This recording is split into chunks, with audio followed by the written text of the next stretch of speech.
those calls. And then a look at big tech, Meta and Alphabet moving after a pair of price target upgrades from Wells Fargo analysts, bumping Meta to $652 following another strong quarter and upbeat guidance, also boosting Alphabet to $190 a share, saying attention will return to fundamentals as some of those regulatory headwinds around big tech start to ease a little bit. So Joe, Meta, Alphabet among some of the names to keep a close eye on, but those analyst reports driving some of the market action. I'll send things back over to you guys. Great. Okay. Thanks, Tom. Nike shares are sharply lower this morning. The company reported earnings that beat the street's estimates, but revenue fell short. Nike also withdrew its full-year guidance and postponed its investor day as it prepares for its new CEO, Elliott Hill, to take over on October 14th. Joining us right now is Bob Durbel. He is Guggenheim Securities equity research analyst. And Bob, I guess if I had to look through this, yeah, the stock's indicated down pretty sharply, back to 84.20. But really, if you think about it, that's kind of still above where it was when you heard that Donahue was out and was stepping down, and Elliott Hill be coming back in. Maybe, okay, he may be gone, but the problems at Nike still remain. Yeah, I mean, there's still a very tough task at hand, for Elliott as he comes in. I think what we got was just a better place setting for the table to see, okay, what really does he have to deal with as we move forward? And I think, the quarter was largely in line with expectations. Inventories were a little higher than we would have liked. I think sales came in a little lighter, and the environment isn't great, and competition isn't going away. So, I think as we look forward, the next few months aren't critical. I think what we're really focused on is the next few years for these guys with the new chapter at hand here. I think maybe some of the stuff that came out of the call was concerning just about how long this is going to take. They made the point on the call that their deliberate pullback from some of their top brands, whether that be Air Force One and Air Jordan One, that's going to last. They can't fix that immediately. That's going to last through the end of the fiscal year, which doesn't end until May of next year. Yeah, I mean, I think it's supply demand, imbalance. They're focused on it. I think the good news is they do have their order book being finalized for the spring, so they will be able to sort of, better check, what their inventories are in the spring versus where they are right now. And, and I think that those businesses are manageable. They're being managed lower. And I think some of the newer initiatives at hand and some of the new shoes that they're bringing out are encouraging, but they're just a small piece of the puzzle right now. Yeah, my guess is, though, even though Elliott Hill hasn't started yet, that's not till later this month, my guess is he's already made all kinds of calls and had all kinds of meetings with the retailers and others who are so important to them. Yeah, no, I think there's been a lot of discussion about the investor day being postponed. I think it was the right thing to do. Like, give Elliott Hill some time to, put his team together, meet with his retail partners, try to figure out, what's working, what's not. Give the guy a little bit of time, and then we'll, figure it out from there. But what about the stock this morning? Okay, now we're looking at it 83 and change. Does that make sense for the business, what it's going to deliver over the next 6 months to a year? I think it does. I think when you have a change in leadership, we're all trying to figure out what exactly he's going to do differently. Elliott's experience is very marketplace oriented, and I think that's one of the biggest challenges that they have at hand, which was they've given up a lot of shelf space with their retail partners, so they got to win them back. Basketball continues to be very strong, but the running area, they said running was up double digit. It's smaller than it was. They've got a lot of new shoes coming out, over the next several quarters. I think that's the critical piece, and I think they really need to focus on innovation with some new products to really jumpstart. Specifically in running. Yeah, definitely. That's where they're facing the biggest competition. That's right. So do you think this is fairly priced? You wouldn't necessarily say to buy it here, wait and see what happens? I think our target is 110 now. We did take it down slightly. 110's a lot higher than 83. Yeah, no, because I think ultimately I think the brand remains very strong, very competitive. The balance sheet, $10 billion of cash. They have this treasury, war chest that they can really compete with financially. And the retailers really want to partner with Nike. When Nike's successful, the industry is successful. So I think there's a lot of broader ramifications for what can happen here. And I think Elliott's got tremendous experience. And I think you put that 32 years of experience at the helm. He knows the culture. He knows the industry. And it's just going to take a little bit of time. Okay, Bob, thank you. Bob Durbel. Thanks, When we come back, why Tom Lee says the S&P could reach 6,000 by the end of the year. He'll join us right after this break. And then Iran's ballistic missile attack on Israel, the latest on Mideast tensions and what it could mean for the global economy. Squawk Box will be right back.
Donnelly is back with us for his latest musings on markets. It's managing partner, head of research at Fundstrat Global Advisors, as well as a CNBC contributor. People forget, I think, but your outlook and views are always nuanced to some extent, Tom. So last time you were on, after being pretty bullish on small caps through the end of the year, I wouldn't say you didn't change that long-term view, but you did express some near-term caution. And these people want to know, the people that follow you, the people that watch Squawk Box, they want to know exactly what to do every minute of every day. So it looked to them like you had waffled on your long-term view. And you're going to say the same thing today. I think near-term, you acknowledge that there could be some bumpiness, choppiness, but by the end of the year, you think 6,000 on the S&P. That's right. I think we're still in the midst of a very tricky period because we've got the election in less than 35 days, and now we've got two things that investors don't know how to discount. One is, mounting tensions in the Middle East, and then a port strike that is potentially going to cripple the economy. And so I think that as investors worry about this, if we get a dip, and a big dip, I think you still want to buy that dip because the setup into year end has a lot of tailwinds. The worst case scenario for the port situation is something that we've seen. And we shut down an economy already, and that was probably a time to buy. We know that. So we've seen that movie before. Could it be, I can't imagine it could be as bad as the pandemic, but we have shut down an economy before. Yeah, that's right. So I think it creates headline risk because, the longer this strike lasts, there'll be companies that miss, and so S&P earnings might get downgraded or some stocks might miss results, but that's all just temporary. I mean, those are just short-term headwinds because it doesn't change the long-term outlook. It's very strange that I don't remember any war that lasts, that where the effects, and we've been through quite a few back in the 90s and in the 2000s, it never seemed to have as negative an effect on the overall markets as we thought at the beginning of each. That's right. In fact, if we look at the last 6 sort of global wars or tensions, you almost always buy the invasion. The exception was 2022 with the Russia-Ukraine war because we were also in the midst of a Fed tightening cycle. So that was not a buy the invasion event. But the other times you did want to buy. Both Iraq wars. Yep, both Iraq and. Was so, the market, where seen. was the market before that happened? Had levels come down, or were they trading at near highs or at highs? Yes, this is different because we are hovering near highs and we're in an extended market. And things aren't cheap in terms of multiples. That's right. But at the same time, we also know there is a lot of cash on the sidelines. Right. Because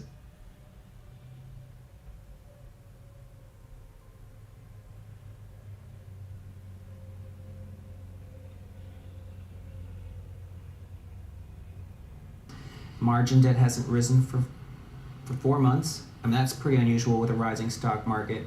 And now money market cash has actually been rising at a time when the Fed is cutting. So I do think there's firepower. The other issue, just the longshoreman strike, if that goes on for an extended period of time, is that something, we were talking before how much that cuts off the GDP. If it's there for a week, maybe cuts 0.3 of the GDP. Yeah.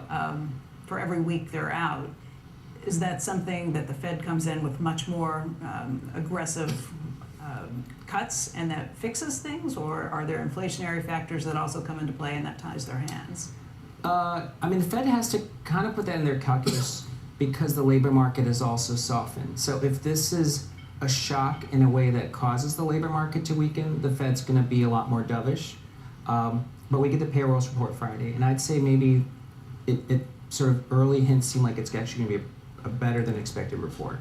But then you also add in what would happen from inflationary pressures, not only from the longshoreman strike, but potentially from oil prices going up in the Middle East too. Yeah, that's right. I think the Fed at this point would be more concerned if the consumer expectations got unanchored on inflation, and those have actually been improving. So I think the Fed can be less worried about the inflation side. Did you see Tepper talking about China? Would you ever subscribe to that theory? Buy a lot in China? Yeah, I mean, I'd say that not only did China launch a bazooka, but it's really working, right? Because the stock market has really broken out. I think China is now the best performing stock market this year. But was the move made? I mean, I think, we had Kyle Bass on yesterday, and I think he would argue long term, no matter how you want to think about China, it's a bad bet. He was suggesting maybe in the short term, it's a good bet. And I don't think he was necessarily opining on whether the bet is over. Just says but the move, obviously, the big move has happened. The question is, do you see that doubling? Is that in the cards at this point of the game? Yeah, I mean, something to keep in people's back of their mind. Over the last 10 years, China has underperformed the U.S. by 7,700 basis points. So if China doubles, it's still underperformed by like 5,000 basis points. So I mean, there's a lot of room for a rally, even if it looks corrective. I think his phrase was something like it's just a bad bet on communists. Yeah, no, he's saying long term it's a bad bet. But He's saying short term it might be a good it's bet. not our grandfather's communism. It's almost, I don't even know what we need a portmanteau for what capitalism, based with communism is. Yeah. Bidenomics. Kidding, Andrew. Kidding. Tom, thank you. Thank you. All right, good. 6,000 by the end of the year. Right? Yes. Okay. All right, up next, Iran launching nearly 200 ballistic missiles at Israel as tensions in the region escalate. We've got more on that situation right after this break. And then reaction to last night's vice presidential debate and the economic plans for both candidates with former SEC Chair Jay Clayton and former National Economic Council Director Gary Cohn. Squawk Box will be right back.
Makers.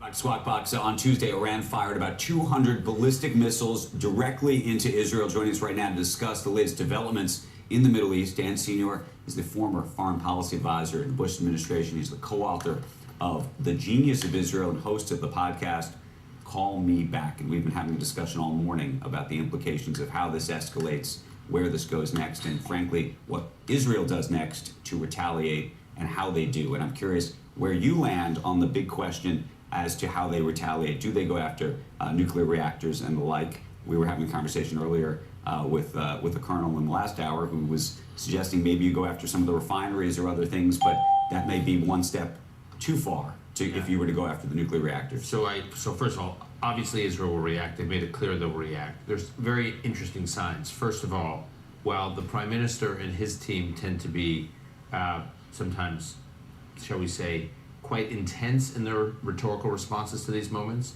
the IDF, Army spokesman, the chief of staff team tends to be pretty restrained.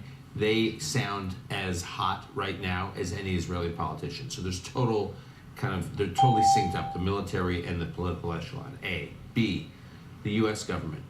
In mid-April, when Israel dealt with that Iran attack, the U.S. obviously participated in the defense of Israel. But then the U.S. cautioned response. You remember President Biden said, take the win, meaning you don't need to respond. Look at what Jake Sullivan said yesterday from the White House podium. He made it clear not only should Israel respond, that Israel has a right to respond, but that the U.S. is going to participate in the response. Right. And then you just roll back and you look at the following. One, Iran has made clear for years that it has what it calls its annihilation strategy, meaning it has been developing a strategy to annihilate Israel, to annihilate the Jewish people. We saw the beginning of it on October 7th. We saw the continuation from Hamas in the south. We saw the continuation of it on October 8th from Hezbollah in the north. We've seen the various proxies in the region piling on, all orchestrated by Iran. Israel's view is they're doing it. They're trying to annihilate us. This is the moment to respond. And I think the supreme leader of Iran made a massive miscalculation with this attack yesterday because it gave Israel whatever grounds it needed to respond big. And I think if the Iranian nuclear program is left fully intact and on path towards a weapons breakout, which it is, at the end of this, it will be a huge missed opportunity for Israel. And I think the Israeli leadership recognizes that. And the question is, though, can Israel successfully eliminate that nuclear program or damage it? What does that look like? And then, in the wargaming of this, what's the retaliation from there? And I ask because there has been some conjecture that even, and I don't believe this, but that even what we saw yesterday from Iran, not to suggest was performative, if you will, but there was that Israel knew enough of this was coming, and what would happen after that. There was heavy signaling. They kind of told them it was coming. Right. So first of all, the Iranian program, so it's basically based in two areas, in Natanz and Fordow. A big chunk of the nuclear program in one of those places is above ground, and then the other one's below ground. The Israelis believe that, and others believe too, that the capabilities that are above ground, the infrastructure that are above ground is very reachable and serious damage can be done to it. The question is what to do to the program below ground. But to me, it's not binary, and I don't think the Israelis view it as binary. It's not, can you take everything out or not? The question is, can you do real damage to the program?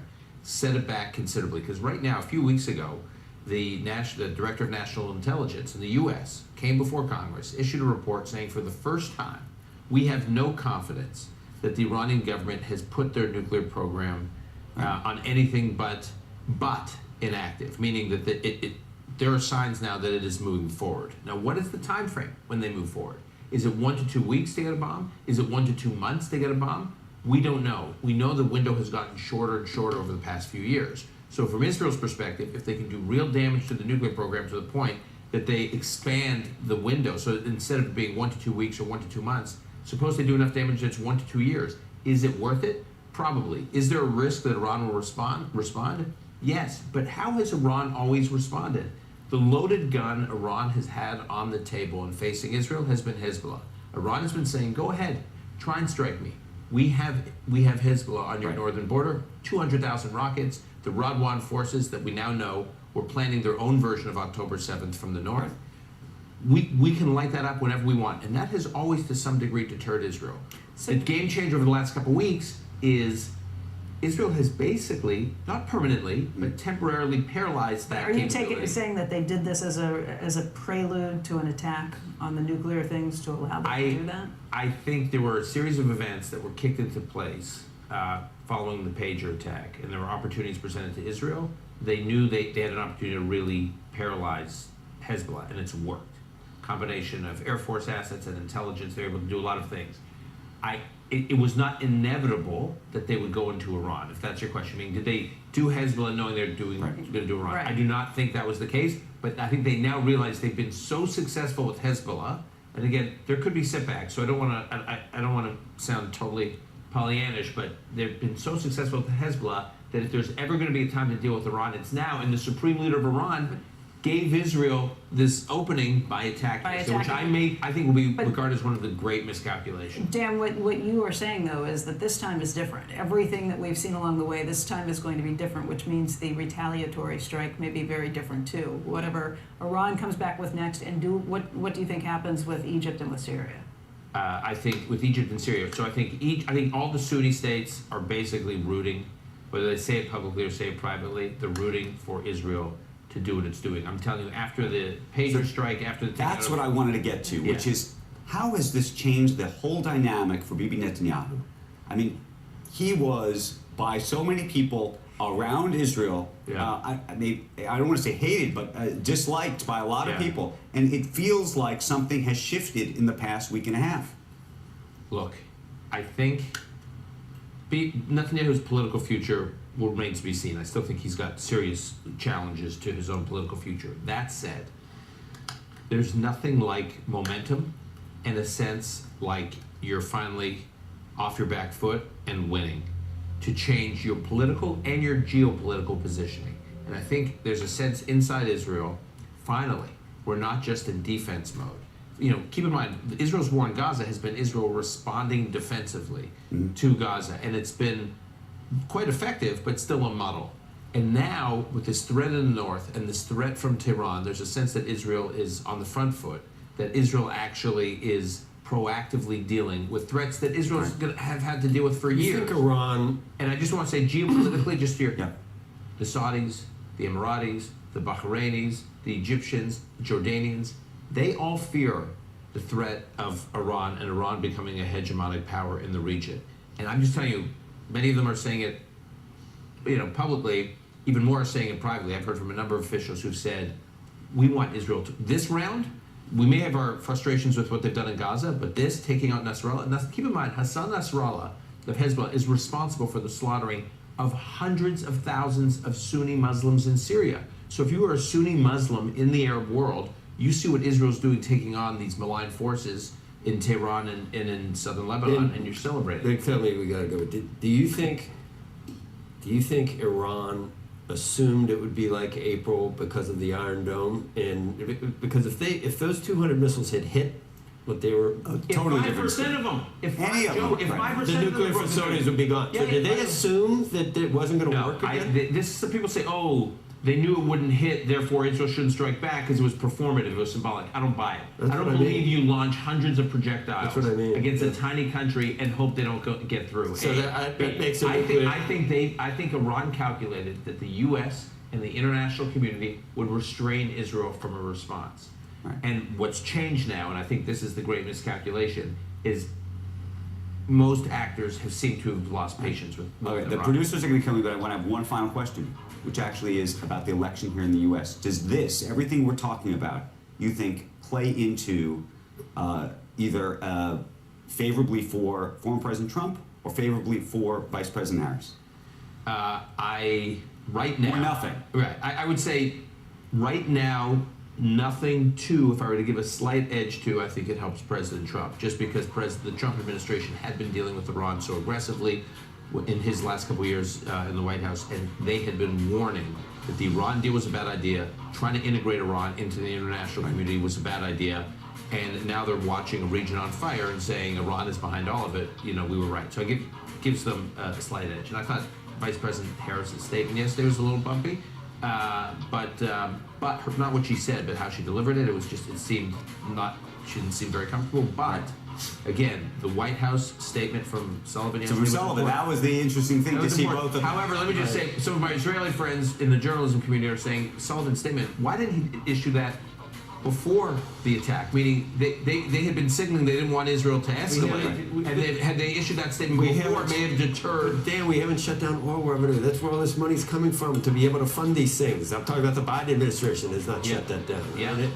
you're so nice. You don't want to be political, but I think it's a lot more than just a slight edge. Okay. Look, you tend to, ooze with enthusiasm and excitement and optimism. Zionism. I do. I ooze with Zion, and I'm not Jewish, but I love that. I ooze with Zionism. Thank you very much for coming in. Mount Zion wasn't even a mountain. It was just like a. You're right. Time now for today's Aflac trivia question. What state is the leading pumpkin producing state? The answer when Squawk Box returns.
And now the answer to today's Aflac trivia question. What state is the leading pumpkin producing state? The answer, Illinois.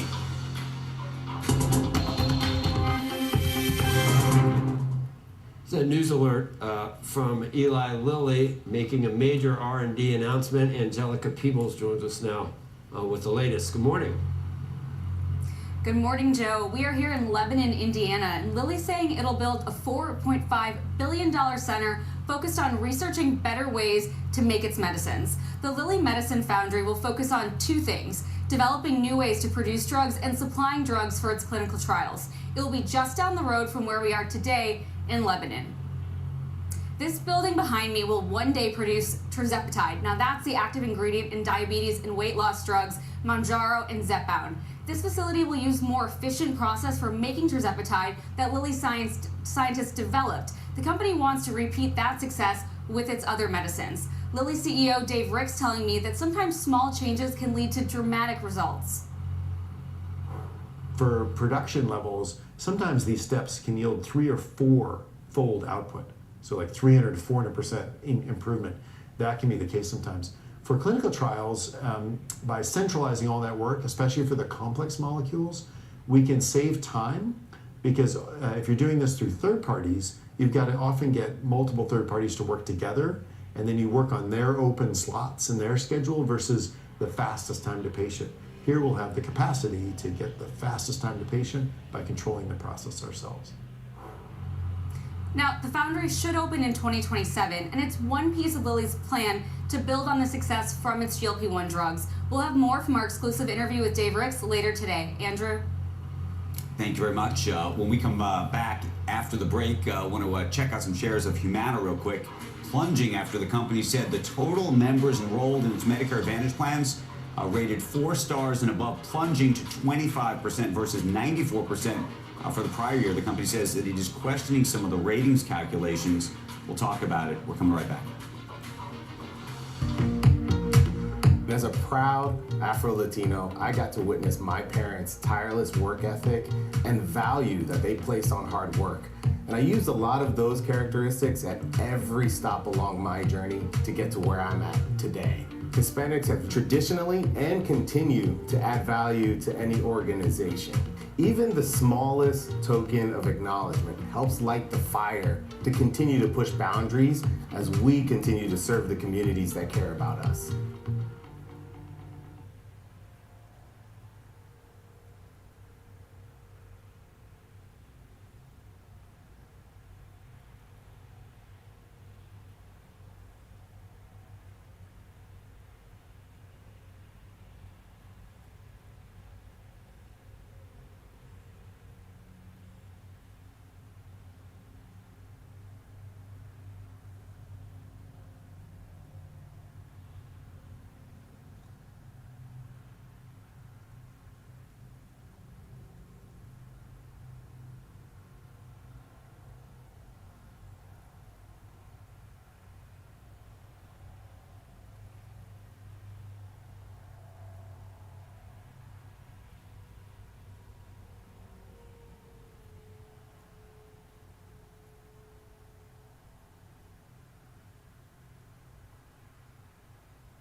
BC. All right, welcome back, everybody. Let's take a look at the price of Bitcoin. After falling below $60,000 yesterday during the brief flight to safety that we saw, you can see this morning it's back above 61,245. Crypto tracking stocks like MicroStrategy, Coinbase, and Riot Blockchain also coming off down sessions. This morning actually indicated off again by about 1% across the board. And Saudi's oil minister warning OPEC the prices could drop as low as $50 if members of OPEC Plus don't follow agreed upon production limits. Prices jumped yesterday during that attack on Israel. Crude prices up $2 and up 3%. $50? In what universe is that? That sounds like job. That's just a sounds threat like that he is. Sounds to like keep job other owning, people doesn't it? Yeah, to keep breaking people their production from cheating. quotas, yeah. Mhm. We'll see. When we come back, reaction to last night's vice presidential debate and the economic plans for both candidates with former SEC Chair Jay Clayton and former National Economic Council Director Gary Cohn. And later, Lazard CEO Peter Orszag will join us. We'll get his thoughts on the economic plans and what he sees from last night's debate as well. Squawk Box will be right back.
Right now, let's get to last night's vice presidential debate between J.D. Vance and Tim Walz. We are joined this morning by former SEC Chairman Jay Clayton. He's now Apollo's non-executive chair and a CNBC contributor. Also, Gary Cohn, who is former NEC director. He's now IBM vice chair as well. And gentlemen, thank you both for being here this morning.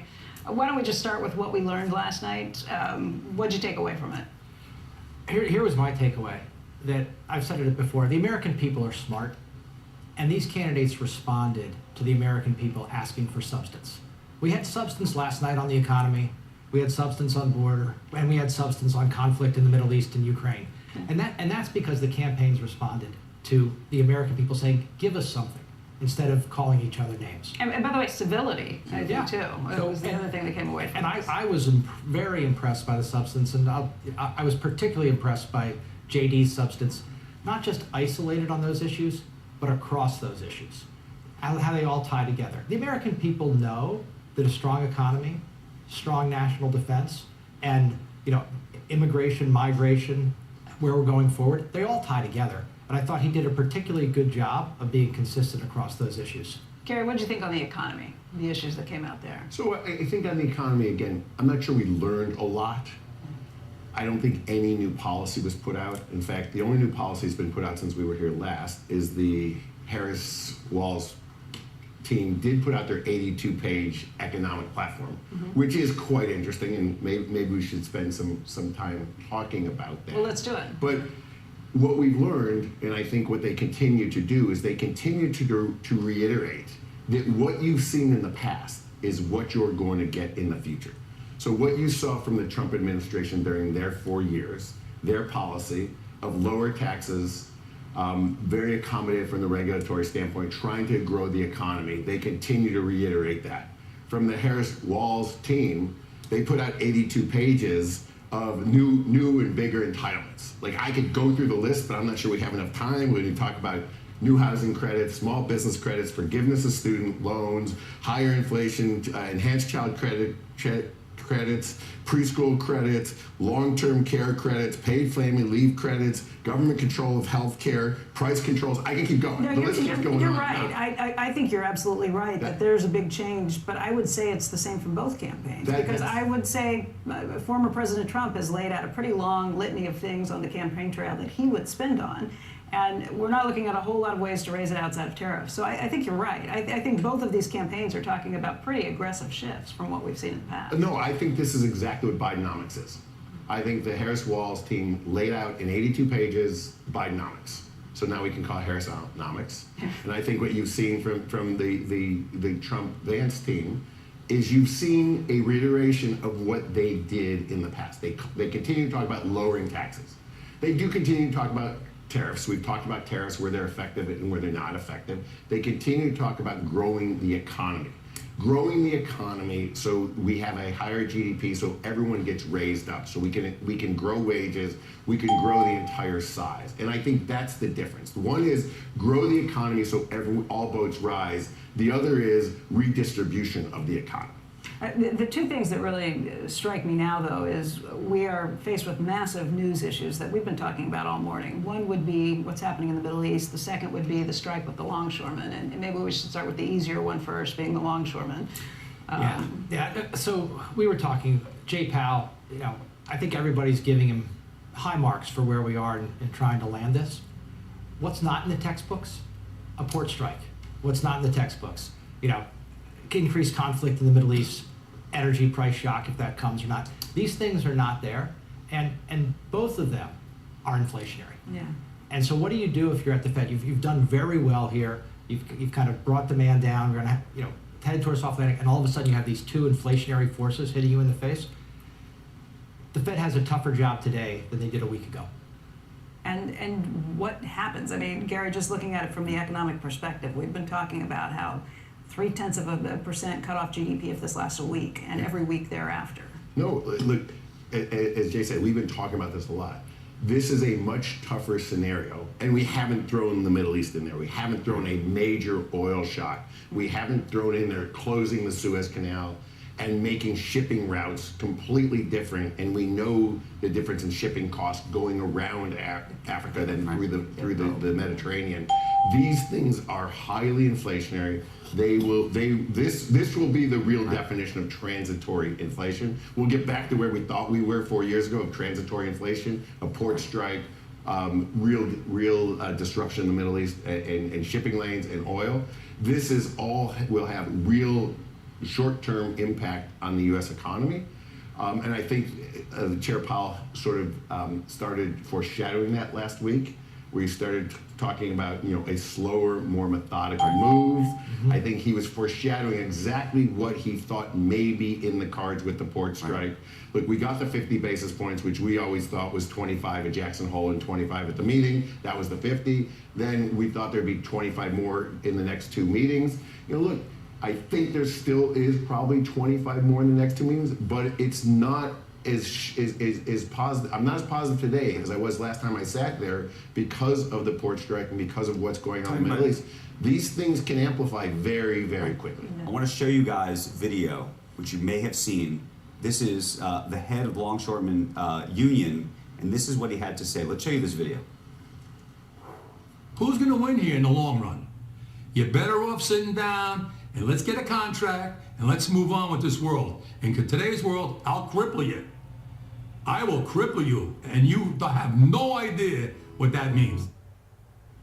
And then he goes on to suggest how he's going to cripple the country by all of the different various people who are going to lose their job. And by the way, he's a Trump supporter, known to be. I'm curious actually what your reaction is to that and what you think either former President Trump should be saying about this, or frankly what you think Vice President Harris should be saying about this. Let me jump in on this.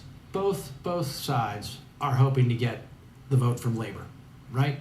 Totally. And one of the reasons is because the American people feel good about labor. We want people to have good jobs. What is one of the worst things that can happen when you're representing a constituency? That you go from having the American people behind you to losing the American people. Right. What I saw in that video was someone who's going to lose the American people if he's going to tell you, I'm going to jam you for money. Now, even worse, I'm going to jam you for money, and we want a prohibition on technology coming to ports in America. That's saying we want a job for life. We're going to hold you up. I'm and curious you know what you think the political implication should be and what you think the leading politicians in this election should be saying as a result of this, because nobody wants to touch this. Well, you just touched it. I touched it. I say you shouldn't be jamming the American people like this. Here's a. Do you think that former President Trump should call him or publicly call him out? Let me propose a positive way forward, right? These jobs have been there. They're very high-paying jobs. They're good for those families. I get that. I'm sympathetic to that. But the idea that you have that job for life and technology isn't going to replace it. Let's work on a 2, 3, 4-year contract like you would in corporate America, with a buyout at the end to allow technology to come forward. That's a way forward for everybody. You've got 3 or 4 years to plan, but this kind of kick the can down the road each time, ridiculous. What do you think both of these candidates should say about this? Sort of boxes both of them in different ways. Yeah, I think they both are in similar predicaments, as we've said. They're both looking for labor's vote. They both want support from all of the longshoremen and everyone that's attached to them, But the Teamsters and everyone else. Am I wrong to think that if you were former President Trump, you would actually be happy if this were to continue?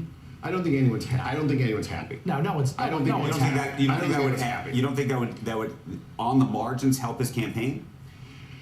I'm not sure marginally it helps your campaign. I think that's a level of cynicism that goes way too far. Nobody likes that behavior. No one likes that. And I think Jay's bringing a really important point. You know, and this came out a little bit last night too. We're in a global economy. We have to compete globally. We cannot and we should not give a contract where we're prohibiting modern technology and modern efficiency to be part of our economy.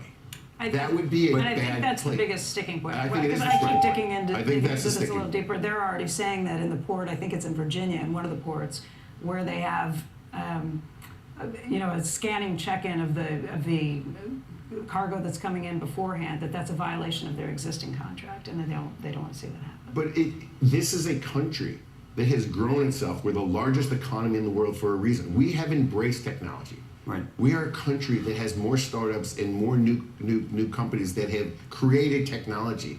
We cannot stifle the use of technology in this country. So let me ask if should the Biden-Harris administration at this point step in, because Joe Biden has said he will not to this point, and if former President Trump was in the White House, would you advise him to step in on this? I think I just gave you the advice. So the answer is yes on both. Step in and say, where are we 5 years from now? So because we can't be in this place.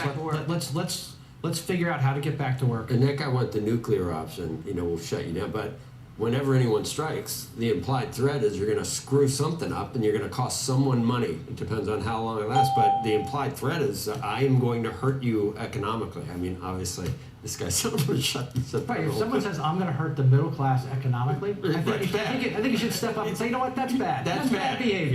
But the only reason you strike is to cause economic disruption either to your employer or the country itself. So that's just, I'm sorry, that's all's fair in love and war. That's why. I think the American people are smart on this too. They see what's going on. Well, I bet you this lasts a while, and it is like there's in real estate there's buyers and sellers market. This is a labor market right now after GM and the other The big three, those contracts. What do these guys want? 80 over Well, 60? 70, I think they said 70, but the automation may be the bigger sticking Right. point. And we're talking about people I think earn $170,000 plus a year. Which, look, I have no problem with that. I mean, they also But say there's- they work let me- long let me hours, be that's clear. what they- There's plenty of school teachers in New York City earning $50,000, $60,000 a year that we're entrusting our kids You've to made every day. You've made that much during the segment, basically. I'm doing this for the love of you, Joe. Let's be clear. It is this technology point, and this idea that technology destroys jobs. Right. No, there are new jobs that are created. That goes as a back to the result of 19th this. century. It They're is named it for is- people it like is that. such a false trope. So what should we be doing from the Middle East? And I'm not asking you to fix the situation in the Middle East, but how do we prepare ourselves? How do we look at this from an economic point of view, from the markets too? Okay, going back to the debate last night in the Middle East, what did we learn? Yeah. This idea that allowing Iran to develop nuclear energy capability was one of the great policy failures of all time. And it's such irony that how many nuclear plants have we built in the U.S. when we're trying to become energy independent? One that you guys bailed out during the Trump administration. So this idea that we're giving them freedom, money, et cetera, to build nuclear energy, and we don't have the permitting, we don't do anything in the U.S. Like, that's scary. Yeah, Dan St. Arn, again, the American people have woken up. They're supporting Israel because they see how ridiculous this is to have any kind of appeasement or the like with Iran. The last week has been really good in terms of the American people showing the leaders how to think about these things. So one of the also interesting things last night was that the phrasing, would you support a preemptive strike against Iran? It's not preemptive. They just fired 200 ballistic missiles. That's not preemptive. It's preempted before they use a nuclear freaking bomb. Yeah, I can't believe we're talking about that. The wisdom of the American people is showing through right now, and I think it's fantastic. Gentlemen, I want to thank you both for being here. Thank you. Gary and Jay. All right, it is 8 a.m. on the East Coast, and you are watching Squawk Box right here on CNBC. I'm Becky Quick, along with Joe Kernan and Andrew Ross Sorkin. Among our top stories this morning, Nike withdrawing its full-year guidance and postponing its Investor Day as it gets ready for new CEO Elliott Hill to take over. On a call with analysts, Nike's finance chief said withdrawing guidance and providing it quarterly for the rest of the year will allow the new CEO to evaluate Nike's current strategies and the best position for the company for fiscal 2026 and beyond. Nike shares down pretty sharply. At this point, down by about 7.7%. In economic news, jobs are in focus today. In just a few minutes at 8:15 Eastern Time, we're going to get September ADP private payroll report. Economists expecting an addition of 128,000 jobs last month. On Friday, we'll get the government's official September labor report. And 500 Starbucks coffee shops have now unionized. Baristas at a store in northwestern Washington state voting earlier this week. Still, the vast majority of Starbucks shops are not unionized. New Starbucks CEO Brian Nichols said last week that the company is committed to bargaining in good faith as it works with the union to craft a labor deal. Shares of Humana, or shortly this morning, the company said preliminary data shows that lower star ratings for some of its Medicare Advantage plans, and that is something you don't see very often for a company the size with that much. It's a blue chip, really. Now look at that percentage loss, almost 23%. It's really unbelievable. Word of that downgrade from the Centers for Medicare and Medicaid Services comes ahead of the official release due around October 10th. Humana says only 25% of its Medicare Advantage plan members will be in plans rated 4 stars and above in 2025. That's down from 94% in the current year, and Humana says it's disappointed with its performance and has initiatives underway focused on improving operating discipline. The company is also questioning some of the ratings calculations and has appeals outstanding to CMS. It says that the star ratings are not expected to impact the company's financial results or outlook for this year or next, but it's not reflected in what we're looking at right there. Okay, take a look at futures ahead of the market open this morning. Right now, you're looking at some red arrows across the board. Dow off about 116 points. You're looking at the NASDAQ down about 45 points. S&P 500 off about 18 points. But in truth, given all of the escalating risks in the Middle East, not necessarily reflected, at least in the equity markets right now. You're looking at the 10-year note at 3.760, the 2-year down at 3.615. For more on the markets, want to get straight down to the New York Stock Exchange. Our good friend Mike Santoli is standing by. What are you looking at? Yeah, Andrew, I would call it as well kind of a mild version of the pretty traditional risk reduction trade you get sometimes with a geopolitical escalation. Here's where we came into it, of course. The S&P 500 at a high at the end of the third quarter. Also, like 5% or so at the peak above its 50-day average, so a little bit stretched. Often you see a little bit of a shakeout, pause, pullback in October, even if the fourth quarter is going to be strong. This 50-day average is down around 55.40. Let's call it 3% down from here. The point being, anything down in that zone is still pretty much in normal pullback territory. 5,600 was really a kind of a ceiling of the market for a while, so we'll see if that comes into play at all. It's a different character of the market as we've gone through the third quarter. Take a look at this tortoise in the hare chart, you might call it. Over the last 6 months, Walmart versus NVIDIA. Pretty conspicuous, NVIDIA here, continuing to make these sort of lower highs, not able to get a lot of traction. Of course, also holding on to massive year-to-date gains on top of it. But Walmart just kind of steadily, it's in that consumer staples bucket. The spending levels are okay, even if labor market is softening up in aggregate in the economy. That seems to be one of the things reflected in Walmart, excuse me. And now take a look at a chart that I've been using for a couple of years. Starbucks relative to Nike, very similar setups here. You have these global great American brands, had relied a lot on China for growth. That's come into question. Some leadership questions. They both basically did a CEO transition right around the same time. You have some excitement about some strategic change, but you see, of course, Nike's going to fold back to the low 80s, it looks like, on that kind of guidance suspension that you guys have been talking about. But very interesting. Also, both still have premium valuations because they really built up that high valuation into and during the pandemic. Still trying to work that off, Joe. All right, Mike, thanks. Coming up with some more on the markets, and then later, Lazard CEO Peter Orszag will join us. We're coming right back.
all that we are.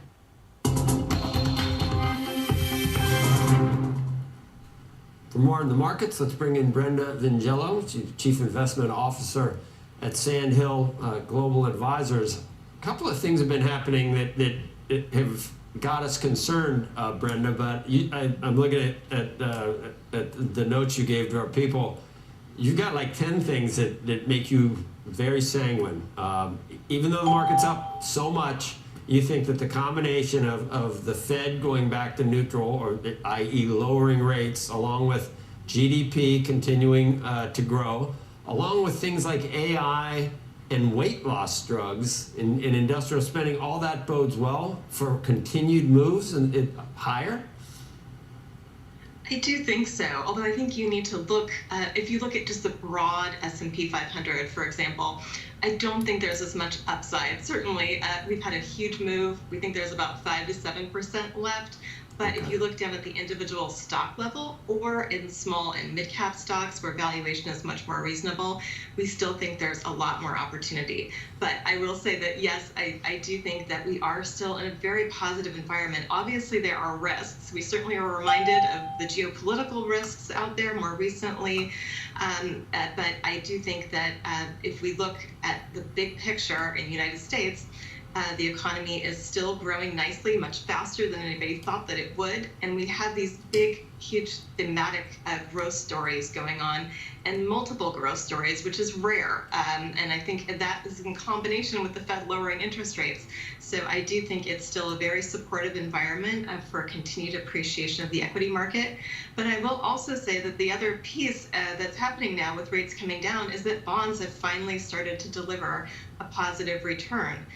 During the third quarter, bonds were almost up as much as the S&P 500, which is encouraging. But I do think that also serves as a really nice buffer for investors during moments like this, when there's volatile times, when there's a flight to safety. I think bonds have now resumed their historical role in terms of one of being not only a protector during volatility, but also one of really an asset class that can add value and return to portfolios. It's interesting. So it's not a zero-sum game where money comes out of the stock market to go in the bond market. A lot of times bonds and stocks, when they're moving in tandem, that can be a positive. Do you think that the amount of money on the sidelines makes you feel better about valuations? I mean, 22 times, that's rich.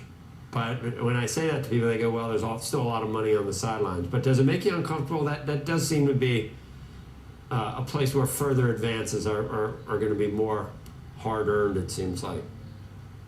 I agree, and I think coming into earnings, that's going to be important. So we need to really understand, are earnings next year too low? If that's the case, then there's an argument for further appreciation. But I think, again, if you look at other areas like small and mid-cap, which are both trading around 16 times forward earnings, much more attractively valued. Also, if you take a look kind of below the surface, X out the Magnificent Seven, there are definitely opportunities within other sectors, and we've seen a nice broadening of market participation over the last quarter or so, and I think that is likely to continue. So I think if you look from a big picture perspective, yes, 22 times is expected, but there are other opportunities. Very good. All right, for playing us out, Brenda, thanks. Thank you so much. When we come back, breaking jobs data. We're going to bring you September's ADP report. Then Lazard CEO Peter Orszag will join us on the markets, the Fed's next set of considerations, and the countdown to Election Day. Stay tuned. You're watching Squawk Box, and this is CNBC.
Insurance.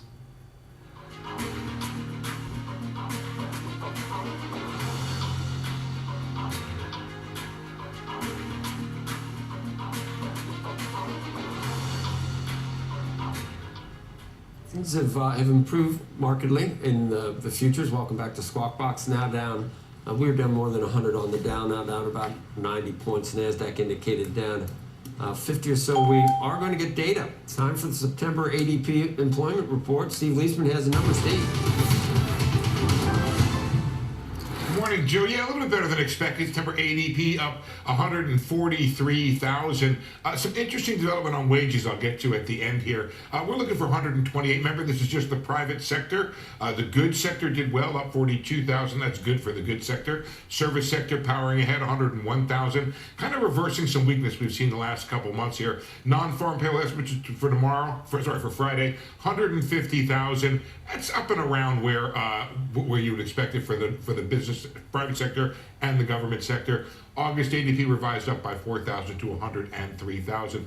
Looking at by business size, small business down 8,000. They've had some trouble the last several months. They have been pretty weak, but medium business doing well, and large business is up by 86,000. The bulk of the job gains in the medium and the large business. Well, where were the jobs where you'd expect them and where they have been? Leisure and hospitality back again, 34,000. Construction, 26,000. Education and health services, 24, and business and professional services, 20. But natural resources, the mining sector doing well, up 14,000. And here are those wage gains, 4.7%, unchanged for job stayers. But look at the big decline for job changers, 6.6. It had been 7.3. That's the lowest we've seen in quite a bit. Joe, ADP's been running plus or minus about 40,000 on the private sector relative to the private sector numbers from the BLS. So it's in and around where it needs to be. Anything closer under 50,000 is pretty good and is helping. It's about the best you can do, Joe.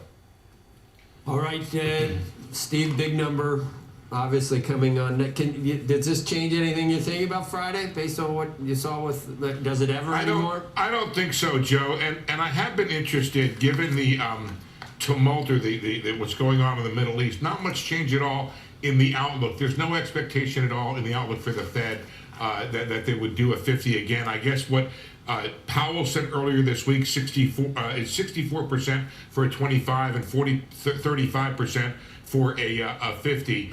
And of course, what would you say? Hearts sank in the economics community last night when 40 years of free trade was denigrated, and nobody actually stood up for free trade last night. Joe, maybe we'll have a discussion on that some other day. Maybe with Peter, you can talk about that. All right, Steve, thanks. We'll see you. We come back, we're going to talk about what could come next in the Middle East following Iran's missile attack on Israel. Karim Sajipur from the Carnegie Endowment for International Peace is going to join us. And later this hour, South Carolina Senator Tim Scott is going to talk about what he thought of last night's performances during the vice presidential debate. Senator Scott was once mentioned as a possible V-pick himself. Stay tuned. You're watching Squawk Box, and this is CNBC.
Welcome back to Squawk Box. We are standing by for Tesla's third quarter delivery numbers. There's a good chance those will come before the opening bell today.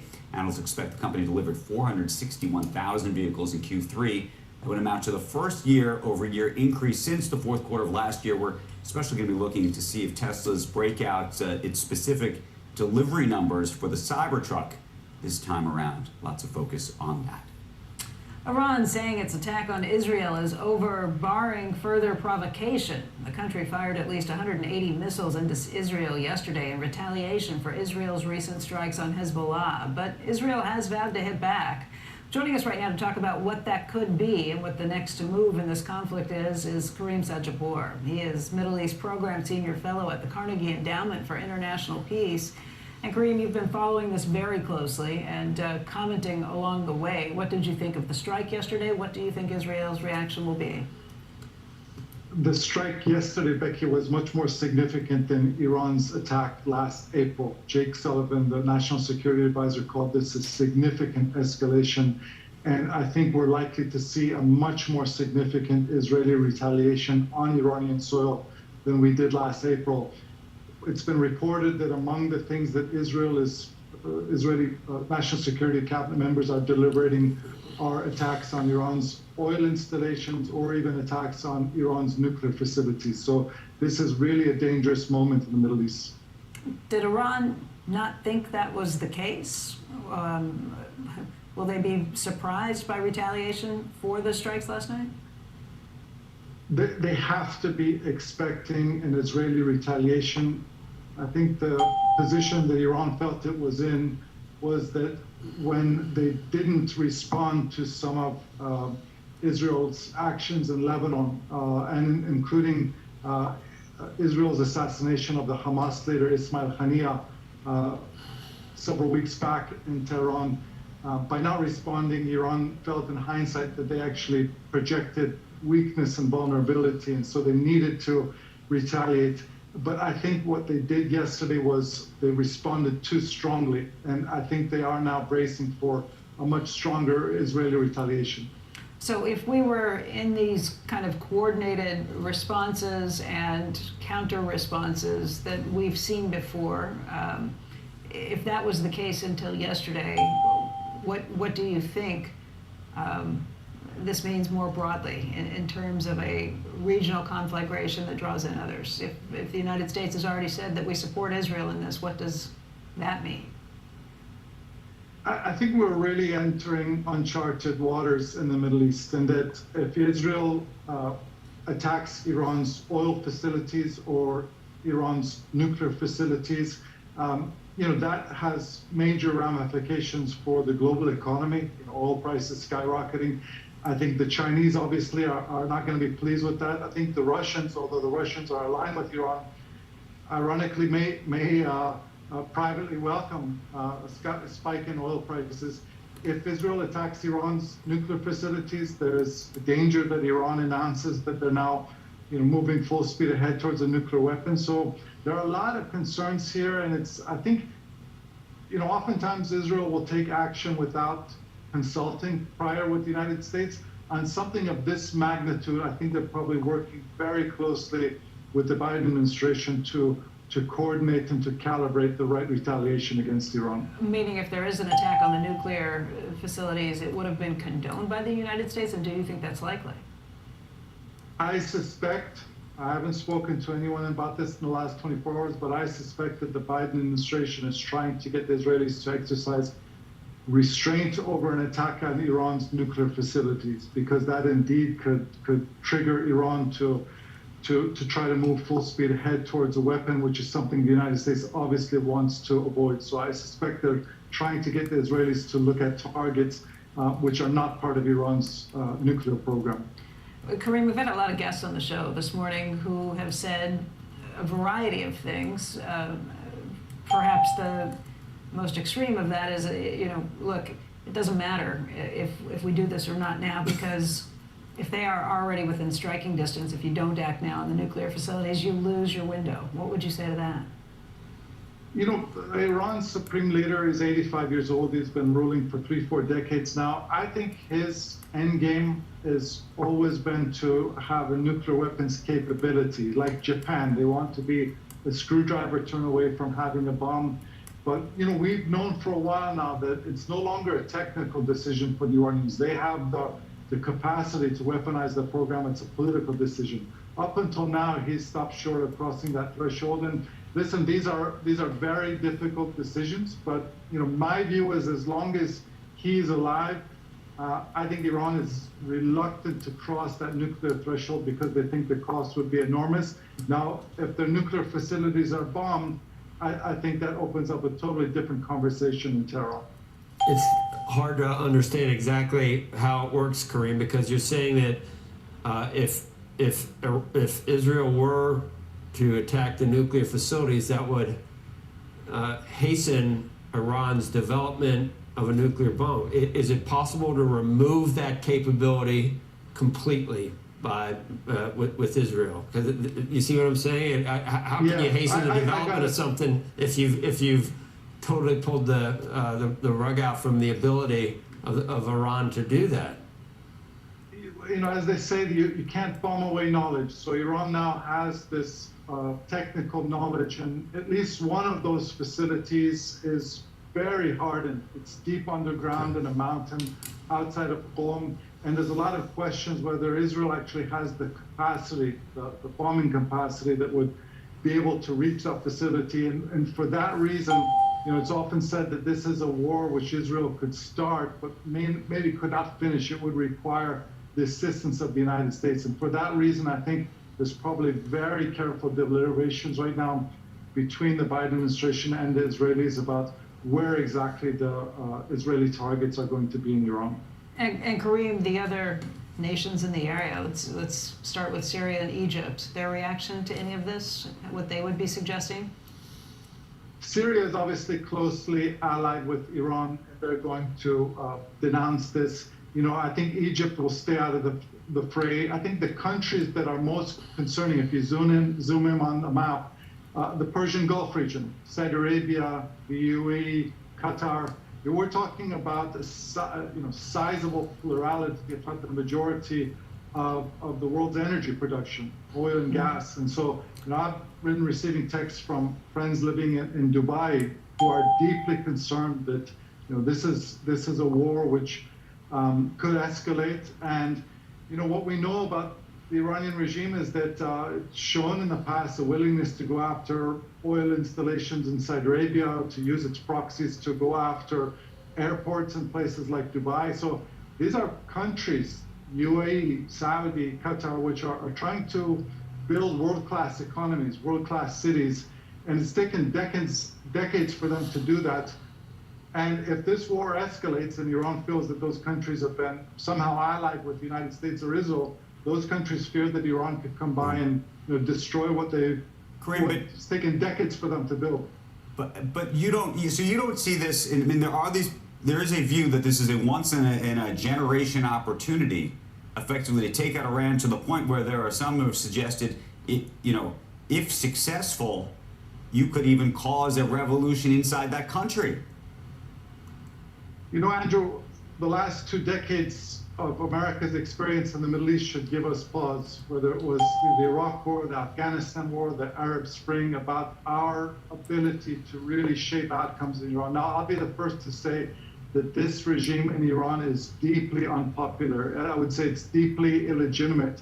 And I don't think there will ever be lasting and meaningful peace in the Middle East until we have an Iranian government whose organizing principle is the national interests of Iran, rather than this antiquated, hateful revolutionary ideology of 1979. But the idea that we can kind of orchestrate that from outside with military action, there's just no historic precedent of that, unfortunately. And I totally understand the Israeli concerns that you have a regime which denies the Holocaust. Its official slogan is death to Israel, and it has these advanced nuclear ambitions. But I would just say that,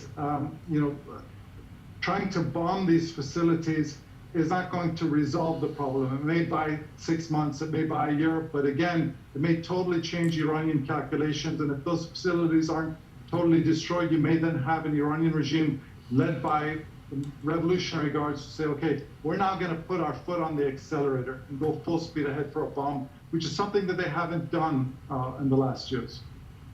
Kareem, thank you very much. Kareem Sajapour, really appreciate your voice this morning. And coming up, an interview with Lazard CEO Peter Orszag. We're going to talk markets, the Fed, and the 1 year kind of anniversary of Peter's heading up that old line firm, Lazard. Stay tuned. You're watching Squawk Box on CNBC.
Joining us right now to talk markets, deal making, the Fed, and what he's learned in the first year as head of his firm. Peter Orszag is the CEO of Lazard. Of course, he's the former director of the Office of Management and Budget under President Obama. Good morning to you.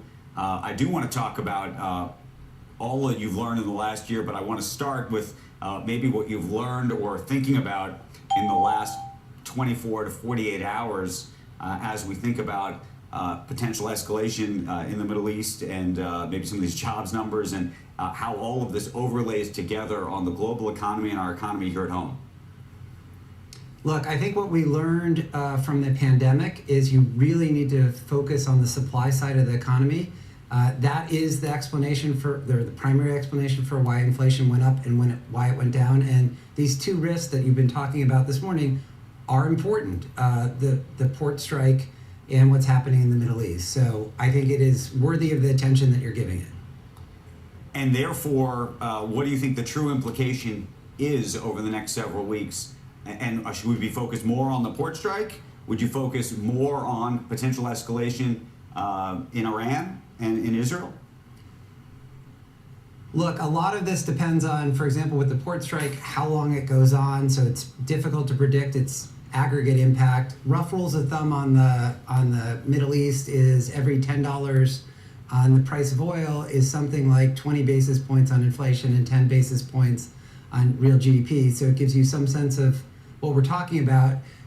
Those are not catastrophic numbers, but they're significant. And therefore, when you think about how this, and then lay the election on top of this.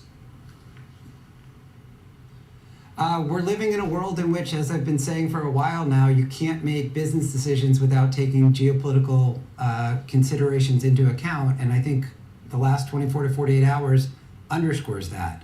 So we do have everything that we've been talking about feeding back onto the business environment. Now, it's important to note that's in the context of a pretty strong economy, inflation coming down, the labor market holding up, and CEOs and others seeing through some of the short-term uncertainty to the underlying drivers of activity, including ongoing technology, et cetera. Are you of the view, by the way, I mean, we keep talking about the Fed and what the Fed may or may not do in terms of lowering rates, and do they lower rates even more if we have a true supply chain shock, and actually would lowering rates really help the problem or the issue if in fact we know what the problem is, which is the supply chain?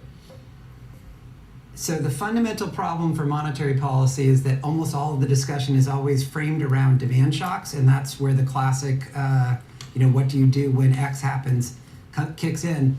The Fed, any central bank is just worse off in the face of an adverse supply shock, and there's a raging debate about what you do when bad things happen on the supply side. There are no good answers is a short version of that. So I just summarized a lot of academic debate in one easy answer, which is you're just worse off and you face worse choices. So it would be better to have, this is an obvious statement, but it would be better to have a shorter strike rather than a longer one. And I think the Middle East is more complex because there are underlying medium-term issues there. In particular, the conflict between fundamentally Sunni and Shia states that presumably does need to get resolved. But again, I think the fundamental point is the Federal Reserve just faces a worse set of trade-offs with these kinds of shocks hitting the economy. I want to talk about the banking business, M&A, and deal making, but as it relates to that, one of the overhangs and clouds has been what this regulatory environment looks like. And I wanted to ask you about this. I don't know if you saw this headline. Lena Khan is now apparently going to be used on the campaign trail on behalf of Vice President Harris. She's going to be going to a couple of different places, I'm told, with Bernie Sanders in some cases. Does this seem advisable to you? I have not seen that headline. I think that would be a highly unusual thing for the head of an independent agency to do.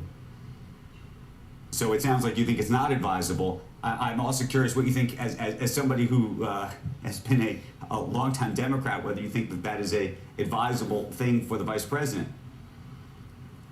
Again, I haven't seen that headline, so I don't want to be commenting on something that I haven't seen. We're telling you about it. I think let's say it's true. Headline where? Let's say it's true. Hypothetically, if it were true. As we know, not all headlines are accurate. Okay. But if it comes from Andrew, it's true. I'm telling you. I'm just telling you right now. You would not say something. Okay. I take your word for it. I believe I was reading this in a couple of places. Oh, now he's checking. Now I'm worried. No. I feel pretty good about it. But Peter, I think the regulatory environment is going to evolve because, again, as I've said many times before, the laws have not changed. The current occupants of the seats at the FTC and the DOJ are interpreting the laws in different ways, and the courts have largely been saying, especially on vertical deals, that that's not what the law says. And therefore, you think no matter who wins, there's going to be a shift in terms of how the government approaches these deals. And therefore, are you telling your clients, go ahead, do a deal now, announce even before the election, it doesn't matter who wins because the environment is going to be different in 6 months from now? Well, I think what you're seeing is that more C-suites and boards are willing to consider deals, even if it means that you have to litigate. So regardless of whether the agencies themselves change, there is I think, increased willingness to to basically see you in court, especially on vertical deals, which is where the new big is bad crowd has diverged the most from precedent. And I'm just curious, in terms of your conversations with CEOs, when they get to that point and somebody says, well, look, if we do this, what's going to happen on the other side? Do you feel that there's a lot more courage to go do that than there used to be? Do you see a shift in terms of how CEOs are thinking about it? What do they say to you? Yeah, I'd say much more willingness to do that relative to 2 years ago, let's say. But the environment is different than it was 4 or 5 years ago. So maybe that helps to calibrate the state of play. And finally, I want to end where we started. I said this is you're 1 year now into this role, running this storied firm. What is the big lesson? Thank you. That's better than old line. It's not old line. Look, we're off to a great start. I think is a great word. Storied. I'll take storied. That's good. This is not your grandfather's Lazard. Off to a great start. We have a great team. Total shareholder return of more than 70%. A sense of inflection point at Lazard, and we are continuing to build. We have actually a new hire this week, and we're going to just continue pursuing Lazard 2030 goals. And again, the first year went as well as we could hope. How do you see the banking business? I don't know, should we put you in the boutique banking category? But sort of when you think about your competitor set, who are they right now? Well, it's both the bulge bracket firms, the universal banks, but then a set of new independent competitors that have arisen over the past decade or so. And so we are competing against both sets. It's a competitive landscape. And again, we're really pleased with how we're doing. Record first half in advisory this year, for example. But it is competitive, and we're going to keep competing. Did you say old line?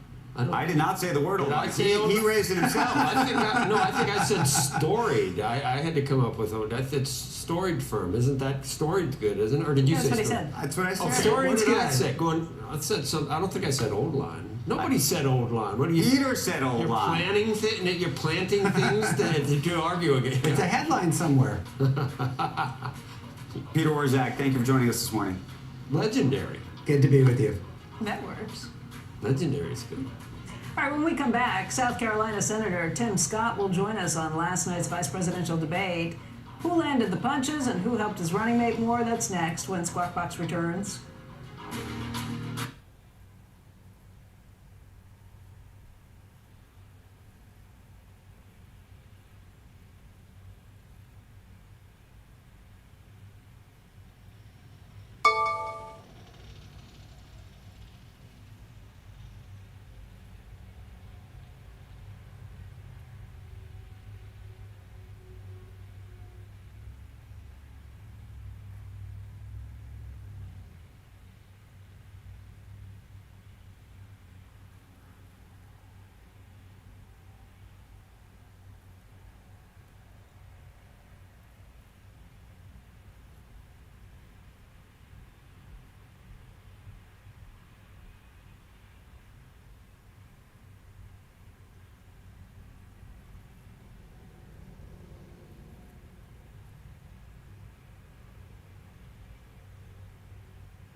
or should you lead?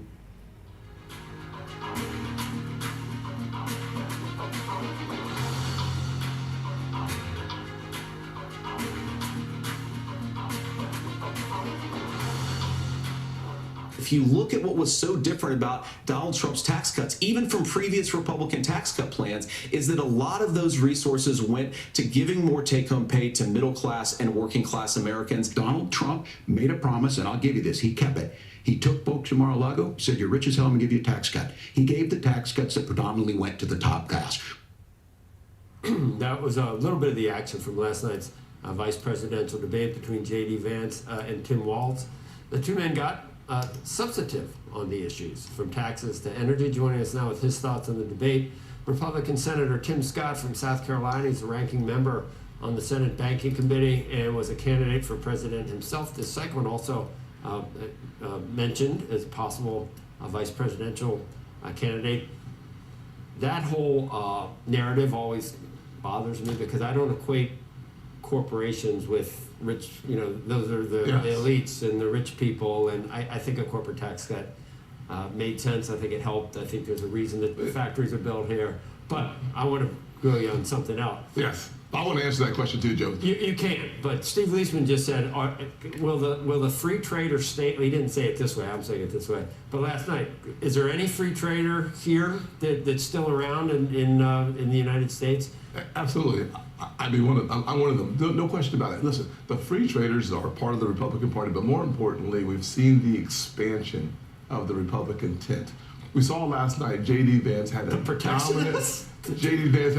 dominant performance. What he talked about was the fact that there is a forgotten voter in Ohio and Pennsylvania and Michigan, and he spoke specifically to them. One of the most important parts of being a good communicator is knowing who your audience is, and he struck the right chord for the audience that we as Republicans need to continue to attract into our party, the Big Tent Party, so that we have 4 more years of Donald Trump and the majority in the Senate. I thought JD was fantastic as a coach, fumbled the ball early on in the game. All right, but Senator, do you think... How so?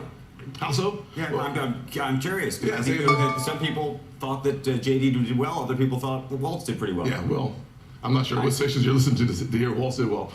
Coach Waltz fumbled the ball at the beginning. He was nervous. He was focused on his notes more than he was the audience. J.D. Vance was confident. He was clear. He was consistent. He was in command. Right. Coach had an opportunity to talk about. I have to ask you about free trade, please. Can I just do that? Because you're saying a big tent. What does that mean? Free traders and protectionists? What does it means that people who were better off 4 years ago want to be better off the next 4 years. Let's focus and so you can look at the granular aspects of the policies, and they're very important. Here's an example. Waltz said last night that because of tax cuts, we had $8 trillion of additional debt. That's hogwash. Because of tax cuts, we had more revenue come to the Treasury in 2018 and 2019. What we saw happen was COVID, which obviously landed a ton of debt on our backs. Waltz talked about this big government approach to solving problems. J.D. Vance said, we're going to believe in the American people. He talked about the TCJA, and it delivered for the average worker. Why? Because for the single mom making $40,000 a year in 2017, we cut our taxes by 70%. The bottom quintile, their wages grew faster under the Trump tax cuts than the top. That's the kind of performance you want if you're focusing on people working paycheck to paycheck. Are you a free trader, Senator? Do you agree with all the tariffs? Do you think John Deere 200%? Listen, do you think companies that make stuff here should be a 15% tax? That's industrial policy, isn't it? I believe that President Trump oftentimes talks in the abstract. Okay. Number one. Number two, I do believe that we have to find... So what are we supposed to believe then? Well, listen, let's believe his performance. Believe what we saw for 2017 to 2020. Well, let me finish because you asked a good question. What should we believe? We should believe that a 28%, reducing the taxes from 35 to 21%, repatriated almost $2 trillion from around the world, bringing it home. We should believe the 7 million jobs that he created, and 2/3 of those jobs were the African Americans, Hispanics, and women. We should actually believe in what he produced. Yes, that excludes, obviously, that excludes COVID, right? Part of what you're saying is we should sort of take this timeout period around COVID and not include that in Not that's not what I'm saying at all. I would actually say that If you look at COVID itself specifically, they said that you couldn't get a vaccine in 10 years or 5 years. No, He did it in I'm 9 saying about months. the economic numbers. And the reason I'm raising this is because when we try to do an apples to apples between the Trump administration and the Biden administration, invariably what we hear is, look at all of the economic growth during the Trump administration, but by the way, please don't look at the last year, and then look at how terrible we say that the Biden administration did on a relative basis, but by the way, please don't even contemplate the idea that anything happened before that as it relates to COVID, right? Let us ask the American people, are they better off now than they were 4 years ago? The answer is emphatically no. Why? Because when the average family is spending $1,000, $1,075 and lost spending power, of course you're not better off. When gas is up 50% more than the last month. Why do you think that was? Well, obviously there's two reasons. Number one, the reasons why the average American family has less spending power today than they did beforehand was because the first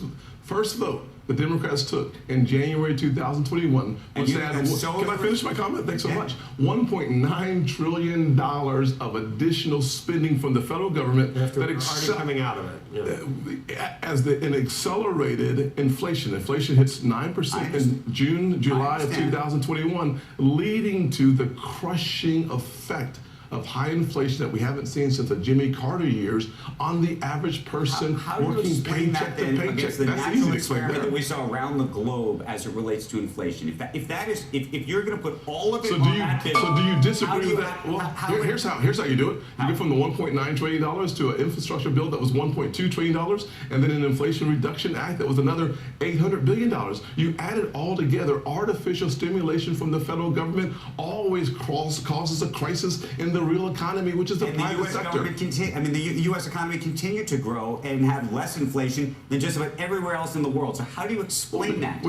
It's simple. We went into COVID with the strongest economy in the world, and of course, we had the wind be on our back as opposed to in our face. This is kind of easy to explain to the average person in our country. The bottom line is a simple one.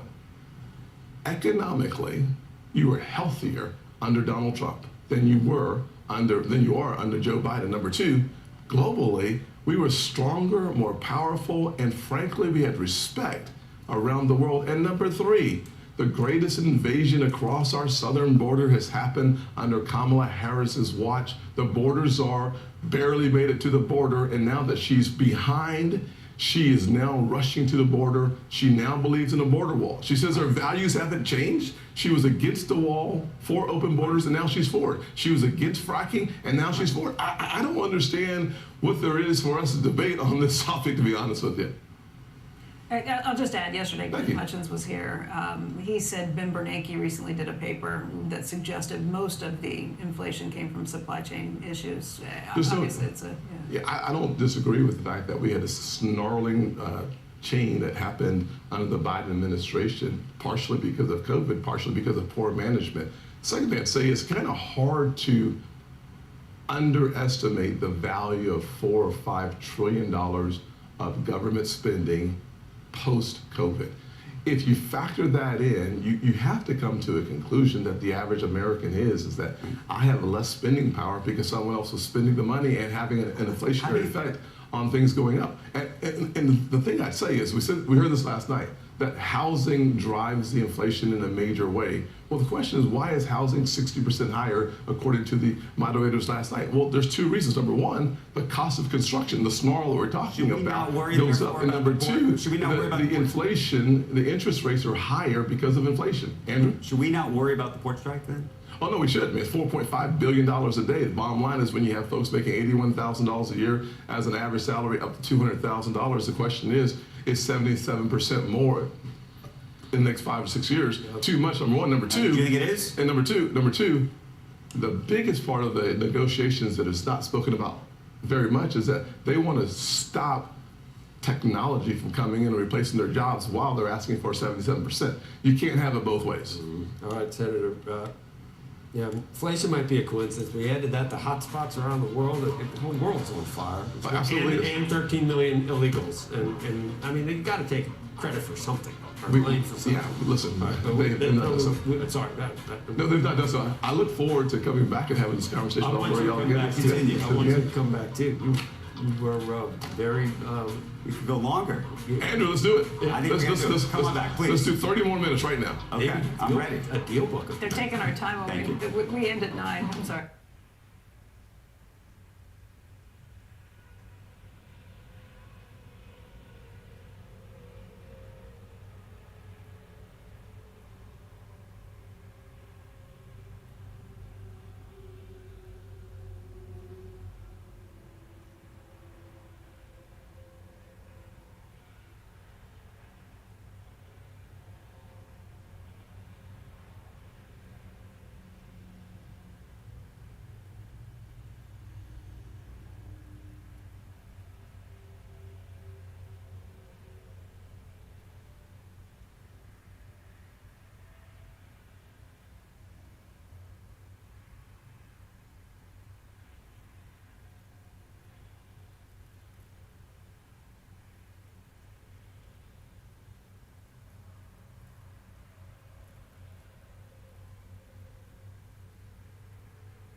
All right, let's get a final check on the markets after you got that ADP number that showed a little stronger growth than had been anticipated. Of course, this comes as we're headed into Friday's big jobs report. Right now, Dow futures are down, but only by about 65 points. NASDAQ futures off by 2, and the S&P futures down by 10. Again, we had seen weakness, more weakness earlier in the morning, especially when you were looking at the Dow. We'll continue to keep an eye on it. That does it for us today. Look up. Make sure you join us tomorrow. Right now, it's time for Squawk on the Street.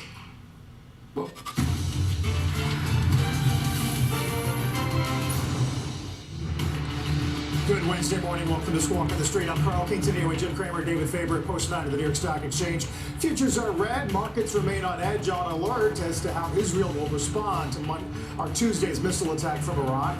Port strike is in day 2. ADP stronger than expected. Best print since June. Our roadmap begins with these Mideast fears, though. Geopolitical risks and the flight to safety. Traders bracing for some early October losses to continue in the open.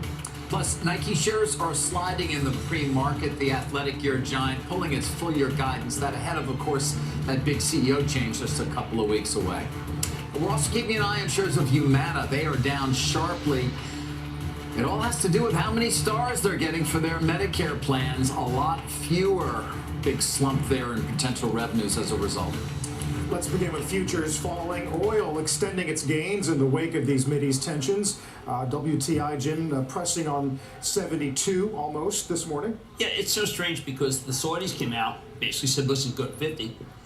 It's almost as if the Saudis, no friends of Iran, are saying it doesn't really matter what happens. There's a glut. Now, the Saudis may be looking at the fact that Iran's pumping 4 million a day under President Trump. Thank you, Jeff Sonnenfeld, for this. They were pumping less than 100,000 a day. So it's almost like Are Saudis saying, listen, don't worry about the price of oil, or whatever you want to do against Iran? You're not sure. Right. Well, because I'm not privy to anything that anyone else is. It's just I thought that with it, we're watching oil go up. The Saudis, who know more about oil than pretty much anybody, are saying it's going to go down $20. Right, and it had been going down. It was going down last week. It only reversed yesterday on this show, as we, of course, started to outline the news from U.S. intelligence sources that an attack by Iran was imminent. The attack occurred. It was well defended. It still remains very much unclear what the Israeli response will be. Obviously, there's a real concern about escalation in general in the region. That would seem to indicate that oil prices would remain perhaps a bit higher than they had been, but you throw in the Saudis talking 50 and it's kind of hard to figure, right? Well, look, if you're maybe you're emboldened if you're Israel by looking at what the Saudis are saying.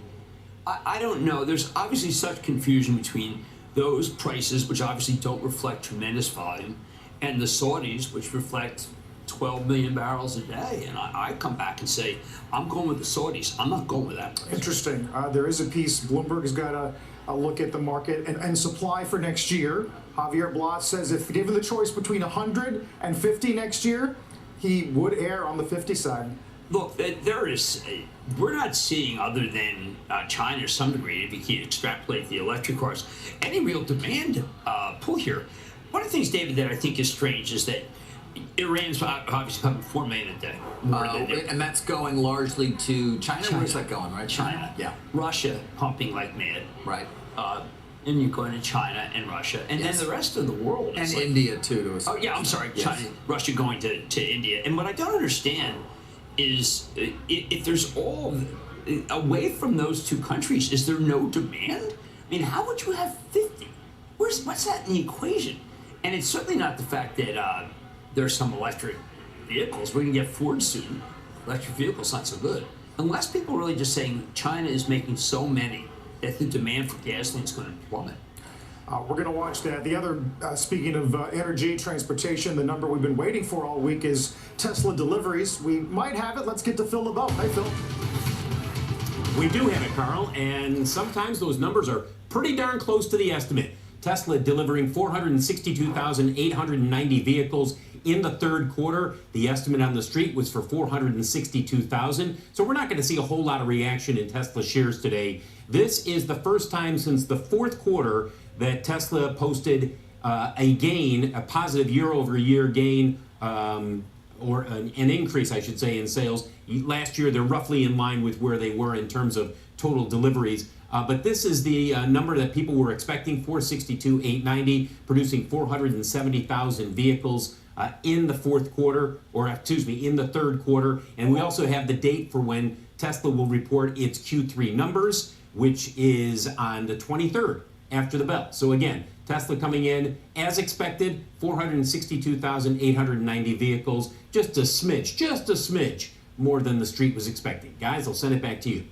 Hey, Phil, I'm going to bring you into the conversation we were just having because Jim was bringing up the idea, at what point does the increasing number of EVs actually start to affect the demand for gasoline? I don't know when we get to that point. I mean, we're still very low percentages, aren't we, in terms of ownership worldwide? We're not there, David. We're not, right? Yeah. Yeah, worldwide, I mean, you definitely are seeing the growth in China certainly impacting the demand for ICE vehicles in that market, which is the largest market in the world in terms of vehicle sales. But we're not seeing it definitely here in the United States. In terms of vehicles sold, it's going to be about 9% relative to the rest of the market. ICE is still about 79, 80%, and then hybrids coming in at about 11 or 12%. So you're seeing the slow erosion in the ICE market, but definitely not to the point where you can say EVs are telling people, look, you don't need to buy an ICE vehicle, and therefore gasoline demand is dropping. Well, Phil, Jim, is this the last thing that happens before we start talking about autonomous and the big day? Because I've got to tell you, Phil, the expectations, yes. We don't have a lot of things out there that I just hear people are so excited about other than this day. It's really rather amazing. Yeah, absolutely. It is the thing that everybody is focused on for two reasons, Jim. First of all, we finally will get greater clarity about Elon's robotaxi vision, more than simply someday we're going to have these vehicles and they're all going to drive us out of the road. We've heard that for years, and frankly, I don't think it moves the needle anymore. What people want to hear next week from Elon Musk is, first of all, what the vehicles will look like, and we've heard some things being leaked out about the possibility that it'll be a slightly different design, almost more of a micro car, if you will, as one possibility. And B, when will we see these actually start to go into the market, albeit in geo-fenced areas? They're not going to be widespread all over the world, but in geo-fenced areas.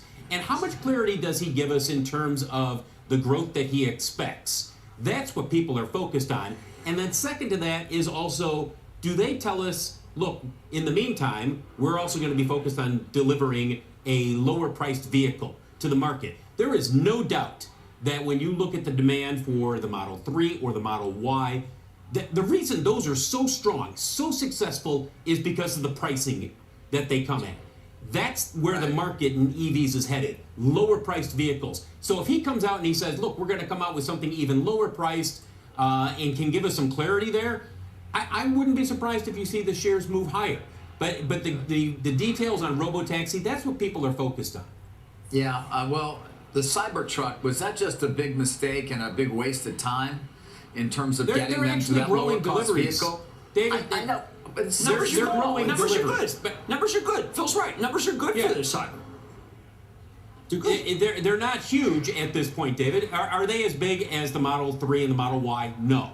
But they are growing production and growing deliveries. And look, you see them more and more when you're out, driving around. I see them more and more, and not just in the areas where you expect to see them, where there's heavy EV adoption, but in areas where you don't expect to see them, you start to see them a little bit more. I wouldn't call it a failure.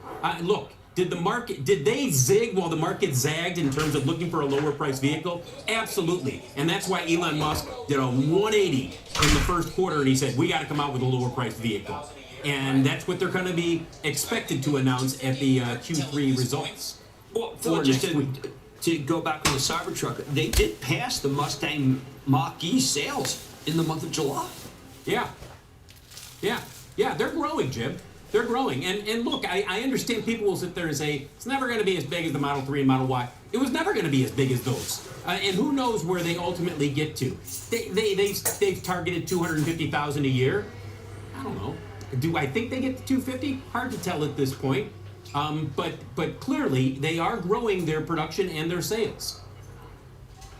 Phil, appreciate that. We should also keep in mind the way in which rates are coming down for things that are heavily financed, like autos. I don't know if you saw this downgrade of Hogg today out of Baird, where they interviewed some dealers, and in the words of one dealer, interest rates have stifled the market. No one is spending $40K on a bike and financing it for 84 months at 9% interest. Look, we're back in this era where if you don't have something cheap, people aren't buying it. And I've got to tell you, this extends to everything that I'm looking at.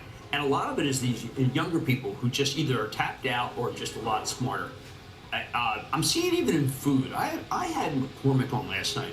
They're talking about, look, if you didn't take price, you're okay. And then I had Jack Hartung, former CFO, now president of Chipotle, saying, look, not just Chipotle, but if you raise price, we've now hit the upper limit of what people will pay. Look at Conagra today, first earnings miss in 3 years. No, and a lot of that, just to be clear, was that Hebrew National, during grilling season, they had a problem at one of their plants. Frozen's still doing well, but frozen is inexpensive. They took some price, but they're doing some promotion. I still think that they've had an inflection in volume, but they do have protein snacks, and protein works with GLP-1. Interesting that Pepsi they bought a lot. They bought chips the other day. Chips are GLP-1 enemy. Well, we got Lamb Weston also, another not good quarter on when we're talking food. How's having a good day? Restaurant traffic and frozen potato demand relative to supply continues to be soft, and we believe it will remain soft for the remainder of fiscal 2025. I don't know if that's GLP-1s or what that is, but it could be as many French fries. It could be. Look, no one ever wants to say anything that GLP-1 has impacted anything at all. Well, no one being who? You mean being the CEOs of companies that might be impacted? That's who you're talking about. We're happy to talk about it. Alcohol, the alcohol guys are saying, listen, it's not cannabis why we're down. It's not people want to be healthier while we're down. It's not GOP while we're down. As a matter of fact, we're not down. I know. And yet the GOPs have not really gotten into, I mean, it's broader population. It's 12 million people, but it happens to be people who are heavy drinkers, 2 drinks or more per night. It's attacking, it's also attacking sweet. You see this piece, LVMH, looking at alcohol-free wine and champagne? Yeah, I did see that. At a very high price, of course. Candidly, I had a Heineken alcohol-free last week. Did you? How was that? I didn't finish it. That good. Wow. I mean, maybe it needs alcohol. Maybe you put alcohol in the alcohol-free and it sells well. That could be the key. See, I'm a brand manager. I'm a brand manager, like from Budweiser. You're way ahead. Yeah, I'm way ahead. Should work for Nike. Let's talk. By the way, thanks, Philibert, on Tesla. Nike is among the biggest pre-market decliners on the S&P after announcing those mixed results last night. A key decision regarding guidance. This is the CFO on the call. Given our CEO transition, and with 3 quarters left in the fiscal year, we are withdrawing our full-year guidance. We intend to provide quarterly guidance for the balance of the fiscal year. This provides Elliott with the flexibility to reconnect with our employees and teams, evaluate the current strategies and business trends, and develop our plans to best position the business for fiscal 26 and beyond. To that end, we have also decided to postpone our Investor Day. Referring to Elliott Hill, who comes in a couple of Well, that weeks. ain't too bright. Postponing the Investor Day, Jim, doesn't seem like it was that big of a surprise. No, but this was It was a big surprise. remarkably bad. Anytime somebody messes with their guidance, I can understand restructuring, but it's going to take a lot more than just talking. Good morning, retail traders. Nike's problem is they went woke. And when I hear them say that they regret putting out that ad,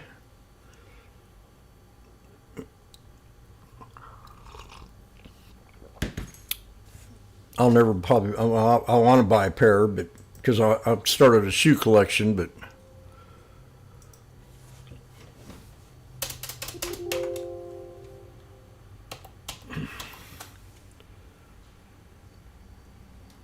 and it's really not that bad of a pullback. Not at all.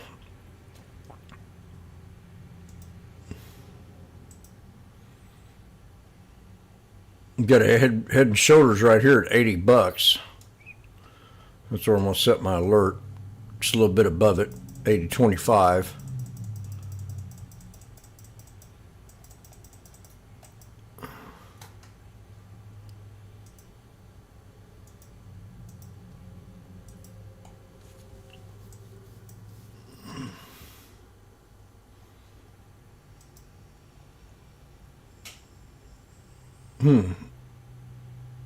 Got 2 of them.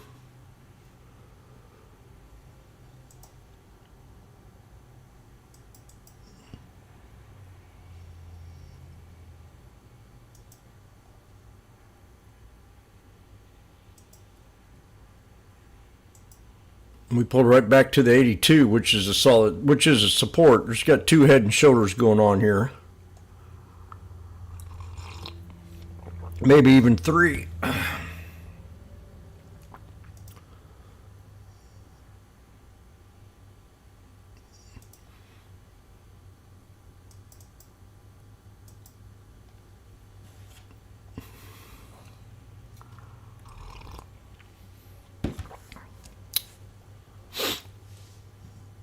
I'd probably wait for lower support.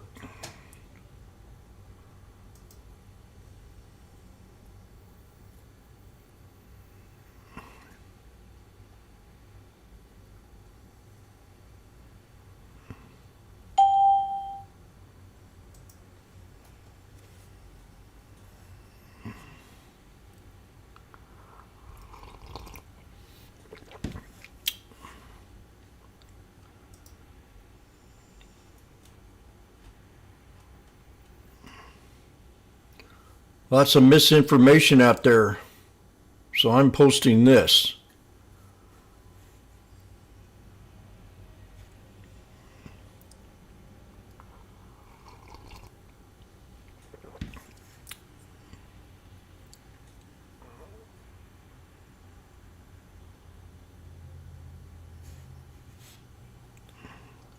A lot of misinformation.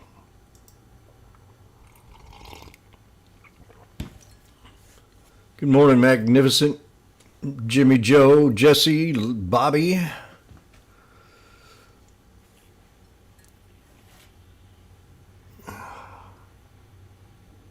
ReQ.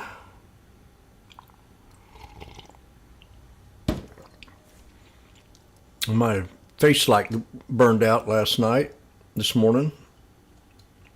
It's been a year of mishaps for me. Okay. Good morning, YouTubers. How are we doing today?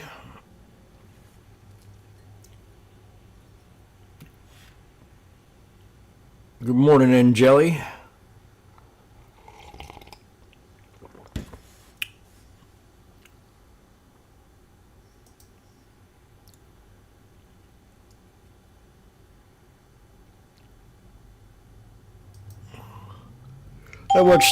I listened to the debate this morning. I thought it was a halfway decent debate compared to what I've been used to here in the last 2 election cycles.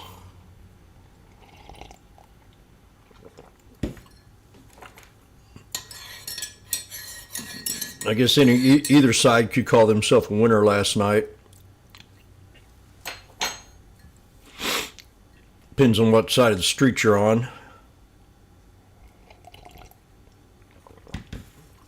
I didn't know what to expect from Tampon Tim, but he came out. I mean, there's a couple of flow-ups, but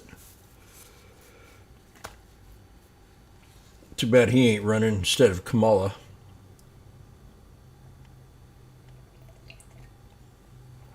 Democrats would probably have a better chance. But it's all about, you know.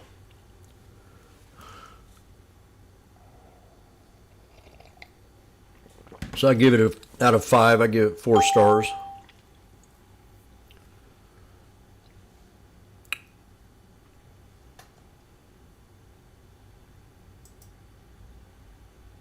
But I was listening to it on the radio. It's, you know, I wasn't watching,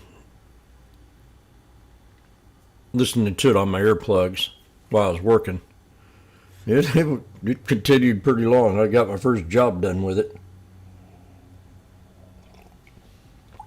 So I was concentrating on that.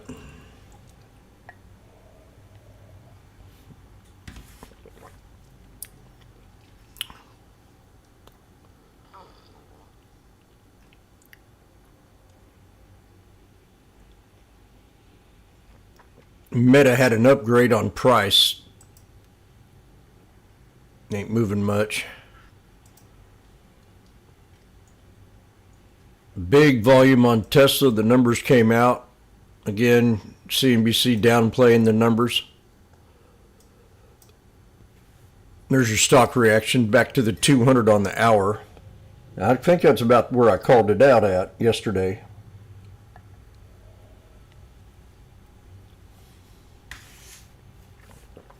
Back to the 200. But we have a little bit of resistance support level right here at 244.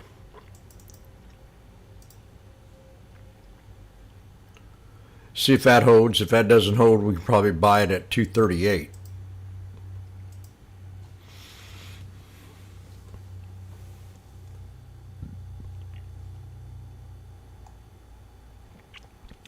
Tesla stock plunges, so they're going to, negative headline.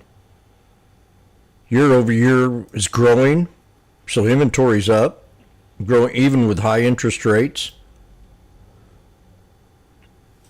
Deliveries rise 6%. The stock is falling.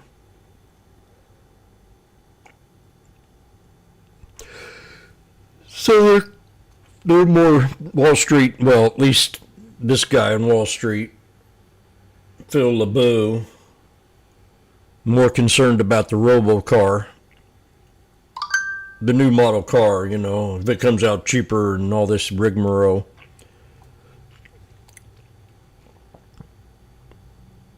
I think it's all about price myself and quality. I mean, if I can buy a brand new Tesla for 25 grand, I'll do it. And Elon doesn't care about profit. He cares about getting the cars into people's hands. And that's why I think the way it should be. So he's still my number one CEO.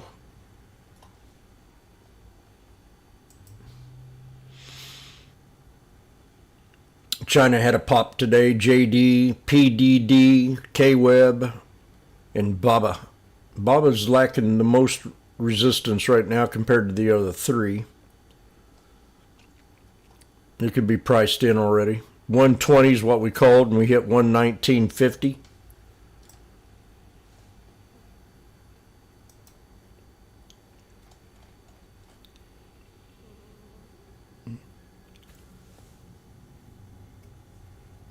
Two Jessies.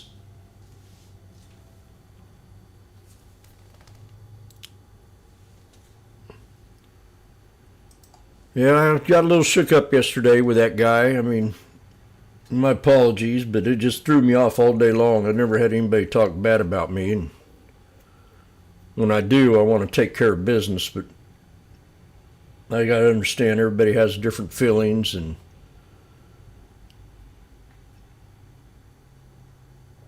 different ideas and different perspectives, and if you hurt someone's feelings, they want to whine and cry about it.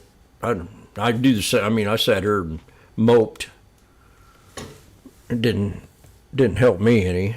I still was green for the day, but one thing about my strategy, my style of trading, I want to make it clear to everybody, is if I get in a trade, I'm going to try to work myself out of it. So I don't go 100% in. You know, I don't believe in that. I believe in averaging in like the millionaires do and the billionaires do. But I do it in a different time frame within a day trade.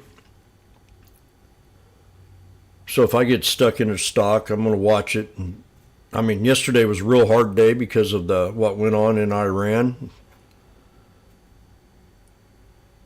I didn't put that in there. I didn't think about it when I took my trade, and I should have thought about it a little bit more. I was bearish to begin with.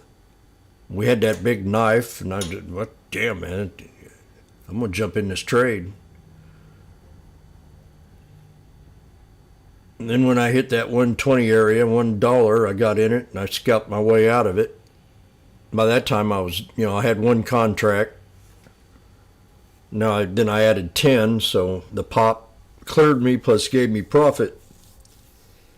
So I think in this market right now with the port strike and the wars and the oil uncertainty, then you got people running over to China because it's been sold off so hard in the past 3 years. You know, they were definitely cheap to where our market is not cheap. We're at all-time highs. So you got to be a little bit relentless, you know, and be a little bit more strategically planned. Now, where's resistance levels on, you ask, okay, Jim, where's resistance levels on China then? And we'll see what we can do here. We'll pull up a yearly chart. We'll pull up a weekly first.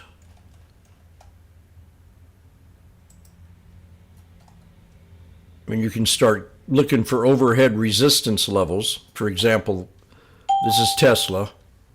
I consider Tesla to be a China play more than an American play. See, we're at a resistance level. This is called overhead resistance. And if you can count to 3, you can trade with me. Each one of them bodies have hit the body right there, so we could pull back and hit the 200 at right around 236 and bounce up off of it and stay bullish, or we continue to drop on down.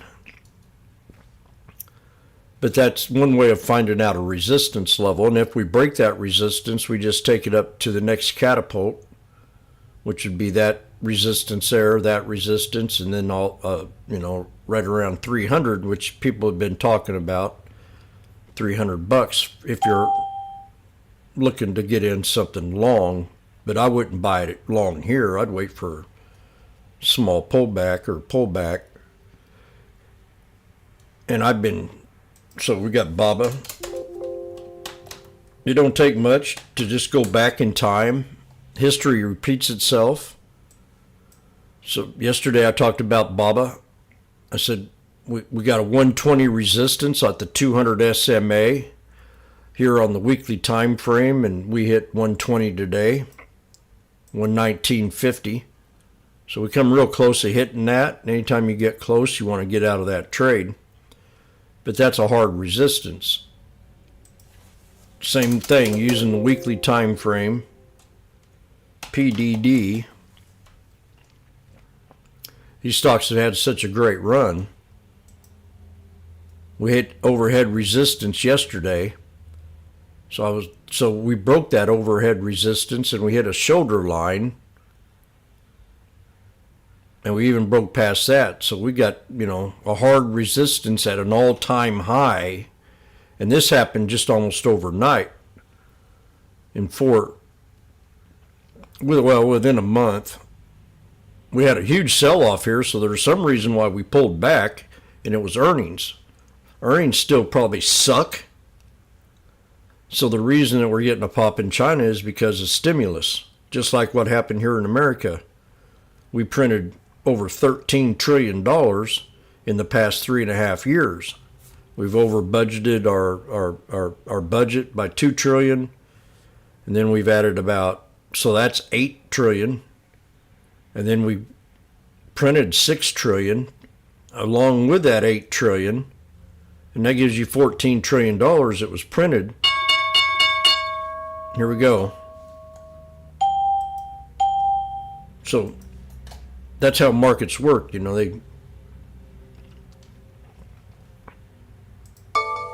I didn't think time was already here around the corner.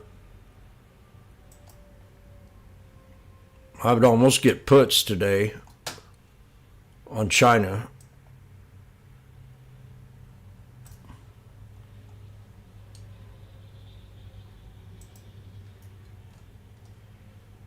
Now we got a 1, 2, 3 warming up down here. You see it on SPX? Right there at 56.90. So I'm going to set an alert right above it. Actually, I'm going to set it off this here pullback right here. Retest that. Right there.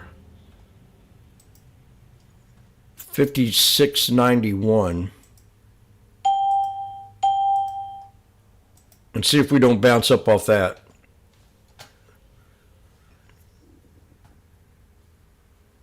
And the SPY, we've got a triple bottom down here. We could probably hit this day low. Now I've got 3 different support levels on here. We got a double bottom pre-market. So I'm going to set an alert right off that there, a little bit above it. See, we're right there right now. So let me get this. I don't have my platforms up. I started talking about ideas. Nothing's changed. We're going to get a response with Iran and Israel.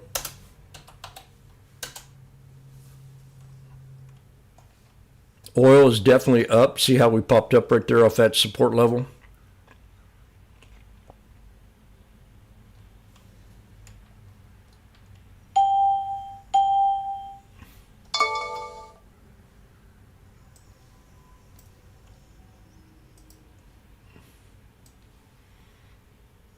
Yeah, people that don't know me, sometimes they think I have to think like them, and I'm not that kind of person.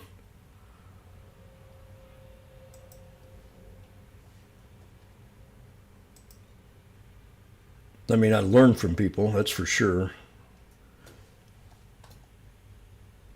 I wouldn't be the person I am if I didn't. We have 1, 2, 3 right here.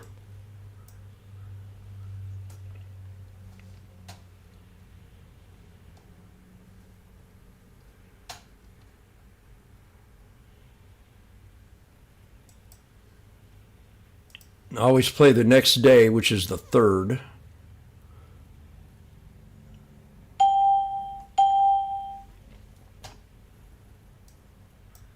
We got a hammer right here, which is bullish. So if we hold this tweezer bottom, which is a 1, 2, 3 on them candles, could get a nice little pop, 570 strike.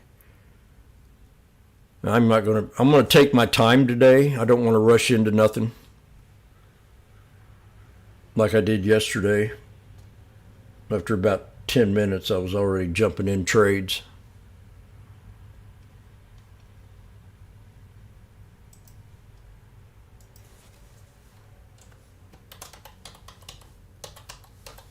Yeah, I got to get me a light. It's hard to see here. Probably get one this afternoon after I leave. 570 strike. Oh, that's the SPY. Let me get the SPY up here. This is the VWAP chart.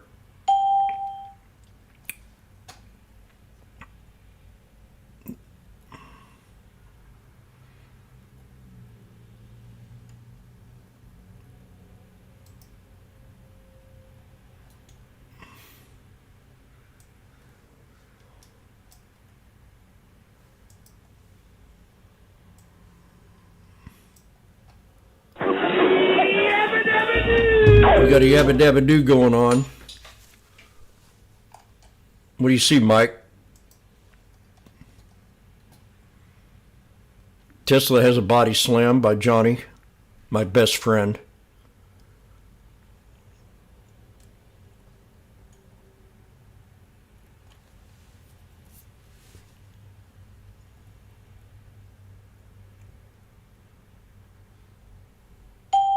Good morning, Livid Goose. I love you.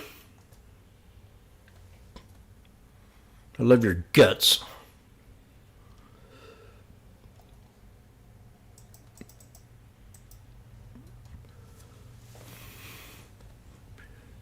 I've had an extremely good year this year. Just here the last month or so, it's kind of, I've had some,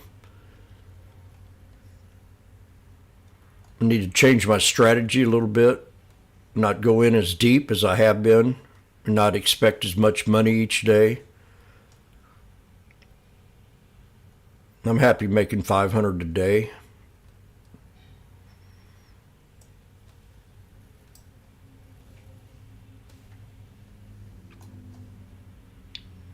Better, I mean, I was making $1,000 to $2,000. Sometimes a lot more.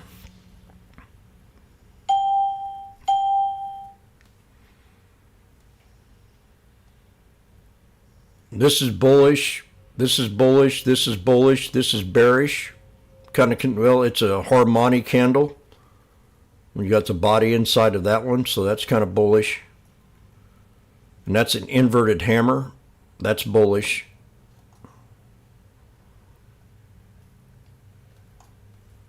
When things are inverted, it's just the opposite of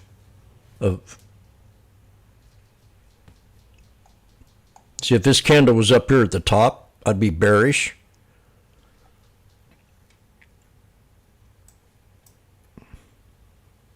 What happened there?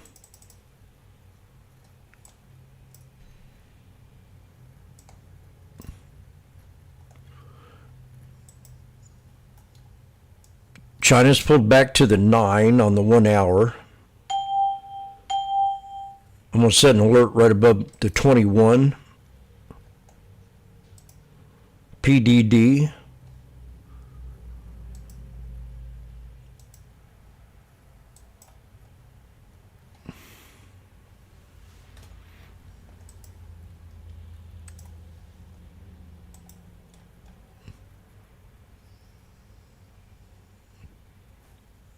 Mike reloaded a ton of puts yesterday at the end of the day.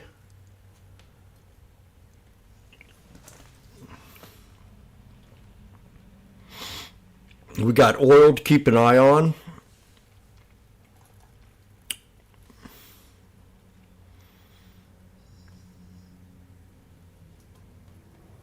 XLE.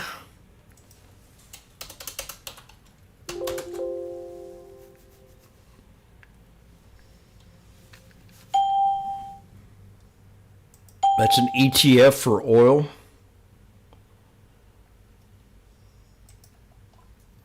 China watch list, we got Nile at 736.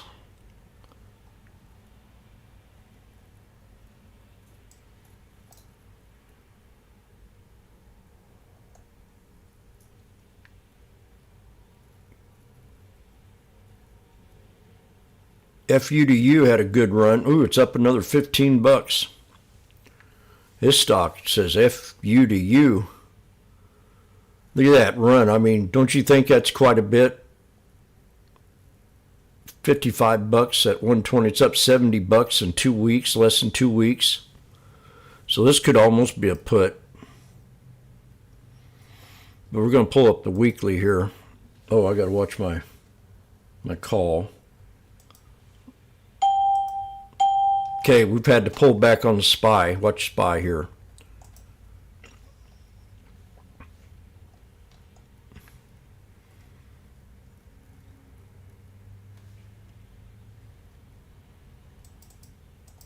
Look at that. That's a nice little knife right there. 3 black crows. 110. I'm going to look at these real closely right here. Get my beach trade out of the way. At 110 for the 570 strike.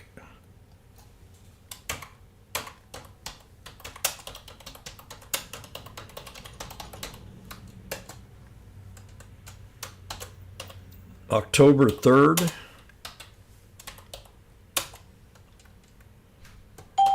Strike 570 at 110.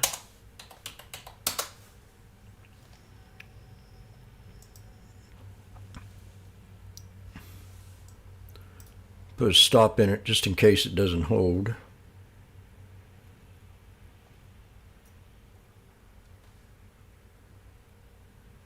This is going to be a fast trade.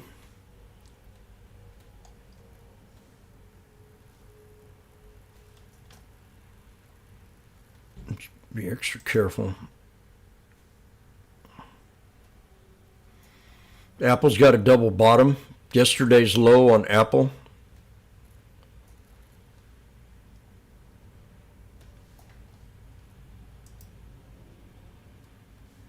Boeing's pulled back a little bit. There's still a lot of uncertainty going on in the market.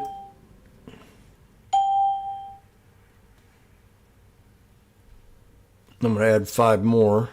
That gives me 10.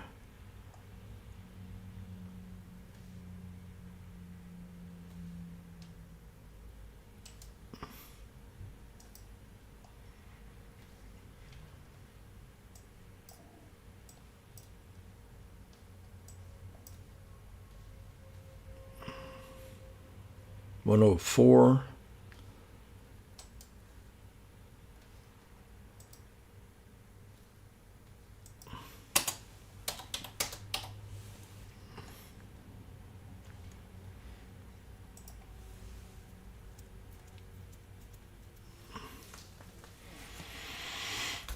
Okay. Now, if I don't hold this, I'm going to get out of it. We could hit 553.30.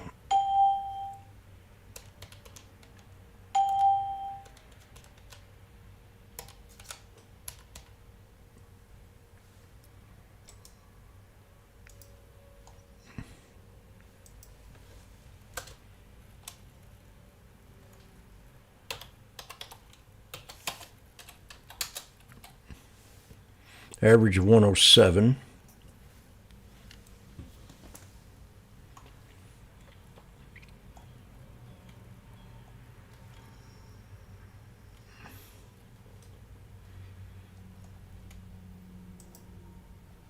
If you use pulling back,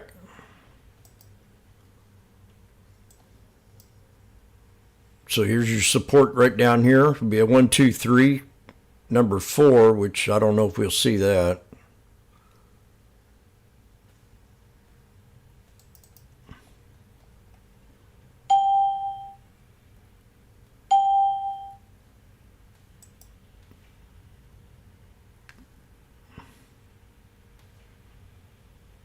Very good.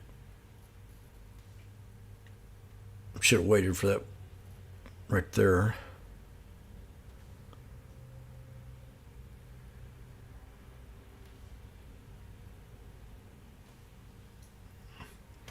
Look at the SPX.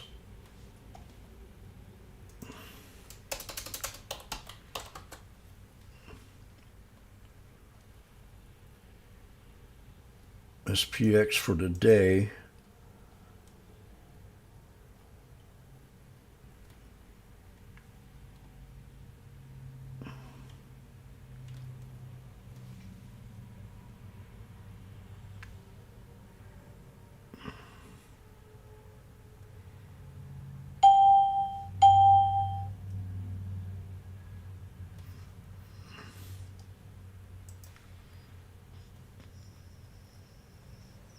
Pot stocks are down.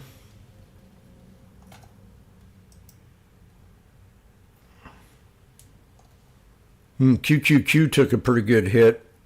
SPX took a pretty good hit. I'm going to look at the SPX right here, the calls. The 5700s.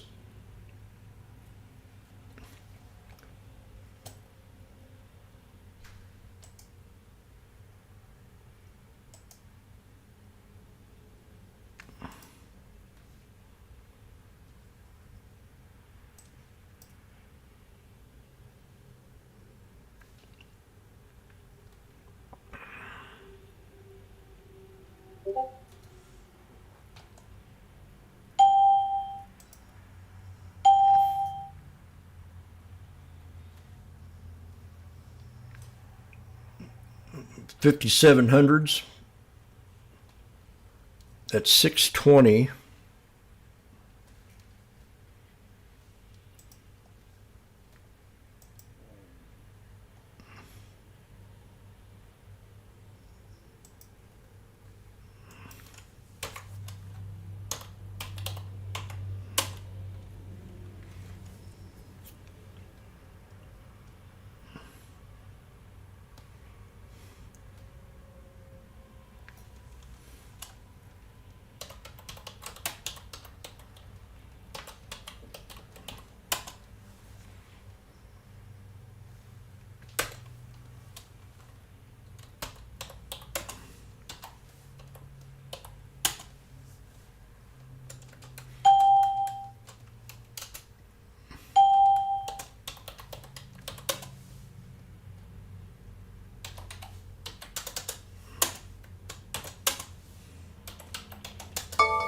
I got one. We're at 710 right now. So I'm in the SPY and in the SPX. We're at 720. Get out now if you're in this trade. 620. I want to see if we get up to the 21. 640, 50. And I'm almost even on the SPY.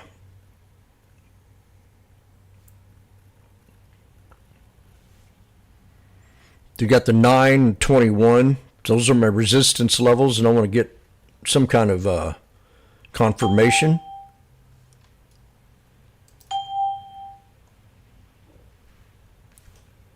$860. All right. Take profit. 3 white soldiers.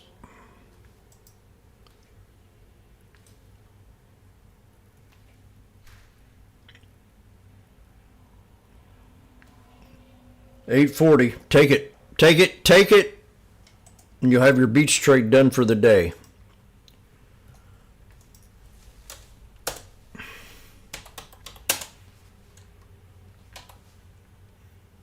$890. $910. I'm going to take it right here at $9. I'm out. That's 3 white soldiers to the 21. You get out of the trade. Now I'm at 116 on my SPY, so I want to sell it. 3 white soldiers at the VWAP, 119 out. Done.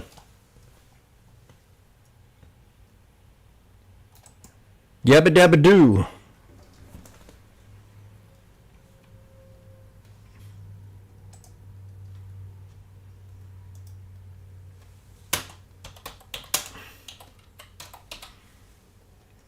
Take that, rookie.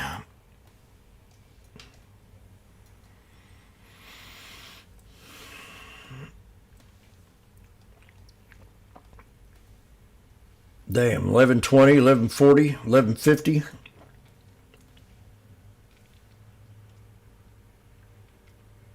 $11.80.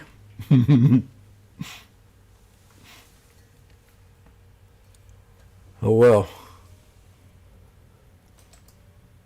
Fuck, it's gonna keep going. Now we're at the 200.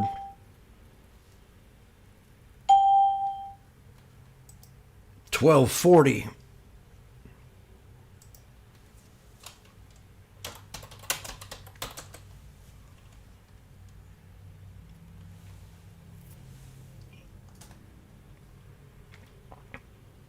XOM new highs, according to Mannequin. We hit the 200, so that's an automatic exit idea. We got 3 white soldiers. Brian D. Did you nail it?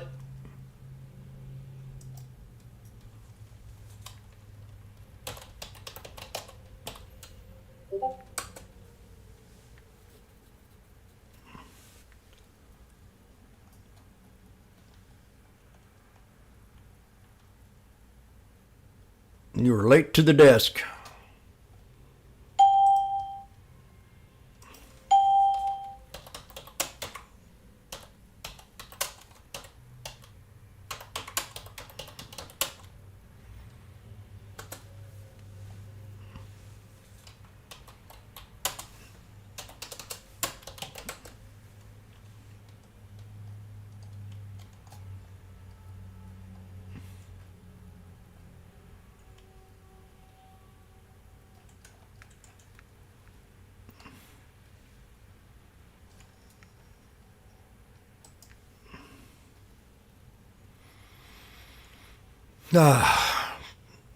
I'm redeemed.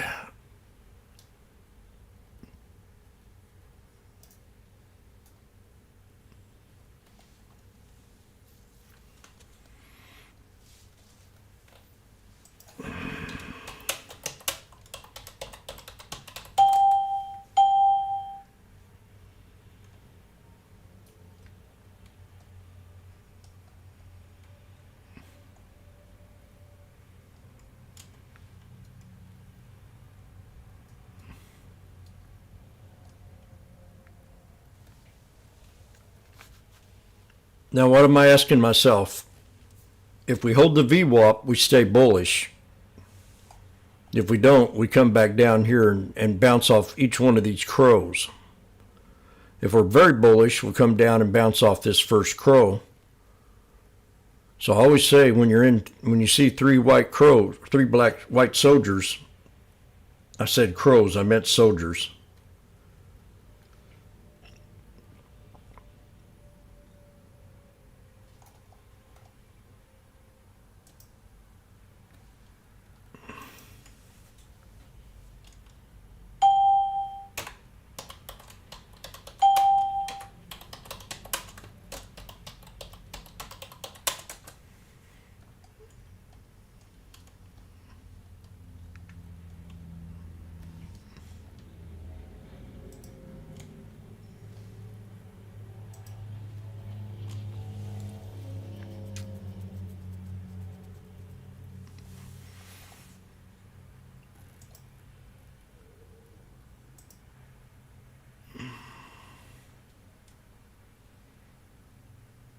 I'm not in them no more.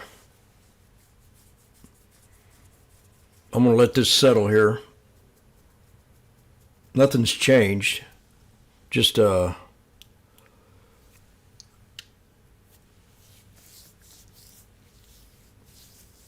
only thing that's changed is we're not hearing anything about Iran yet. Russia foreign minister says it sees no point to nuclear talks with U.S.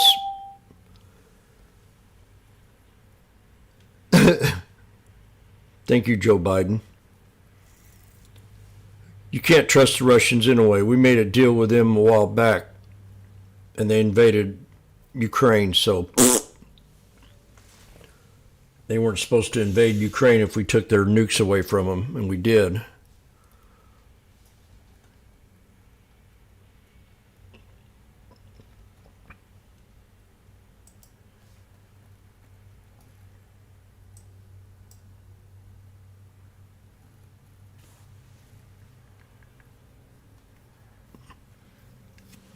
We're in an arms war right now, big time, with some real action.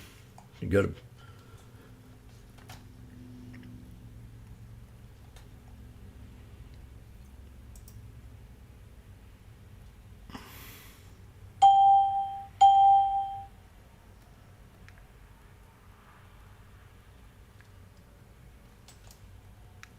Yeah, I could have had 100% gain on this trade.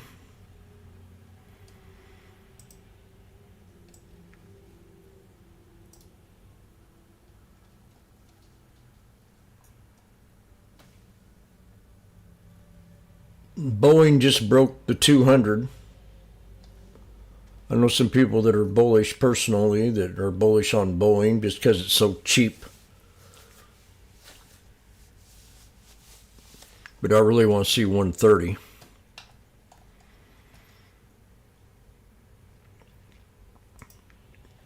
Now, FU's getting close to support.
Oh, I got my 500 in today, so I'm halfway happy.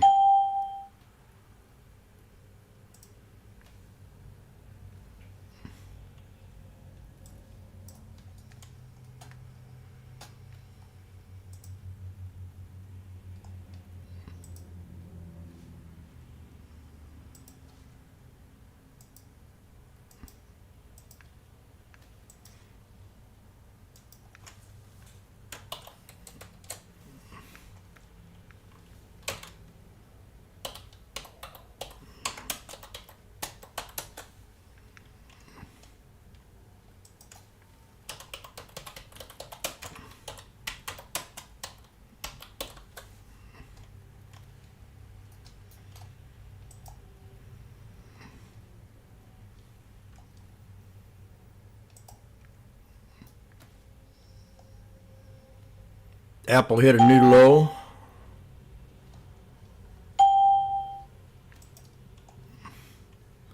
The QQQ, Jimmy called. We reversed on it back to the 63. So that finds some resistance. Unless we break it, we run to the 200. And then that's a hard resistance at 480.45 right now. So another 60 bucks. 60 cents.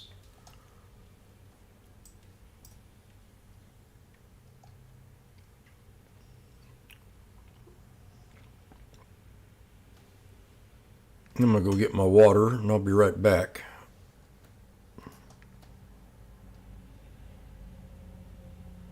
I said that 5 or 6 times yesterday.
Oh, I don't even know if I had my camera on.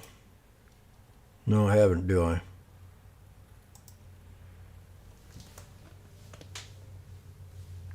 I gotta get my face light, new face light today, so you'll see a tanned washboard Jim today.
Spy pulled back to the VWAP.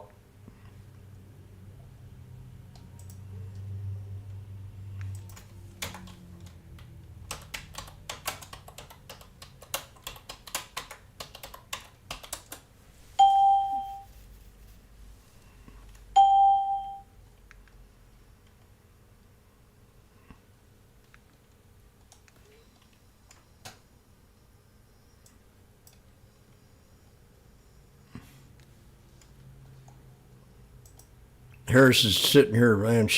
These idiots were at war because she was in office. Biden's not in office. I mean, Trump's not in office. Saber, I mean, come on. There was a genocide under her watch, not Trump's.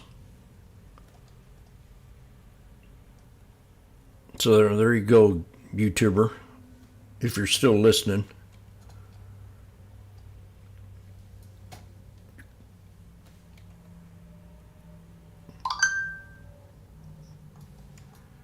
You're probably not, because you bashed me pretty good yesterday.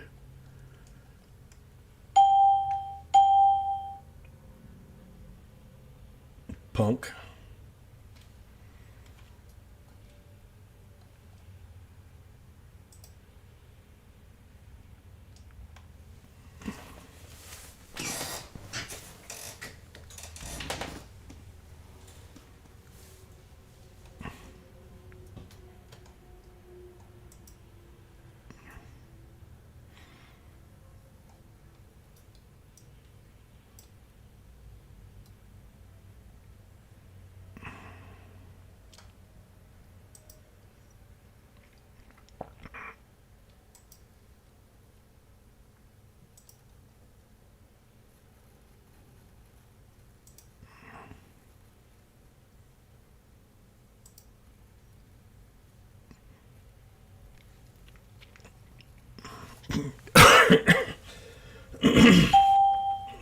SPX just broke out.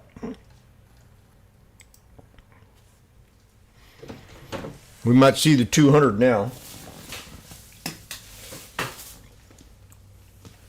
Yeah, I didn't think about jumping in it.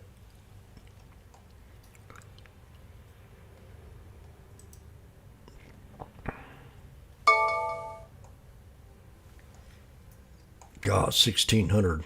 Damn it. We're in the money on them 5,700s. That'd be $1,000 on that trade. 2,000, because I had two of them. Instead of 600.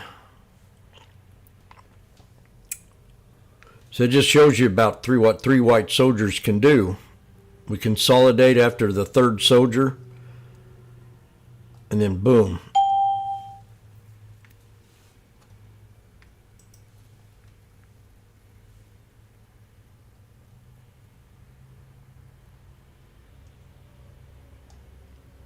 You think J.D. Vance won? I do too, but it was a lot better than what they used to be. At least they were civil.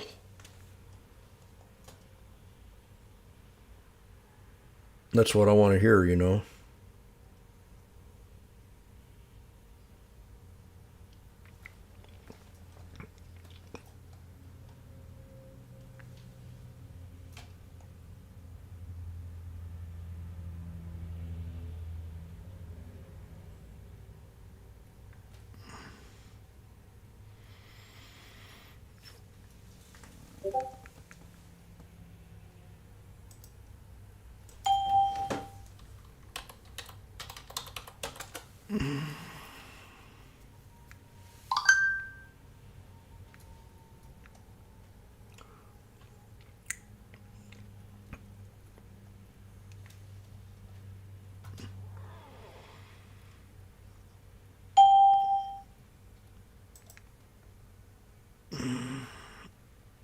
So I want to go over the watch list real fast here and see if I can find any bargains. Right now we've got Tesla down. Okay, I'm going to tell you how I used to trade Tesla when we were on that huge run. Anytime Tesla pulled back 6%, 7%, that was a trade idea for me.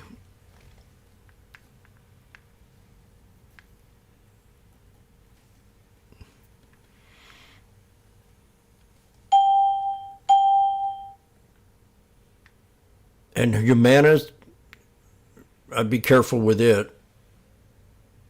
It got to a 4-star instead of 5.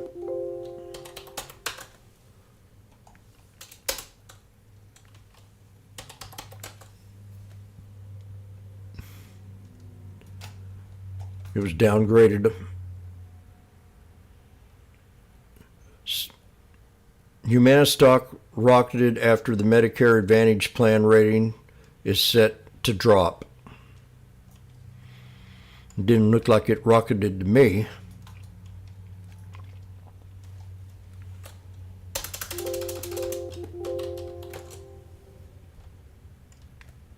Niles pulled back to support, but I ain't trading it yet. We got Meta down 1%. Starbucks unionized in Washington.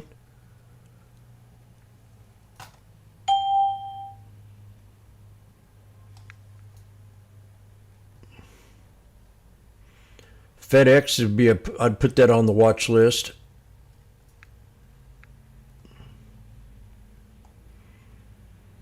CCL we want to see back at 13 or 14 bucks. Coin had a big drop yesterday.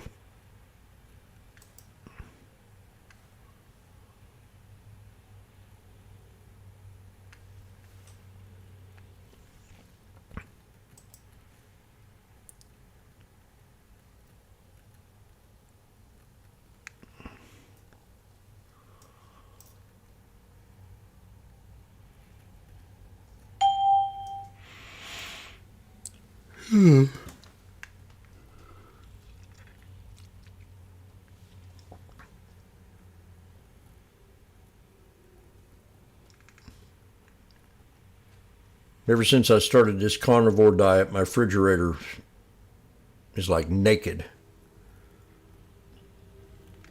I'm going to save a lot of money on it.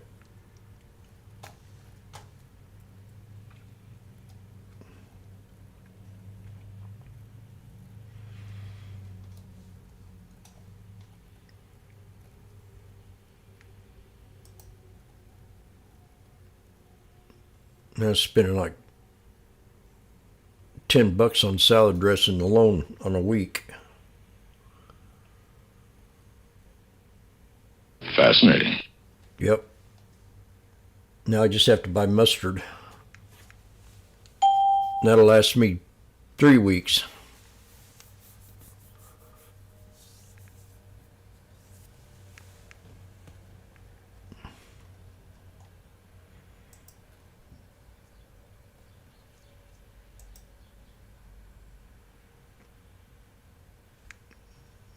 I'm watching Meta. Meta had a price upgrade to 650.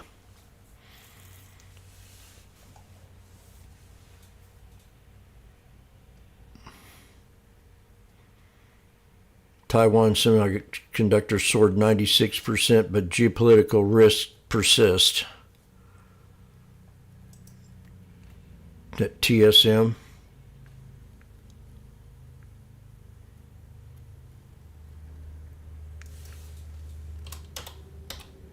I agree, Mustang.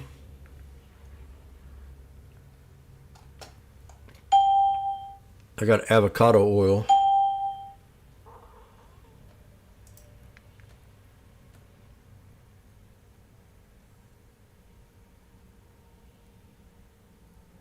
So PDD bounced off my support call.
Dang, 14 something on.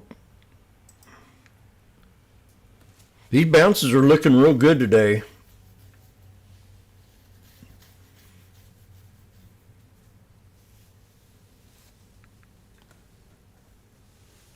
Money wise.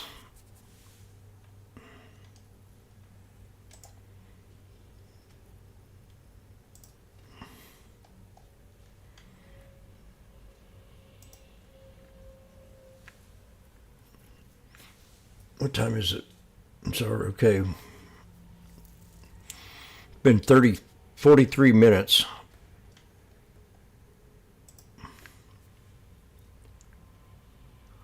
Baba's the only one that really didn't bounce. K-Web, JD, and PDD did. And we hit the 200, so we'll see if we got a double top on PDD.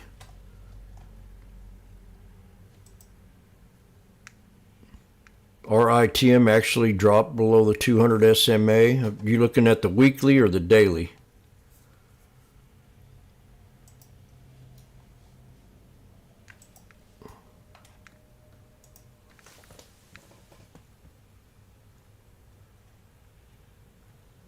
That's a different time frame.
What's this here?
We're at the 63 on the weekly.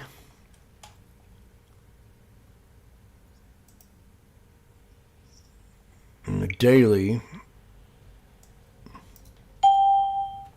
we have an underlying support there, Mike, on the daily. If you use the bodies, RITM. If you use the wicks, we're going to drop down another 30, 40 cents.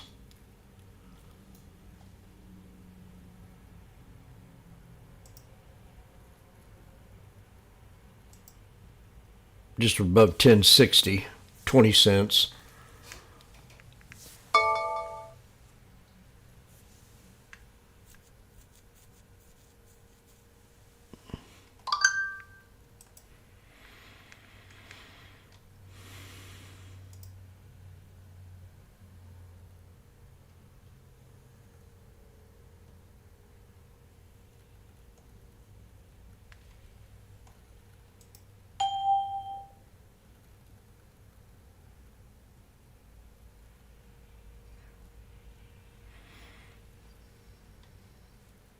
Leonardo hung out at Diddy's place. This is what I got to watch right here tonight. Yeah, YouTuber. I never hung out at Diddy's house. Call me a racist if you want.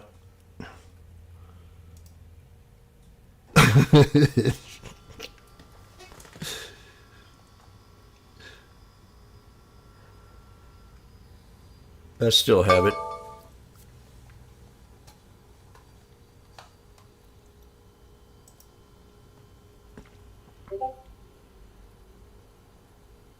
$57.12. Looks like we're going to hit the 200 on this baby today.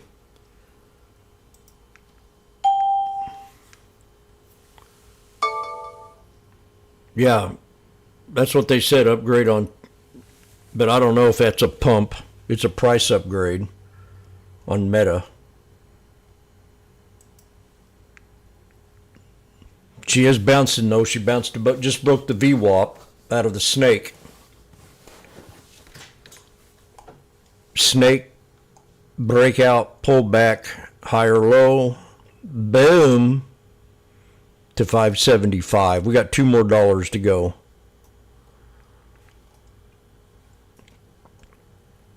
Damn, SPX.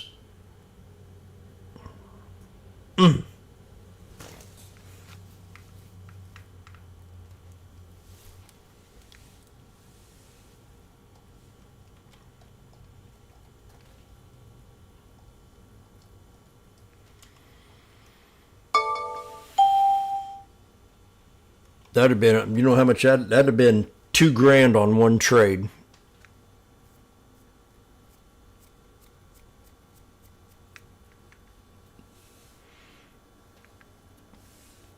Now I'm going to be looking at puts once we hit this 200 right here.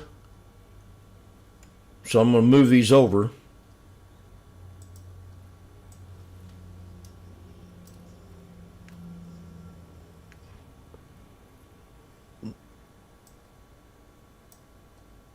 We're at $7 right now. I'll grab one when I'm ready here.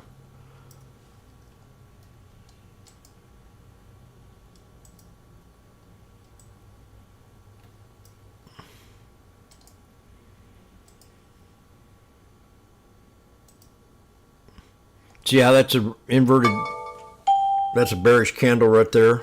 These things are already up.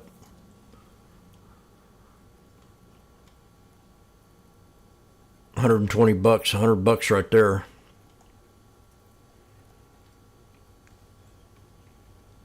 A little too late, Jimmy.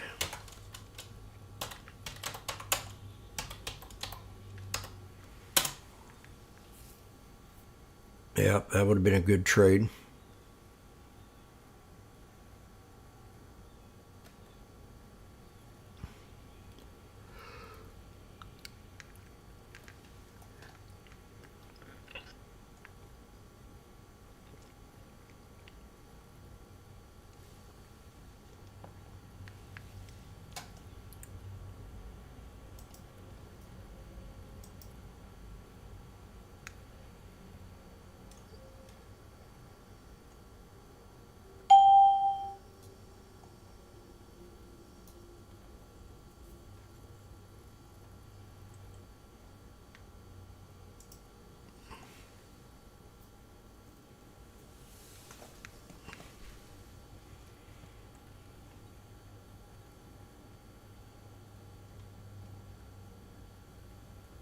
Yin, yes.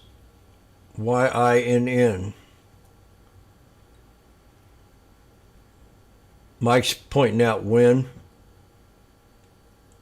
Yin.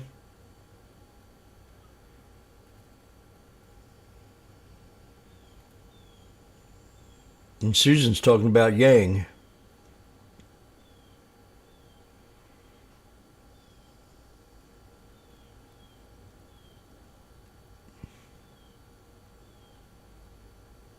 Fifth of the fib at 38%.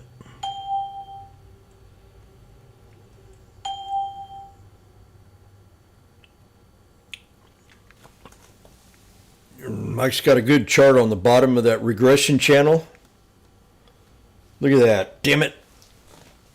These things. $300 on these calls right here.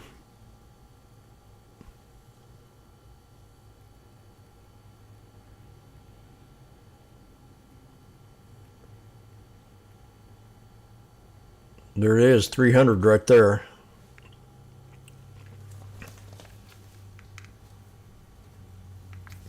Look at the wicks. I want you to pay attention to these wicks. See, that's a bearish flag right there. That's bearish.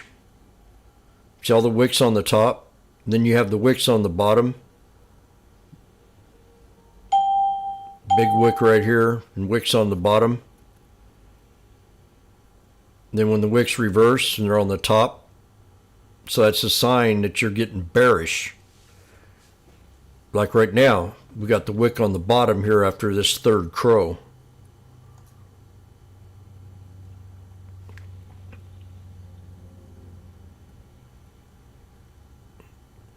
go in there and grab my water. My body's telling me I need a drink of water. I'll be right back.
They have connectivity technology, proprietary SerDes, technology patent portfolio.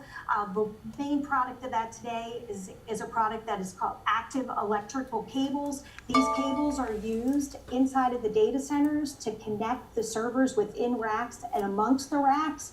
We believe this is revolutionary. It's replacing passive copper cables, and we see a long tail opportunity, not just with the active electric cable piece of the business, but as the balance of the portfolio, optical DSPs, line card PHYs in the Ethernet area really start to accelerate. So unlike Supermicro, we believe that this company at this point in time is attractive opportunity, well positioned, and that growth rates will accelerate from here. Does your bullishness in small caps mean that you think this is an economy on solid footing and that the Fed can achieve this soft landing? As we sit here today, yes. I mean, and I think that's the key component as to the success, what we believe will be the forward success of small caps. The Fed has finally moved in our direction. That has been a headwind over the last couple of years as they embarked on that rate hiking cycle. That's been a negative for the asset class. The other piece that has been a negative for the asset class really has been that underlying earnings growth hasn't been there relative to large cap peers. We feel like that's starting to inflect. And with the economy in a soft landing or no landing narrative right now, which we have confidence in, consumer seems to be hanging in there, employment is softening, but not overly weakening. You know, we're optimistic that So I'm gonna go in the kitchen and get my water and make my burrito. See a revaluation in the small cap asset class, which has underperformed for the better part of the last 3 years. All right, we have to leave it there. Stacy Sears, Portfolio Manager, Emerald Advisors. Thank you for your insights. Thank you for your picks. Thank you. Thank you for your time. Have a good one. The Chartmaster is coming up next. We'll discuss analyst calls for Home Depot, T-Mobile, and Harley-Davidson. Stay with us. That's next on Morning Trade Live. Yes, honey.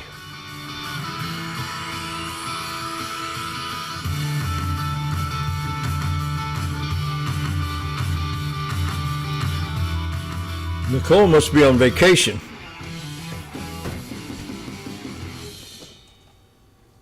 Or that black, or that one lady, that other lady, that black lady on there. Even more specialized trading support.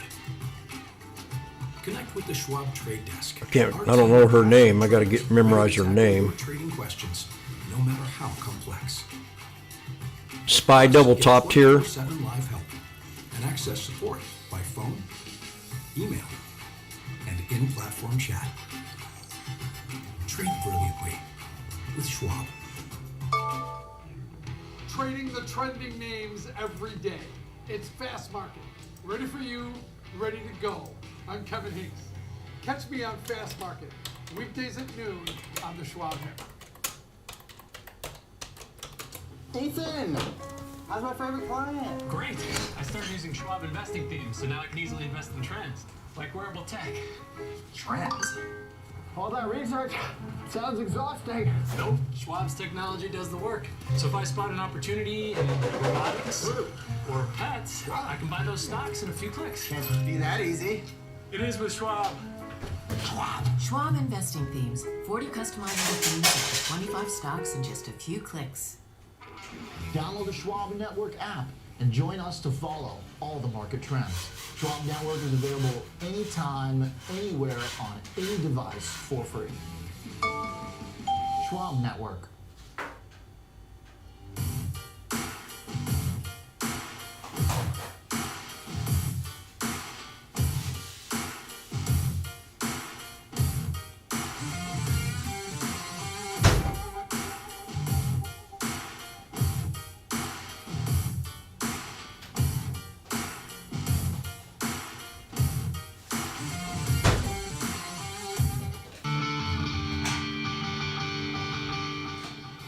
Welcome back to Morning Trade Live. It's time for the chart master. Jenny Horn is back with us to take us through the fundamentals, and Rick Ducat is here to take us through the technicals. Hey there, Jenny and Rick. Great to have you both here. Jenny, let's start with you. Home Depot got upgraded today, got a buy rating, not giving a boost to shares. They're under pressure, down about 0.4%. But fill us in on this analyst call. Yeah, pretty optimistic analyst call here on Home Depot out of Gordon Haskett. Like you mentioned, moving to a Home Depot got an upgrade. $450 price target. Why that's significant is because the street high I could see is around $455. So that does imply some significant upside from where we're currently trading, just around $407.51 a share. But the firm did say that while its survey results do suggest home improvement demand remains subdued, trends may be bottoming as interest and mortgage rates are nearing the point where respondents indicate a greater interest and now re-engaging back with this category. They said it's actually very plausible that home improvement demand will show signs of life beginning next year. So as a result, Gordon Haskett now finds it appropriate to increase its exposure to the home improvement vertical. Trends are not getting any worse, and the recent cut in interest rates should be a catalyst to drive now higher engagement. So I will say fairly loved name. I mean, there's 25 buys, 13 holds. There are one underperformed. Well, that's not a so definitely positive. some caution when it comes to the streets. Feelings on this name, and like you said, not really getting a lift today at all from. Oh, I got 5,700 in here. Ah! We've seen this trend really. We've heard from many CEOs. There was like this deferral period where consumers were waiting for interest rates to moderate or lower. So I understand the thinking here that we could see some improvement, but hey, this name is right around its 52-week highs. It's only about 3% actually now off its all-time highs made back in 2021. All right, so Rick, when you take Can we continue, or are we at a double top? Haskett thinks it can go another, I think we can continue and hit the 200. levels are you looking at? Yeah, you know, Jenny mentioned this is a pretty optimistic report. The chart looks pretty optimistic here. And when we look back, we can see that it's been in an uptrend for most of the past 52 weeks, starting with these yearly lows all the way back near 274, trending upward across this series of low points, and ultimately then taking a rather 1, 2, 3, bounce there. upside here after we broke above this ceiling that we Home formed near Depot. 376 or so. So now we are firmly above that old high point near 396.87. And you know, true, the gains today, or not the gains rather, the price movement today is a little on the more anemic side here, but we just made highs yesterday. You know, it's not crazy to see a stock taking a breather after doing something like this. RSI also looks pretty good, kind of matching the price action here with our upward trend line. Yabba dabba doo. connecting to the subsequent low points. We are above the 50 midline. We are above the 70 threshold that marks the overbought area here. Tiny little bit of bearish divergence there where price made a new closing high and RSI did not. I wouldn't sweat it too much, as a trader here, because we are still making highs. We're in the overbought area. Things are looking pretty solid overall here. So if we were to keep moving upward here, we've got our standard deviation channel study. Blue line, linear regression line, line of best fit. One standard deviation to the upside is roughly where we are now. So right where we are is a kind of a reasonable spot to potentially look for some resistance. Beyond that, +2 channel comes in near 435. To the downside, the old high is near 397. Our green line here, that's one spot to watch. Then we've also got our yellow 21-day EMA near about 389. So a couple spots to keep in mind if we do start to falter and move lower. All right, we'll keep an eye on those levels. Jenny, you're also taking a look at T-Mobile today. It got a downgrade this morning. But interestingly enough, not weighing on shares. Shares are up about 0.5% today. You think we break it too?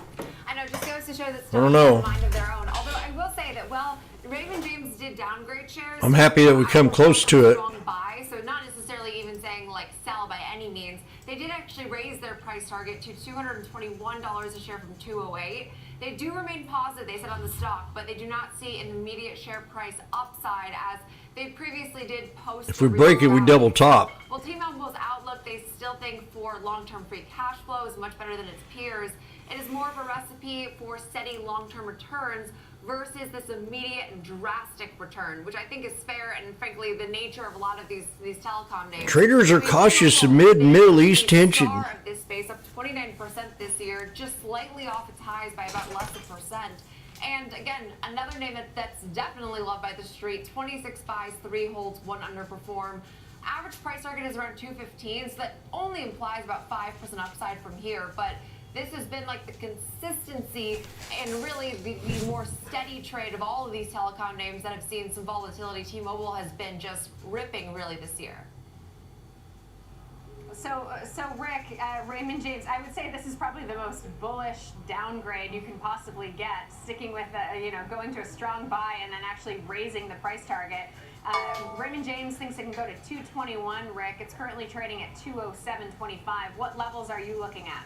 Sure, kind of, we've got another situation here. The charts are quite different, but another situation where we're very close to those highs and enjoying a long-term uptrend here. So once again, we are been in an uptrend for almost all of the past 52 weeks here, and more recently you can see it started to accelerate to the upside here with our much steeper white trend line. The accompanying boundary here going across these highs gives us this rising wedge type shape, typically regarded as being a little bit more of a bearish type of pattern. Really though, it can go either way. What you're looking for would be a breakout beyond either of those two lines, and it can be energetic when something like this happens. You have an environment of declining volatility of price bouncing around in an increasingly narrowing range. So the resulting breakout, if it does happen, can have some legs behind it there. So be on the lookout, be ready, be nimble in your trading. When we look at RSI, we can see kind of a mismatch though, because long-term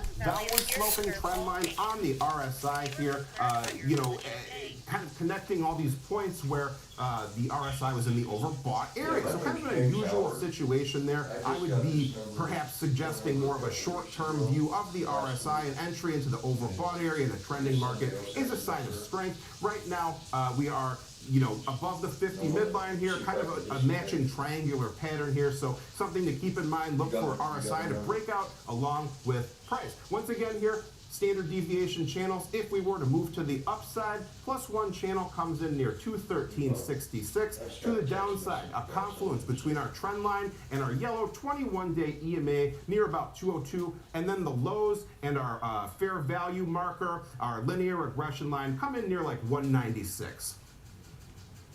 All right, and moving on to our final stock today, it's Harley-Davidson. Jenny, this one got a downgrade. It seems to be weighing on shares today, down about 3%. Basically, have gone a whole lot of nowhere this year. What is this analyst saying? I know, finally, at least though, a movement in stock that matches Not actually the news activity we're seeing, monitoring because text yes, this was messages easily the least positive, not necessarily a bullish downgrade here, as Bayer did downgrade shares to neutral from outperform, cutting its price target accordingly then to $40 a share from 44. Following them contacting actually the company's dealers for an update on some of these third quarter trends. So they said that dealers reported weak retail, excess inventory, and caustic sentiment, all of which suggests some risks now to Harley-Davidson's guidance. They said the company was in the news for all of the wrong reasons this summer, fueling more frustration among their shareholders. So Bayer does still see value in the overall Harley-Davidson brand, but says sour feedback from riders, dealers, and shareholders has mixed a potent cocktail this season. So, I mean, definitely, we heard all this backlash from the dealers, and we heard some mishandlings of management, how they were addressing this issue. It also doesn't help that you have to zoom out, like, to basically max time frame to find the all-time high in this name. Well, we're down about 16.5% from 52-week highs, well off of all-time highs of around $74 a share made back in, I believe, 2014. So I think that just goes to show the preference and the evolving trends of consumers. Frankly, it just hasn't favored Harley-Davidson as of late. Yeah, so Rick, when you take a look at the technicals for this one, it seems like Baird thinks it can move a couple dollars higher with a $40 price target. I took a look, the median is 42. What specific levels stand out to you? Yeah, for sure. This is our weakest chart of the three we're looking at today. Not necessarily terrible here, but relatively speaking, this one is this one that's struggling the most. And the $40 price target, just to address that right away, makes sense to me, because look here at this red line. This was a high point that we reached here. This was another high point that we touched on a few times there, $39.74. So about that $40 level, they're looking for a break above this repeated ceiling that we've been encountering here. So now that we have tested that ceiling once again and failed, we're seeing a rather severe, drop off during the past few days here, and it's done some technical damage. We broke below our yellow 21-day EMA. However, we did find some footing at our purple 252-day EMA. The longer term, the moving average, the more significant of a source of support or resistance it is. Now we are right on the money of the orange 63-day EMA, so it'll be worth watching to see if we can close above these key indicators as this day progresses. It's still quite early in the day here, but overall shape, kind of an upward channel here, between our two white dashed lines. Broader picture, longer term trend line in blue there, still going to the upside. RSI, once again, a triangular shape here, but this is the one that is the outlier today, the odd man out here, because this one is below the 50 midline and trending downward here. So, that would be another thing to keep an eye out for, would be a significant breakdown below that green trend line. Support and resistance here. Well, I already kind of mentioned our supportive areas that we'd be looking for to hold our two moving averages. Beyond that, we've got our trend line, which is right on top of our volume profile, point of control near about 35. That's the area of heaviest trading here. Then another low point right there near 34.28. To the upside, 21-day EMA near 37.82. And then, as our analyst note mentioned, around 40 would probably be a significant resistance area based on the price action. All right, currently trading just around $37 a share. Rick, Jenny, thank you both so much. Up next, our market meetup panel joins us to discuss Okay, baby. moves, and it looks like we might be discussing a move higher. 1770 now, these 5700s. That's next on Morning Trade Live. We'll be right back. It's all about if we break this resistance. If not, we'll pull back. Because we're getting close to lunch hour. So I'm going to move these over to 5690.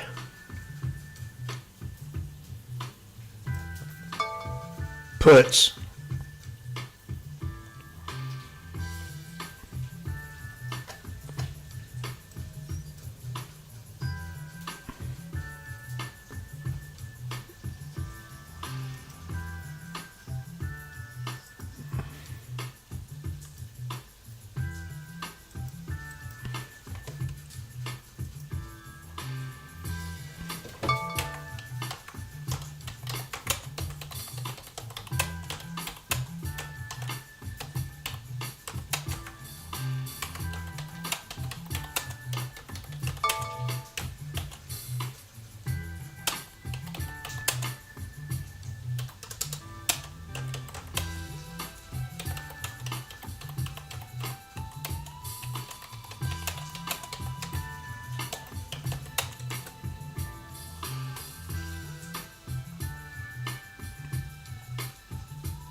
accelerate your market knowledge. And shift your perspective into full view.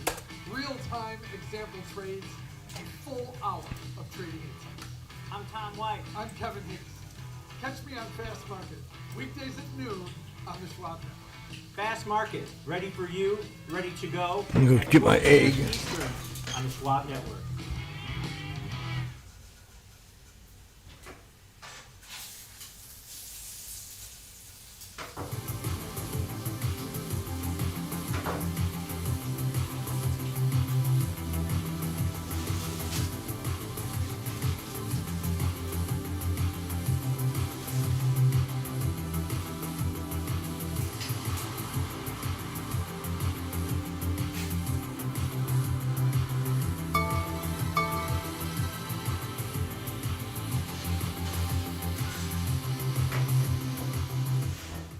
Knock, knock. Number one broker here for the number one hitmaker. Thanks for swinging by, Carl. No problem. So, what are all those for? This lets me adjust the bass, add more guitar, maybe some drums. Wow, so many choices. Yeah, like Schwab. I can get full-service wealth management, advice, invest on my own, and trade on Thinkorswim. You know Carl is the only front man you need. Oh, I gotta take this, Carl. It's Schwab. Schwab. Have a choice in how you invest with Schwab. Another way I'm saving money is I use bacon grease now. I don't have to buy oils. Bring your trades into focus on Thinkorswim Desktop with robust charting and analysis tools, including over 400 technical studies. Tailor the platforms to your unique needs with nearly endless customization, and track market trends with up-to-the-minute news and insights. Trade brilliantly with Schwab. SPX. With Schwab investing themes, it's easy to invest in ideas you believe in. We're kind of standing still right now. They don't know what to do. Once we hit that 200, For online gaming? Or want to explore the space economy? Choose from over 40 themes, each with up to 25 stocks identified by our unique algorithm. Buy it as is or customize to align with your goals. All at your fingertips. Schwab investing themes. 40 customizable themes, up to 25 stocks in just a few clicks. Welcome back to Morning Trade Live. It's time for our market meetup panel. Let's bring back in Kevin Hinks and George Sillis. God, I love you. Welcome back. All right, let's take a look at the major averages because we're seeing green. Hey, YouTuber for bashing me yesterday. 30 points. Listen to this. I love Caroline. Smooch, smooch. Same in the S&P 500, essentially flat. So, Kevin, stock staging a bit of a turnaround. What changed here? I think what really is happening here is just a no news is good news for this market. We've been soft. Volatility's been higher. The VIX is now down on the day. About almost 2%.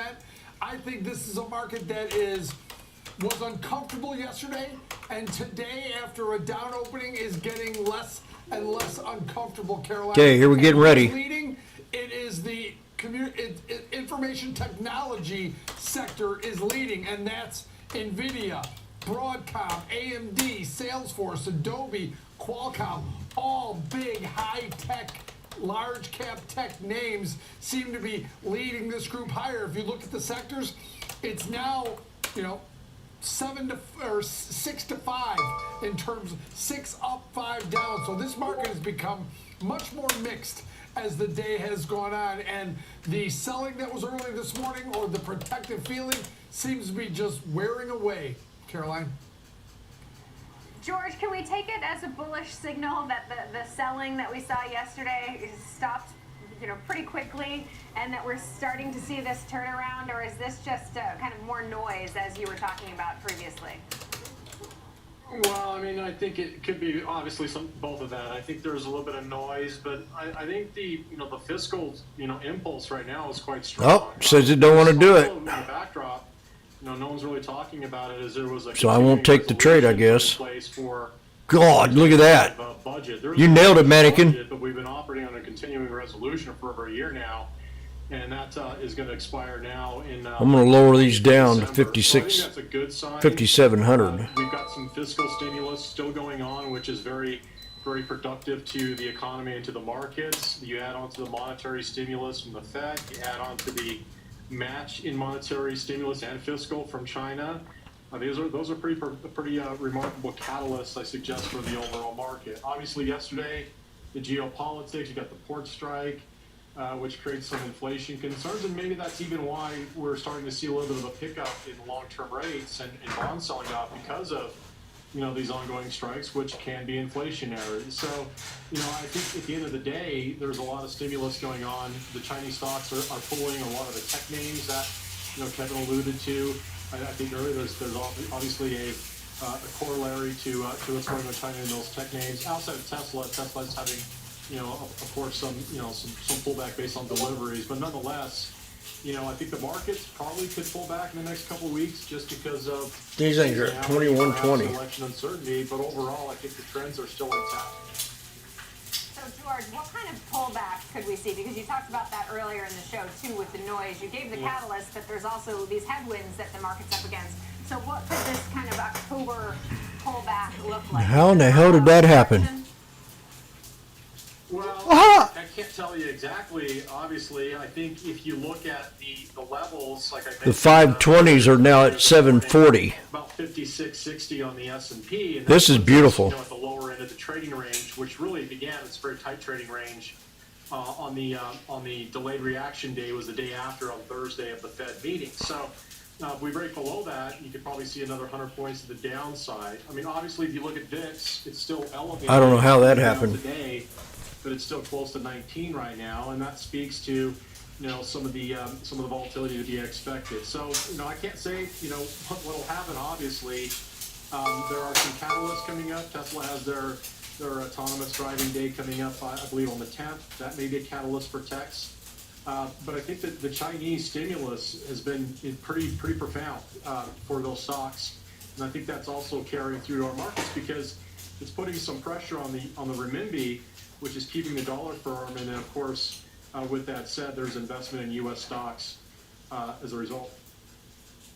Okay, so Kevin, just to kind of stick with that idea in terms of, I mean, at the end of the day, this is a rally that has stalled out at this point. So not seeing necessarily additional selling, although to George's point we could, but we're also not seeing any huge gains either. So what is going to be the next catalyst for a significant move in this market? Is it going to be Friday's jobs report? Is that going to be meaningful enough, or do we have to wait for earnings to come? Absolutely. I think what George alluded to, it's Friday's jobs market report, the number one data point of the month. Remember, yields have gotten up now to 3.8%, and the market seems okay with that. Why? Well, we're getting 4 looks at the labor market this week. So far, we're 2 for 2 in terms of stronger labor market data than we expected. We got that in JOLTS. We got that in ADP. 3 white soldiers. Jobless claims tomorrow, and then payrolls on Friday. So what Jerome Powell told us to focus on, which is the 9:30, not inflation, is starting to come in stronger than we expect in terms of the data points. And I think that, despite geopolitical risks all over the place, frankly, and despite what George was mentioning with 2 strikes, remember, the port strike and the Boeing strike, they're not striking for lower wages, they're striking for higher wages and significantly higher wages. So that could be inflationary. You're seeing rates tick up, but as long as rates tick up at a moderate pace, the market can still go higher, and we did just lower interest rates 50 basis points. So I think Friday's number, focusing on the labor market, is going to be crucial to the next leg in this market, Caroline. Yeah, higher wages, and to that point as well, supply chain issues, which could be caused by the port strike, could also put upward pressure on prices. And of course, we have oil prices on the rise, which could translate to higher prices at the pump. So I think, George, we've talked about that a bit too. Even if inflationary pressures aren't necessarily a headwind for this market right now, if the jobs data comes in weaker than expected, and this is a market that's really anticipating that soft landing and optimistic about the economy, how disappointing could that be? Well, it could be disappointing. I mean, we're in an environment where what was bad was good. In other words, what was bad for the labor market and the economy is good for the market because of the expectation of rate cuts. We're in the pivot mode now. So, the market's going to follow the economy. So if the labor market demonstrates continuous weakness, that's not necessarily going to bode well for the markets. I am using, we talked about this earlier, I'm using long-term rates as a proxy for the health of the economy. The higher the rates on the long term is a good sign because the yield curve is widening out. The Fed has room to negotiate rates lower just to match inflation, which is obviously coming down. But if rates start firming up closer to 4, I suggest that's a good sign, not a bad sign, because it demonstrates that the market is expecting growth in the economy, but also stable inflation. All right, we'll leave it there. George Sillis, Kevin Hanks, thanks so much. And thank you for joining us on Morning Trade Live. Stay tuned because Trading 360 with Nicole Petalidis is coming up. Oh, Nicole is here today. Did you hear that, YouTuber? I'm talking about a woman.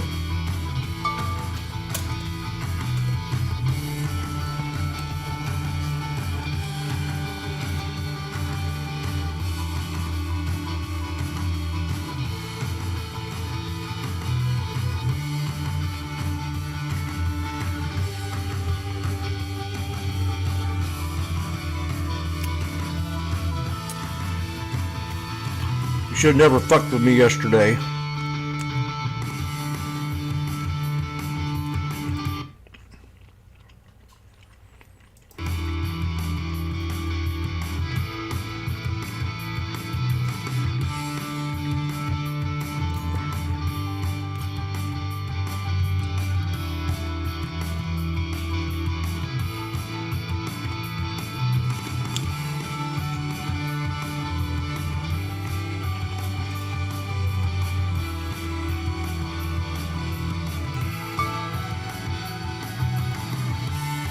This election season, stay out of the muck and the mudslinging with Schwab Network's By the Numbers coverage of the presidential cycle.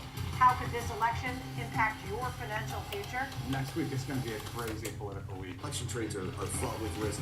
No agenda, no hysteria, just good old-fashioned analysis of what policy means for your portfolio. Stay informed, stay ahead. Tune in to our election coverage on Schwab Network. The market is a multi-trillion-dollar beast. When there's profit there, you take it. That's always going through my head. My job as a trader is to just make money.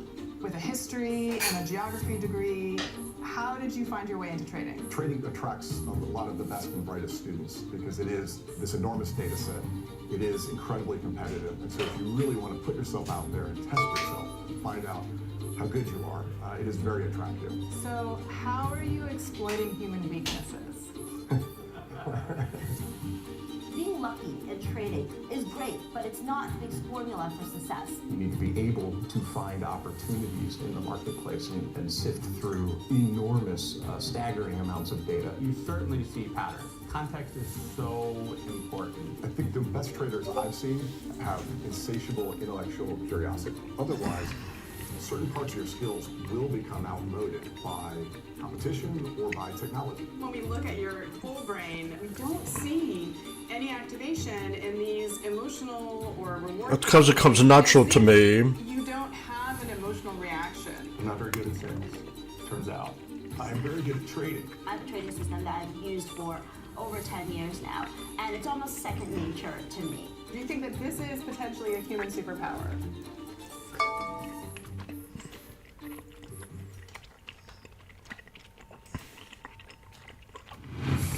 Welcome to Market Overtime on the Schwab Network. Quality Focus has worked pretty much across all 11 sectors. We deployed a fantastic array of new technology. The companies that are doing well are almost too big to fail. Have you set yourself up correctly? It's controversial. The old guard is saying, away, off with their heads. AI feels controversial and it's going crazy right now. It is going crazy. So what does all of this mean for the market? As long as people want to buy it, the price could go up. Oh my goodness, the Fed cannot do everything they used to do to save this market. Instead of taking cues, set the cues. There's nowhere else I would want my money. No more than 5% in any one stock, no more than 20% in any one sector. Now there's a market for every single one of these people. There's a market for you. Get rid of Kevin O'Leary. Thanks for tuning in.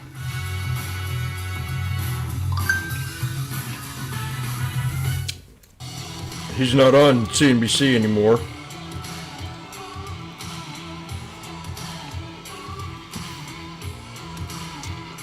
Okay, we're at support, SPX here.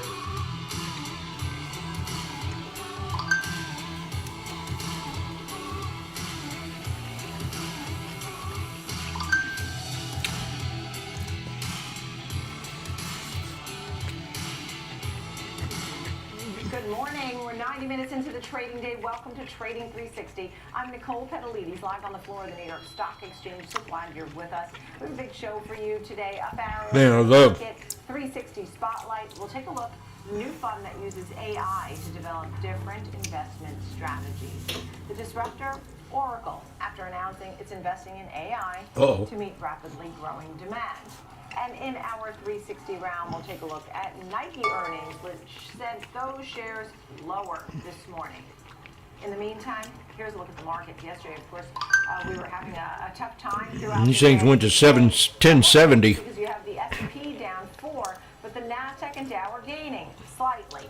NASDAQ's up 0.1%. And the But I'm Dow out of them. 2 points. Out of the puts. Okay, so we're right around this unchanged line. The Russell is up fractionally as well. Oil, which had been jumping, is up now a buck. It's at $70.89 the barrel. $26.68 for gold, down $22. $19.06 on the VIX. The dollar 101.42, so that's been gaining. Bitcoin 61,325, down 1%. For a look at some of the top moving stocks in today's market, I'm joined by Jenny Horn, markets correspondent here on Schwab. For the ones that don't know me here on YouTube, about 5 months, 6 months ago, I had a little health scare. And I think it was a reaction to too much sugar. So I decided to take doctors wanted to put me on a bunch of medication, and I took things in my own hands and started a new diet. So I started eating salads, and I lost 20 pounds. And then now I'm wanting to bulk myself up with muscle. So I started eating protein. That's how I come up with Protein Palace. So I'm eating a burrito right now with hamburger and beef liver. And I got an egg. And it's a keto burrito with a little bit of sour cream in it. And I'm finding out that since I've changed my diet around almost entirely to junk food and hamburgers and chips and dips and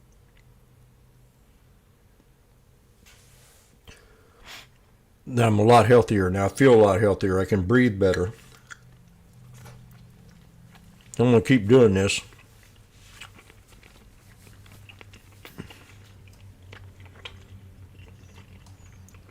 We reversed. Food's tasting so much different to me now than what it used to. It's a lot more fun to eat.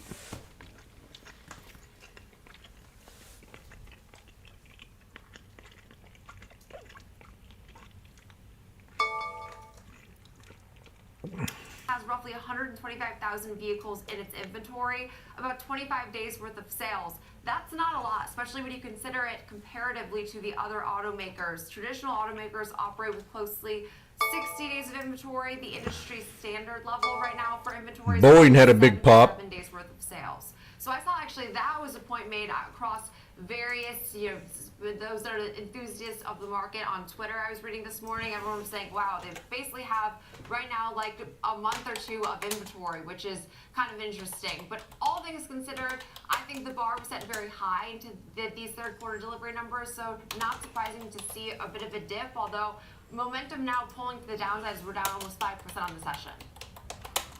Okay, Jenny Horn, thank you for that. Appreciate it. 245 right now, 94 is where Tesla's sitting on the news.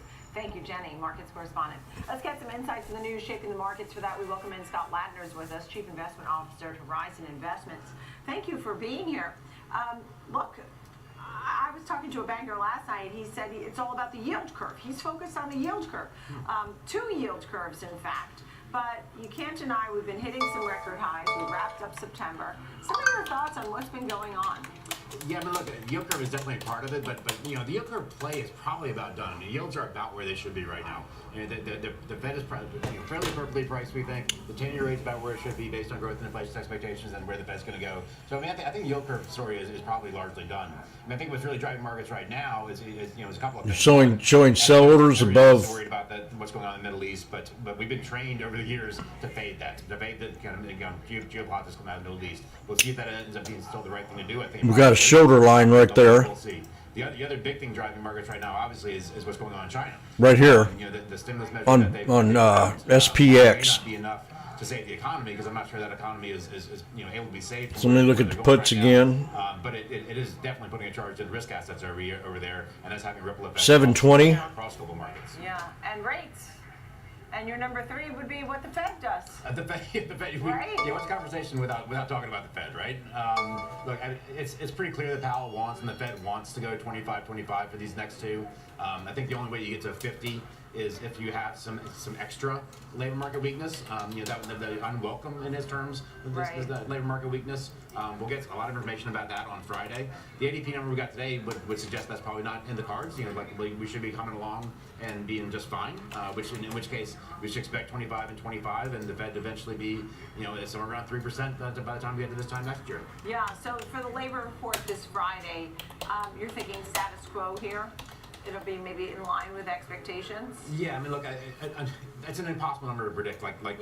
Even in the best of times, right? Sure. But we do have a little bit of information coming out of the JOLTS. We do have a little bit of information coming out of ADP. You know, the things that we know about the labor market right now that we've gotten so far have been relatively in line. So that should be the base expectation right now. Yeah, understood.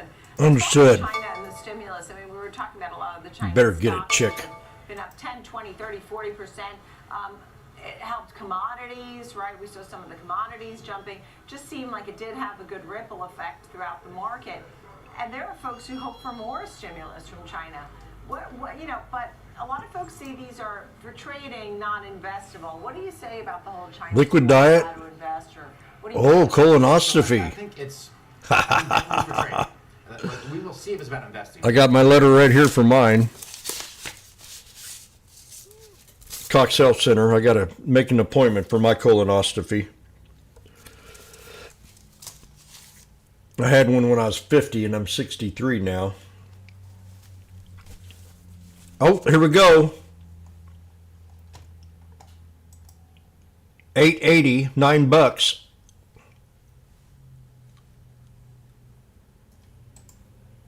I'll take it.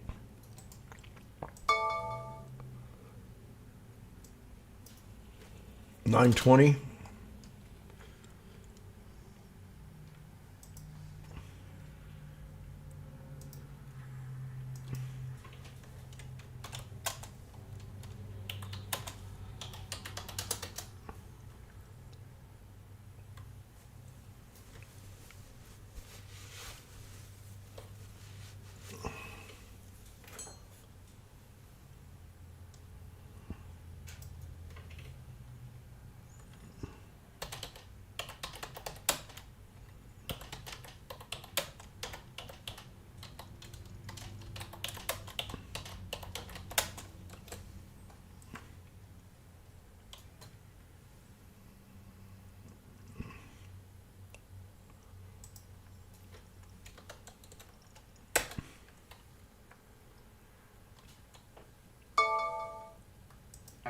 But if this AI thing is real, which Okay, I'm gonna go in there and slap a beet, eat a beet real fast, and then I'm done with lunch. You know, on the healthcare side, we see that sort of a tangential play, like the second derivative play for Good eye, Mike. AI stuff. If you think about drug development, if you think about testing, if you think about some of these other things, the biotech and the healthcare space are pretty obvious candidates for companies that could have massive productivity gains coming out of this. And then home builders is just the most obvious direct play on rates going down and mortgage rates going down. Mortgage rates right now are about 100 basis points too high relative to where they should be relative to the 10-year. And yeah, that's partly a product of where interest rate volatility is right now. But that will normalize over the next few months. Yeah. And if it does, like we could see a home buying boom that's directly tied to rates. Also was thinking about the word recession, and you were saying that the folks that maybe shoring up cash or maybe running to bonds, who may be leaning more towards maybe a more severe recession or something, they would not be doing the right thing. We just don't see it.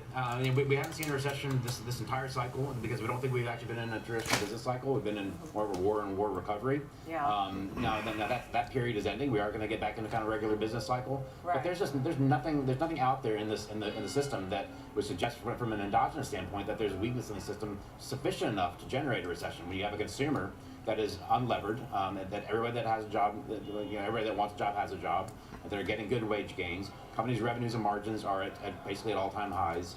And we have a Fed that is now supportive and actively cutting rates. And the Fed's not the only one. Every central bank is actively cutting rates. Yeah. So where's the story? Where's the big slowdown coming from? We just don't see it endogenously. We think it would take something like massive war out of the Middle East. Enjoy watching me eat. Something exogenous to the system to actually produce a recession. All right. Thank you I'm happy. so much. Scott Ladner, great to see you. Glad you're here. We're sort of clawing our way through a very busy week. Scott Ladner of Horizon Investments. Thank you. Thanks, Nicole. Coming up, we have plenty more to come here on Trading 360. Up next, it's the big three. 3 stocks, 3 charts, 3 trades. Rick Ducat will take us through the technicals. Scott Nations will take us through the trades for Deere, ExxonMobil, and Tesla.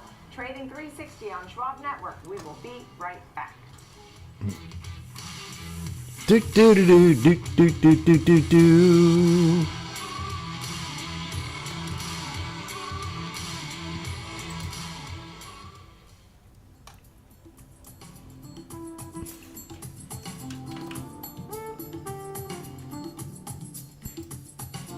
Do do.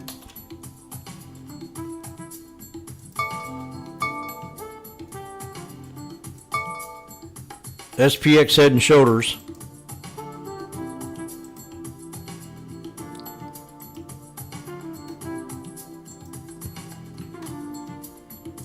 Do do do do.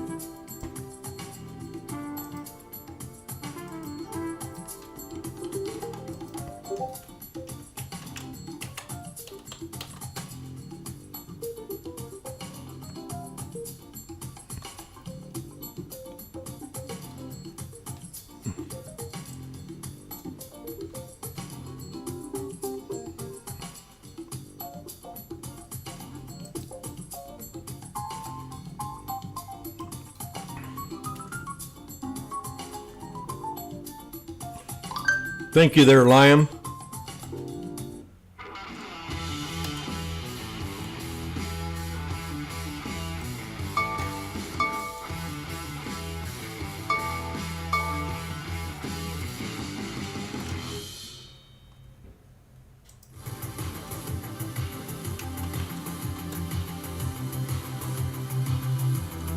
Do do do.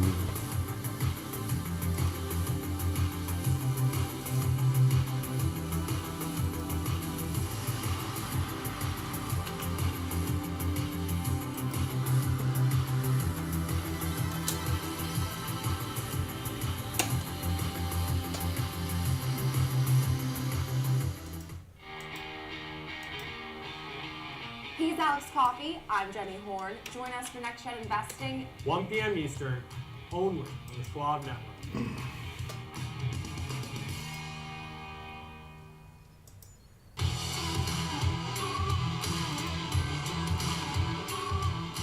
Welcome back to Trading 360. I'm Nicole Petalini on the floor of the New York Stock Exchange. Glad you're with us.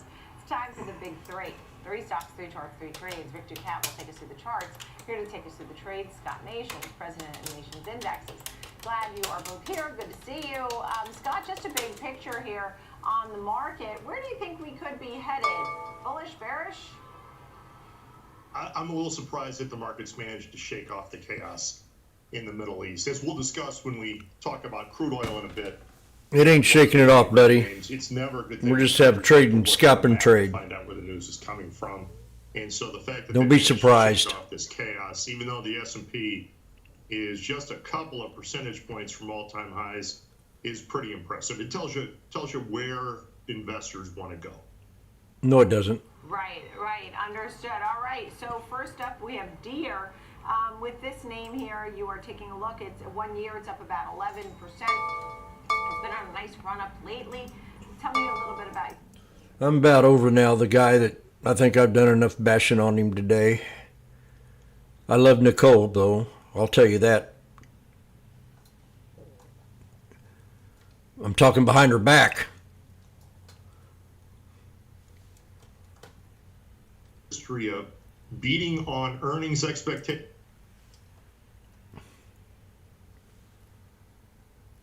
They talk down the stock a little bit. They talk about what they might worry about.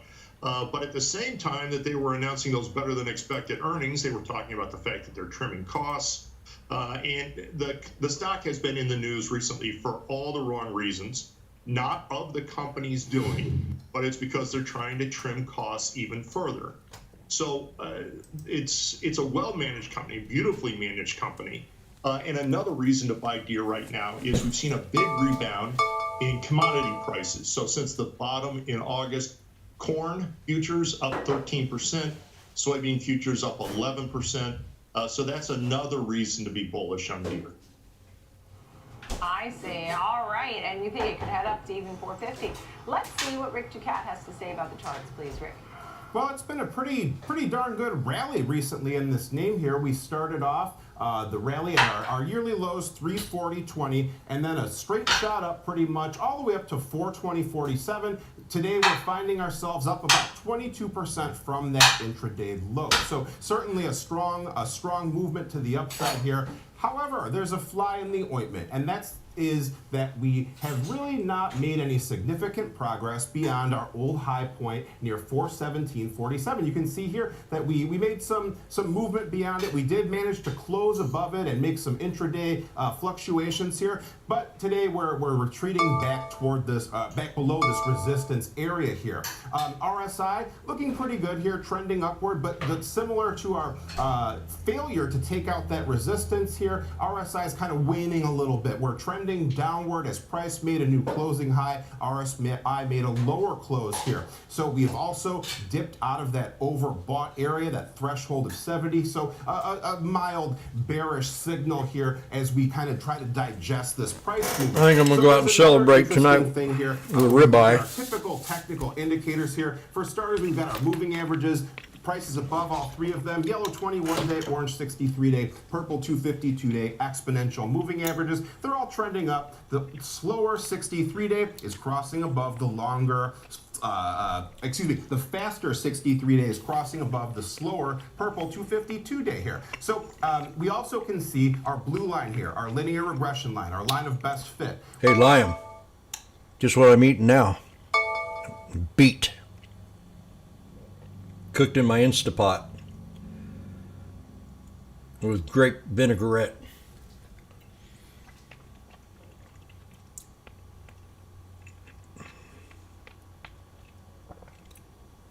Nobody likes beets.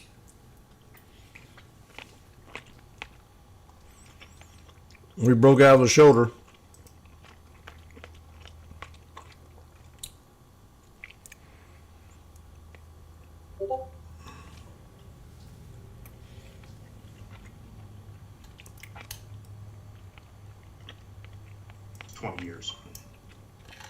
Okay, next up we have Exxon, which is up 1% today. Oil's been moving higher as well. Some of your thoughts on where Exxon could be headed and why? Yeah, Nicole, as I said earlier, it's always unfortunate when traders and investors have to look at a map to find out where the news is coming from. But that doesn't mean that we stop investing, and ExxonMobil is going to take advantage of some of the turmoil that's going on in the world. Forward PE for ExxonMobil of only 15 means it's attractively priced. God, look at that. It's near its high, but it's only up 5% for over the past 52 weeks at 121.40, which is where I'd be a buyer. I think the important thing here is that it would be easy to speculate on crude oil and get into a name that's purely exploration and production name or something like that. I think that's the wrong way to go here if you want to be long energy, which I do. Instead, the best play is to buy an integrated Okay, I'm done eating now. ExxonMobil. It's the best integrated It's time for a glass of hot tea, and I'm finished. They have some I'll sort be of right back. diversification. They're diversified across the entire business, whether it's exploration, refining, or retailing. And margins in those three tend to, they act like an accordion in that some expand, and while some are expanding, others will contract a little bit. And so ExxonMobil is just the best way to play a bullish outlook in energy. Yeah. Let's see what Rick Ducat has to say about the charts, please. Rick? Well, this is another chart that's enjoying being near its 52-week high. This one looks a little less strong, but still pretty decent here. We can see that we had another situation where we went a very sharp rise here from those lows to those 52-week highs, giving us this resistance point near 123.75 at our red line here. Since then, though, you could draw a downward sloping trend line here. It was broken yesterday with a large green candle. We had a pretty strong rally during the past a week or so of time here. We haven't quite made it to that resistance point yet, but we are still up on the day despite forming a red candle. When we look at momentum here, RSI, we can see we had a longer term downward sloping trend line in red. That has been invalidated today. Now we've also got an upward sloping green trend line here, and we have crossed above the 50 midline that separates bearish and bullish momentum. So a bit of a turnaround here, trend line breakout in price, RSI breaking its own trend line here, even though we haven't taken out that key resistance level yet here. So we can see once again, we're above our moving averages. They're all trending upward. The faster ones are crossing above the slower one. A lot of good signs here of potential trend change from downward to sideways trend to an upward trend here. So if we were to keep looking for resistance, well, the old highs, 123.75. That's the first spot to be looking at. Then our +1 channel comes in at 125.23. Once again, one standard deviation above our blue linear regression line. To the downside, if we were looking for support, this green line here, you can see we topped out around that level many times near 120. In fact, that's about where we closed yesterday. So even though we broke above our kind of triangular shaped pattern here, we still stopped at that ceiling that we encountered repeatedly. Now we're breaking above it today, so another sign of potential trend change. So 120 and then 118.16, that was the next set of highs. Also matches up with our linear regression line. So some supportive areas to keep in mind. Okay. And you make me wonder too, Scott, when you were saying about oil and you want to buy this and with the run here that's happening in the Middle East. With oil today at 70.32, where do you think oil could be headed?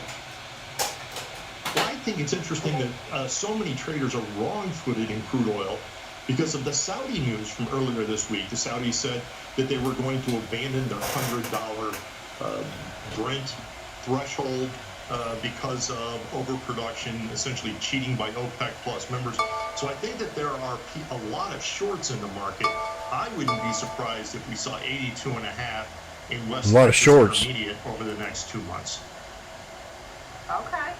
China's pulling back. All right, next up, Tesla, which had its first rise in quarterly deliveries this year.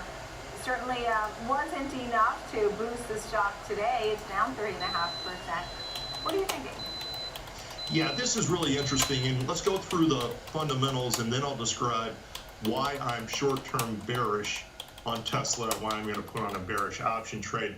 As you pointed out, deliveries actually rebounded, 463,000 vehicles in the quarter, 6.4% over what they had done in the quarter of a year ago. But that's a little bit less than was expected, and the company has other problems. Americans seem to be souring on EVs to a certain degree, or at least souring versus where we stood 2 years ago. The company has just brutal competition coming out of China. And while they're expected to announce a robo-taxi venture, I don't think that that's going to be enough to really meaningfully move the needle, given where robo-taxis are operating now, and it's not a very big part of the country. So I am short-term bearish, but the way to be bearish in Tesla and to define our risk is to buy a put spread. So earlier in the day, with the stock at about 245, I could buy the December 240, 220 put spread. I could pay about $8.75 for that. When we're buying a put spread, what we pay for it, that is our max risk. Our max profit is going to be the width of the spread, that is $20 minus what we pay for it. So that's going to be $11.25. The important thing here is that this catches the October 23 earnings announcement And if that's not pristine and just a wonderful, not accompanied by just wonderful outlook from the company, then I think the stock's going to have a really tough time. Look, I mean, they're still hoping for $1.8 million for the year. Wedbush put a $300 target, has the outperform rating, but the rumors are on the street, right? We're about the whisper numbers. The whisper numbers were more like 465 to 70. So while we did see the rise in sales of that 462,900, that was less than the proper estimate of 463,000 change, and certainly much less than the whisper numbers. Let's see what Rick Ducat has to say about the technicals, please.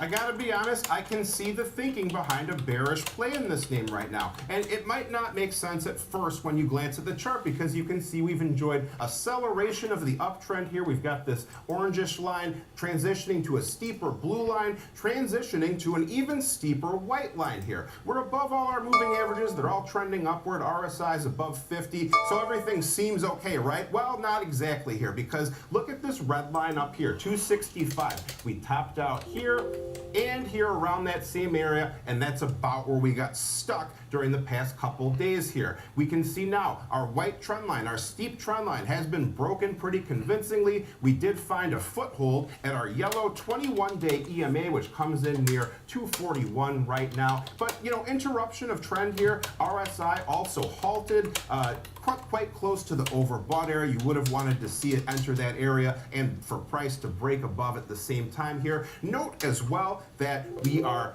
basically hit the point of our +2 standard deviation channel, and we're stymied there. We were not able to clear that confluence of resistance there, so we have fallen off now. If we were to keep moving to the downside here, we've got our +1 channel and our blue trend line and this green line here. That was a gap and some kind of subsequent highs. A little bit messy there, but all coming together right around 231 or so. So that's a key support confluence to keep in mind. Below that 63-day EMA comes in near 225. And, you know, obviously to the upside, this is the mark to beat near 265, the things we had mentioned earlier. +3 channel comes in near 293. If you're so inclined to think about longer term bullish behavior, that's where the numbers come in right now.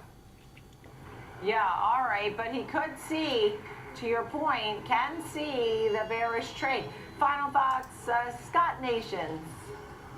Well, it's people love Tesla because they love Elon Musk. And no matter what you think of Elon, that's a horrible strategy for buying a stock. This guy is going to get punched in the nose. Stock's now fallen. It's now number 10 among the 10 largest in the S&P, so barely hang. I've had enough of you, buddy. That's not it. Calm down, Jim. How many times have I heard Wall Street say they're taking a trade because of a CEO? How many times do they pump a stock on a name of a CEO? This guy's sitting here saying it's a bad strategy to be trading on someone that you like. I'd do a 360 on this idiot. I invest in a lot of companies of the CEOs that I like. Home Depot was one of them. Tesla's one of them. I mean, if I like the CEO, they change a board. If it's a bad strategy because they start to upgrade on the board of directors, many traders, fat cats, they trade off that. That's a catalyst for them to get into a trade. They're pumping Starbucks. They're pumping Nike on the new CEOs. I mean, Wall Street, not just regular traders, but these guys on Wall Street. And this guy comes out, they just hate Elon. They have a grudge against Elon. So I disagree with him 100%. Unlock support from the Schwab Trade Desk. Our team of Bob Icahn, Bob Iger, I can't stand him. And look what he's done to Disney. Online education. It's all about how I feel about the CEO. They love Bob Iger. They pumped the stock up on Bob Iger, but I don't like Bob Iger. I don't. Period. But they sat around for weeks pumping Disney because of Bob Iger.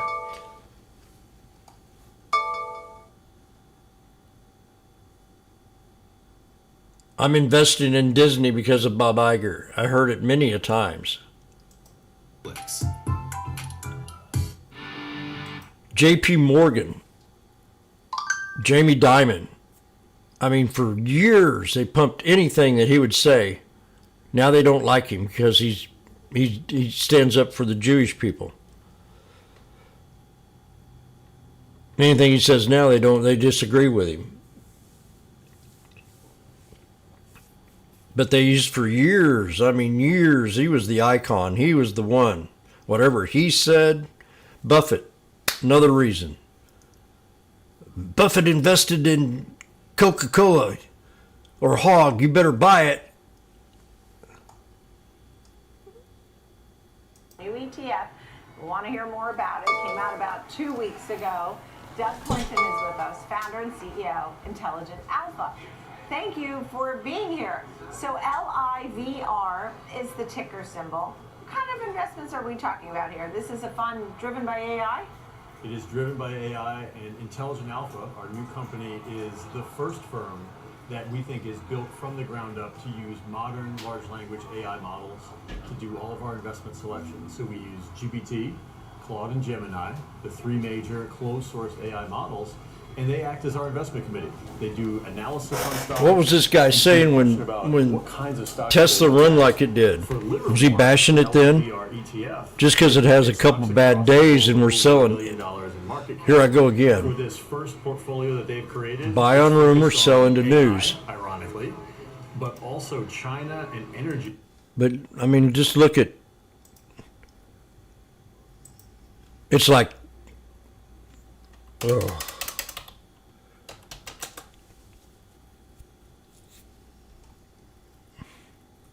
They were getting on the train bashing him because he bought Twitter.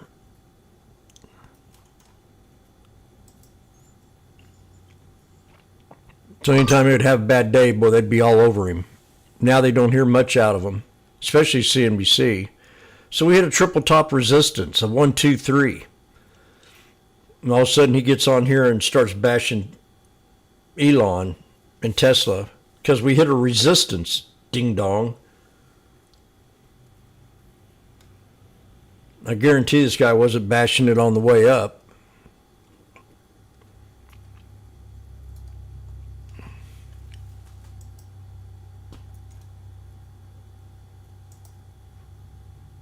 A horrible strategy. That's the funniest thing I ever heard.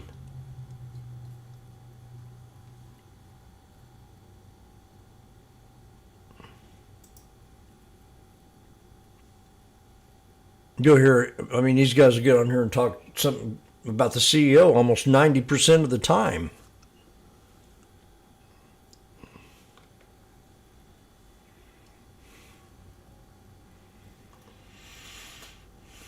Okay, I got that off my chest. How often are you changing the top holdings in the fund? So the AI committee will review the fund roughly quarterly. So we're not trying to go out and do frequent trading. I know some people, when they hear AI, and I think this can be a misconception, is they think, oh, the AI is just trading all day long. It's finding little signals here and there and trying to generate small gains. We're trying to approach this game with a longer term investment horizon. And so quarterly has been good in our year-long testing we've done so far.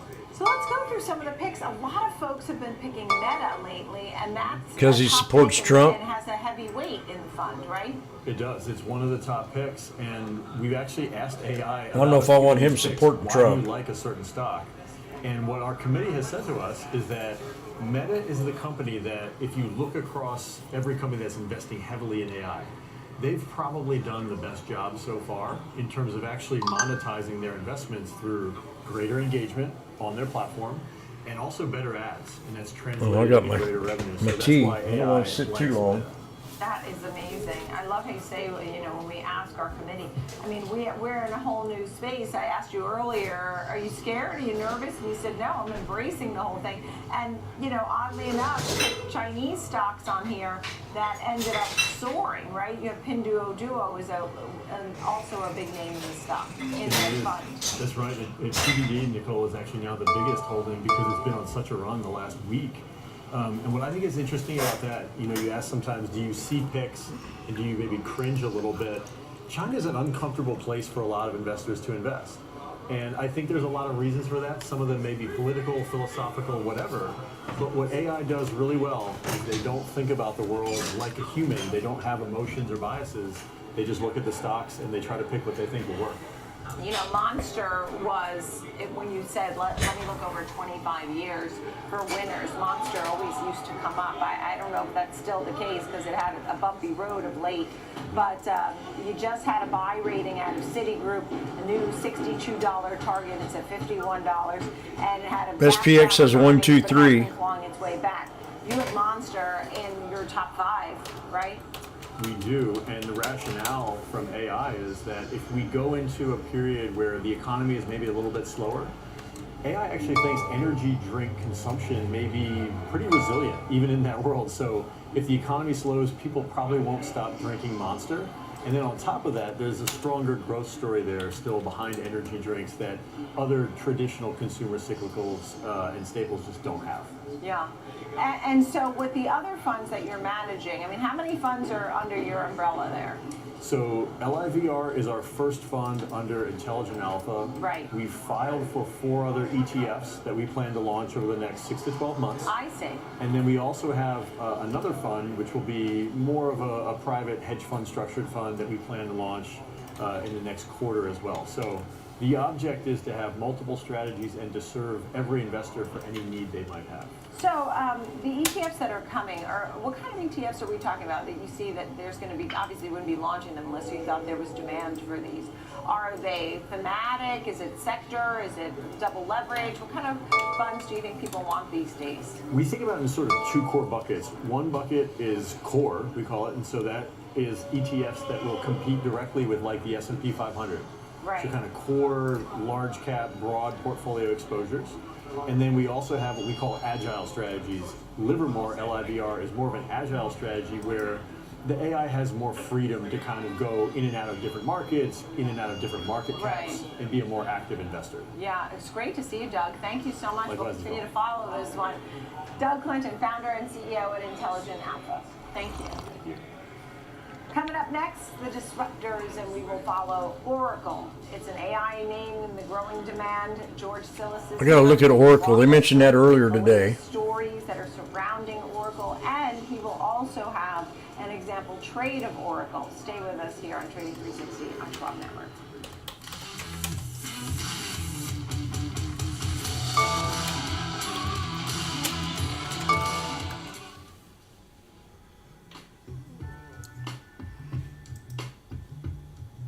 Mr. New Highs, coin trying to follow. Does that mean Bitcoin's running? Yep. Here's the Bitcoin ETFs.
Cut the cord on the way you get market news. It's Market on Close. Join me, Oliver Rennick, for the biggest earnings coverage, insights from the smartest minds on Wall Street. Monday through Friday, 3 p.m. Eastern, available anytime, anywhere, on any device for free. Only on the Schwab Network.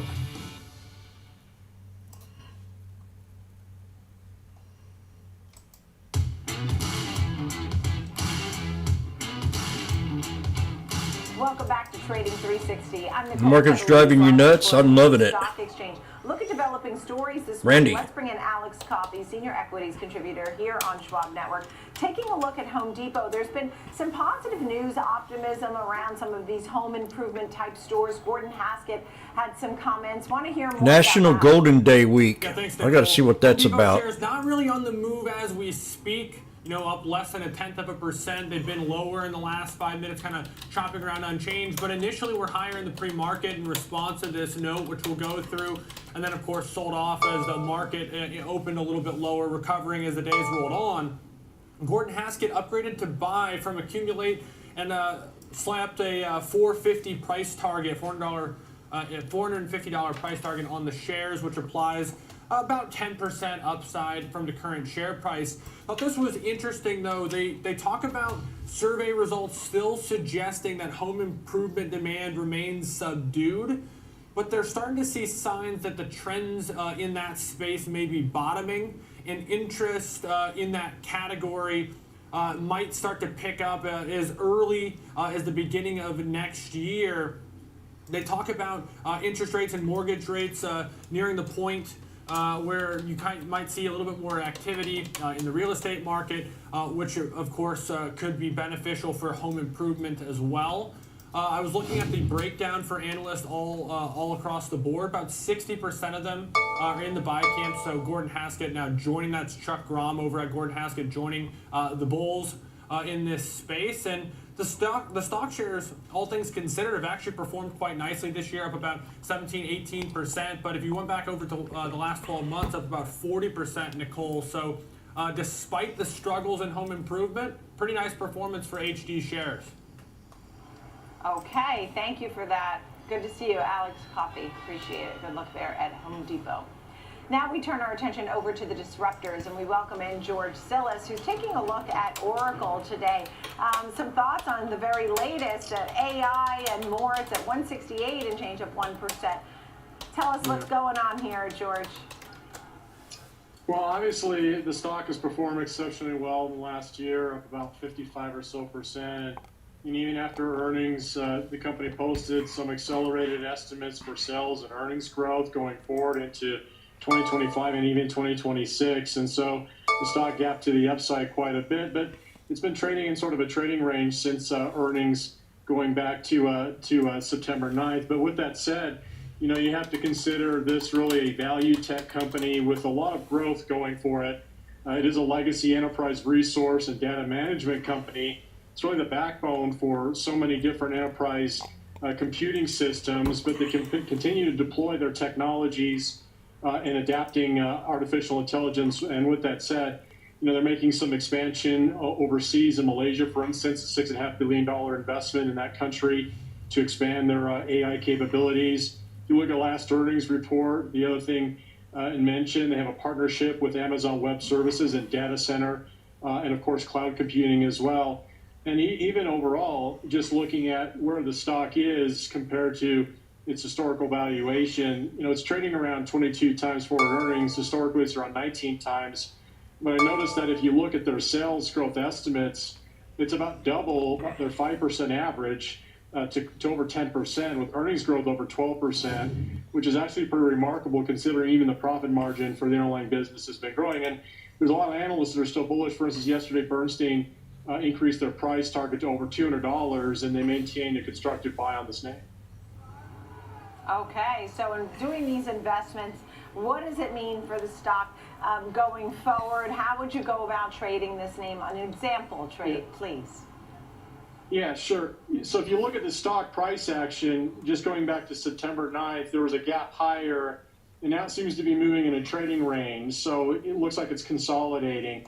volatility in the market is still relatively high at over 18. So what I'm going to do is I'm going to capture some high implied volatility. And I think the stock will probably maintain that trading range until it breaks out to the upside or potentially pulls back even further to perhaps the 20 period moving average, which is around $161. So I'm going to sell the November puts or cash secure puts, the $165 strike price, and you can actually sell that for about $4 a share or $400 a contract. So in essence, if the stock stays at 165 or higher, that $4 will erode to zero, and that's what you want when you're selling premium in the next 44 days. But if you do place this trade, you have to be willing and able to take ownership of the stock at 165, but your cost basis is 161, which is right in line with that 20 period moving average. And lastly, the reason I selected this strike price is, it fits the chart pattern, but also selling that delta of about 35 implies about a 65%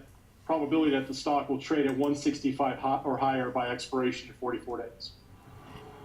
All right, AI innovation driving so many of these names, including Oracle today. Thank you, George. Good to see you. Appreciate it. Coming up next, our 360 round, and we'll dive into the numbers from Nike. The stock is under pressure after its The broke resistance. our panel, some details. I don't know whose Bears going to take this.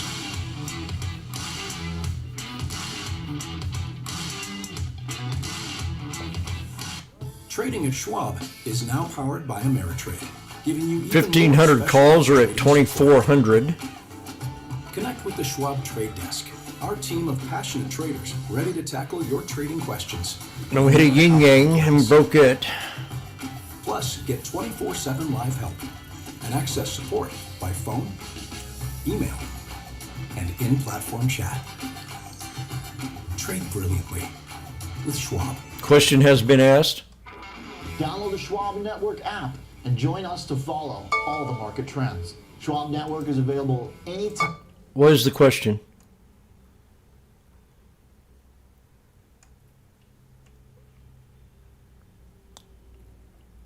The SPX and ascending triangle? Yes.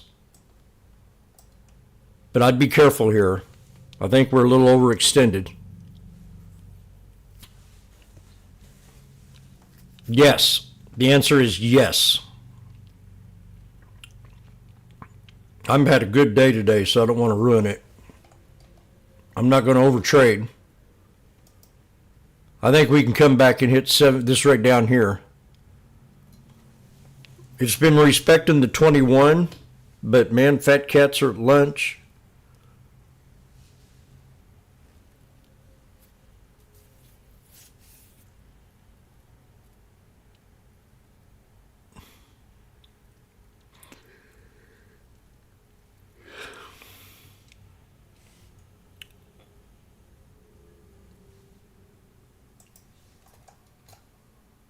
Question was answered.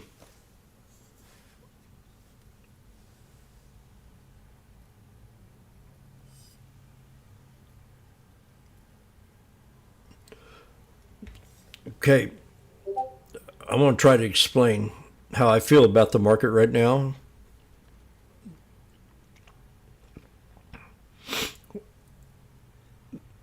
The market is definitely bullish.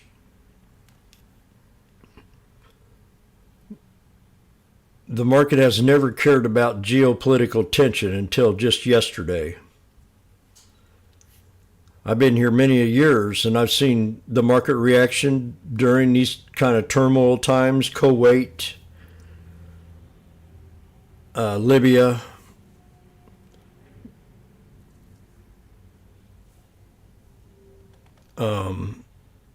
Syria, Al-Qaeda, ISIS. The only time the market ever really cared about geopolitical tensions when we're being attacked, like what happened during 9/11. But that hit the Twin Towers, which was part of Wall Street. Many investors were on Wall Street. That's the only time I've ever seen a big reaction to the market, and that lasted 3 months. Of the Iraq War, the market ran.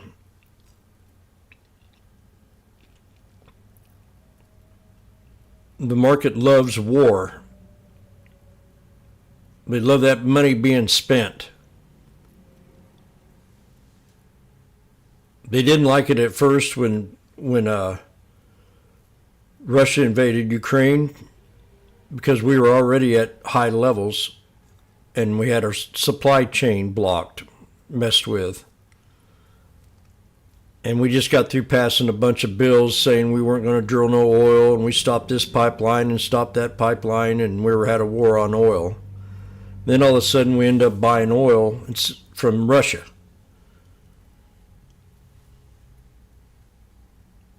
Just like what the Germans did. And you see where it got them. The highest utility bills ever.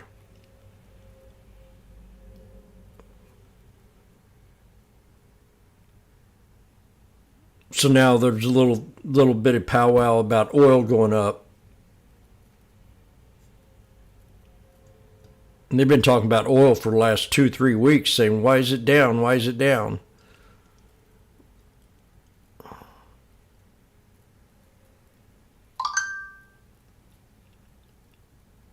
So we've had a pretty good little sell-off. The other day I come in here and I got to talking about the SPY and the SPX.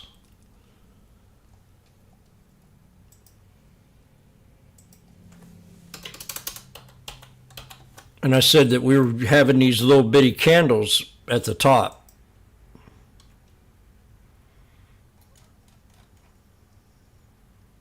On the daily. Or it might have been the weekly. It was the weekly. It was the daily. Then we had a pop. I really don't want to get it. I'm going to save this.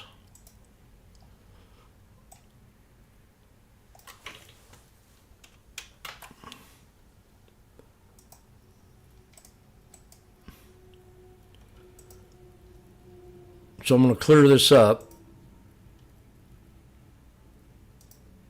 And we came back on the daily and hit the 21 today.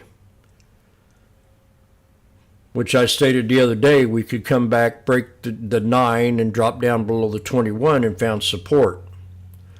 We can also come back down and hit the 63, which I'd rather see. And then call it a strong correction. On the weekly,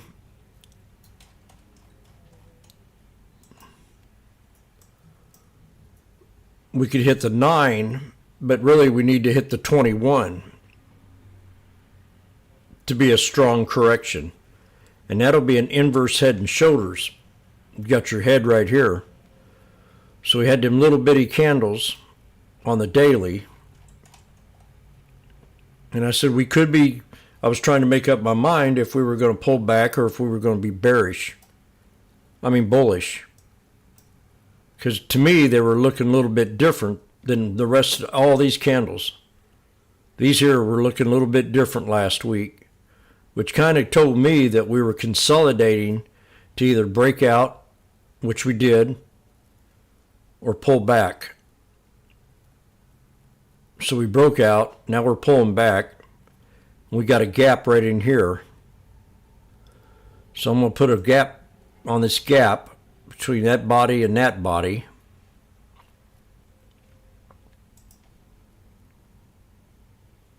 To the top of that body. Oh, wrong one.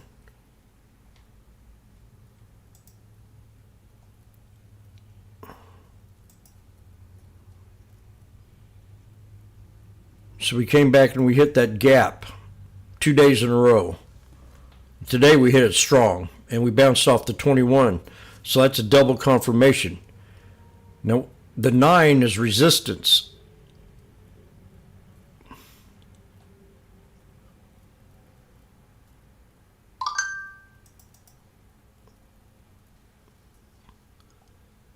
$569.14. We just now pulled back to that 569.14. So if we break below 569.14, I'm going to buy puts and run it down to the 568 here at the 200 EMA or the 200 SMA. One or the other. because we're at all-time highs. We have pulled back a little bit. So that 63 is going to be my support. We bounced off the 63 here. We bounced off the 63. We bounced off the 63. And we bounced off the 63 all day. And it's getting old. So my next target's going to be right down here off the 200.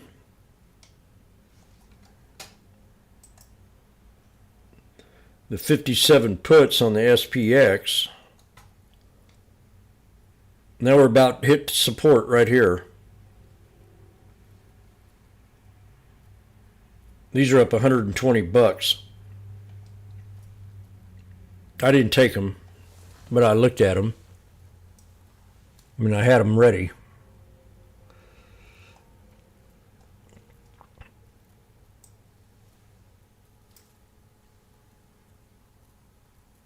Now we're hitting the 63, so we either hold that or we drop down to the 200 for the rest of the day.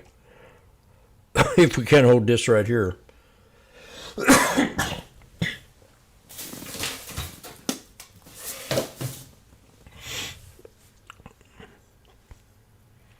So this is your support. Now, what'd that come off? What's that line coming from? That's that inverse head. What was that? What was that?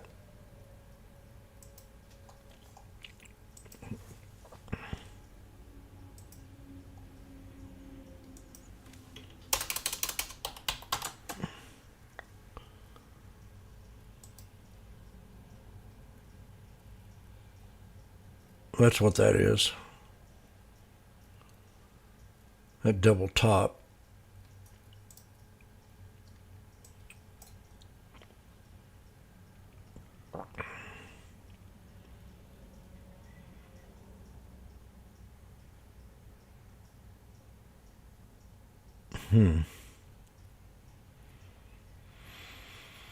It's definitely a support level. Support, support, support. And then we failed it right there, but we're still above it. I mean, the body's not below that trend line. Now it is. We're squeezing right now.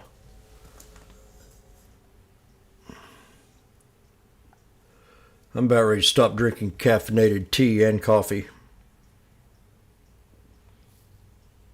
That's what this diet does to you. Makes you higher than hell on this stuff.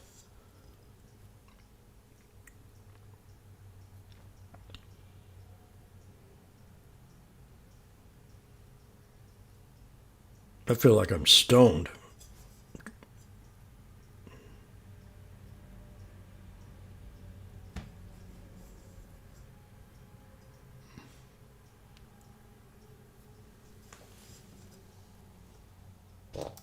Now, I did something this week that I've never done before in 20 years.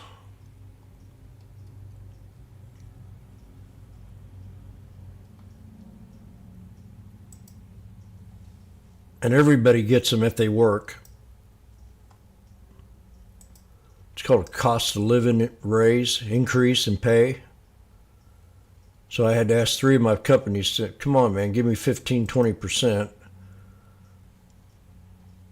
I'm real scared to do it because they, as a private business owner, they can just find someone else.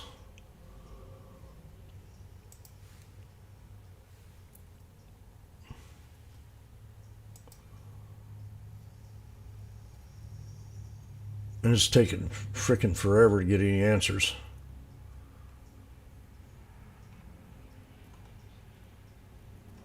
I don't like that.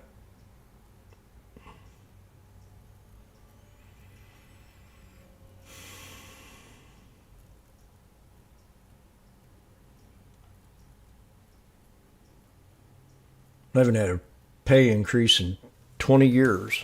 Well, how long? Probably longer than that.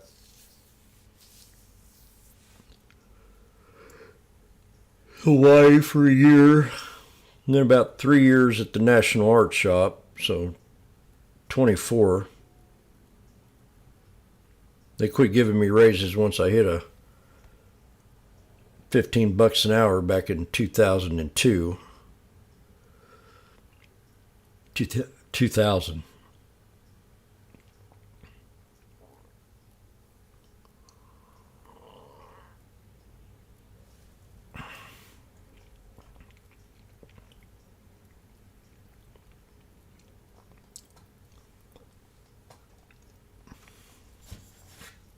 Yeah, I ain't gonna have no more of this tea.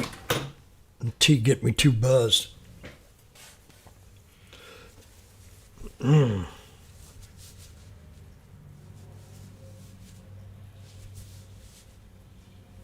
didn't buy the oolong because it really messes me up. And this jasmine.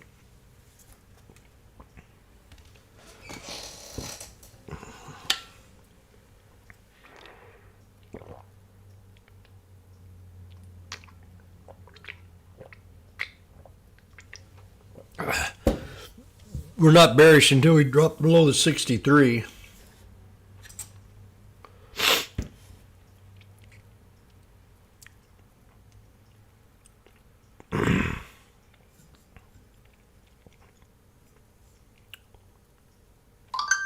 Now, someone in the room said they might take a day off because they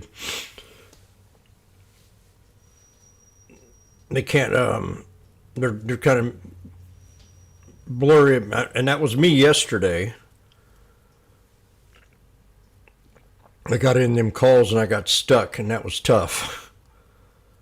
And I had to scalp and trade and trade and trade before I finally got back to green.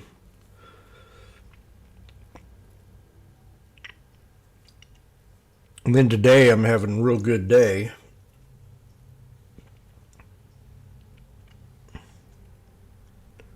But that happens to me all the time. I get a bad day, and then the next 2 or 3 days are better than usual. And I've talked about it when you hit plateaus at playing a guitar, or you sound like, oh, you're just... And then you take a week off, and you go back and start strumming again. You go, whoa, what happened here?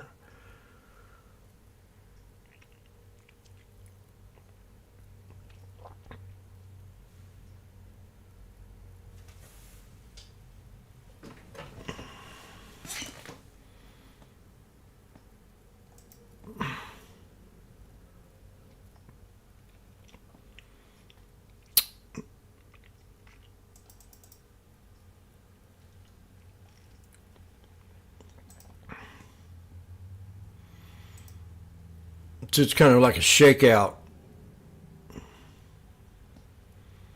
We did that big sell-off yesterday, then we bounced, got out of the trade, and then got back in it and back out at the 63.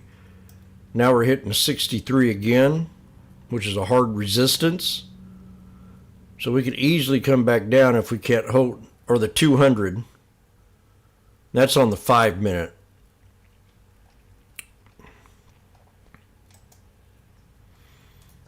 I'm going to set SPY. I'm going to put this back up on SPY.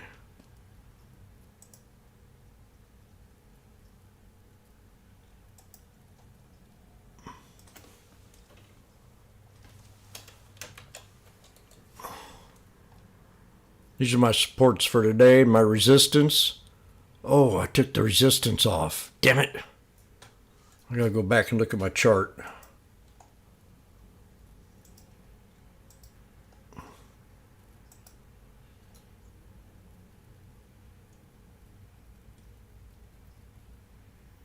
My resistance was 570.57.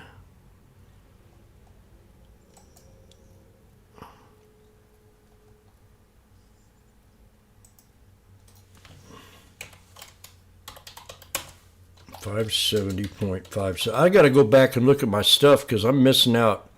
My first reaction is always great, and then I forget about them. So I had 557.57 today. And we did not hit it.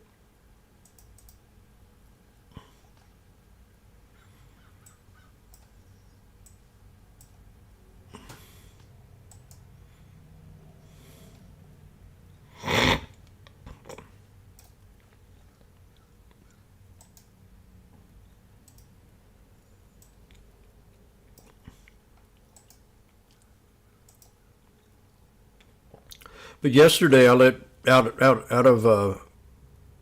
let someone else interfere with my mindset.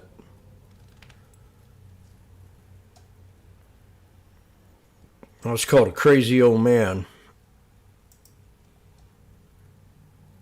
And they just kind of give me all shit. Then I got to looking at the clock and I said, well, hell, I'm 63. I was told I was going to die at 20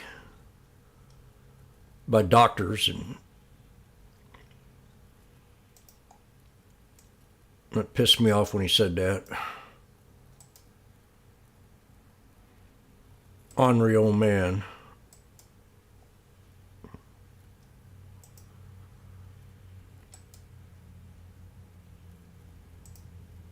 I'll take him outside and have a little talk with him.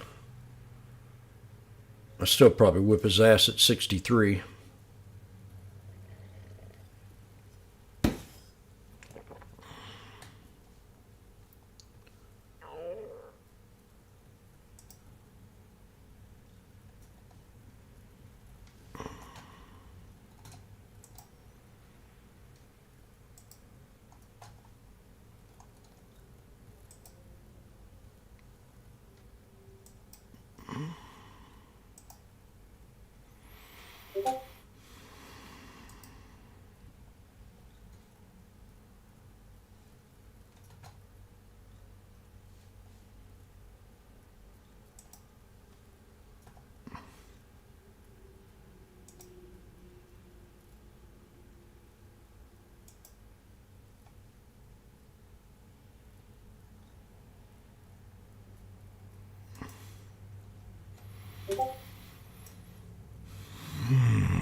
It's trying to make up its mind right now.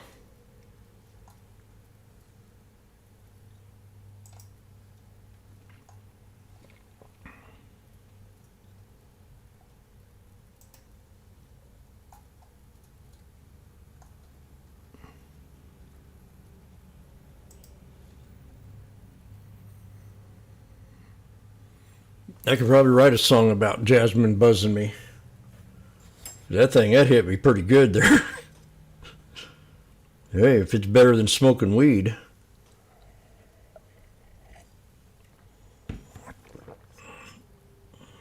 I asked that Japanese lady, or that Asian lady, I said, what's your favorite tea?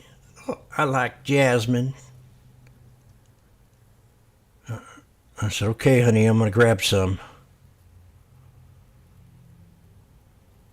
Because I stirred away from the oolong.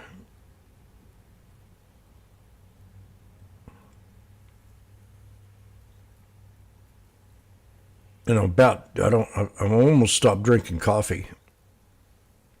She sold me some 3-in-1 coffee, little packets. I like it though. Might have one right now, calm me down. Traders cautious about Middle East.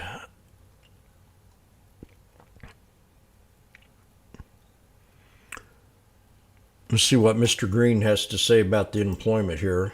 Going to look like now, we don't want to look too far ahead, guys, but you guys know that this is on your radar, it's on my radar too. 143 is not good for this kind of season right now.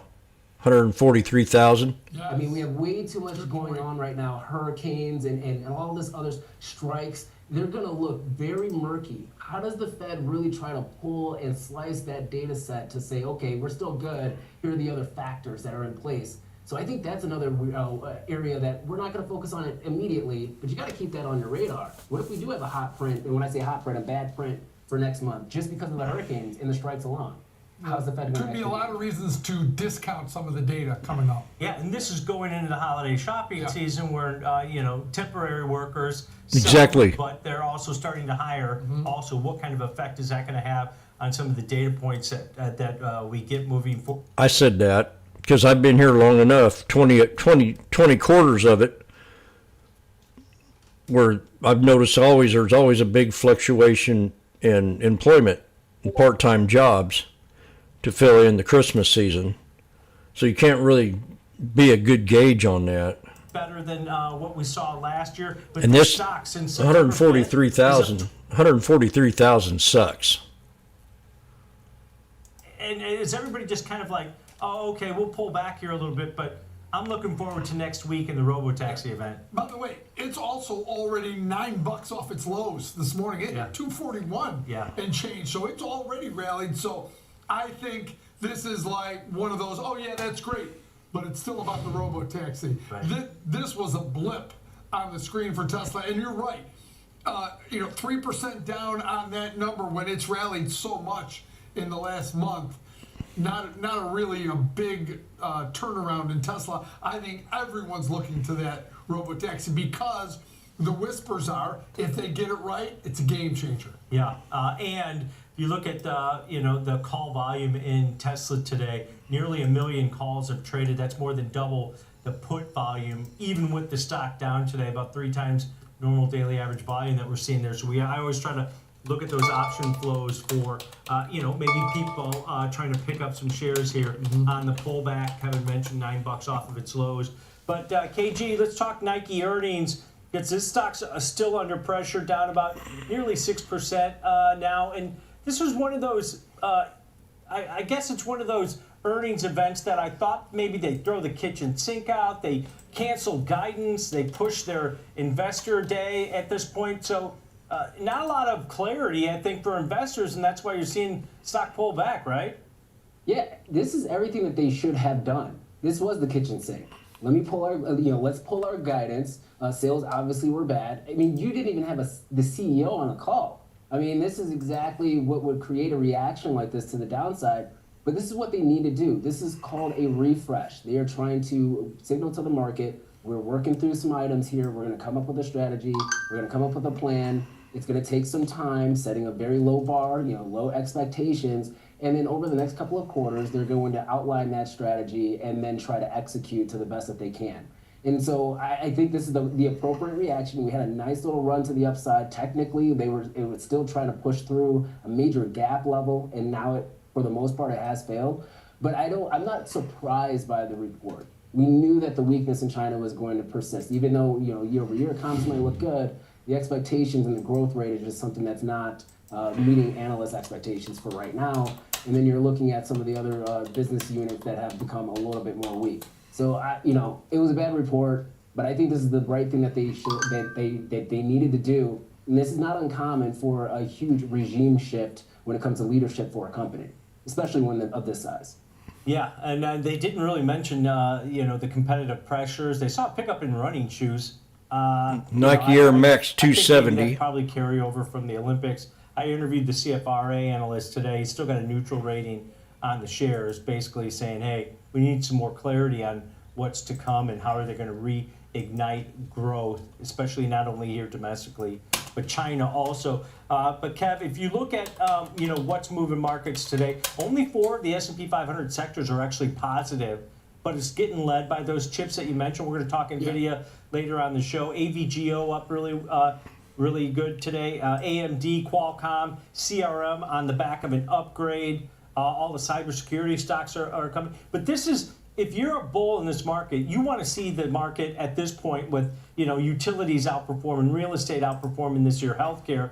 You want to see that resurgence back into tech. I think that's the one I want. Don't you? I think so. I said it earlier in the week when Schwab Center for Financial Research put out that thing that Magnificent Seven in the third quarter trailed the S&P. Yeah. Think about that. Yep. Wait a minute.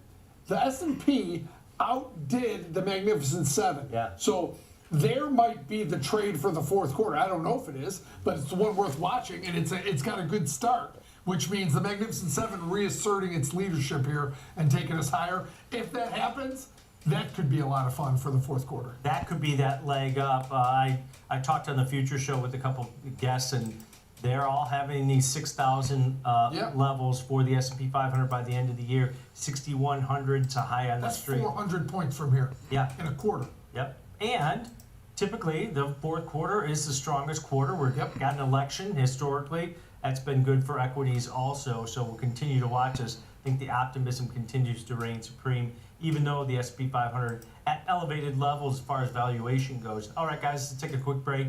We come back, we're going to take a look at Apple. The iPhone maker continues to see revisions. Very disappointed Nike buyer right there. Some analysts out there.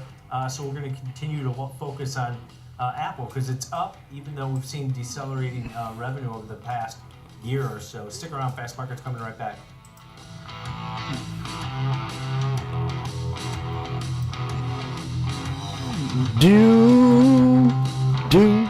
Do. I'm not seeing any weakness yet. Not until we dip below the 63. Oh, here it comes, maybe.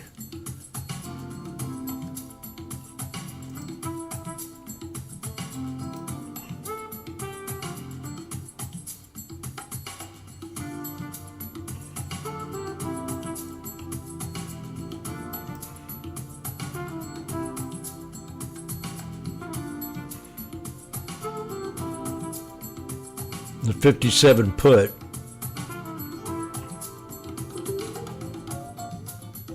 There's $100 right there. For 520.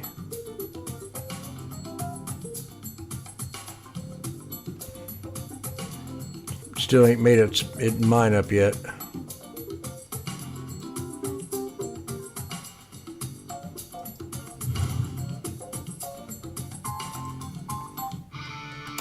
Every morning, every trade, always live. Expert earnings analysis, in-depth technical insights on every changing trend in markets. Available anytime, anywhere, on any device for free. Welcome to Morning Trade Live on the Schwab Network. I'm Oliver Rennick.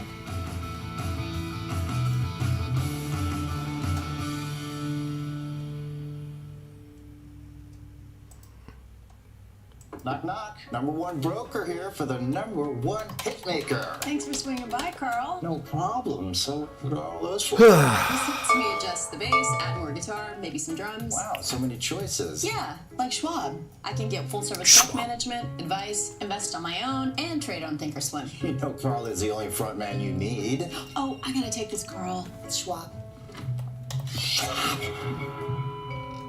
Have a choice in how you invest with Schwab. Welcome back to Fast Market here on the Schwab Network. We're talking Apple now. We've seen some analysts come out over the last couple weeks since that iPhone 16 release kind of lower their estimates. Softer than expected sales. Might go for a little walk. Take place. Let's bring in Caroline Woods. Oh, I need to go get my jacket. On the network. Caroline, Apple, another note today on this stock. JP Morgan put out a note. It seems like, and I mentioned this yesterday to Jenny on the network, that they released a new iPhone. They expect the super cycle to take place. They actually had their suppliers start to ramp up production. But if you're not releasing the AI tools on the new phone, why shouldn't you wait, right? And that seems to be what's taking place here. It seems to be the case because, yes, as you said, it's another day, another analyst kind of revising estimates, a bit concerned about the iPhone 16 demand and pointing to just that, which I guess is a good thing because that means when those AI features come, people will still buy the phones versus a more bearish indicator in terms of people just not interested in upgrading their iPhones. But yes, this was a JP Morgan analyst basically focused on the high-end models, though, saying that the launch is lacking early momentum for the high-end models when compared to prior cycles. That's the 16 Pro and Pro Max, which of course have the higher selling prices as well, saying that lead times versus prior years point to more muted momentum in early orders for the Pro models relative to their original expectations, and really thinks it's because of the unavailability of AI capabilities, saying that consumers are likely delaying purchases until the features are available and then the value proposition is better understood. That said, JP Morgan's consumer survey showed a stronger iPhone cycle overall, saying that the consumer feedback confirms our outlook for the iPhone 16 series, which includes, one, a stronger and more robust cycle led by higher interest in 16 series from both upgraders and switchers. And then although upgraders are showing lower preference for high-end models compared to the prior year, as such, they revised their near-term estimates to reflect kind of a modest push-out, saying they now expect aggregate iPhone volumes to track to 126 million for the second half of 2024. That's versus their prior outlook of 130 million, so revising down by about 4 million. And then in the prior year, it was 132 million, so even further lower than that. It did keep an overweight rating on shares, though, the analyst at JP Morgan, and a $265 price target. So this very much seems like an issue of not weak iPhone sales overall, just that the demand for the 16 Pro might be a couple months out until those features become more widely available. That being said, for those people who are interested in the AI features, but that's cost prohibitive, there is this Bloomberg report that Apple is redesigning its iPhone SE, which is its lower cost iPhone model. They're getting rid of the home button and they're adding in those AI features. That's expected to launch in early 2025. And the goal there is that it could help Apple compete in the lower end market for smartphones as well, where they have a lot of competition from Android. The SE currently retails for around $429, which is significantly lower than the Pro and Pro Max models or the higher end models for iPhones. I'm told it's actually still more expensive than some of the competing devices, but not just facing competition in the lower end market here, it's also in China where they've lost market share to Huawei and other companies and competitors. So there's some positivity surrounding that report if that actually comes to fruition. We are seeing Apple shares higher today. They were lower at the open, now up about 0.3%. So not enough to erase yesterday's sell-off, but back in the green. Oh, come today. on, girl. And, up about 18% year to date, only trading about 4.5% away from all-time highs. Yeah, Caroline, this stock you're right, it's up 18% year to date, but it's up 34% in the last 6 months when all the news about the AI and the new phone coming out That's right, started to corrector. hit the market. The question is, all this good news has got the PE ratio up to a 34.5, and it's up a lot more in 6 months. 34%? You got to. So what is there? Oh, I guess yeah. the question that people have to ask is there some catalyst to take this PE to new levels, to like a new valuation, or should we just look at this level and say, history tells us this is not the best valuation for Apple? Well, I think that the bulls, and there are quite a few of them, 75% of analysts still rate Apple as a buy. The median price target is $243, so only about 7% upside from here. But the uber bulls, like the Dan Ives of the world, point to this iPhone super cycle that may be off to a bit of a sluggish start, but doesn't necessarily mean. And that depends on what analyst you talk to, because Dan Ives has been out with notes saying that he's seen strong demand from the start. So obviously, when Apple reports earnings at the end of this month, we'll get a better idea of that. And then the holiday season, of course, is Well, they ain't moved that much. Yeah, they have. A couple $100. Well, so any guidance there, and then once we actually get those numbers. But he points to the fact that 300 Okay, I'm going to talk about the iPhones, 200 here. Out of How 100 I see it. I use the 200 like a pivot point area. Here's the SPX.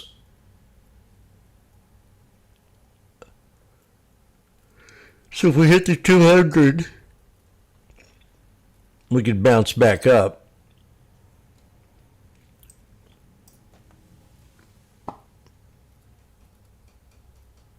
And that's about $5.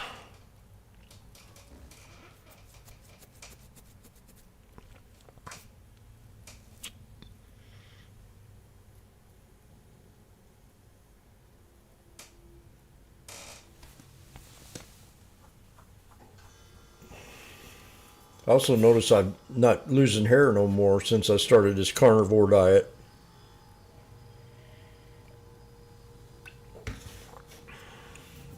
I'll go get some water and I'll be right back.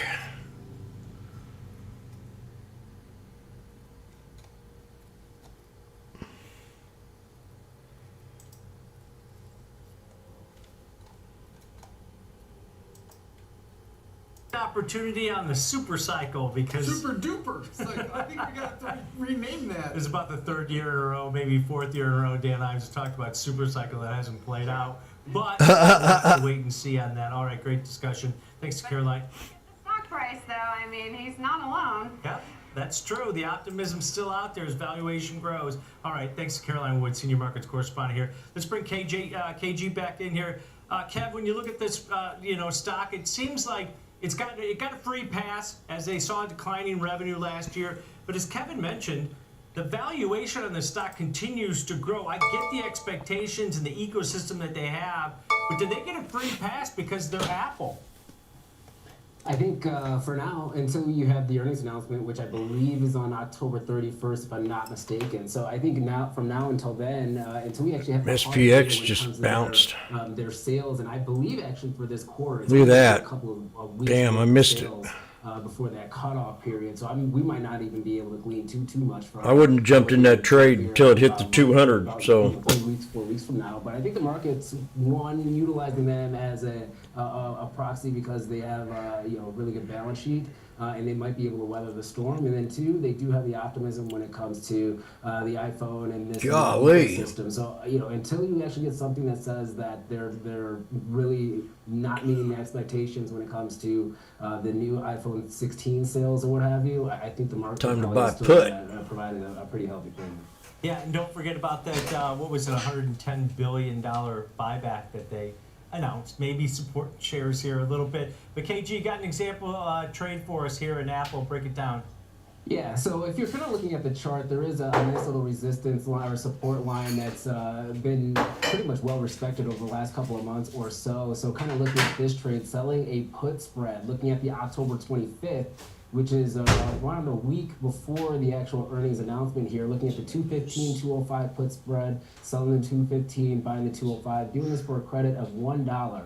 Max gain on this trade is going to be the credit received, which is going to be $100. Max loss is going to be the difference between the spread, which is $10 minus the credit received. So the max loss would be $900 with a break-even point of $214. Once again, this is more technical in nature. Just seeing that 215 level has been one where buyers have been able to step in over the last couple of weeks, if not months. And then trying to be able to take in some of that premium and rely on that support level. But once again, trying to avoid the earnings announcement because we might have a buy the rumor, sell the news type of event in the event that they do actually disappoint when it comes to their guidance moving forward and or the numbers that they actually report for the quarter. Yep, let's break this one down that KG brought us. October 25th weekly cycle, so 23 days to expiration, about 3.5 weeks, selling the 215 put, buying the 205 put, short, neutral, $10 wide, neutral to bullish. Put vertical here, collecting roughly about $1. It might be a dime lower than that. Stock has continued to move up. Collect that buck, Kev, you got $900 in risk on it. So the risk reward seems, a little bit different. Kevin mentioned the technical basis of it, where it's bounced off that 215 level, but you've got nearly an 80% probability. There you have it. Yeah. Remember, whenever we talk about the premium level of a spread and the risk reward, you always got to take in the probability. This is an 80% probability of finishing out of the money. So if you like that, if you're a less risky investor, more risk averse, maybe this is the way to trade Apple on a passively long delta where, yeah, it could sell off $10 and you're still in the money. You're still 100% profitable. So there's the trade-off. If you were to go to 220, sure, you collect maybe another $1, but it's only a 70% chance. Still considered high probability, but not zero, Tom.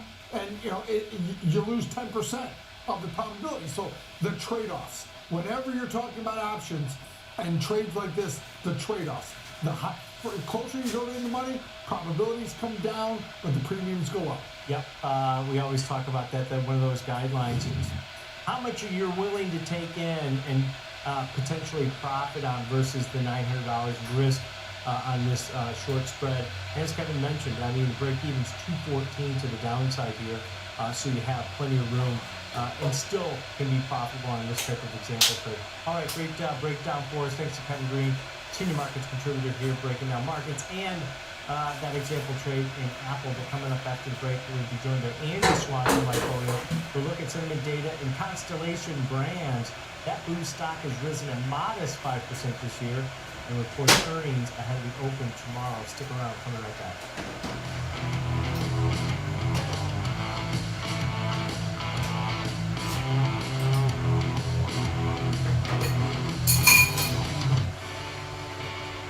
Wrap up the trading day with me, Oliver Rennick, for the biggest earnings coverage, 3 p.m. Eastern. It's Market on Close. No place better than the Schwab Network. Trading at Schwab is now powered by Ameritrade, unlocking the power of Thinkorswim, the award-winning trading platforms. Bring your trades into focus on Thinkorswim Desktop with robust charting and analysis tools, including over 400 technical studies. Tailor the platforms to your unique needs with nearly endless customization, and track market trends with up-to-the-minute news and insights. Trade brilliantly with Schwab.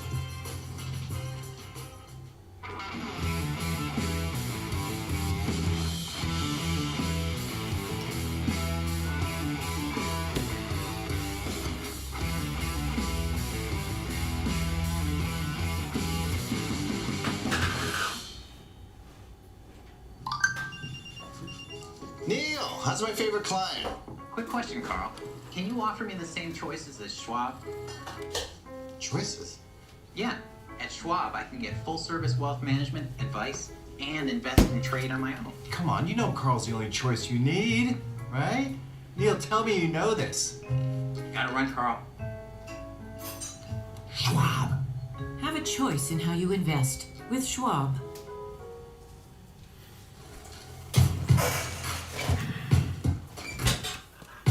Reminds me, I got to pay my accountant.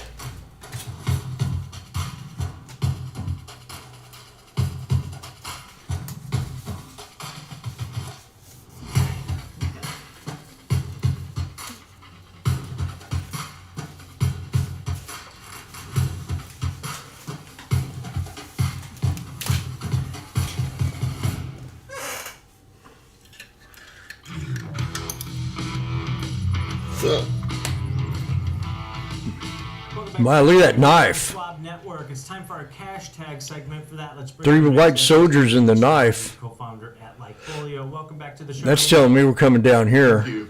All right, so we're talking booze. It's been a really choppy couple of years for Constellation Brands. It seems like their beer segment's doing well, but I think they just had to take a big charge for their wine and $4 spirits to side of $6. their business. Is that the problem with this stock, and do you have any data that leverages this one going into earnings? Yeah, you nailed it. That's the problem with this stock. It's also the positive with this stock. You know, The prison guy. Brands is almost the store of value of the stock market, because it seems like no matter what's happening in the economy, they have something going very well, something that's not going very well. You know, their portfolio and their diversification is both their strongest suit and their Achilles heel. And in this case, wine and spirits is clearly falling significantly behind the competition. There's also macroeconomic influences on that. It's bounced But the twice beer off the side is 200 doing very EMA. well. And you know, when we look at consumer brand interest for beers and beer brands, the one thing that sticks out over the last year, 18 months, is the absolute destruction of Bud Light, the fumbling of the ball that Bud Light did. I'm outta here, One Bud. of those pieces fell to the rest of the market is pretty clear. You know, a lot of those people went to Coors, which is not owned by Constellation Brands, owned by its own company, ticker symbol TAP. But Modelo and Pacifico We've got lower highs, and lower lows.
Welcome to the room, Liam.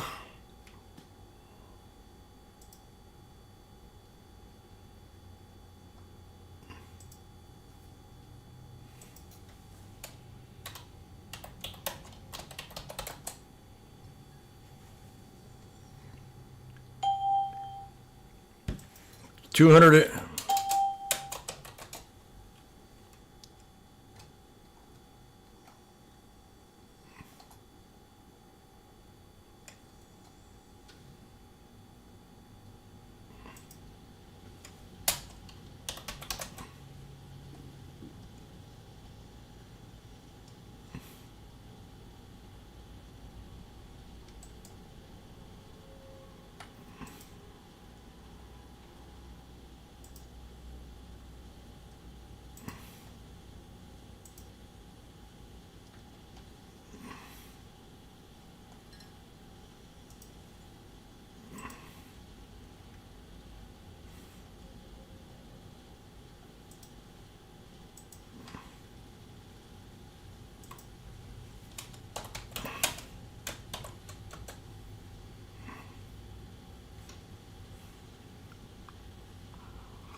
SPX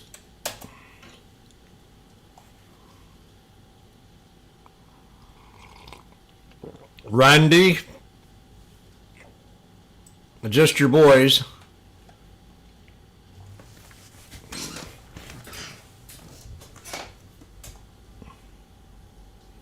Randy.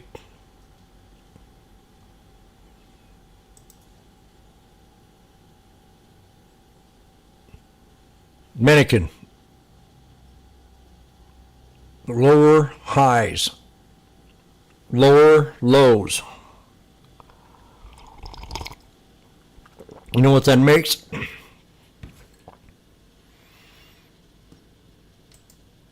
That makes a bull flag.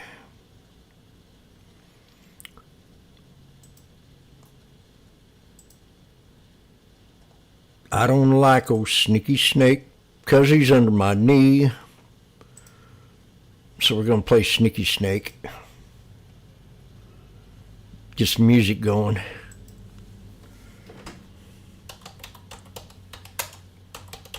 Some of you kids probably never heard of this song before.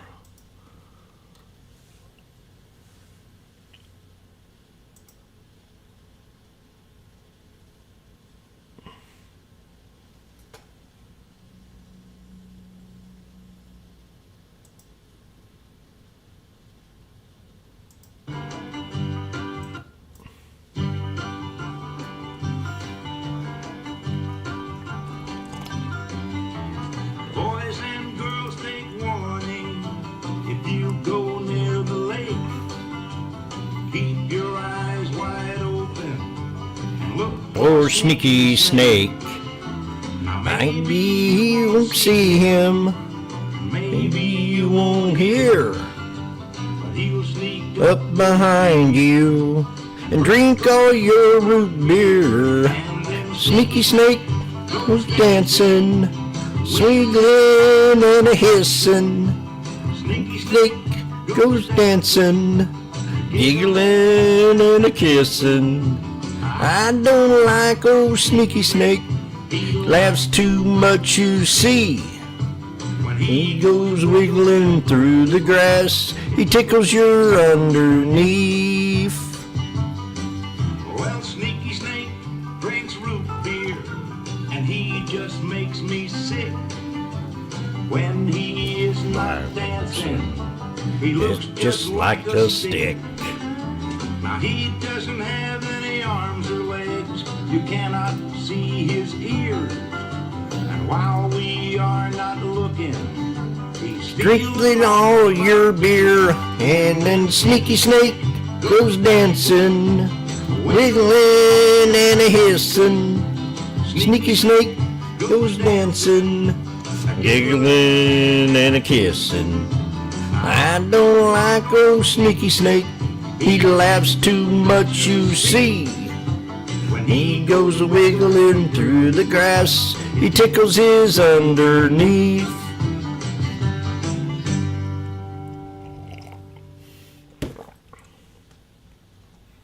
Tom T. Hall, Sneaky Snake. He died about a week after I named my strategy after him.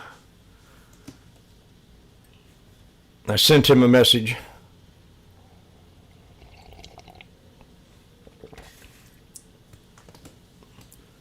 I loved that song when I was a little bitty kid.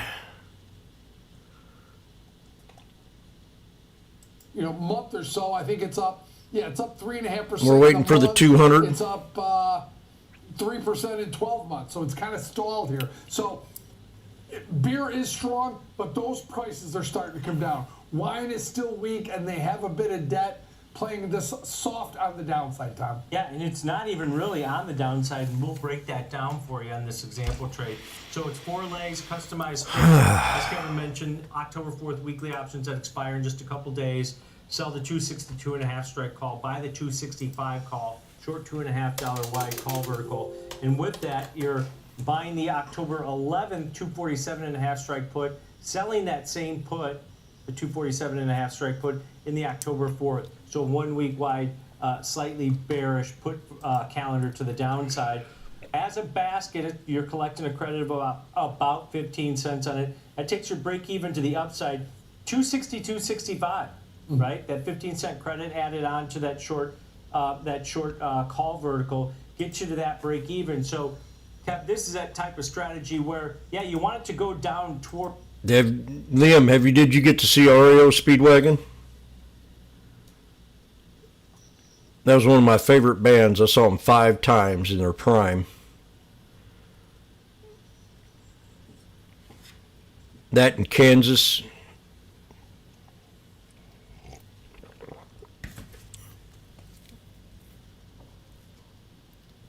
But REO was the best. REO was good. Then I saw him just a little bit ago, a couple years ago, 3 or 4 years ago.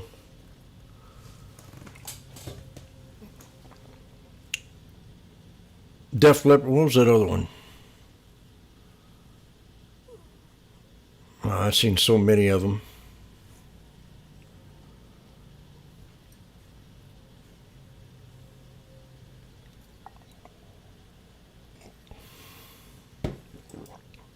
Electric Light Orchestra.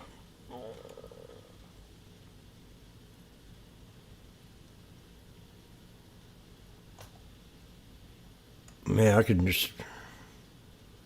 I've seen a lot of concerts.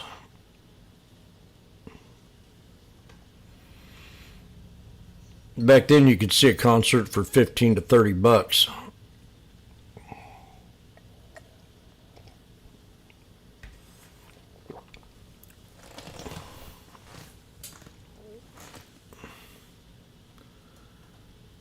Def Leppard, Ozzy Osbourne, Ted Nugent, Iron Butterfly, Black Sabbath, Beach Boys, Survivor,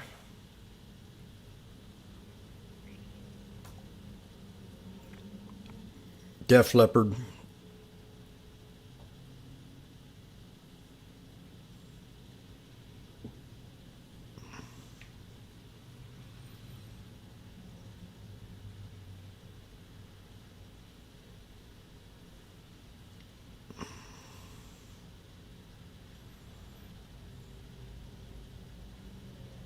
Billy Idol, Billy Joe, Rod Stewart,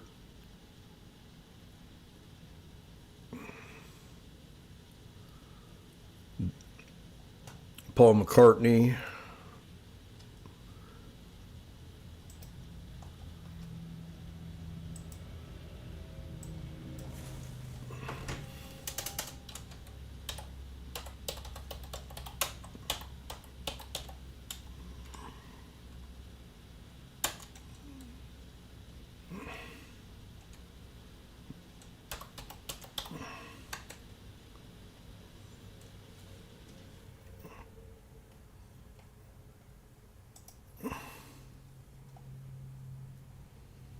This in here will probably get my video blocked, but I don't care.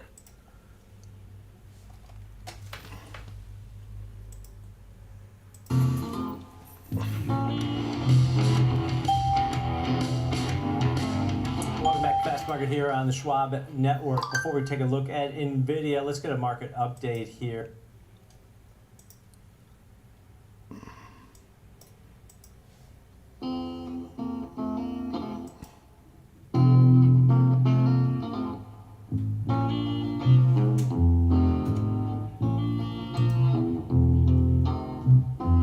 Do do do do.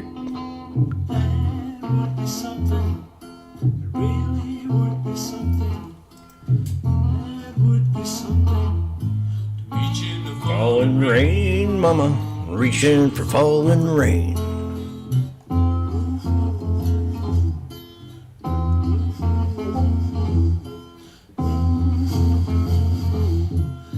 reach in the falling rain, mama. Reach in the falling rain.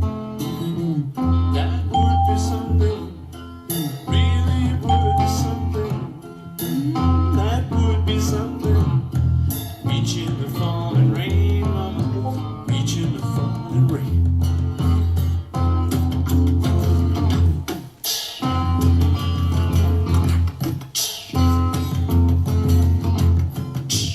Reach in the falling rain, mama. Reach In for falling rain. Reach in the Falling rain, mama. Reach in the falling rain.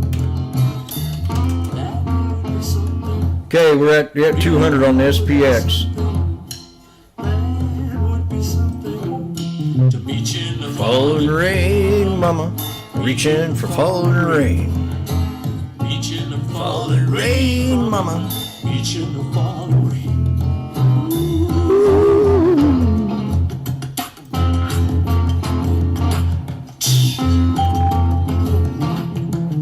Reaching for falling rain, mama. Reach in the falling rain. 5720. Reach in the falling rain. We've been waiting for this. We've been waiting for this. Now we've hit the 200. Reaching for falling rain, mama. Reach in the falling rain. Reach in the falling rain, mama. Reach in the falling rain. We're watching SPX. Reach in the falling rain. Reach in the falling rain, mama. Reach in the falling rain. That bingo. Anybody ever heard that song? Randy?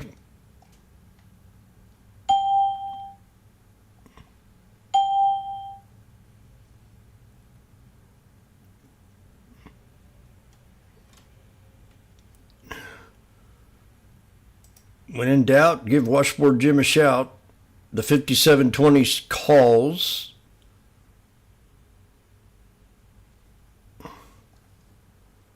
$5.80.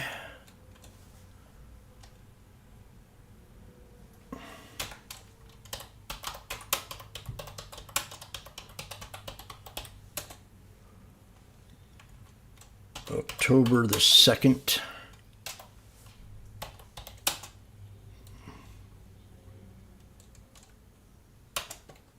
Strike on the, ooh. Don't stop. 57.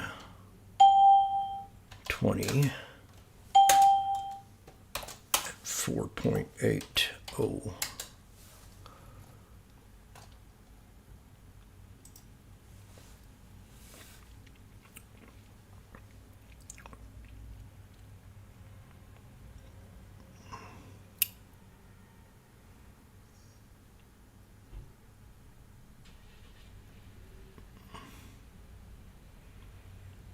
Another one at 440, 430.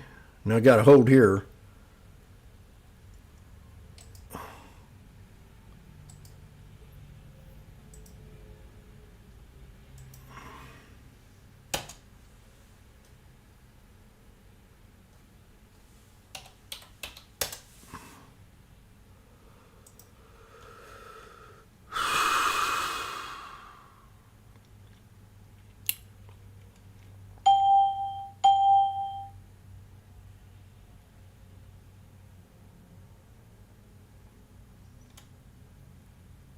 Break it.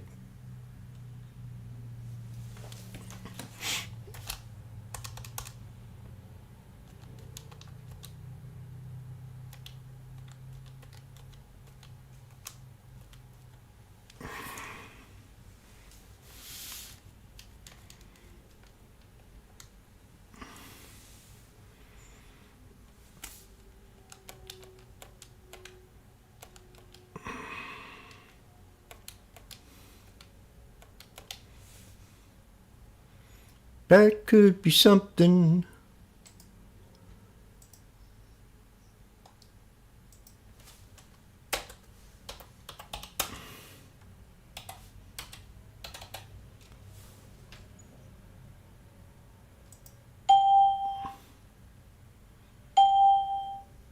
Now it's not looking too good.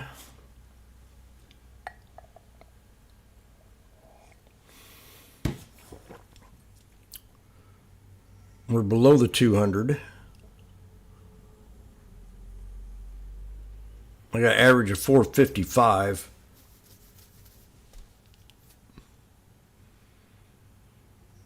So now I got to jump rope to 200.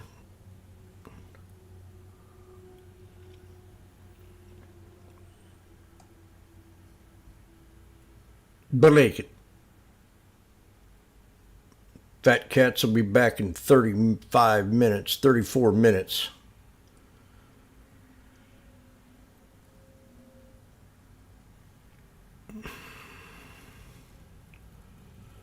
Break it. See, you're bearish as long as you're under the 9. If we break the 9, then we become bullish.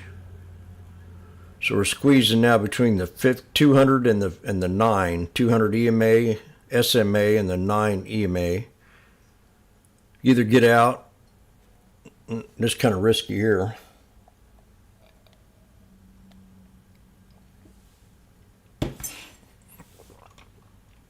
Yeah, I like that coffee, but it's not healthy. Got sugar and cream in it. Powdered cream. But tastes damn good. Thank you, Asian woman. Yes, YouTuber, I said Asian woman.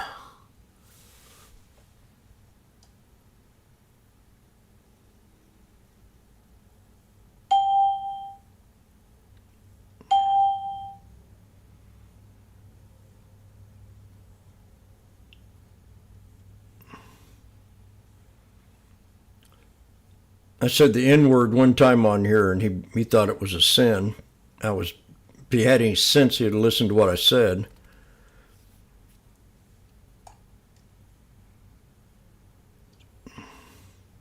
He sure wasn't in a racist dialogue at all. Back then you could say that, but you can't today.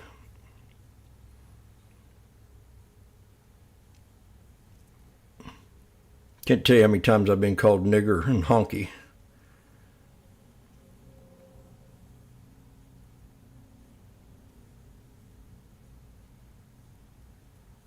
And what else was I called? A Haoli.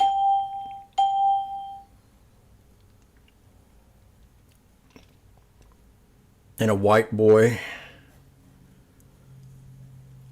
Dirty white boy.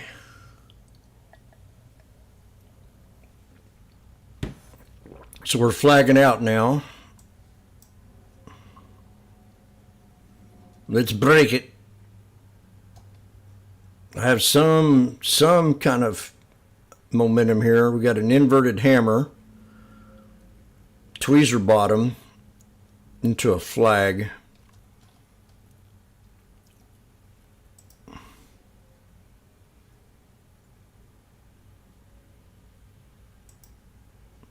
That's called Haoli for a year. This could be an ascending no, it's definitely flag. We'll know any second here. In about another minute, we should know something. This is called a TTM chart. I don't know why I got that up there.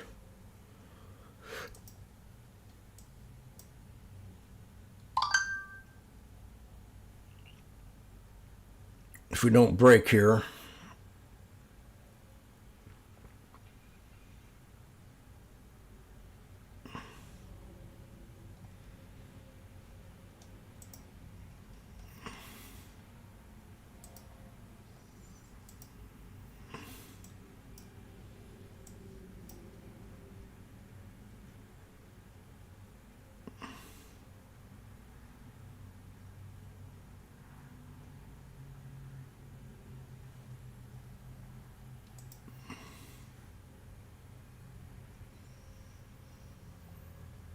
SPY.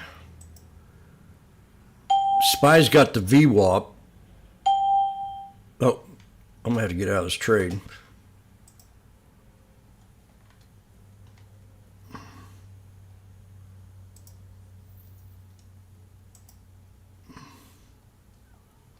I didn't do it. I knew it was going to happen within a minute.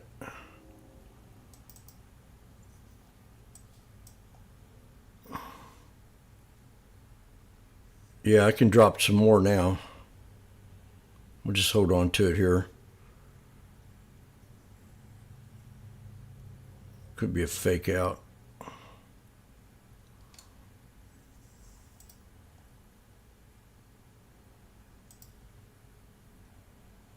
Maybe a 1, 2, 3.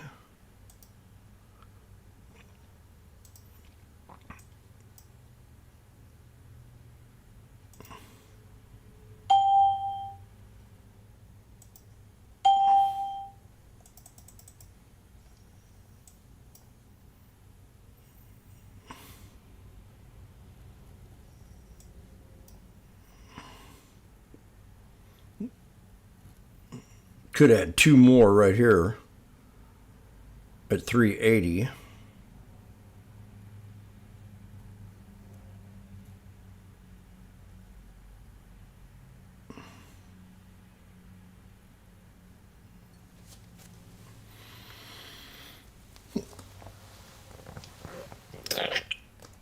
I'm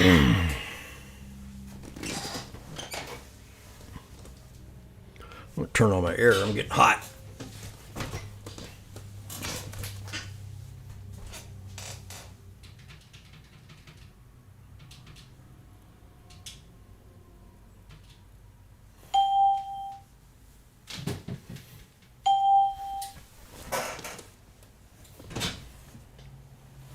We're at 370. No, this ain't gonna work.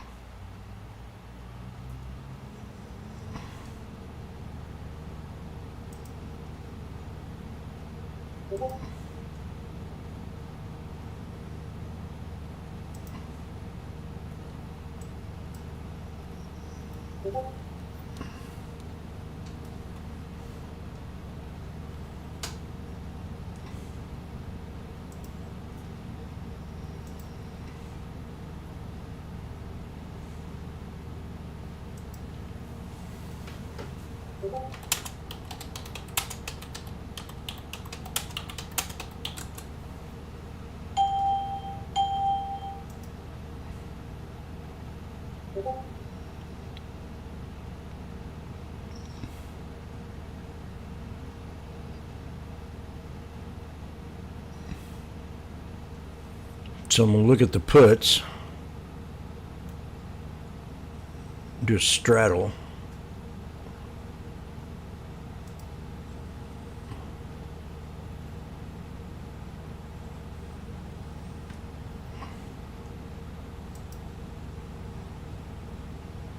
Yuck.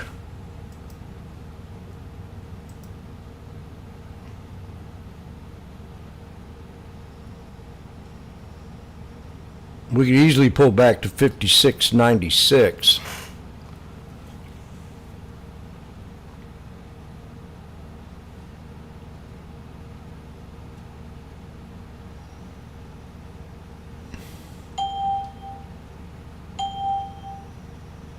Where's China's at?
24 more minutes. I'm down 240.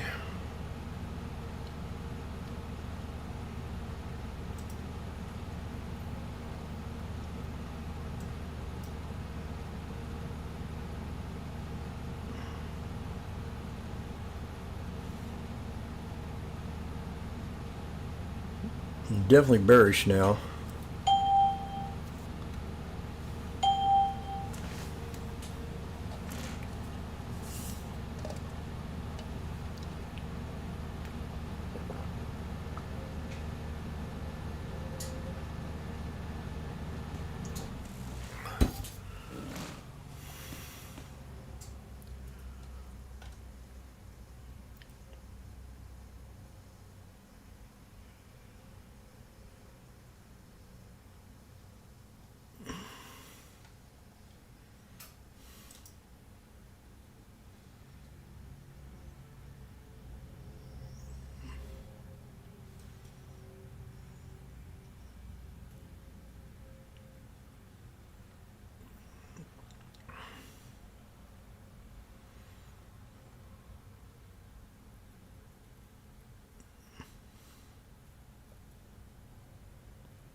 Oh yeah, we got to think about China. I mean, Middle East.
Spies at the VWAP.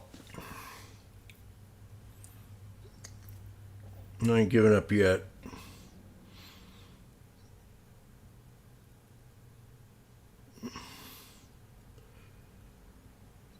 But I gotta think about it.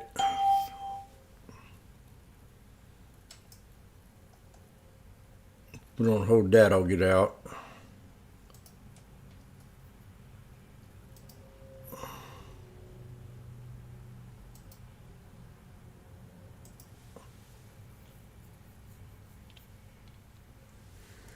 Big bag, 2 more.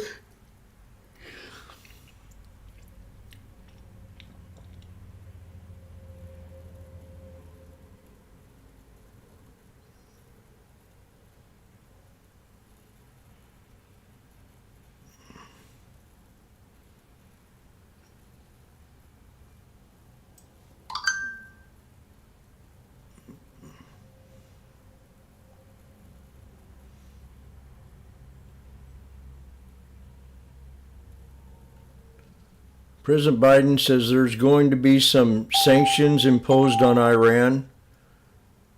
Iran is way off course. He does not support the attack on Iran's nuclear sites.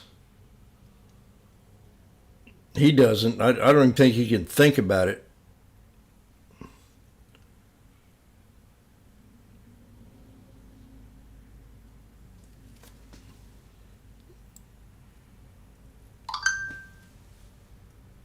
President Biden's last thing we need is a man-made disaster on ports.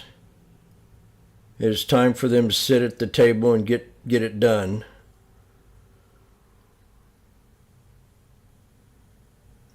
Iran's president says we don't seek war, but if Israel acts against us, we will respond.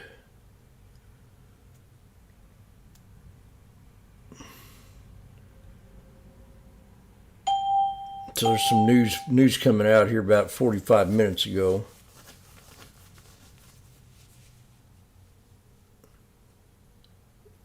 Iran's UN envoy tells Security Council Israel is pushing region the edge of unprecedented catastrophe.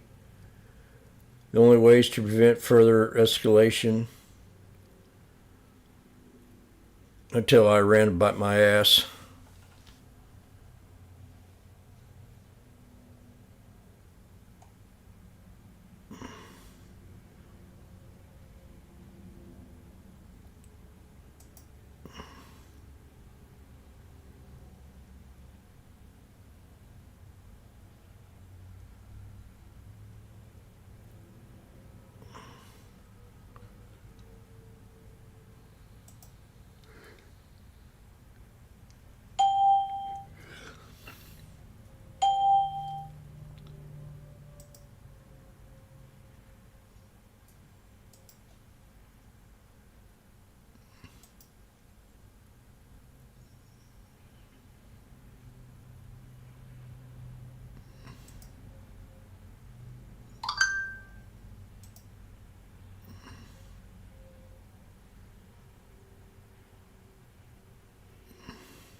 Okay, this is going to tell me if I'm going to stay in this trade or not right here. I'm not going to take it down to 125 again, that's for sure.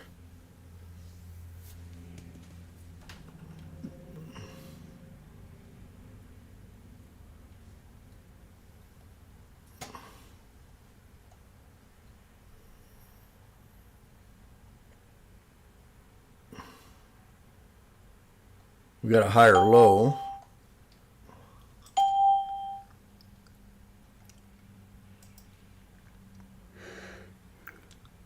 The 7200s are at 900 puts.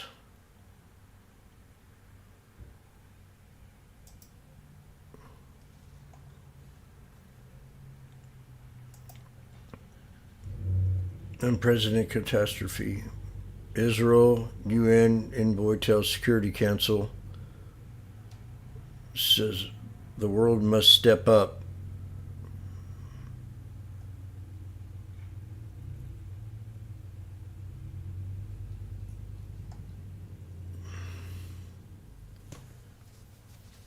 Break it.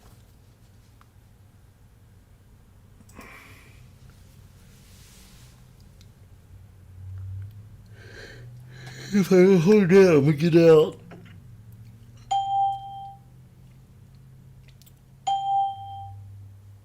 Because we're getting ready to squeeze again.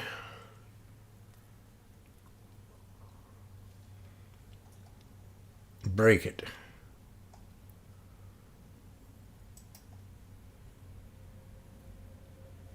This is called an upside down inverted pennant flag,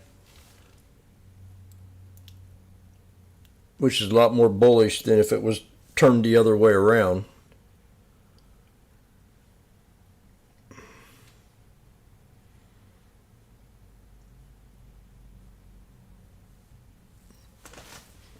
Yeah, I think I'm going to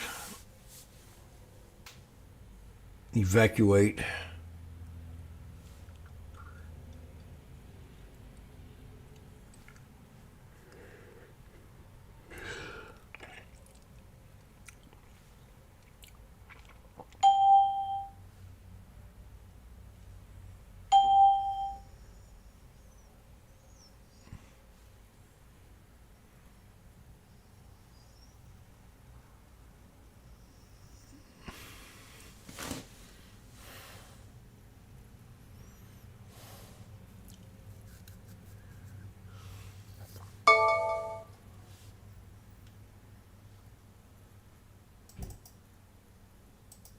Damn it. Dadgummit.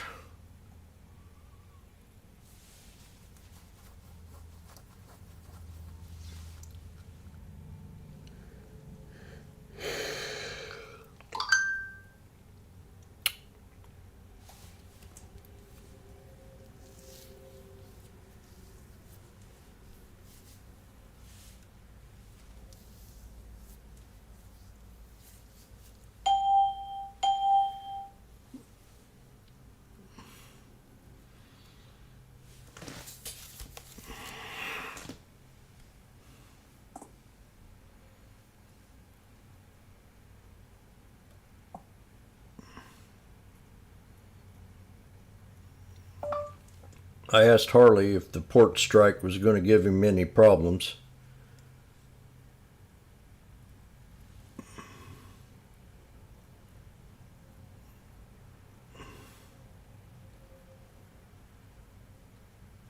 He said no.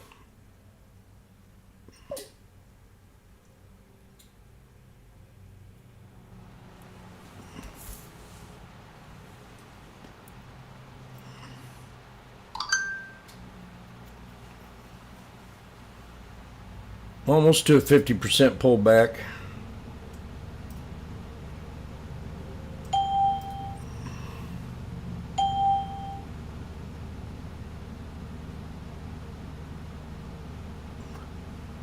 It ain't looking too good.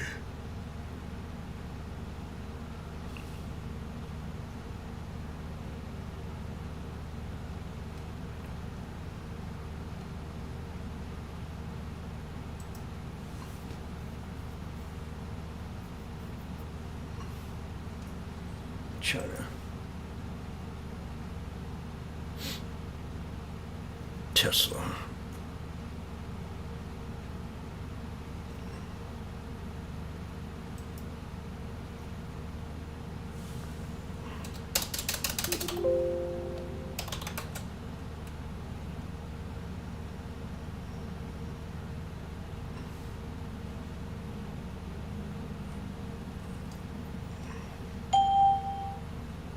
Come on, baby.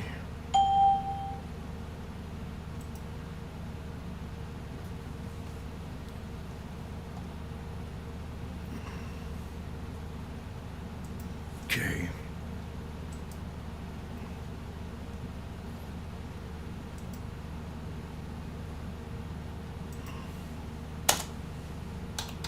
$2.40.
Always clean.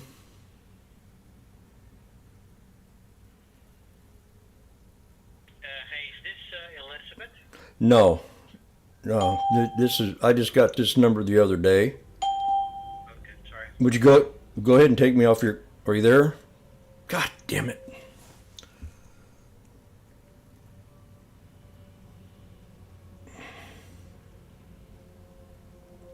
That fucker hung up on me.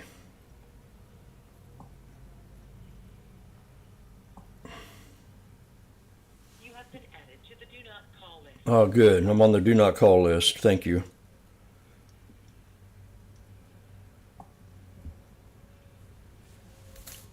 The number that I took belongs to somebody that owes some debt, because I've got about 10 of them calls already.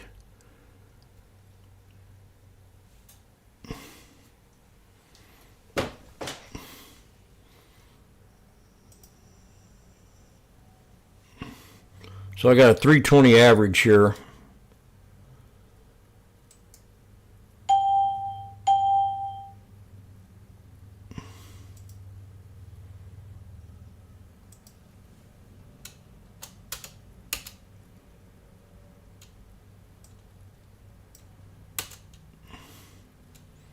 I don't want to have the same problem that I had, that's for sure. Come on, why don't you...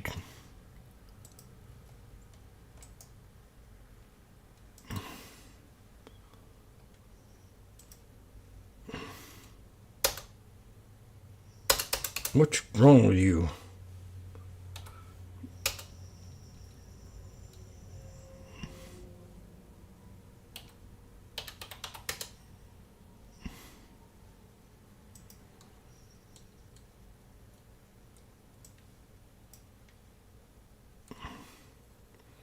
That's two numbers I've fixed now.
I got 160 spam calls last week, and about drove me nuts.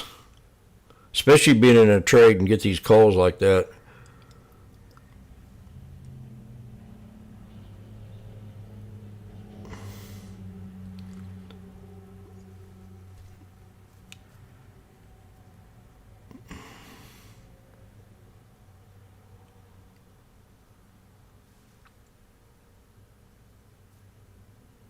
Okay, we're going to find out in a second. Break it.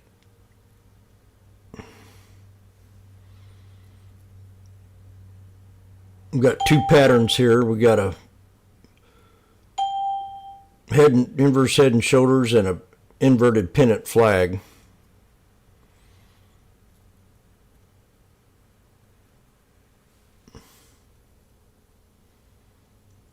And we're getting ready to squeeze again.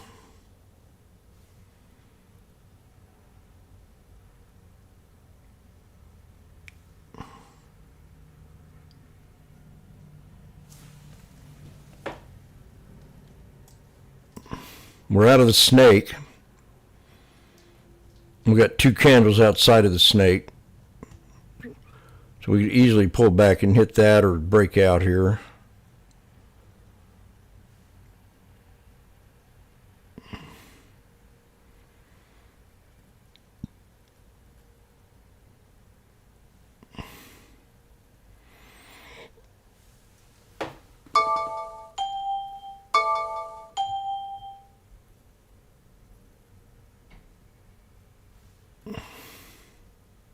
About even.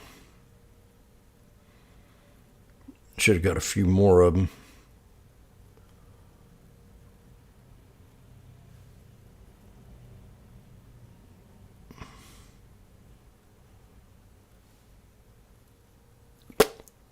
Blanket.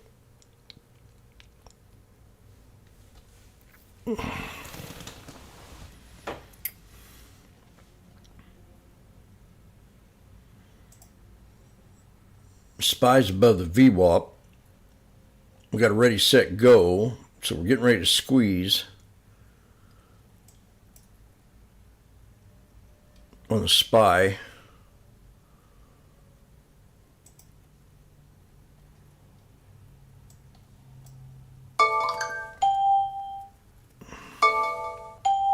There goes Smarty, took me right off his list.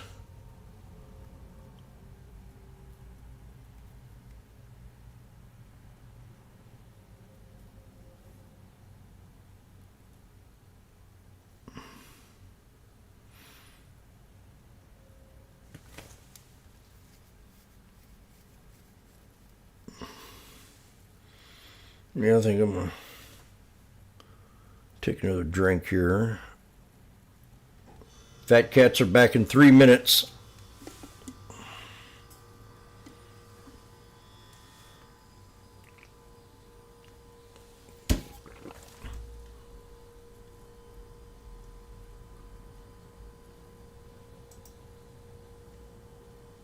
Ooh, XP. Recently, things have solidified to the upside. You can see we broke above our moving. I don't know about that, buddy. That's my second best China car play. Okay, I'm gonna have to get out of this.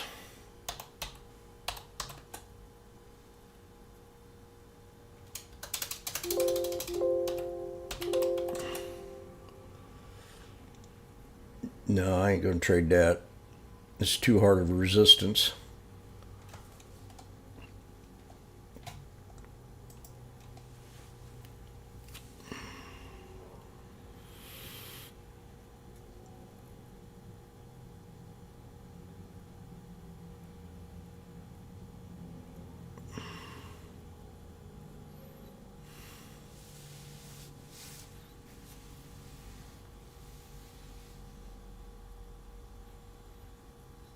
Jimmy said we'd pull back.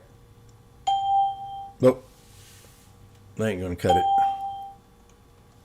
Inverse head and shoulders.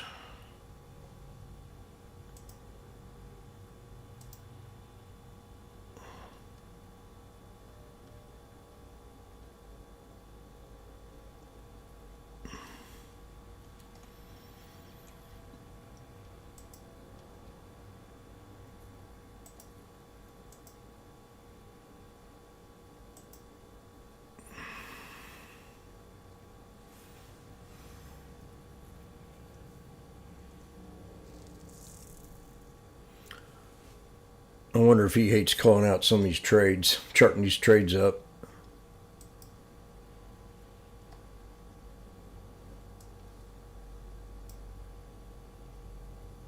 These are old resistance lines. I haven't used these color here probably in 3 years. 3 or 4 years.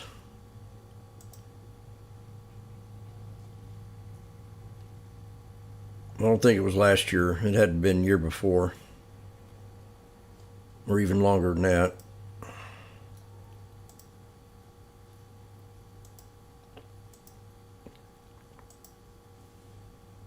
Yep.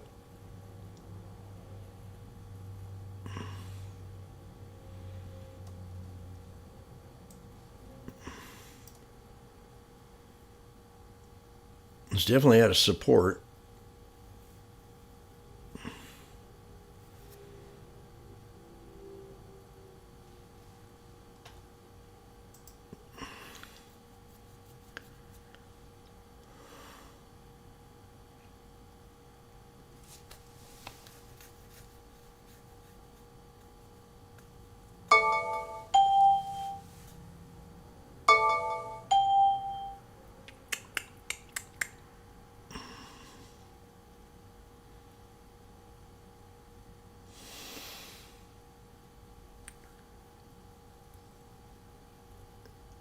Well, Fat Cats are back.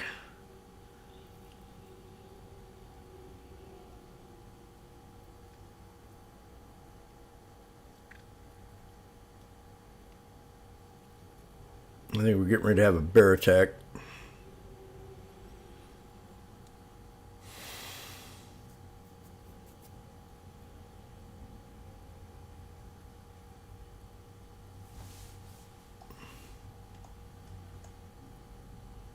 particular, October 18th, 11.5, 13.5 call vertical for the $1 debit. Risk $100 with a chance to make $100. Break even at $12.50. Well, the current share price was closer to 13 when I was looking at this. So Break a it. chance to have a little bit of cushion and still perhaps make double the risk. Okay, about almost even here. Could have added more there, but I did not. We got a 1, 2-bit, 3-bits. We got to break it or get out. There we go. Ah, finally. Now, if you're stuck in this trade, we're at $3. $3.20. I'm even right here. I darn, I can't see it. Woo! What in the fuck?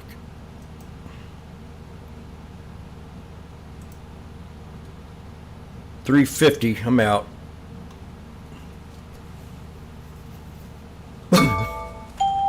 I got out. I'm out. It can probably fly now. $120.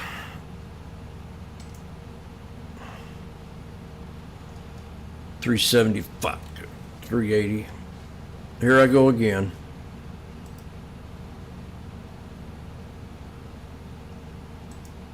I could have got $380. That would have been a nice trade.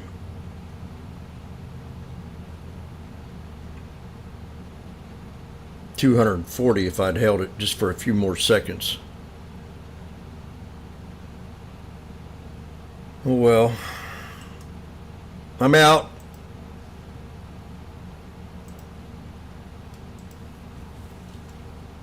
Two o'clock reversal. Patrick, you're on to that, aren't you?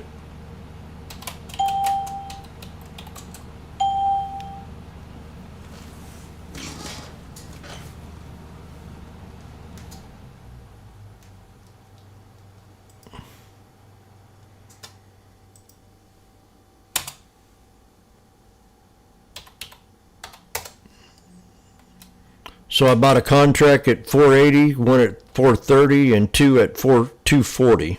And that gave me 4 contracts with an average of 320 and out at 350. And Jimmy was a little bit nervous, but I stuck to my plan.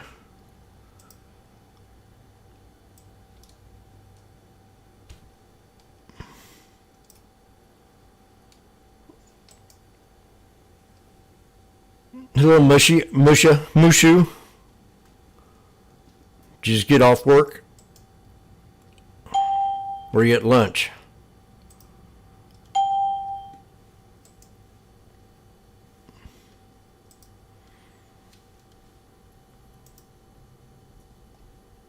Liam, I'm out of it.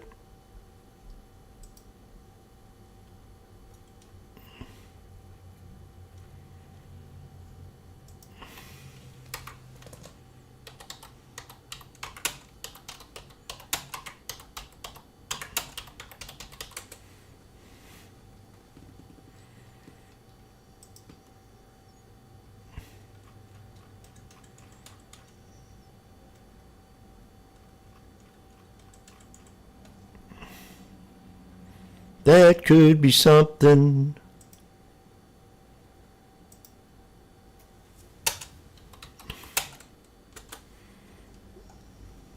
No, that was my problem the other day when I was practically even.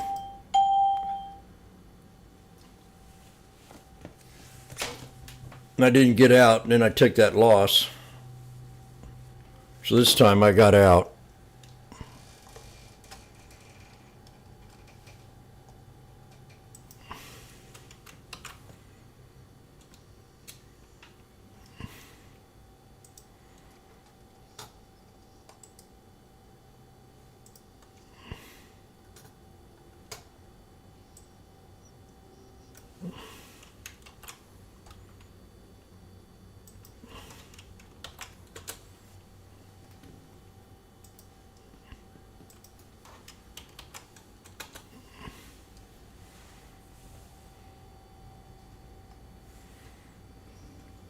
It was worth it. Yeah, you got to get your baby sleep.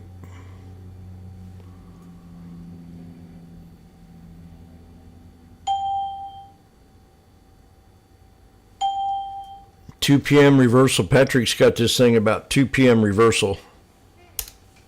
Mine's at 12:30. His is at 1:30. His is at 2.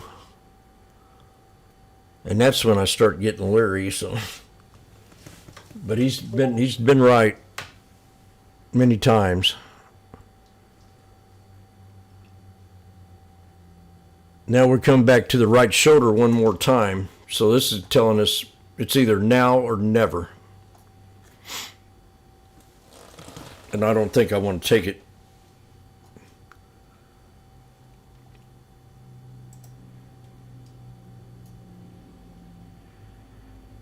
Yin Yang.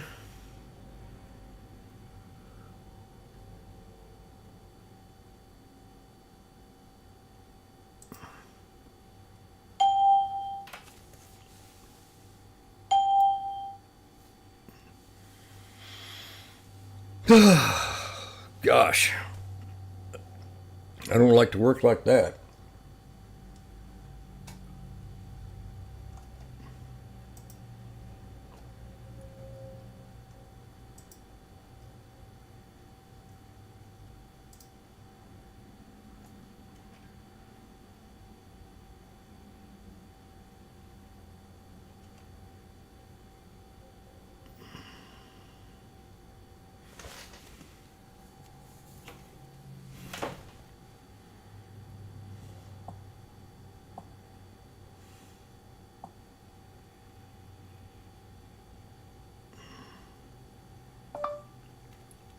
We'll see how long this port strike lasts.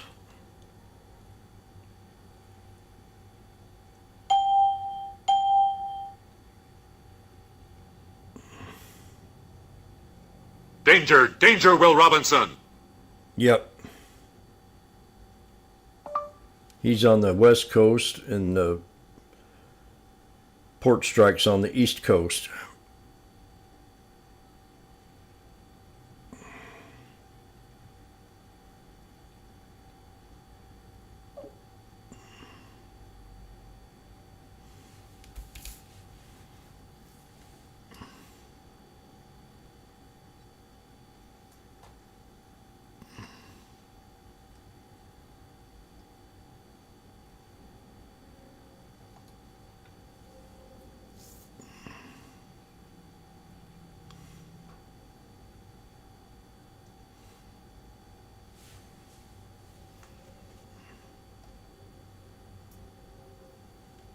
Danger.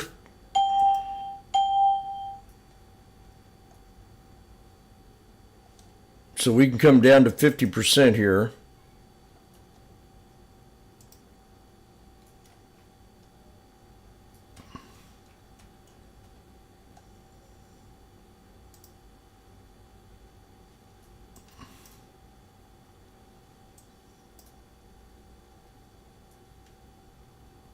We're about there right now.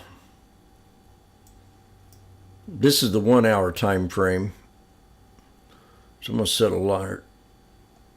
Go to 30-minute, 10-day. You see I'm shuffling around back and forth time frames. You want to see where my moving averages are. Like right here, we're at the 200. We bounced off the 200 here.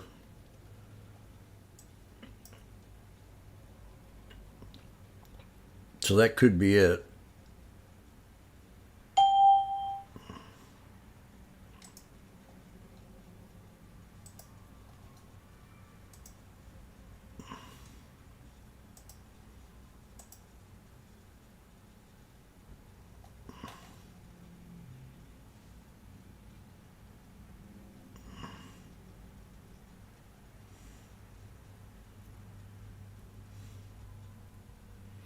Now I heard the average striker on the ports makes 85 grand a year.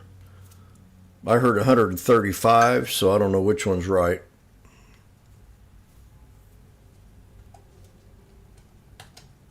That's probably 85 sounds a little bit more.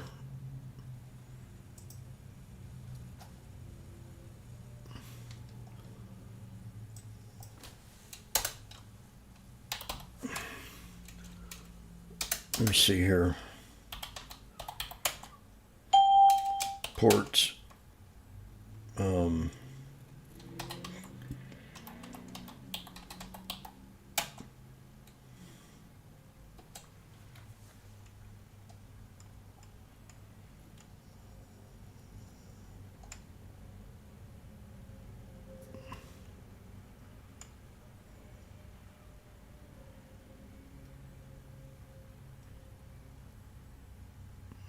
Oh, Black Swan.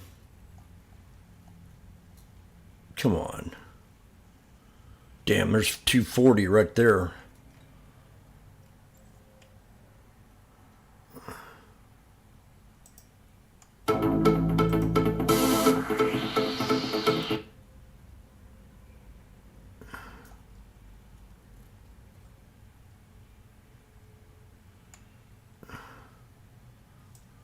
Shit. There's 265. I had that one right. I just didn't jump in it.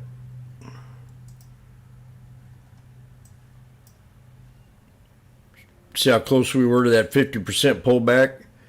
This is a great strategy to learn. Mike does it all the time with the Fibonacci's. I always like to wait for that 50%.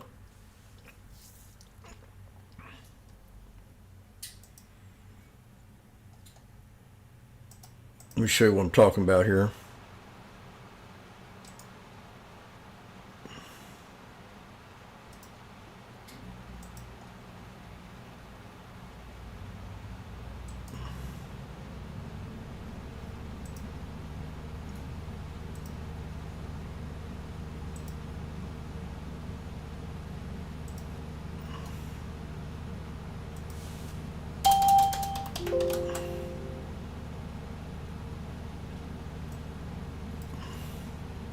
So this is the day low and the day high. So go to your Fibonacci. I got it up here where I can just hit that. You can start from the bottom. Go up and hit that top. Every time I see a breakout and I think it's going to pull back, I called these lower highs earlier and I said we looked a little bearish. These are lower highs. So anytime you see lower highs, you start to be a little bit more bearish. That means it couldn't break the previous high as you go up. Then we had the 1, 2, 3 right here for the exit idea. 1, 2, 3, 4 maybe. 1, 2, 3 for sure. So you set that Fibonacci up, and that 50%'s right there. You see how we bounced off of it before right here, bounced off of it again right there. So that's like a triple bottom. We opened up right here, so that's a verification, validation that we could pull back to the opening high right there. If I drew a line all the way across at that opening high, that's another confirmation that we were getting close here to support. Then you had to hammer. This is on the 1 minute time frame. Then you had to hammer once we hit that close to that 50% pullback. And that previous high, that opening price is right here at 56.9809. Not to the penny, but I mean close enough. Using that body of that candle.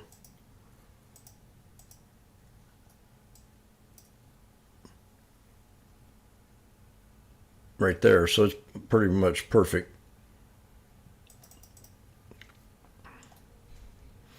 And then this bottom,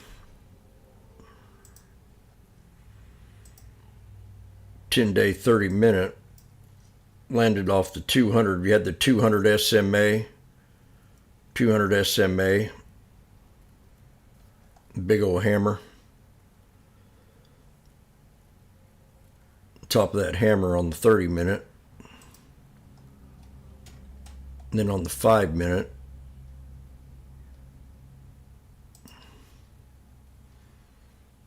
we had 3 black crows, so it was the top of that first crow on the 5-minute with a tweezer bottom. A lot of people trade with a 5-minute, which is a good idea. I mean, look at how beautiful that is.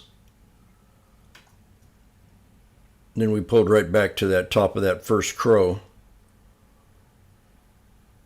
for a nice little $65 scalp.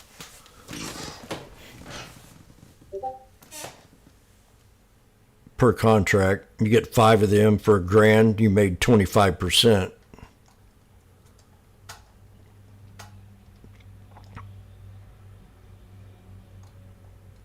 So I don't trade with big money like a lot of them traders do, because I like to keep it simple so I can teach. And affordable.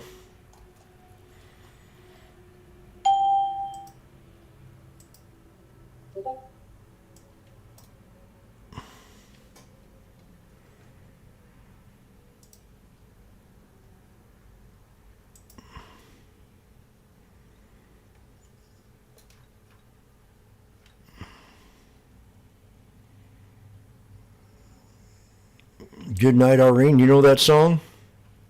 I can play that.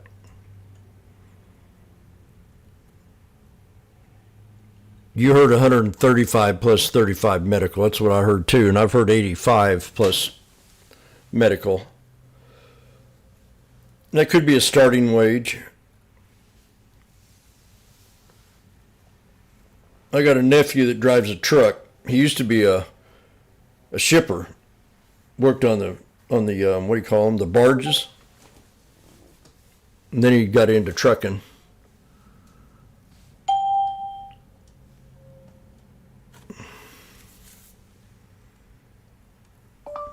I know for sure it affected his old job, the barge.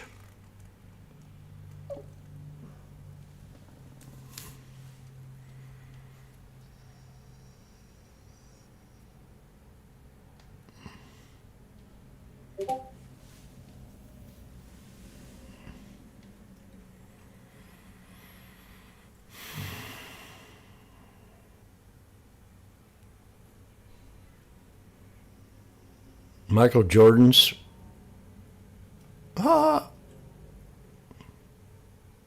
If you were to throw a regression from the high and the most recent. Oh, yeah.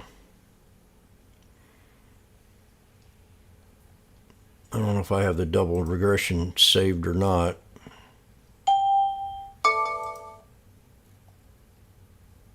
I got a linear channel.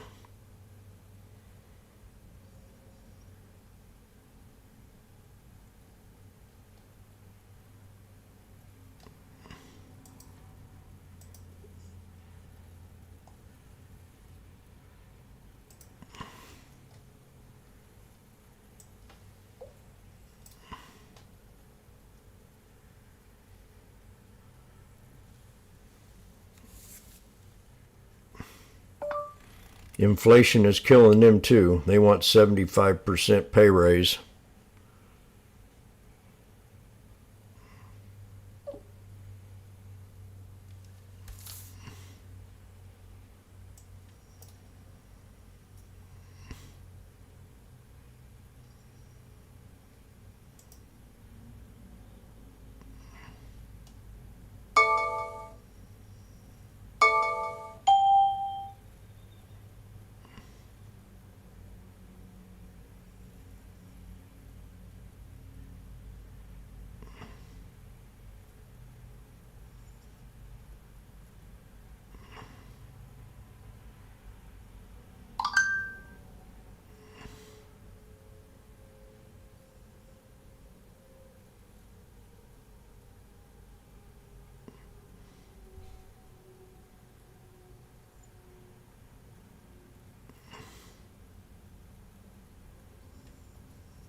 Hey, Mike, would you send me your regression channel set up?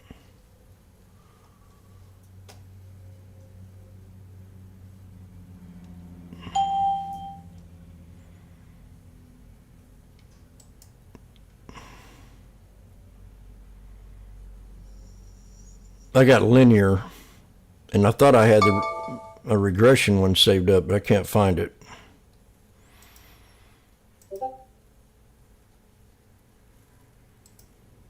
Let me look one more time.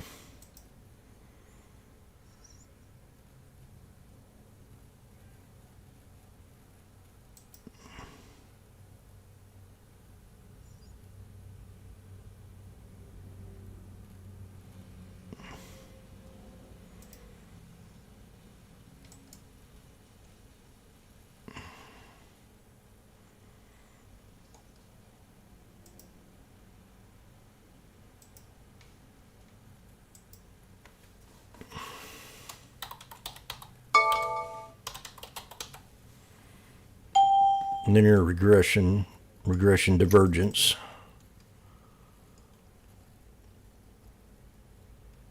Might have it saved up.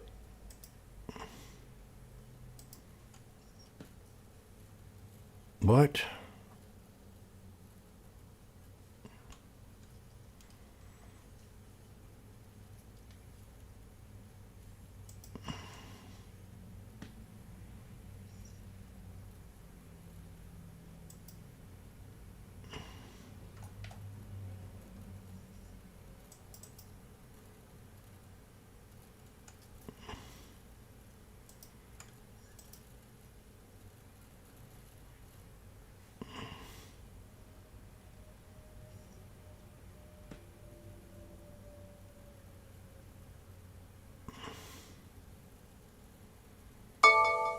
Let me see what this Hawaiian one is.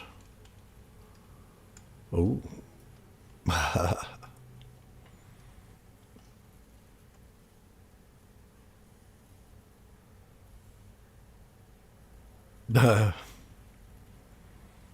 That's interesting.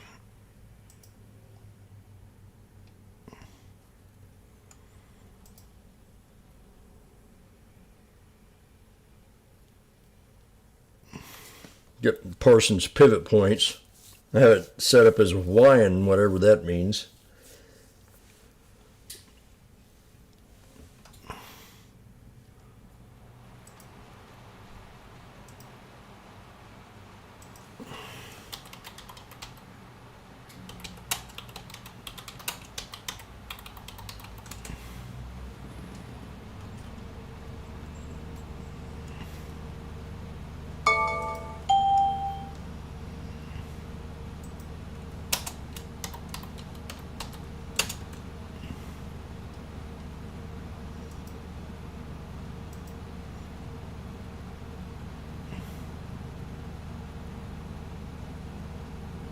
Hawaiian Holdings.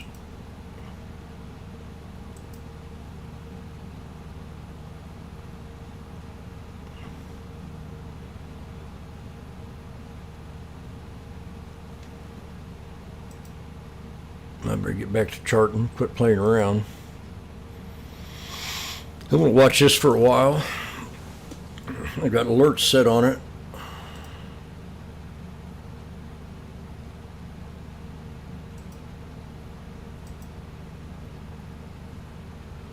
Oh, TTM scalper alert.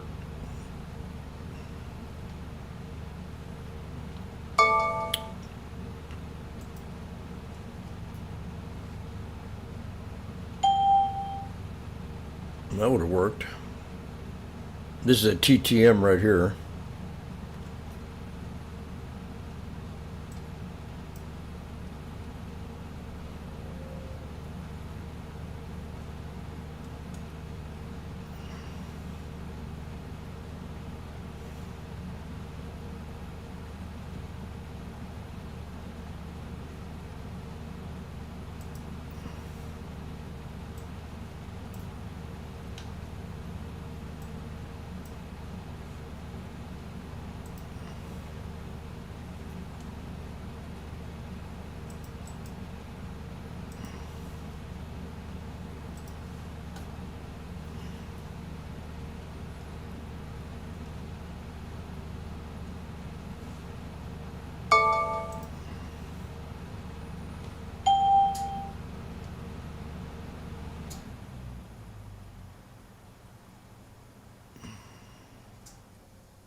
Okay, import, open shared item.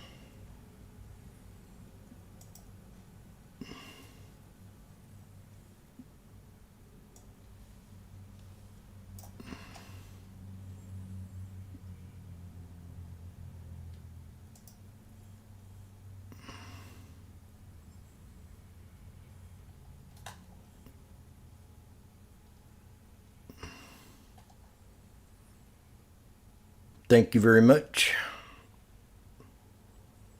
Damn, look at this SPY bounce up. Don't tell me. What are these suckers worth now? Oh, 360. Okay, I ain't gonna beat nobody up. I had a chance though. Instead of playing around, I should have counted to 3.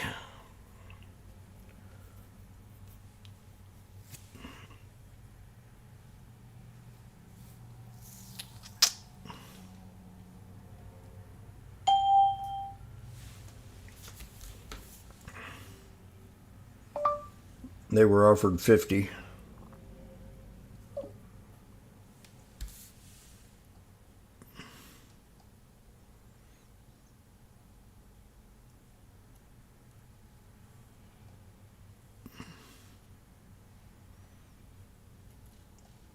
So what do I do with that? Put that over here.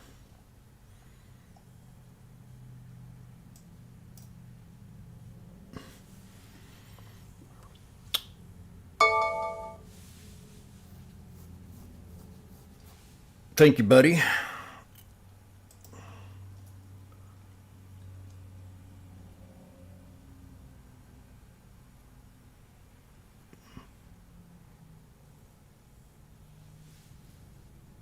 Yep, automation. That's what they're worried about.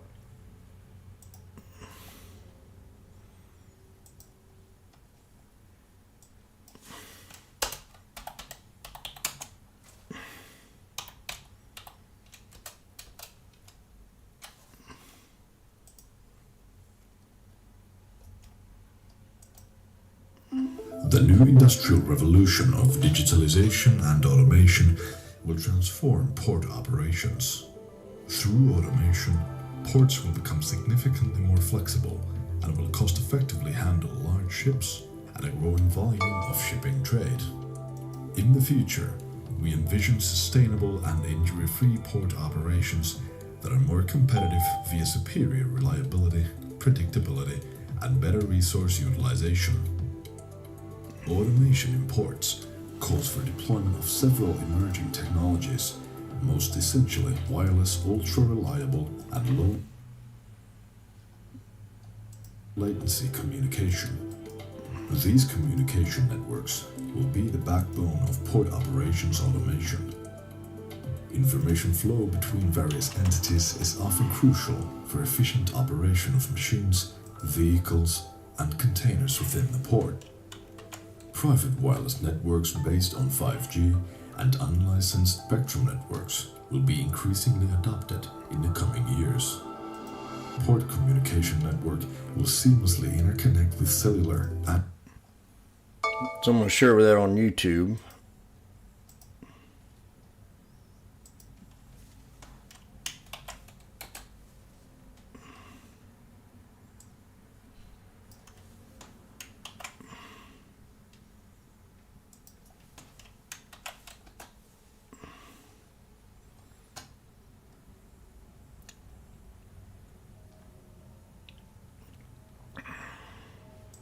Dadgummit. Now we're at $4.10. That'd been $400. I sell for 120.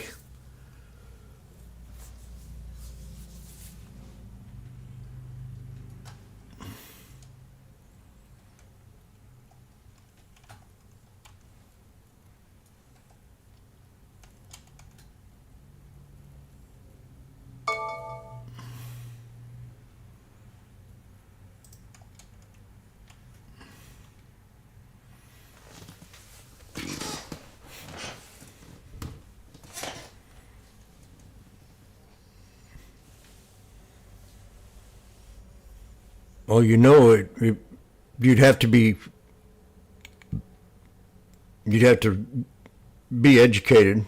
It'll lose a few jobs. People will be able to work at their desk and program the shipping yards.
So we're at a pivot point on this Hawaiian chart that I typed in Hawaiian.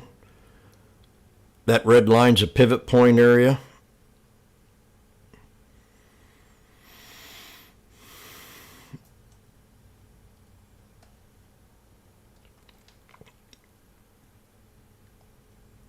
And that's at 57.15.71.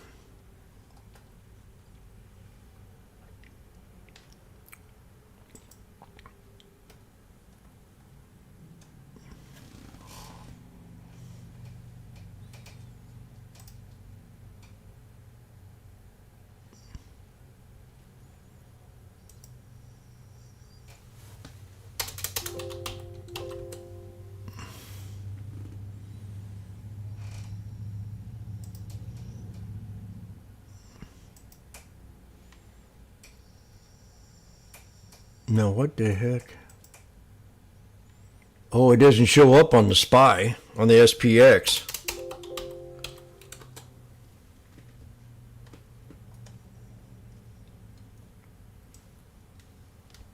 That's a lot of stuff doesn't show up on the SPX.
What the fuck?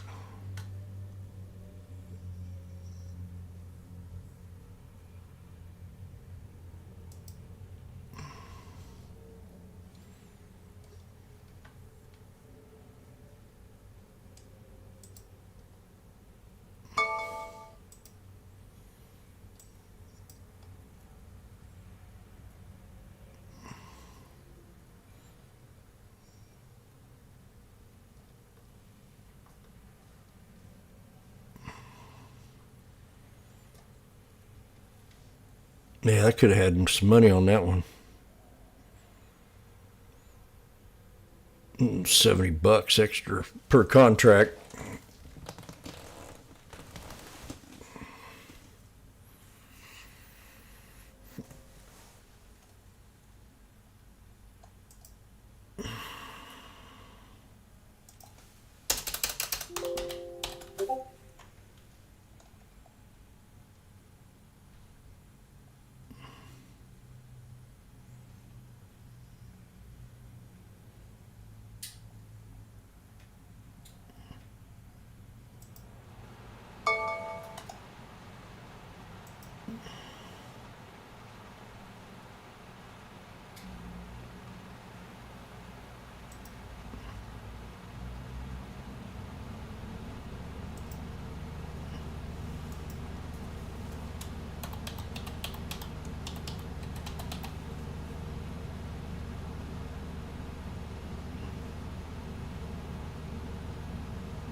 I gotta save this.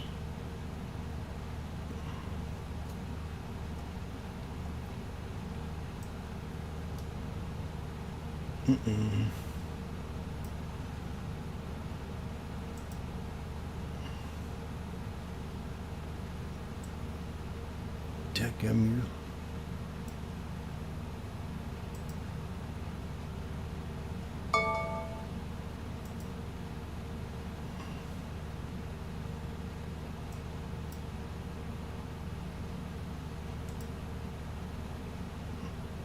Save work pace. Enter, let me see here. No.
That dropped a whole 70 cents right there.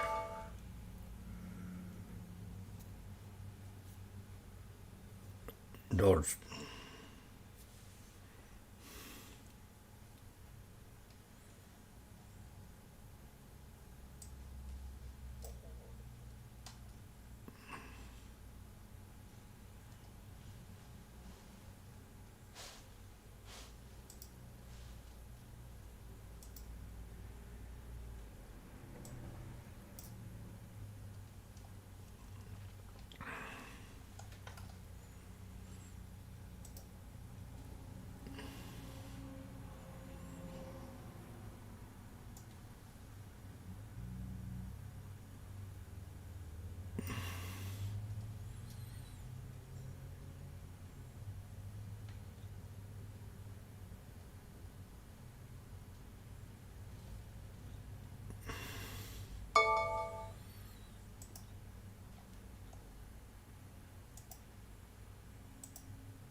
And if you live long enough, you're in danger of cannibalizing your principal.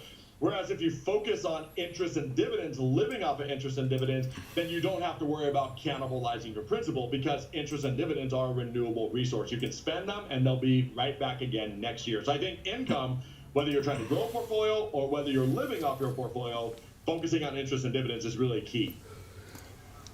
So Yes. because, you know, you have sort of two scenarios, one of which where if you feel recession could be on the horizon. Do you think recession's on the horizon? Because if so, you say consumer staples and utilities.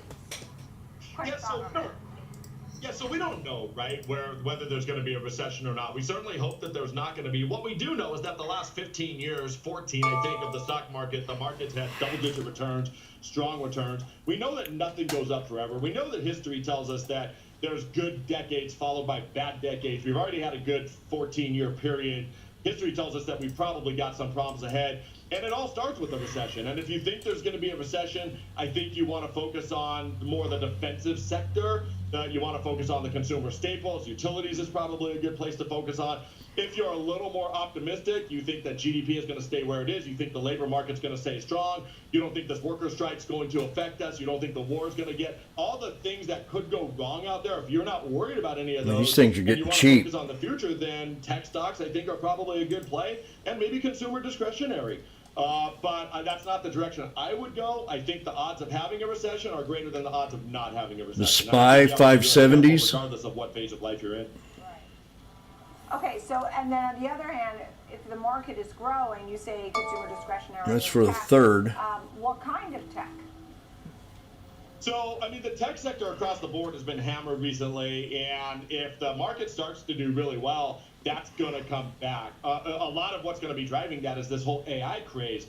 And a mistake that I see people trying to make is that they try to get into one stock. You know, we get that question every now and then. What's the one stock that's going to be the next Apple, you know, that we can invest in now that, you know, we can take $10,000 and turn it into $5 trillion over the course of the next 5 years? Well, we don't know that answer, right? We have to remember for every Apple that was out there, there was probably 10,000 other tech stocks that went by the wayside. So we're not looking for the one. So I think the tech as a general is probably a good sector to believe in and to invest in if you think that the market is going to do really well. The problem is if you're wrong, if the market doesn't do well, if the economy doesn't do well, if we do go into a recession, what you find about the tech is you'll find that in good years it tends to outperform, and in bad years it tends to underperform, which means you're going to take an abnormal amount of risk to try to get the higher returns. And you have to analyze that with regards to your phase of life, because if you lose, if you're wrong and we do go into recession, I don't want that abnormal amount of risk to affect what your future plans are. You have to be invested in such a way to where you can win no matter what, and not have your future plans or retirement be based on what the tech index or any other index does. Anthony Sicaro, President, Providence Financial and Insurance Services. Anthony, thank you. Thank you, Nicole. Coming up next, Options Corner. Tom White is standing by. He'll highlight unusual options activity from the day and how investors are looking to trade on recent news of Tesla, T-Mobile, and Joby Aviation. Stay with us here on Schwab Network on the watch list. We'll be right back.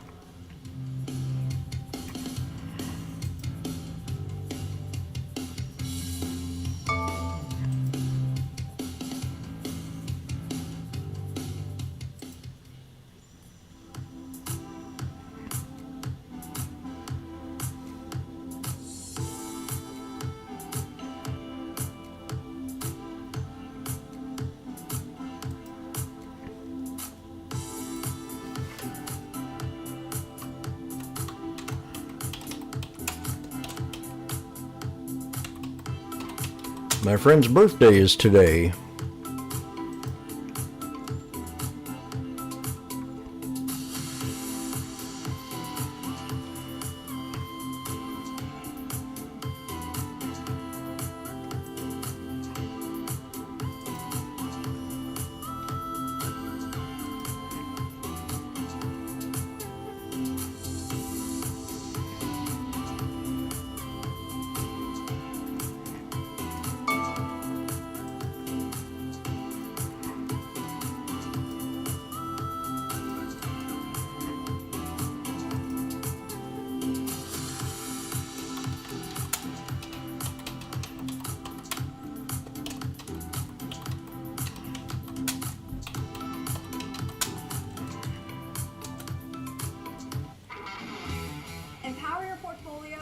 Schwab Network. Available anytime, anywhere, on any device for free. Schwab Network.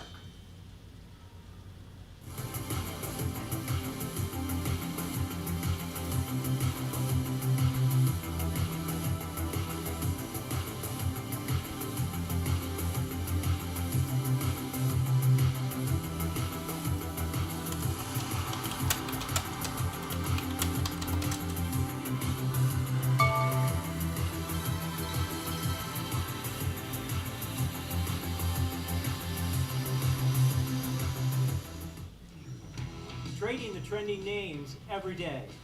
I'm Tom White, host of Fast Market, ready for you, ready to go at 12 p.m. Eastern on the Schwab Network.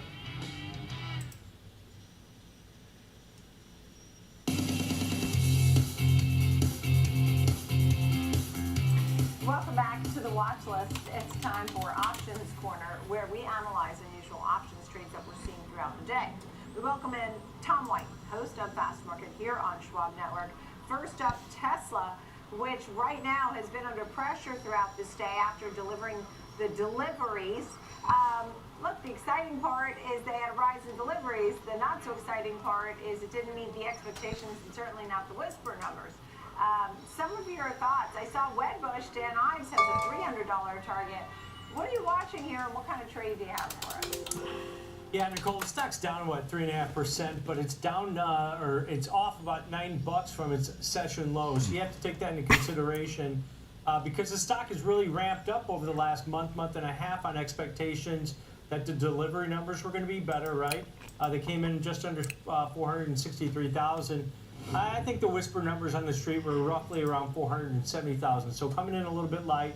So pulling back here a little bit today. We're still flat on the year after this big rally that we've seen over the last 5 or 6 weeks. But I think the focus is going to have to start turning to the robo-taxi event, and I think that's why you're seeing the stock come off of its session lows at this point. There were a couple notes out there from analysts. Barclays said, they keep their neutral rating. They expected 470,000 units delivered. Came in light there, and then Evercore kind of said the same thing, that they had expectations of about 470,000 cars delivered. They said that there were some weaknesses led by Model S, Model X, and the Cybertruck. But that being said, I think all the focus is going to turn into next Thursday's robo-taxi event, because that's why I think the stock's bouncing, not only today off of those session lows, but also over the last 6 weeks or so. And I think traders are setting up for that, because we saw some unusual option activity out in the October 11th weekly cycle. So just 9 days till expiration, you're going to capture that robo-taxi event on the 10th. And there was a trader in there, bought nearly 30,000 of the 270 strike calls. They paid an average debit of about $4.80. So that break even at 274.80 over the next 9 days. That's about 11% above the current share price in there. Call volume, we've seen over 1.1 million calls trade on the session. That's about 2 times normal daily average volume. But even with the stock being down today, you'd expect put volume to really start to pick up, but it really hasn't. Puts are still trading about half of what call volume is trading today. So I think some options traders trying to pick up some calls on this dip with the expectations that, hey, this robo-taxi event next Thursday is going to be a big event, and we're going to see the stock rally. Okay, let's look at next week. Yeah, I wonder what we're really going to see there. I mean, when I think about the event that they had for the Take this one off. Rolls out or any of these Oh, events, shit, Jim. the last Tesla. one we just saw with the briefcase attached to the wrist. Like, they do all these things to capture your attention. I mean, So the 11th or the 18th. Taxi. I mean, it almost feels like Elon Musk will have a robo The 260 strike at 870. Oh, look at the 270s. Yeah, I think that's 48,000 contracts. How they can license their technology. Now remember, Waymo, Google Alphabet's Waymo unit is already out in San Francisco. They're down in Phoenix area. They're just about to expand down to Austin already. Thousands of those trips taken a day using their version of a driverless car, right? Uber's using them in some of their cities. So the technology and the amount of data that Elon Musk has and Tesla has, I think is going to be key to self-driving. And then that ability to license it. I think that might be the showstopper there, Nicole, where maybe they've gone to Uber and some other automotive companies and said, hey, this is what we have. We have more data than anybody. Our product's going to be better. We'll license it to you for X amount. I think that's going to be, it's going to be maybe more about the software version of it and how they can potentially make money and license that technology to other firms is going to be the key to that event. But How many contracts of what do I have? I sold them already. Listen, if that's what you're proposing for the event, I had 4. Right? If you're going to talk about that, because that's a way to monetize. But the Tesla, this is what I'm looking at here. I want to get one. After some weak numbers from Tesla quickly came out and said how See if I can get a better price. next year in this country, in this area. But they had to first get regulatory approval to do so. And that's a big hurdle. That's a very big hurdle. And so that's one of the reasons why the stock becomes so choppy, because people say, oh, full self-driving. Oh, no, wait, not happening. And that causes that volatility. But yes, I'm excited for the 10/10 event as well. That being said, we'll turn our attention over to T-Mobile. And I look at AT&T and Verizon. The charts have been pretty good of late. T-Mobile was always the one that had the 5G. People always went right to T-Mobile as the best of the bunch when it came for that matter. But it's just off the highs. But you found a bearish trade today. Yeah, stock got downgraded out of Raymond James today. They did lift their price target to 221, up from 208, but said maybe the stock's run its course. You see the chart right here. Stock's up 29% so far this year, so it's had a good run as it pillages its competitors, Verizon and AT&T, in the wireless space. At this point, they've announced some recent partnerships with NVIDIA and some other tech companies also, so it seems like they're over-innovating compared to some of their competitors. They did just have their capital markets day that took place last month, and the cash flow targets, they raised those across the board.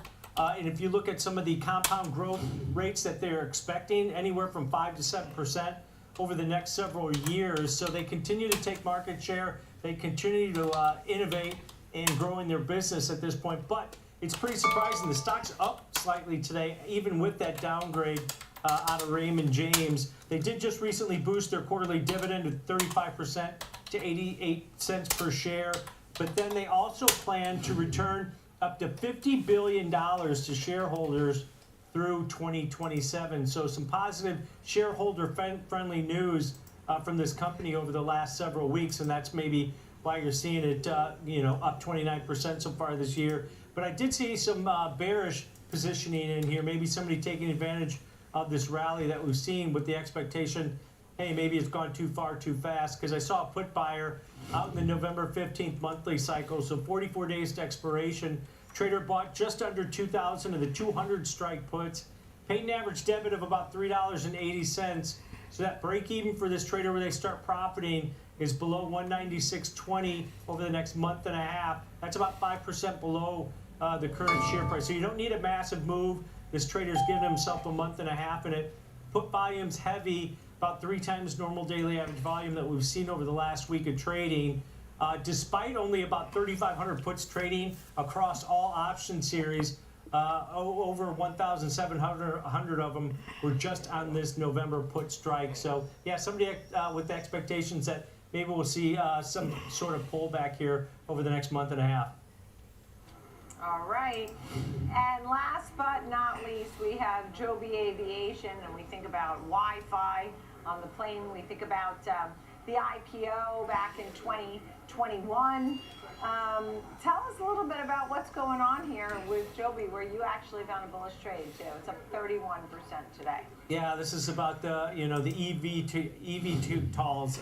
Basically, these areas of flying around using these drone-like structures.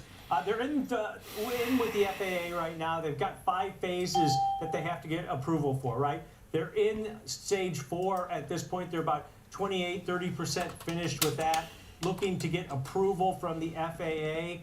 They've already given a couple of these eVTOLs to the U.S. Air Force also to do some more testing. They just signed an agreement with an airline out of Saudi Arabia. They also went into the UAE, signed a memorandum of agreement there. So they're starting to expand their business. But I think the big key why the stock's up over 20% today is the $500 million investment that Toyota Motors is making in the company. Yeah, man. Reset for this company as far as, they're leaking oil as far as money that they're spending to try to get these things approved. But at the same time, if they get those investments from partnerships like this, like from Toyota Motors, you're going to see a jump in the stock, and that's what you're seeing today. A lot of call activity in here today, Nicole. Over 30 times normal daily average volume on the call side on this pop in the shares. And one that stuck out to me was out in the October 18th, a monthly cycle that expires in 2.5 weeks, about 16 days. A trader bought 5,000 of the 6 strike calls for 30 cents. So that break even of $6.30 over the next 16 days. It's about 8% above the current share price, or only about 35 cents if you look at it on a dollar basis. And as I mentioned, call volume exploding on this investment from Toyota Motor into Joby Aviation. Yeah, and it obviously shows this continued partnership. I mean, it has been, and it went up. That only shows up on the SPY. And, I had to look up the acronym again, right? It's EVT, Electric Vertical Takeoff, Yeah. right? And that's part of it. They talk about air, ride sharing. I mean, we're in a whole nother planet with this. Any final thoughts? I mean, this has been, it had that high, but it's been a choppy stock. 6 months, it's up 27%. Final thoughts, Tom?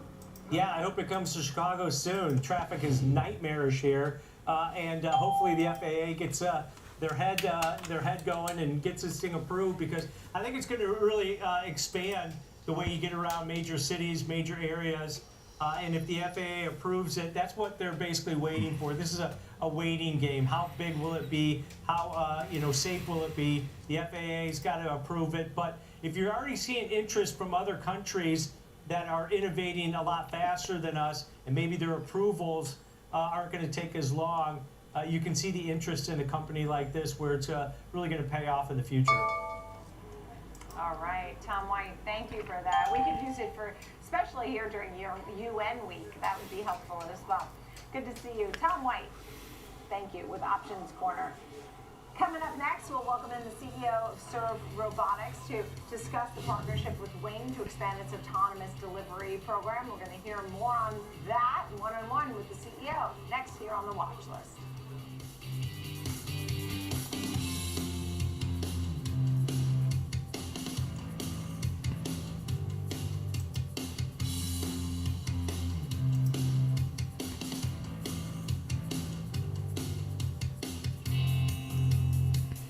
Trading at Schwab is powered by Ameritrade, bringing you futures and forex for round-the-clock market access, even when equities markets are closed.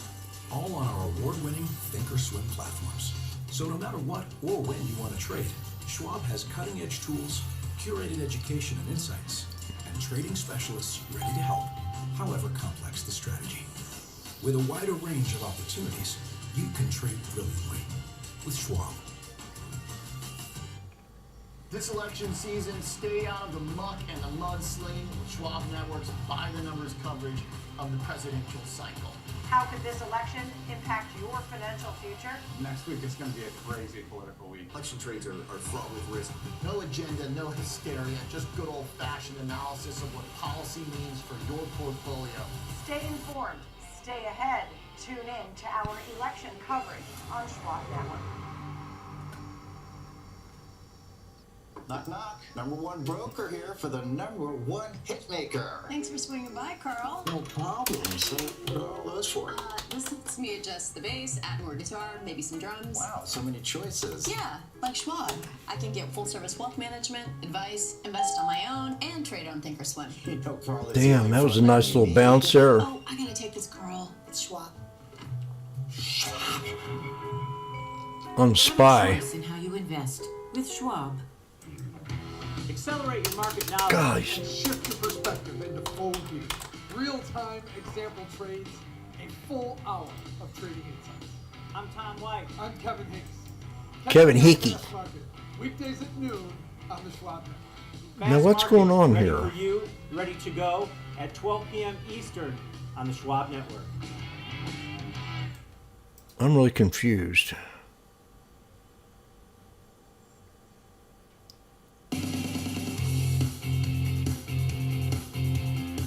I'm seeing nothing like what I got on my chart. I'm Nicole Petalides, live on the floor of the New York Stock Exchange. We're watching Serve Robotics. The company was spun off from Uber in 2021, specializes in developing advanced AI-powered sidewalk delivery robots. Yesterday, it announced a partnership with Wing to expand its delivery with drones. We want to hear all about this. You could check it out, Serve Robotics. Ali Kashani, co-founder, CEO at Serve Robotics. Thank you for being with us. So I want to hear more about the latest partnership, but people have to understand these robots have made tens of thousands of deliveries for Uber Eats and 7-Eleven. Am I right? Absolutely. We've been in Los Angeles for a couple of years now, and we've been delivering for hundreds of different restaurants. Tens of thousands of households have got their food in our robots over the last few years. So the ticker went from SBOT to SERV. You have a partnership with Wing, and I'd like to hear more about that, please. Yeah, this has been in the works for some time. I'm really excited we can finally talk about it. But you know, delivery has always been multimodal. You have different vehicles for the different segments of the delivery. And now we are bringing automation together with these two different really important technologies that's going to define how cities you know, transport things in the future. So we start with picking up an item from a restaurant. Our robots can get to absolutely any restaurant in the area because they're designed to just integrate with existing city infrastructure like sidewalks. And you know, if a delivery is a couple of miles, which you know half of them are, we would do the drop-off ourselves. But to be able to take deliveries that are 5-6 miles in distance, we can now work with drones. We can hand off the item, like you see in this video, over to the drone automatically. And the drone can now take the delivery to you know, households that are much further away and do it even faster than you can get if someone were to drive the item to you. I can't get over this. I mean, we're in a whole new world. So aerial delivery of your food, as long as you're within 6 miles, as you noted, a lot of times you pretty much are. That's the easy part. The hard part is all this technology. I mean, you're going from the ground into the air. We're 132 right now. B-roll video here. How long does it, you know, take to get this right and really Yeah. a household type of thing in the same Randy? way that we've seen all the other third-party? Are you there? So we are starting this in Dallas in a couple of months, and hopefully we are going to expand that quickly once we have that really, Jesse's on it. things sorted out. You know that we are also expanding our fleet to 2,000 robots across the country. We're going to have multiple cities launched next year. So it's really just a matter of time at this point. I think this is like the early days of e-commerce. Everybody had questions. Today, everybody buys everything online. So you give it enough years and you're going to see these robots and drones working together everywhere. And you know, remember that this is really good because it's removing cars off the street. It means less congestion, less emissions, also less accidents. So pedestrians, bikers, everybody will be safer. And you reduce the cost of delivery for the merchants, for the customers. It's really all around better for society. Yeah. I like that 1, 2, 3 punch. The first one was actually my next question, and that was about the sustainability, the carbon emissions, and I know the robots actually had low carbon emissions, and so you are sort of addressing that. We're in the same boat here, right? Less carbon emissions, or is the aerial part of it different? Is there more there? I mean, It's extremely efficient. If you think about the fact that the way we do things today is, as we like to say, it makes no sense to use a 2-ton car to move a 2-pound burrito. All the energy is used to move that car, and then you're stuck in traffic, and you have to, you know, deal with the red lights, the grid network. With robots, you move that into the sidewalk, you're using a much smaller vehicle that's much more appropriate for the size of the vehicle. And the same thing is true for drones. They can do something that a car would take half an hour to do, they can do it in minutes. And they fly a straight line, they're much smaller in size, they don't need to carry 2 tons of weight. Overall, we're just making this network a lot more efficient and a lot more cost effective. Another thing I'd like to mention is it costs about $8 to $10 right now to deliver a good from Chinatown, but the same thing from China would only cost $2 to get. So this is a gap that we need to overcome. I'm gonna go charge my phone up. The solution for it is going to be robots and drones, and now they're going to be working together. So I do wonder about the balance sheet, profitability, and if you need further cash injections over the next few years to continue to grow this. What's on the agenda here with that? We've been very fortunate. Since the beginning of the year, we've raised $80 million. This gives us enough cash to launch our 2,000 robots next year. And with the 2,000 robots, we can actually reach profitability. Of course, if the opportunities to grow even faster, or you never know what other opportunities show up. But if that's the case, we'll look at that. But right now, we don't actually need additional cash to raise to get to our 2,000 deployment. And we are in a very fortunate spot to have a strong balance sheet to go forward. Postmates is a strategic partner as well. Postmates being a wholly owned subsidiary of Uber, right? They're also, I guess, a strategic partner with all of this. My last question to you is a really simple one. Is how do you stop the jerks on the street who interfere, or somebody who has their own drone and says, this will be fun, let me see what I can do here. I mean, how do you get this to work so well when there's so many folks out who like to just be a menace? I imagine when post boxes were first introduced and you were asked to leave your mail in there, people had the same reaction. But now you don't even look at them twice when you pass by. We are seeing something similar in Los Angeles, where when we first introduced the robots, they got a lot of attention. Today, probably what would surprise you the most when you are walking down Hollywood and see a robot is the fact that nobody is looking at them. They're just a normal part of life. Our completion of delivery, the rate at which we complete deliveries, is actually much higher than human deliveries already today. And that factors in everything that could go wrong, which includes vandalism, it includes, infrastructure issues, technology issues, anything you can or cannot think of is in there. And we are completing like 99.8, 99.9% of deliveries. That's almost an order of magnitude better than humans. So it's really not an issue. I answer this question more often than it happens. And once don't get smart with her. It just becomes second nature. Yeah, good. Today's commercial. I'm very glad to hear it because people want their delivery, they want their food and such. Thank you so much. Today's sponsor is brought by Reese. Reese's Sardines. These are the golden smoked sardines in 100% olive oil. And I'm going to apply a little honey mustard on them and have a yum yum. Thank you for our sponsor today, Reese Sardines. On the watch list. We have a little knife here on the SPX.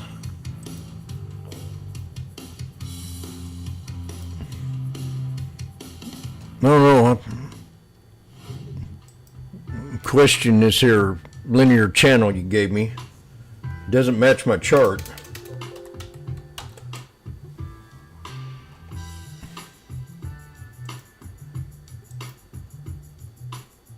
Now that does, but not this. Okay, well, I'm having flashbacks.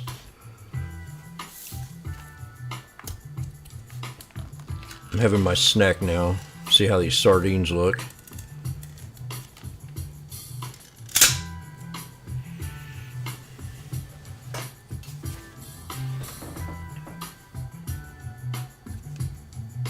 I want it to be bones in here.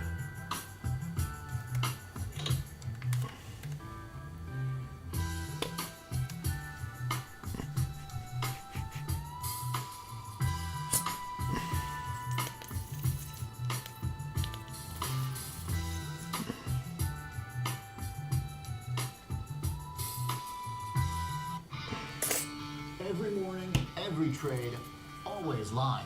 Expert earnings analysis, in-depth technical insights on every changing trend in markets.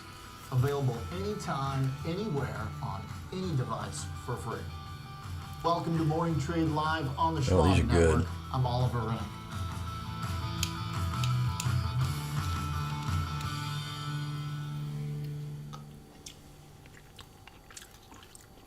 Trading at Schwab is now powered by Ameritrade, unlocking the power of Thinkorswim, the award-winning trading platforms. Bring your trades into focus on Thinkorswim Desktop with robust charting and analysis tools, including over 400 technical studies. Tailor the platforms to your unique needs with nearly endless customization, and track market trends with up-to-the-minute news and insights. Trade brilliantly with Schwab.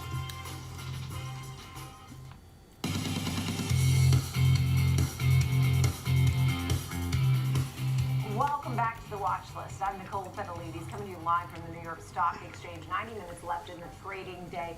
Take a look at the market right now. We've kicked off the fourth quarter. And look, yesterday was a little bit of a hardship. Today, sort of back and forth action. Keep going over that on change line. No telling where we will close today.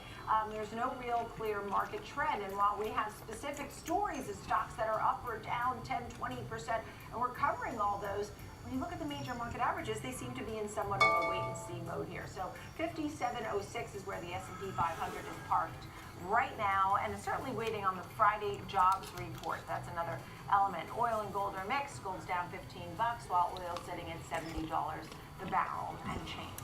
So there's the big picture for you. We want to continue our conversation and take a look what consumers are thinking and how they're feeling when it comes to the real estate market, automobile markets. All of this based on the Fed's moves on rates, how they've influenced buyers, sellers, and the whole entire space. So let's welcome in our next guest. Lisa Copeland's with us, co-founder of Cardone Mortgage Group. Thank you for being here. Kind of not much action going on here. I remember when we went from 3% up to 7%. We Real slow volume. during mortgages, and it was the trajectory at which it happened, and then, you know, it just took people back on their heels, and then you had all these crazy bidding wars. Now is a different time. We take a breath, and where do we stand now that the Fed's actually cutting for the first time in 4 years? You know, I think we're starting to see consumer confidence coming back some. You know, we had that half a point rate cut. Well, it's Christmas. We're expecting another half a point in November. So, you know, rates are starting to come under 6%. So it's not that it affects the mortgage rate or the mortgage payment that much, but it affects. She looks like a girl I used to date. And so I feel like they feel like things are heading in a good direction. And so we're seeing a lot more people starting to jump back in the market. Right. I mean, it certainly will affect, I mean, on your monthly amount that you pay, it's going to affect something. Yeah. And it's that trigger point. At what point do people say, now I want it? You know, it was 6. I want it now. And then people an hour. Give it to me, baby. Not likely to see below 5 anytime soon, but I think 6 was a breaking point. When it went below 6, did you start to see more interest? We did. You know, our showings, I've got a real estate team of over 1,000 agents across the country. Our showings have quadrupled in the last 2 weeks. And a lot of it is just consumers knowing it's time now to get back in the market. They better get in the game now. What? And they better start looking to, you know, what homes they're looking for, maybe potentially selling their home. Because, you know, the Feds have said that they'll do another rate cut in November. And that should bring us down to probably 5.75. Yeah. Look, I mean, the 50 versus 25 in November is up for grabs. I mean, right now, the tools are pointing more towards the 25 basis point, but the market wants 50. So leave that to the pros to decide what they will do on the committee to decide on that day. XLRE. November and December. So most folks are thinking a couple of cuts.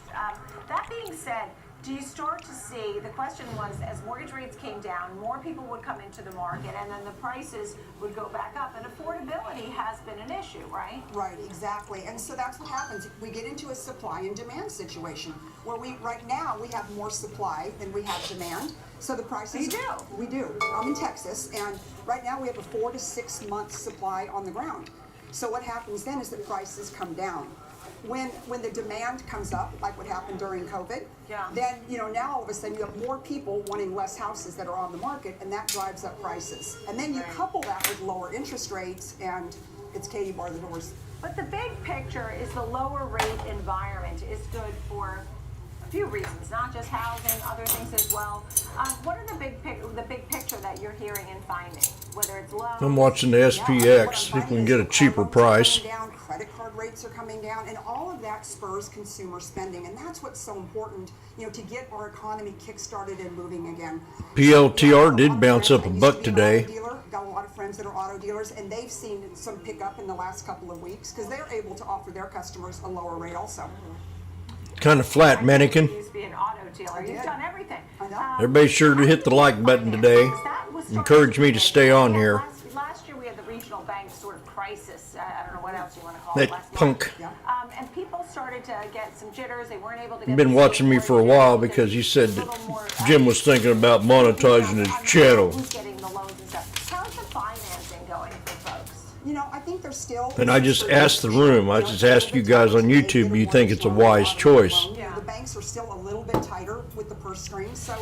And I think consumers are still very nervous. They're nervous about the jobs market. Nothing out of your pockets. So I think that we've got some evening out still to do, but I do believe it's heading in the right direction, and that's what we've all been hoping for.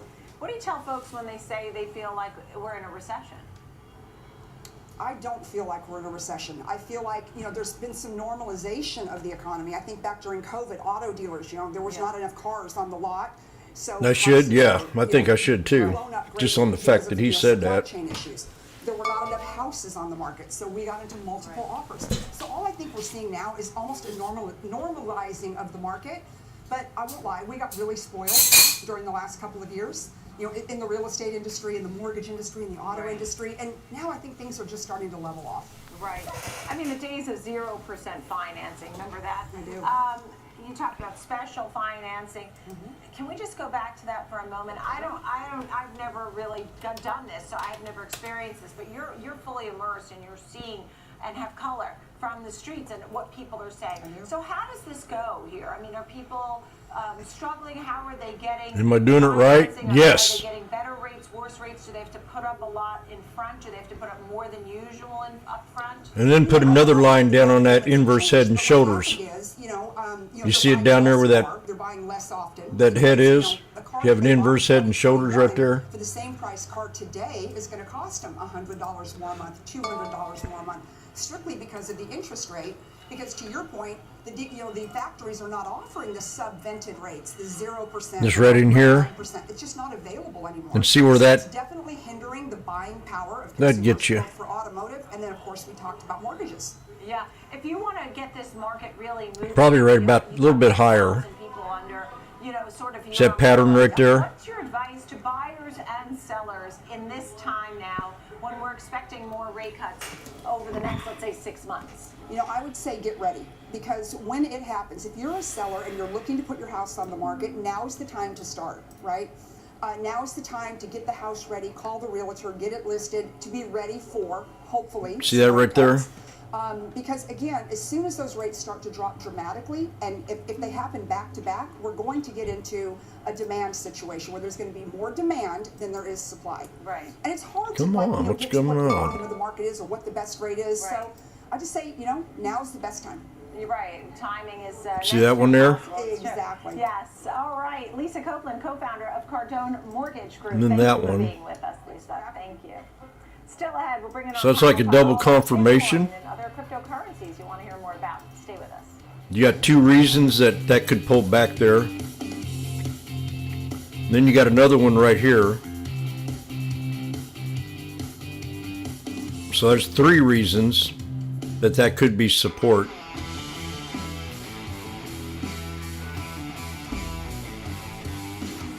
On the SPY.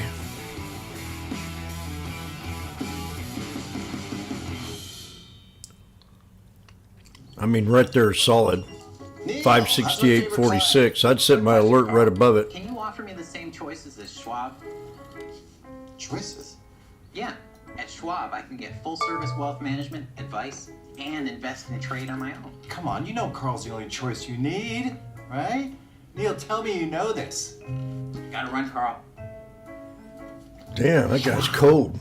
Have a choice in how you invest with Schwab. Carl's a good guy. Cut the cord on the way you get market news. It's Market on Close. Join me, Oliver Rennick, for the biggest earnings coverage, insights from the smartest minds on Wall Street. Monday through Friday, 3 p.m. Eastern. Available anytime, anywhere on any What's that doing over here? Was I looking at that over there? only on the Schwab Network. No.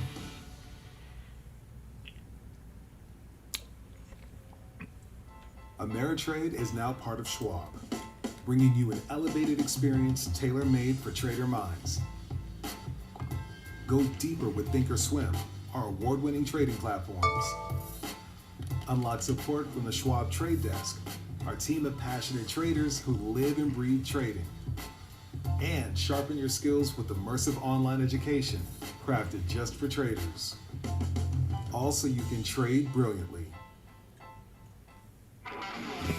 Empower your portfolio with the Schwab Network. Available anytime, anywhere, on any device for free. Schwab Network.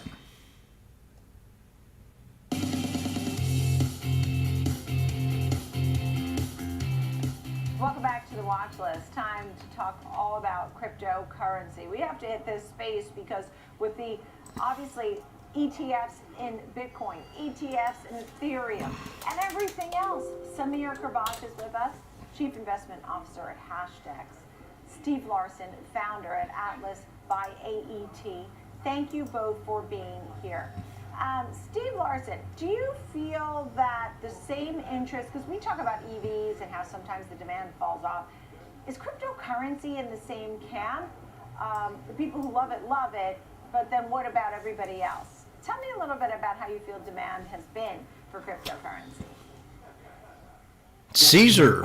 I forgot all about Caesar. That was one of my first options trades. The believers stick around, and the people who really see the utility of it are still around following it. But these phases have always come to an end in crypto, and it's reignited interest. When people see more price movement, they come back. So although those of us in the industry don't want it tied to price, unfortunately it still is now.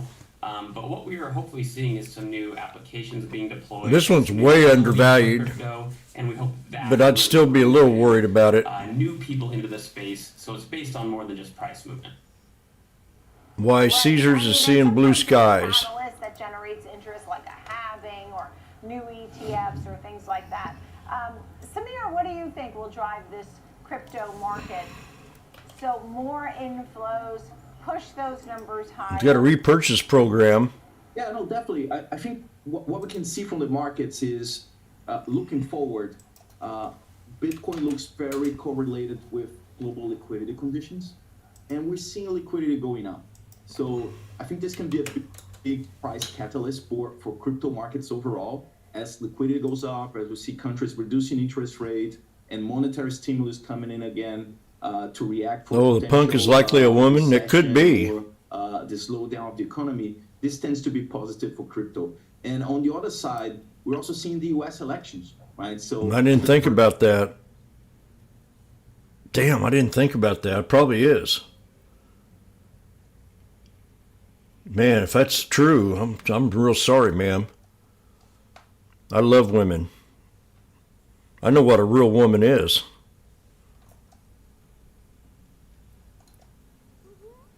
That'd even be better. Damn, I didn't think about that. It probably is a woman, being as he said that. I'm gonna have to pray tonight and apologize. I didn't even think about it anymore. I got stereotyped. I thought it was a man that would talk to me like that. God forgive me. I didn't even think about that. I'm gonna ask her.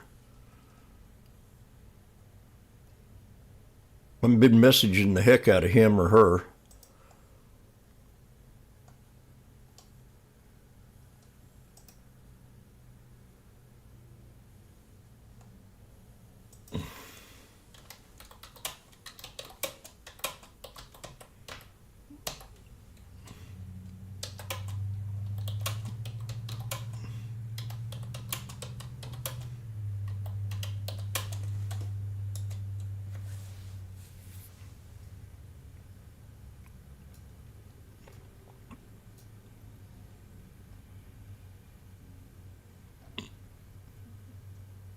A woman would say something like that. A man would, yeah, man, I'm shit. Randy, we're at 125. SPX, the 5220s.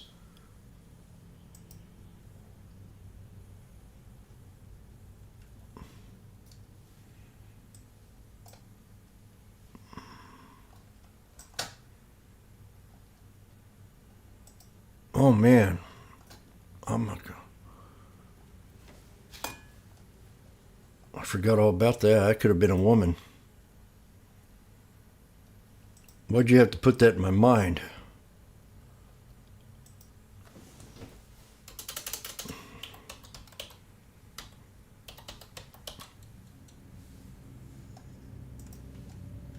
That is really going to hurt my feelings.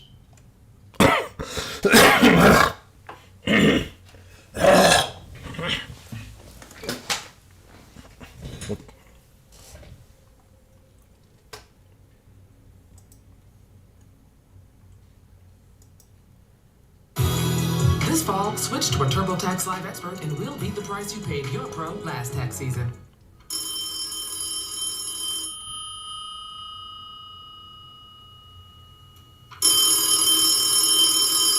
Oh shit. Hello, this is Jim, Retail Traders. Hey, I heard you, somebody tried to put you down the other day. This is Brandon. That was my little sister, man. She called me up and told me about what you said live on YouTube. I don't want to, you know, I asked for 10%, but when you fuck with my family, I want 20. No, I want you to call her up and apologize to her. If you don't, I'm going to send my buddy Hunter over to kick your ass, chop your fingers off. No reason to talk to women like that, Jim. I'm also going to send the IRS after your ass. Because I heard you've been talking bad about the IRS lately. You know I employed 60,000 people in there just to pick on you, to make sure I get my 10%. You understand what I'm saying, Jack? Yes, I do, Brandon. And my apologies to your sister. I'll do my best to make it up, I promise you. Make sure you do. I'm going to keep in contact with her and find out she called. Now I want my 10%, I want my 20%, you son of a bitch. Okay, I got to get back to work.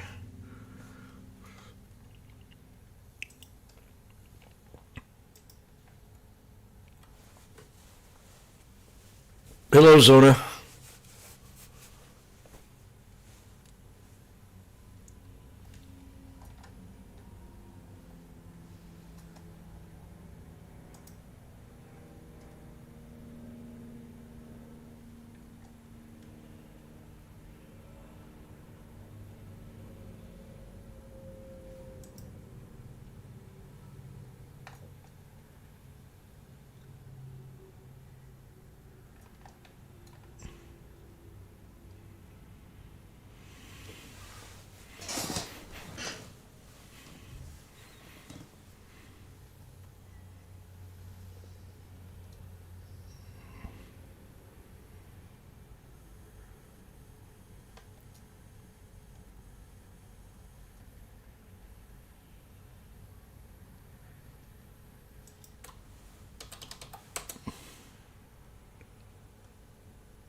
Man, I didn't even think about that. Schwab Network.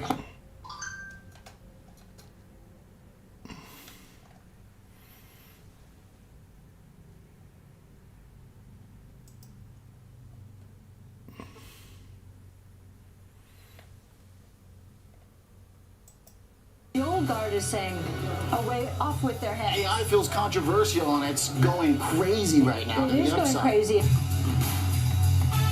So what does all of this mean for the market? As long as people want to buy it, the price can go up. Oh my goodness, the Fed cannot Oh my do goodness. everything they used Do to do you happen to have helium in your desk? Set the cues. There's nowhere else I would want my money. No more than 5% in any one stock, no more than 20% in any one sector. Now there's a market for every single one of these people. There's a market for you. Market Overtime on the Schwab Network. Thanks for tuning in.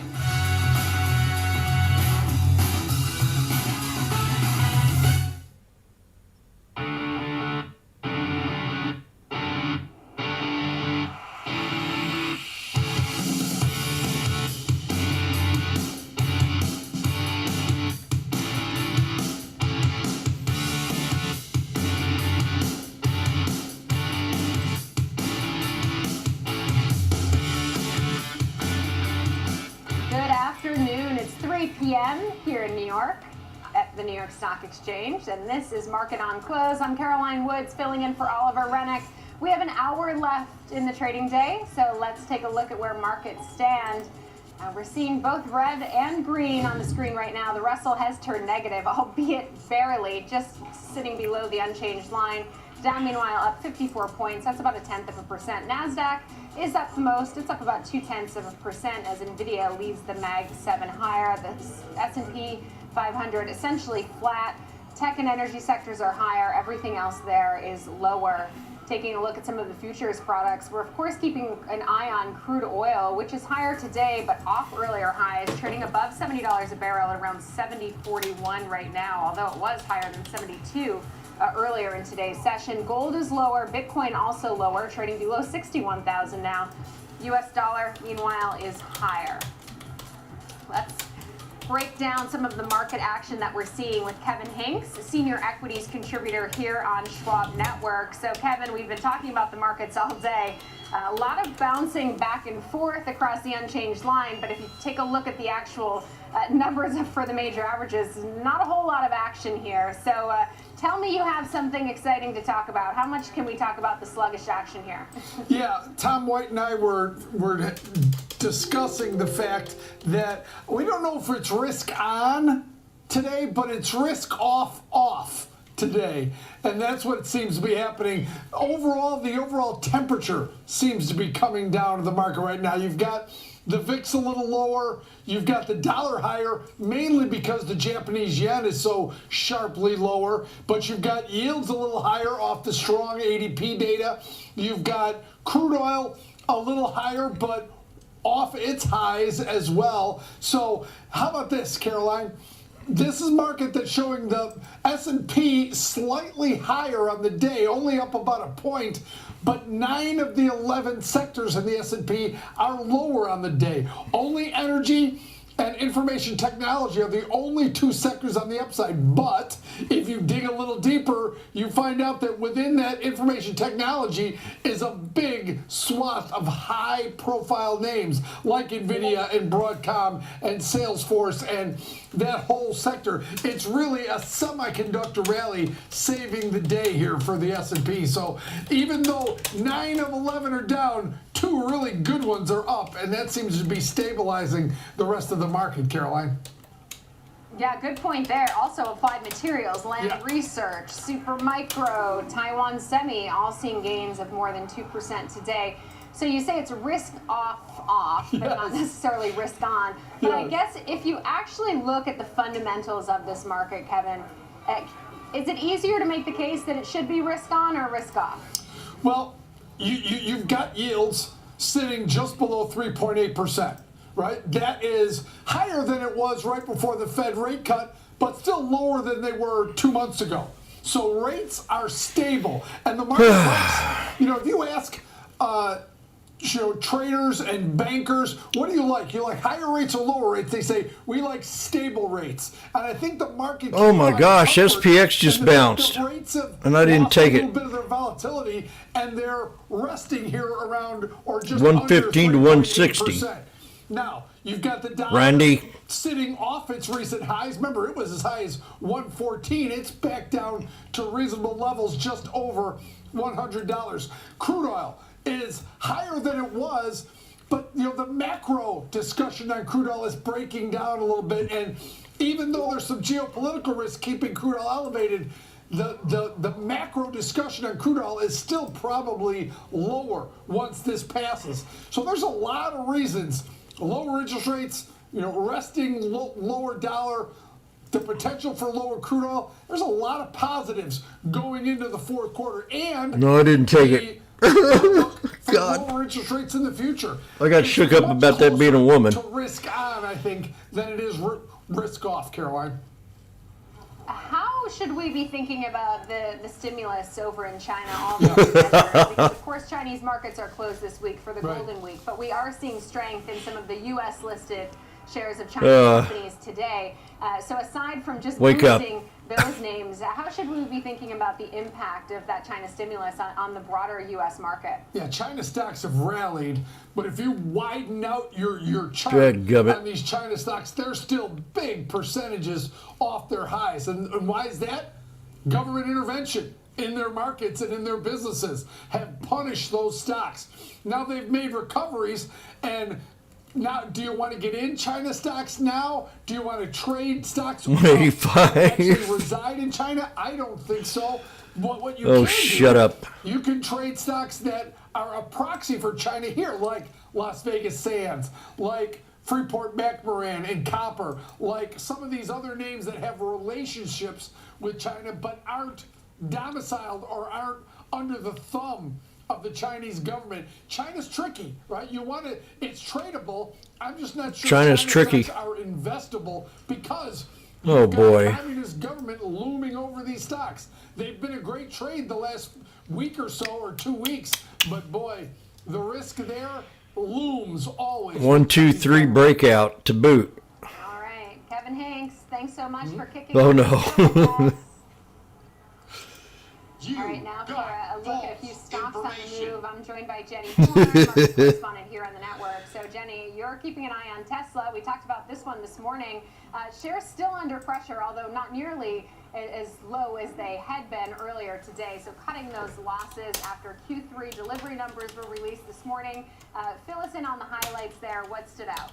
So yeah, I will say, we have recovered about $8 off session low, so that's something, even though it's still a pretty blistering move to the downside, down about 3.3%, but encouraging from where we were earlier. And I will say, I was trying to find a variety of new discussions on these third quarter deliveries, because there's only so much you can say about the fact they did deliver around 463,000 roughly vehicles in their third quarter. That was up 6%. Some metrics have that beating, some have it missing. We'll call it in line because really it didn't excite the street, obviously, based on this reaction. But the headlines today depicting this story, I think, are so funny because I saw quarterly deliveries disappoint ahead of the robo-taxi unveiling. I saw EV makers. That's back down to 125. I saw Tesla sales are finally picking back up, which I just think speaks to the nature in which this Build resistance to Tesla news. You can find really both sides of the will be if the you want 63. to look in the bearish case. So I think the encouraging thing is that their production of their vehicles was up about 9% from last year. It was also a pretty measured improvement from what we saw last year. Although this is a support off the 9. Damn it, look at that, 30 cents right there. Well, delivery increased almost 6%. So Tesla is making and selling more vehicles than it was On one this candle. year. Sure, when you zoom out and you see the first half this year, that overall deliveries were down about 7%, and then you zoom out and say in the first 3 quarters, we also saw this selling of cars down about 2%. That's the negative case there. So I think it's very clear. But a huge reason we've even seen so much momentum, I think, is primarily driven by FSD, the robotaxi event, which is happening on October 10th. So as far as the interest right now in like near-term catalysts, there's a lot. So we have that to look forward to, and more details on what that will look like, as well as their earnings are expected to be released on October 23rd. So it's going to be a busy few weeks for Tesla, and Tesla doesn't even need, frankly, catalysts to move in the ways that it does. But I think Robotaxi Day will be much more interesting than these third quarter deliveries, frankly, just because it's the whole reason, or a huge reason at least, that we've seen so much momentum. Yeah, certainly the case. And I think it just goes to show how wide those expectations were, because we talked about it this morning. 463,000 seemed pretty much in line with many estimates, but then I started digging a little deeper and seeing that some analysts were expecting more. And Tesla shares are up, something like 20% over the past 1 month. So expectations were certainly high, and they continue to be high heading into that robotaxi event. All right, so Tesla dragging down the S&P 500, but nothing dragging it down quite like shares of Humana, which are down about 12% right now. So they Bingo, were down baby. more than 20% this morning when we were looking. I got it that time. Another stock that cut its losses. But tell us what's behind this move, and how are analysts reacting to it? Okay, so yeah, it's amazing to me. Yeah, we're down still 11, almost 12%, and we recovered 15% off of earlier session lows, to your point. So that's just amazing in itself. But really, this was a steep drop led by the federal government's quality ratings of their Medicare plans that could hit the results as soon as 2026. They said about 25% of their members currently enrolled in plans rated 4 stars or above. For 2025, based on preliminary Medicare Advantage ratings data, that was down 94% this year. The quality ratings are tied to bonuses that are typically paid to insurers. So many are saying this downgrade could affect nearly $3 billion in their revenue by 2026. That's per a Cantor Fitzgerald analyst who actually kept their neutral rating and is maintaining a relatively high conviction despite the overall, right now, financial impact. Now, the ratings could also affect their Medicare enrollment because the lower quality scores could display the seniors shopping this fall for their $150, 5 contracts. This is going to be, I think, more of a long-term story we continue to follow. The exact impact on their overall profits and the quality of their rating hit is unclear, but analysts do expect this plunge to pretty much certain right now be a pretty big hit, as well as perhaps weigh on their margins. So I've yet to find one positive take on this. I guess the most positive takeaway is a lot of analysts are holding on to their conviction, whether it's neutral or even just, underperform, because they're saying this is just going to be more of a long-term story. We don't really know the full financial impact yet. Yeah, I was just taking a look at That's a real good one there, in the kitty litter. neutral camp, although there are 10 buy ratings on Humana, so we'll have to see how that all shakes out. Jenny Horn, thanks so much. Thanks, Caroline. All right, let's bring in my next guest, Hank Smith.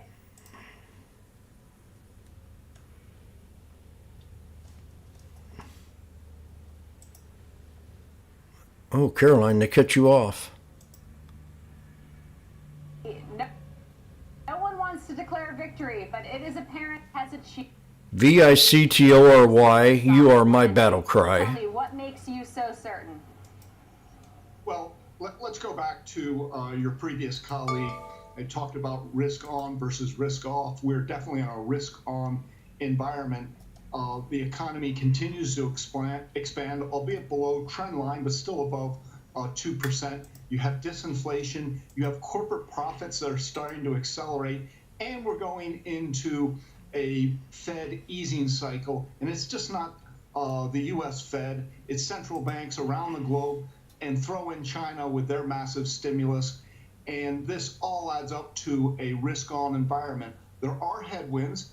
Valuation, the market clearly is not undervalued, but valuation is not a good market timing tool.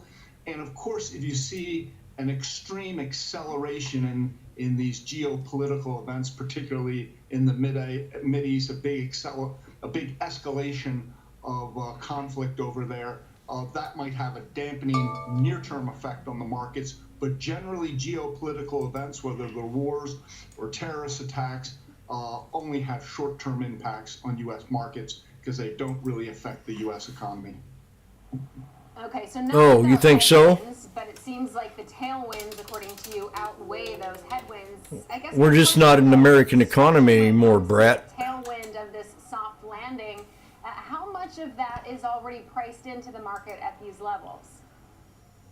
Well, no, it's a good point. I mean, look, we've had a terrific year so far, but what's most interesting over the past quarter is a broadening out in the market, and you've seen that with the equal weighted S&P 500 up around 9% for the third quarter, while the market cap weighted S&P up 5%. And this is a very healthy development, because if you take out, the 10 largest stocks in the S&P 500 and look at the rest of the S&P 490 and equal weighted, you do not have a 21 times next year's earning PE environment. You have something more like 18 times earnings, which in a disinflationary fundamental traders. With interest I'll rates never coming understand down, them. is not a challenging valuation. So then what's the Okay, I'm going to say something. These fundamental traders have been trying to pump this for over a year and a half. Okay? And they've gotten nowhere hardly at all. And they keep pumping them every day, just like they did China. They did that for almost 2 years. And finally we get our bounce.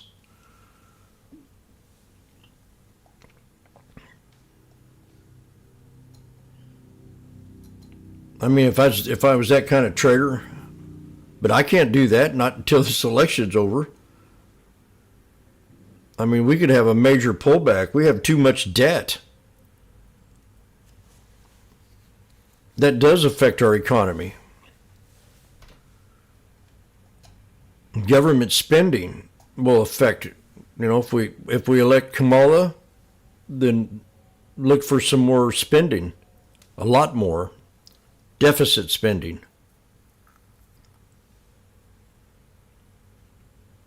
If that's what you want. I wouldn't want to pass it down to my children, but it ain't mattered, I guess. The rich are getting rich off of it, and the poor are getting poorer.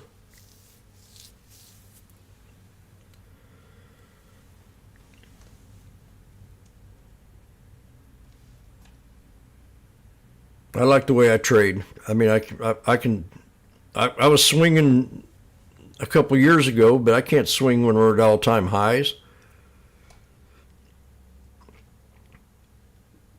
18, I mean, that's not much. If we're doing 22 now with the S&P, I mean, with these, so I don't know. I don't know what he's talking about. But he's definitely into it. Over the next 9 to 12 months are very low, and that means the risk of a bear market, a decline of 20% or more, is very low, because bear markets almost always incur in anticipation of a recession. I want to remember this guy. That doesn't mean we're going to have another year. It does not. 2025 like we just did in We had a bear market 3 years ago, and we weren't in no recession. Nobody, at least nobody said we were. We were. It's because uncertainty, my friend.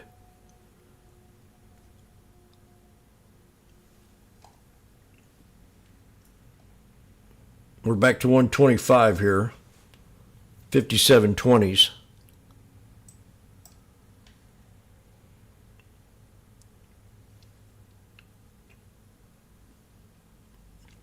I don't know. I'm not going to go for it. I'm going to just relax. Wait to see if we have a bigger knife.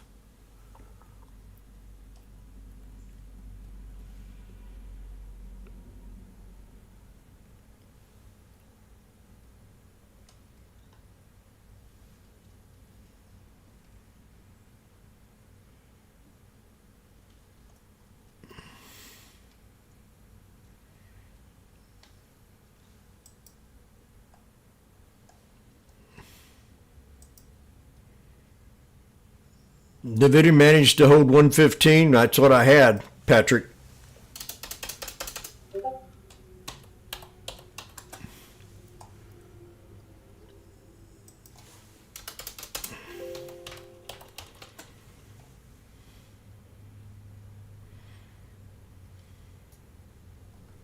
One 115.45.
Dang, 125, 145.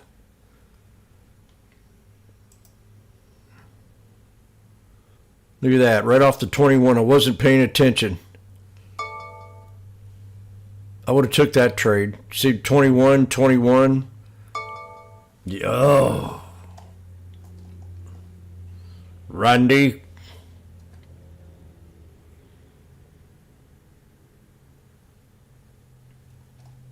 Tomorrow I'll be back to my normal self. I'll have this chick off my mind.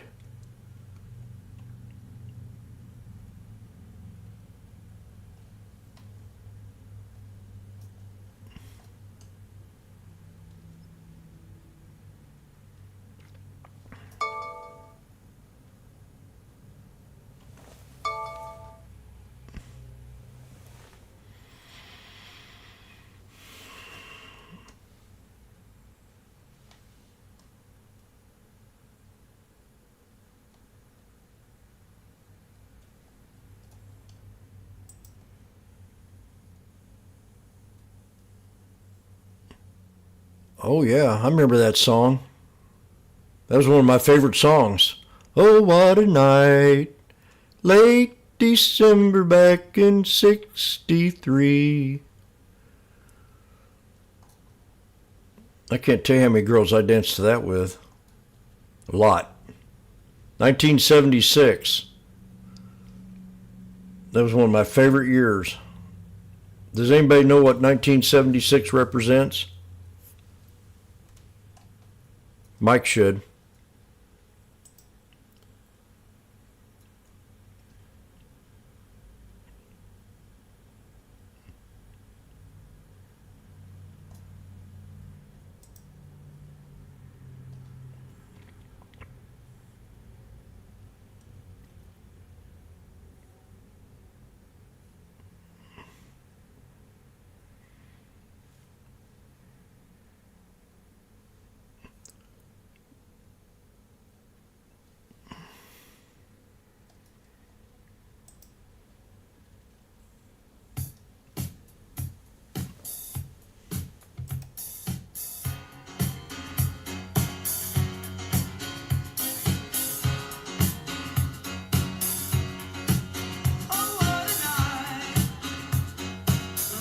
December back in 63.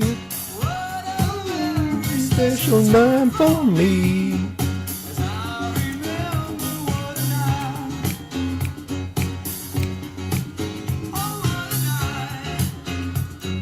Yeah, that brings back some good memories. I grew up during disco. Those are some of the best times of my life.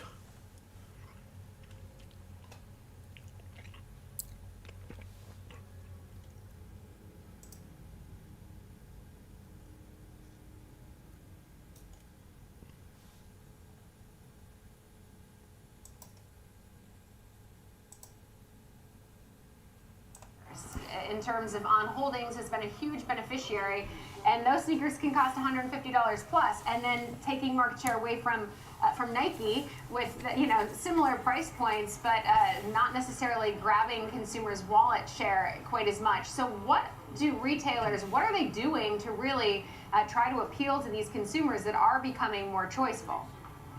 Well, they're trying to delight them with good quality but good prices too.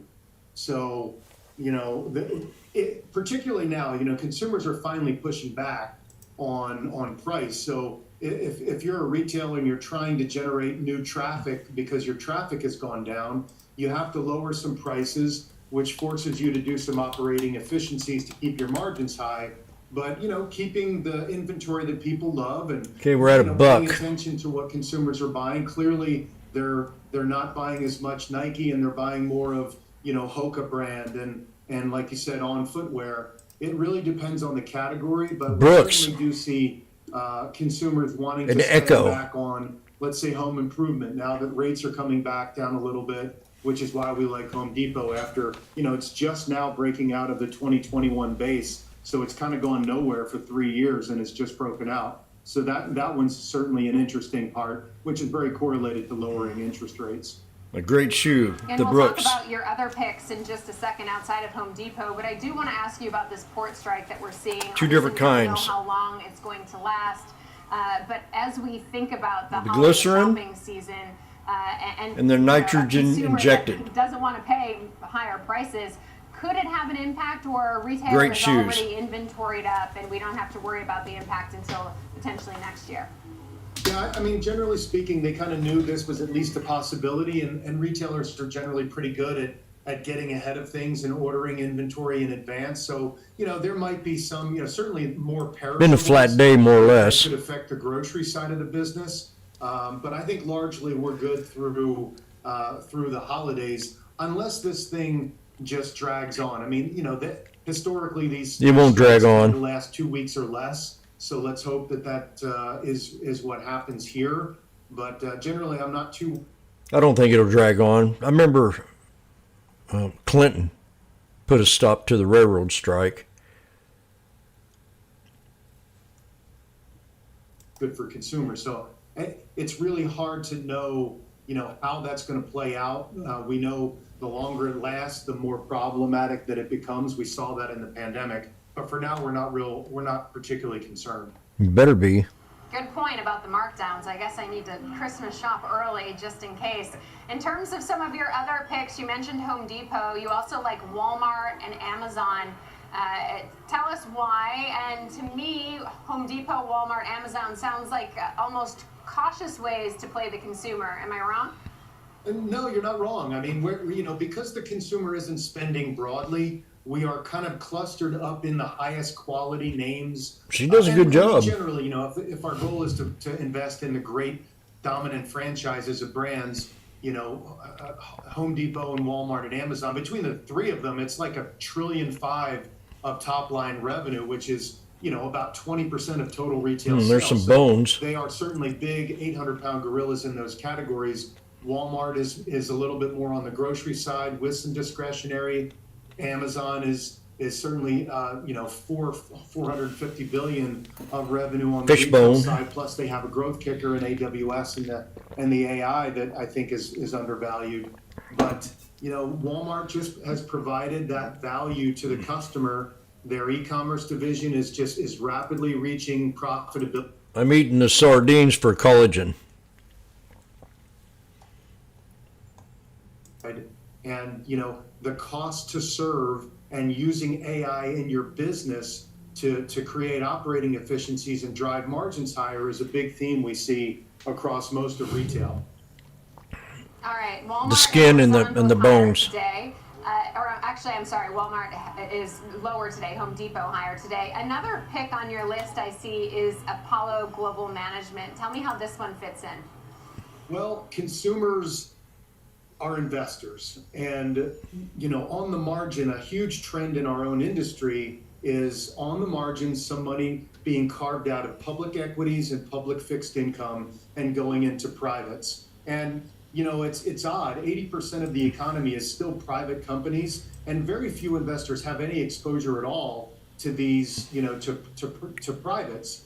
And so you can either invest in. I don't think we're going to go much anywhere. Incredibly underowned, by the way. What do you think, Randy? They have been monster performers since going public, and I would you know, Apollo, KKR, Blackstone are the three that we own. It's about 15% of the fund, but they are increasingly making it easier for investors through their advisors to get access to privates, private infrastructure, private credit, private real estate, and they're, you know, kind of blurring the lines between public and private, and you know, you're talking one or two in the inning area. So I think there's trillions and trillions of dollars that eventually Walmart has a yin yang at 77.84. Privates, and these three brands are, you know, the lion's share of the flows. And Apollo just did an investor day, their first one in 3 years yesterday. Management absolutely did not disappoint. The stock was up 5 or 6% yesterday, up another percent and change today.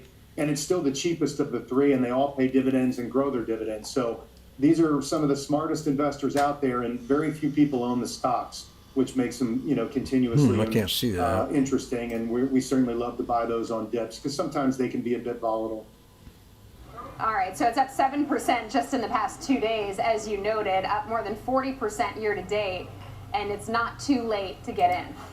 I don't think so. Apollo's cheaper than all the other ones, and that still needs to be added to the S&P 500, which could be a pretty good catalyst as well. 78.38 for Walmart. Dynamic Brands Fund. Thanks so much for those picks. Thanks, Caroline. Coming up, we'll hit on the commodity markets with Dan Deming and a developing story on the latest funding round for OpenAI that just closed. Market on close. We'll be right back.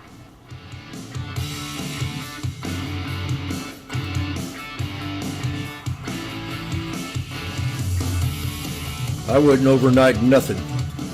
Trading at Schwab is powered Not by until this war's over. bringing you futures and forex for round-the-clock market access. Even Now, this is my opinion. There's too much uncertainty out there. You'd seen what happened yesterday. We could come in tomorrow and someone could be Israel could do the attack tonight. They said they're going to do it on their own terms. And Brandon's no help. He can't talk. So he's not a good negotiator. And he's got Blinken and all these other idiots out there trying to do the talking. And you've seen where it's got us. The whole world is a mess. Russia's pissed.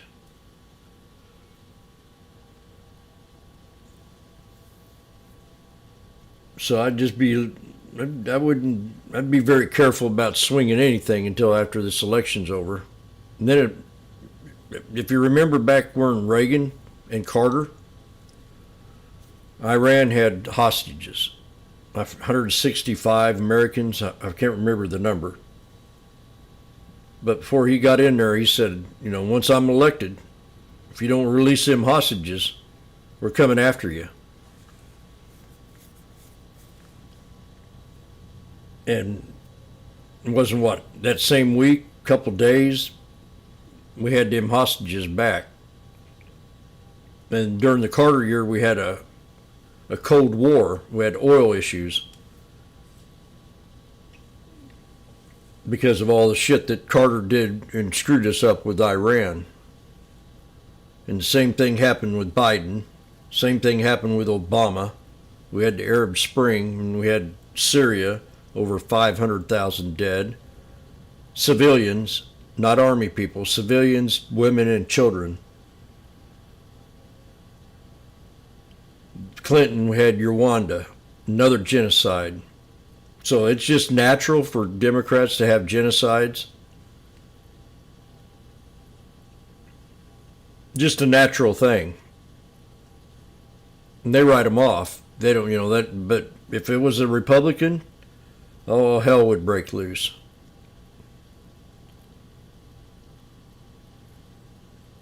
But we had one during Clinton, Obama, and now we've had one genocide during Biden.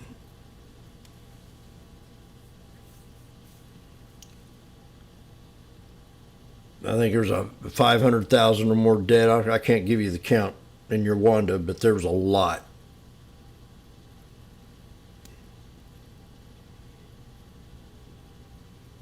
So if Trump gets in office, these wars will stop.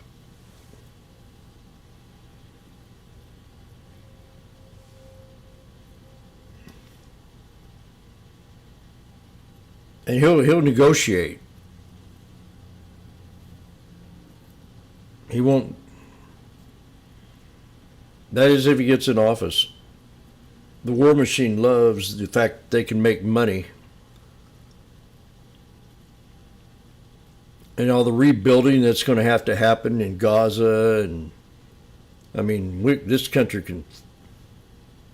All the contractors will start going in rebuilding Ukraine.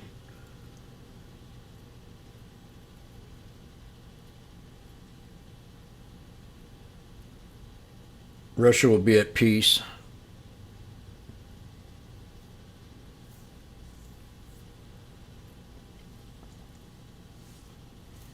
That's just my opinion.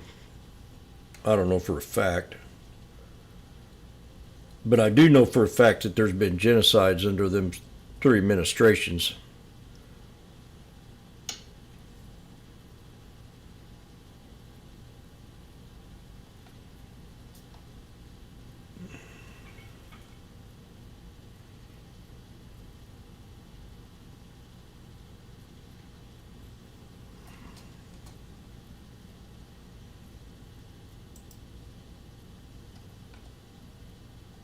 50 to 85 cents. I just didn't take it because I wanted to hit the 200. They're all jumping ahead of me today. I mean, that's 100% right there, 50 to a buck. The 57.20s.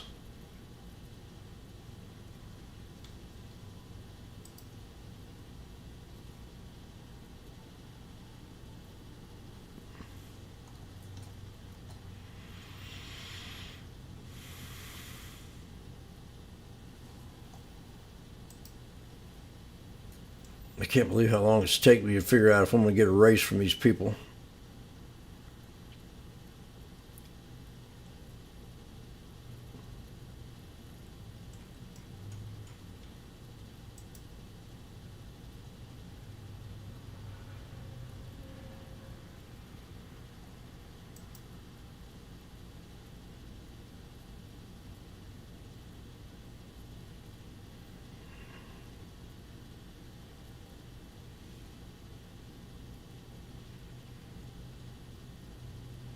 Oh.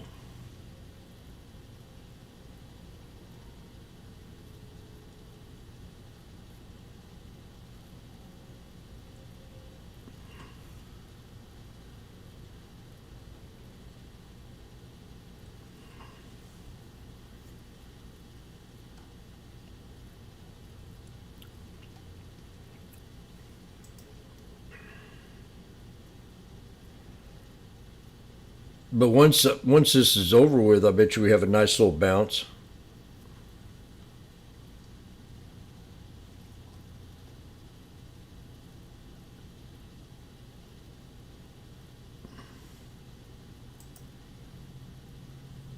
Bitcoin ETFs are red again.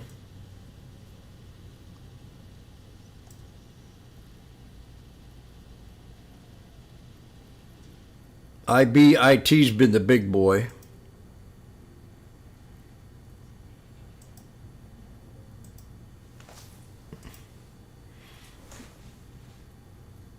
It was green this morning.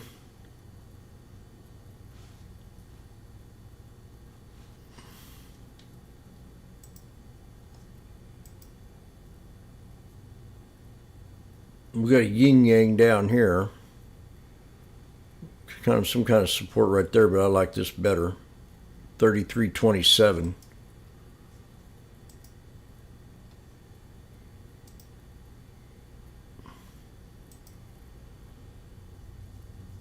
I'm going to type in pivot point.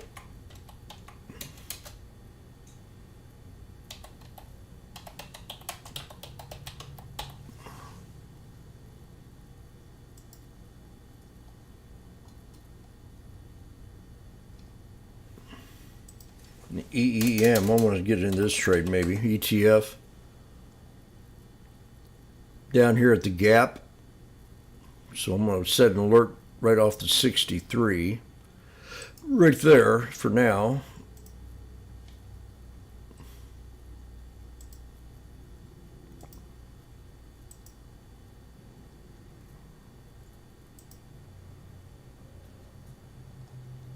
NVIDIA held its own today, like whoever said.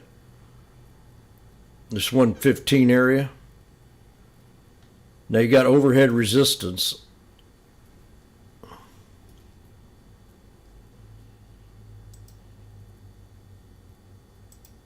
Just above 120.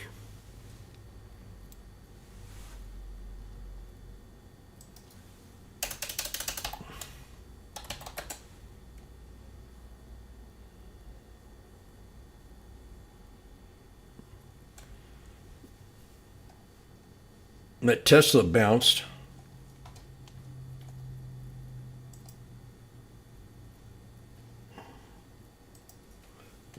Next week, the 11th, the 270. Yeah. It's not, it didn't move.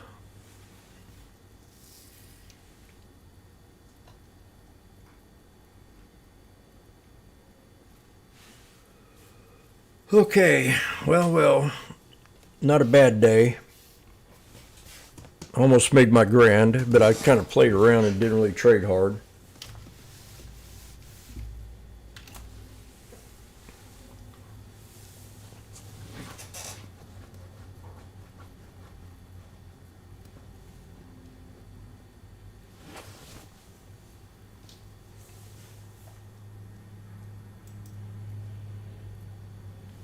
I was reading a lady in this other room. She says, there's, and I should apply it more often, that sometimes you just got to wait and be patient like I did today. Don't have to trade every second. Don't have to do a beach trade every morning. During times of uncertainty.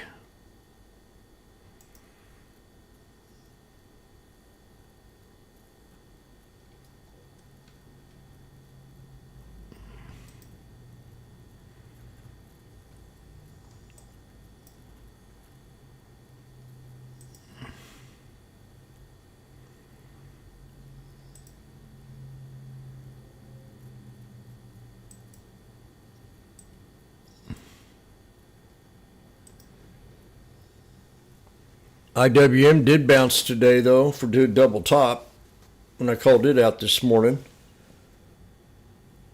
Hit them day lows.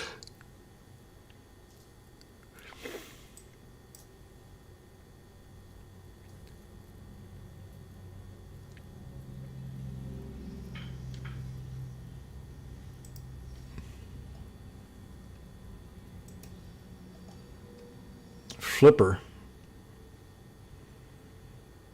Man, Yoko, how old are you? You must be my age.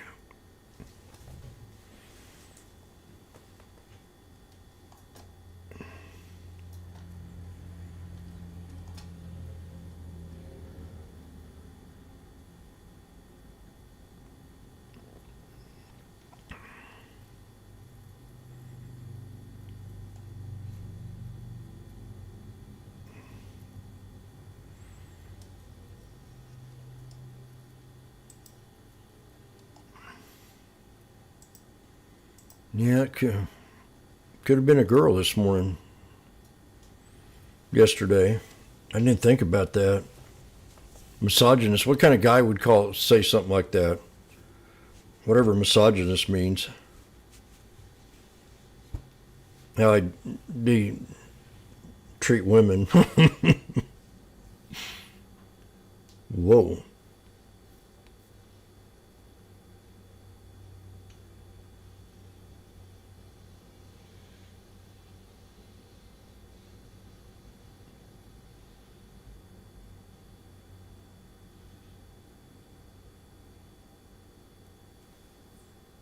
There's 100% on the 5720s again.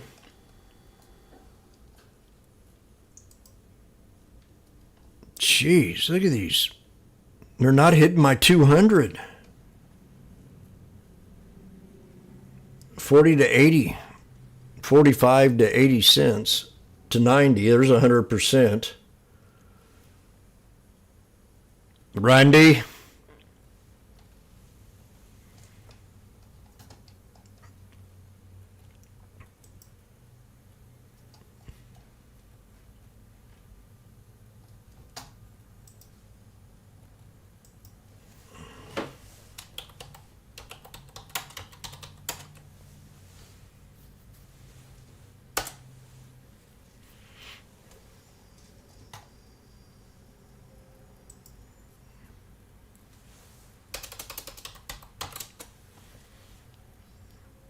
Funny, that linear channel only works on the SPY that you gave me, that regression channel.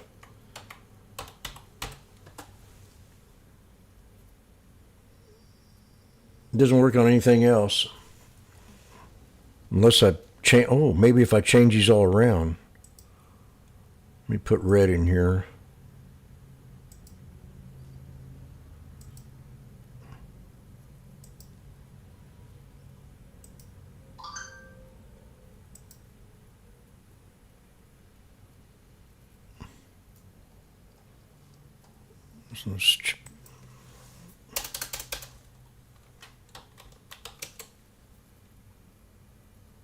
No, it only works on the SPY.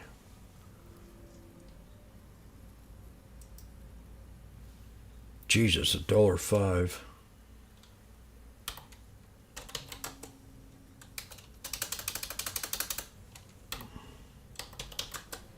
That doesn't do much good, Mike.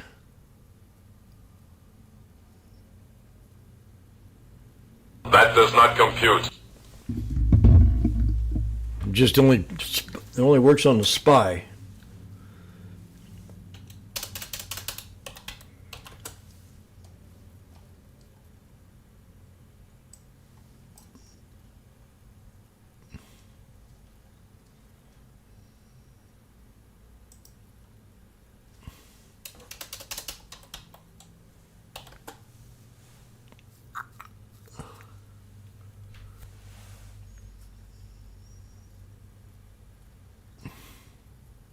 Like I said, if I want to trade the SPY, at least I have that.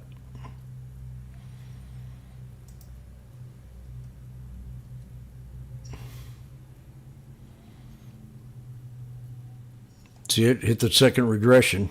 3 white soldiers. 115 to 45 cents. Jeez.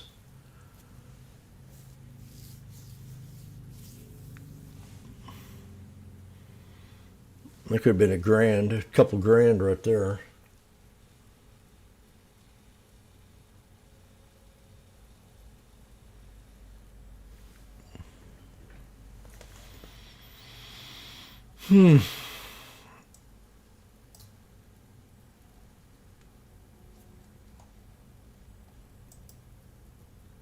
This is called a bull flag, just in case anybody doesn't know.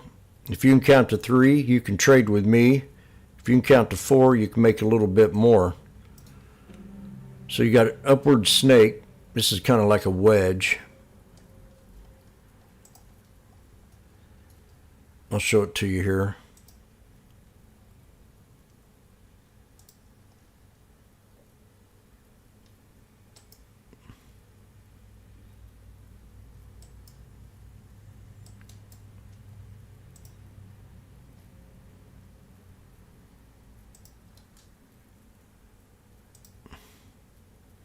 This thing coming down is a bull flag.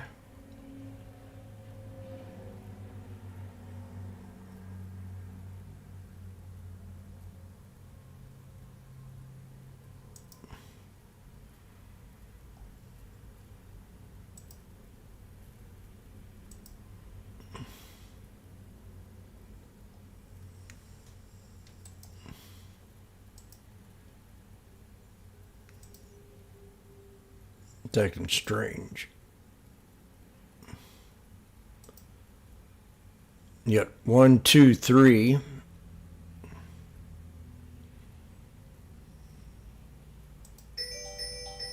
Count to 3 and trade with me, but count to 4 to make much more. I'll be right back.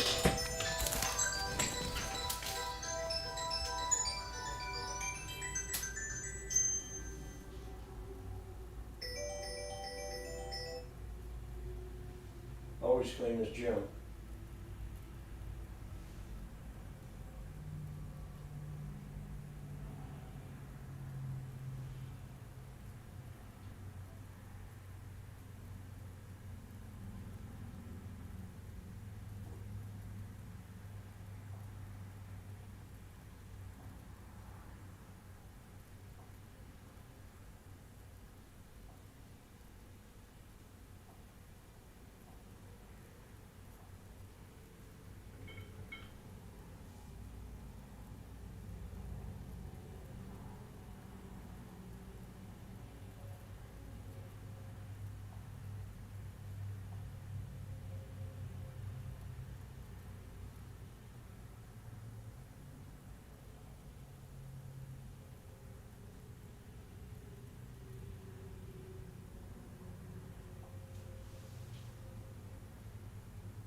So that's like a bull flag right there.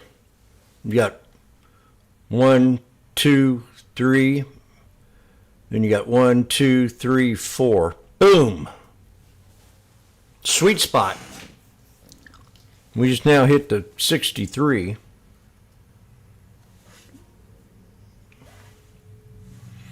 Oil pushing into close. SPY had 3 white soldiers. Well, that's knife too.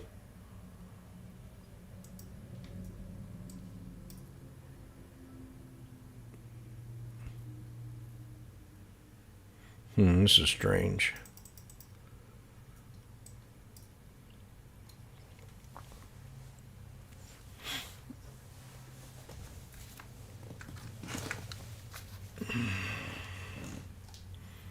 We got 9 more minutes.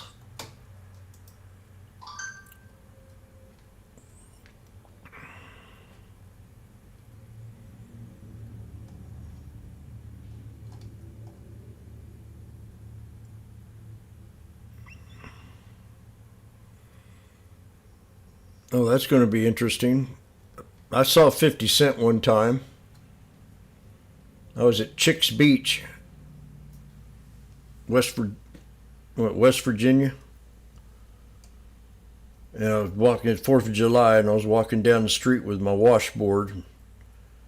50 Cent come walking out of a hotel with a bunch of chicks. He says, "Hey, what do you got there?"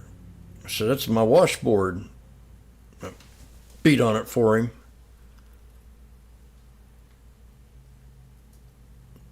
I'm looking for a jam session.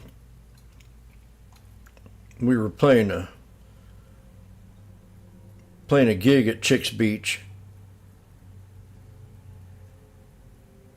with a band called the Shiners. And there was another band that was there that had 12 musicians in it. I can't remember their name. But I got a picture of me at that bar.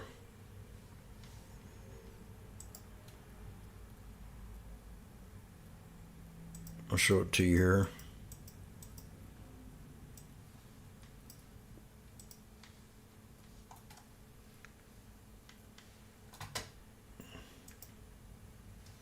I had hauled moonshine or beer in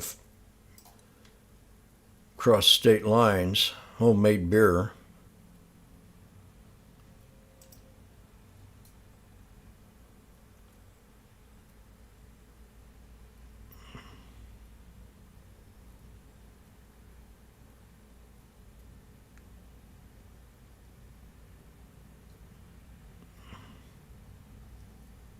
Must be my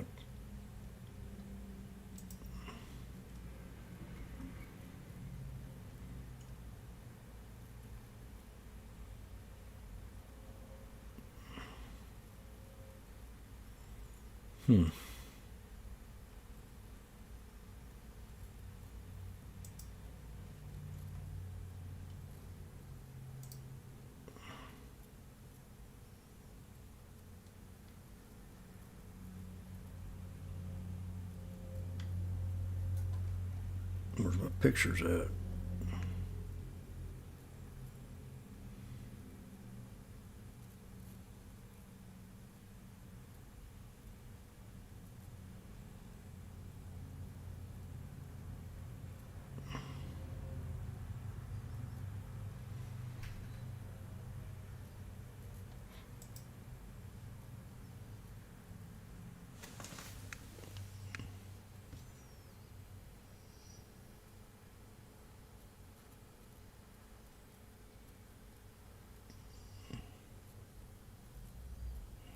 Oh, so they can't find them?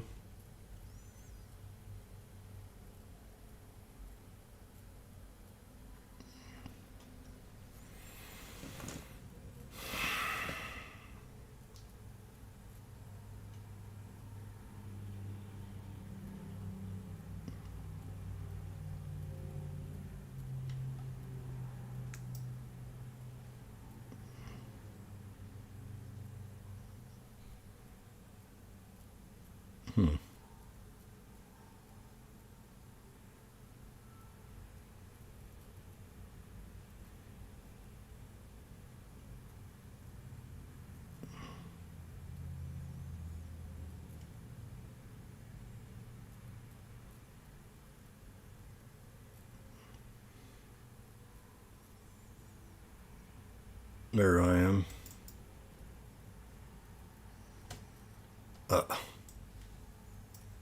That was right after 911.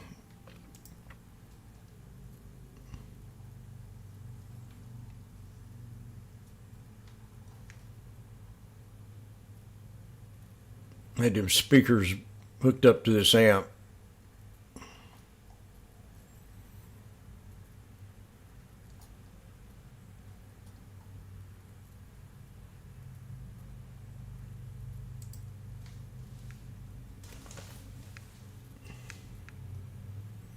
Then 5420s went to a penny. 5720s went to a penny. Largest in Savannah, an East Coast port, was also very near the bottom at 367 out of 370. And the root cause is a difference in automation. The U.S. Government Accountability Office found that foreign ports have adopted way more automation technologies than U.S. container ports have. And that is a big sticking point in these labor negotiations. Yes, it's over wages, but it's also over how much automation takes place. Automation seems to be necessary in order to keep up with the pace of global trade. What are they, stupid and don't know how to... US ports are now some of the worst in the world. All right. Cooper, we already heard from Fed Chair Powell earlier this week before the strike actually went into effect, I believe. I know we heard from some other Fed speakers today. Has there been any talk about inflation potentially being a problem again in response to the strike? Not directly in terms of the strike itself. I think the big thing about the strike is the longer it goes, obviously that creates more volatility and the potential for more of an economic hit.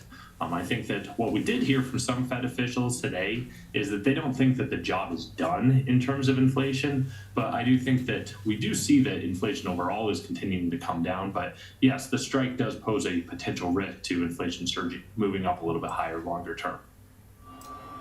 Okay, and we have about a minute left. So, Jeffrey, I just want to ask you quickly about the China stimulus. Kevin Hinks was at the top of the show. Obviously, the Chinese markets are closed this week for the Golden Week, but we are seeing U.S.-listed shares of Chinese companies higher today. He said it's tradable, not investable, given some of the risk around China. Just in terms of how long we can see that, stimulus really giving a boost, what are your thoughts? I think we've seen much of it already. If you take a look at Chinese equity markets, they surged tremendously ahead of the closure. I think this is the third or fourth time we've seen a 20% plus rally in Chinese equities over the last 3 or 4 years. Ultimately, those stimulus, those promises failed to actually deliver. So we need to watch money supply growth to see if borrowing takes place. We need to see if local loan issuance picks up to see if the local real estate market is starting to heal. And we need to see confidence turn around so the consumer starts spending again. If those three things fall in place, this rally's for real. If not, it could fizzle. All right, we'll keep an eye on those things. Jeffrey Kleintop, Chief Global Investment Strategist at Charles Schwab, Cooper Howard, Director and Fixed Income Strategist at Schwab Center for Financial Research. Thank you both. Coming up, Closers panel. We'll take a look at today's up and down trading day and highlight some interesting inflation trends to monitor. Stay with us. We'll be right back.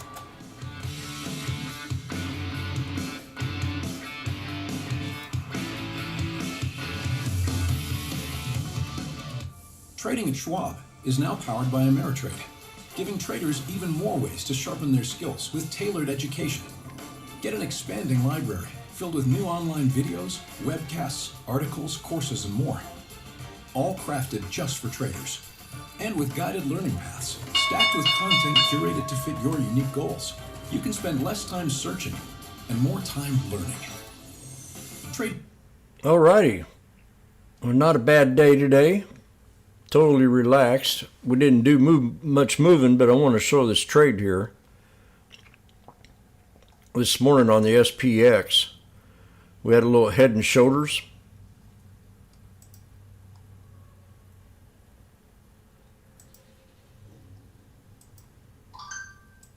So we had the snake, the big breakout with the three white soldiers. Then it came back to the shoulder line and had that run the rest of the day. That's called an inverse head and shoulders. That's bullish.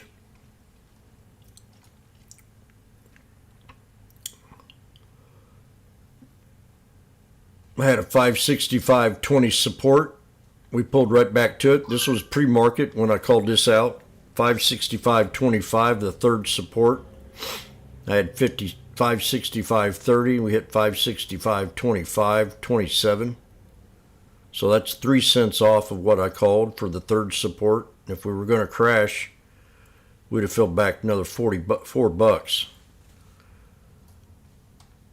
And then we're not too far off of hitting my resistance level to break. So pay attention to them more than charts. And I'm going to get out of here. I got a few things I got to do. I've got to go to the bank and get my jacket. It's got a little nippy this morning here, 44 degrees. So I figure I better get that thing. I got it getting it cleaned.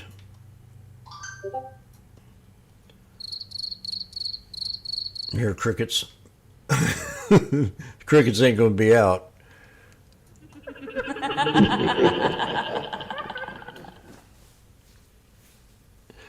So, today was a good day, a lot better than yesterday. I don't like getting stuck in the stock. Now, I pissed off the lady yesterday, maybe, because she followed me and took my trade. Maybe. It could be a she, he. So I'm going to get out of here and be sure to eat healthy. Don't get drunk and drive.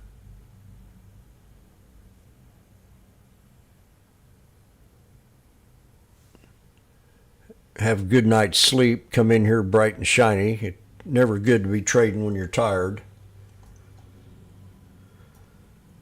And I think that's about it.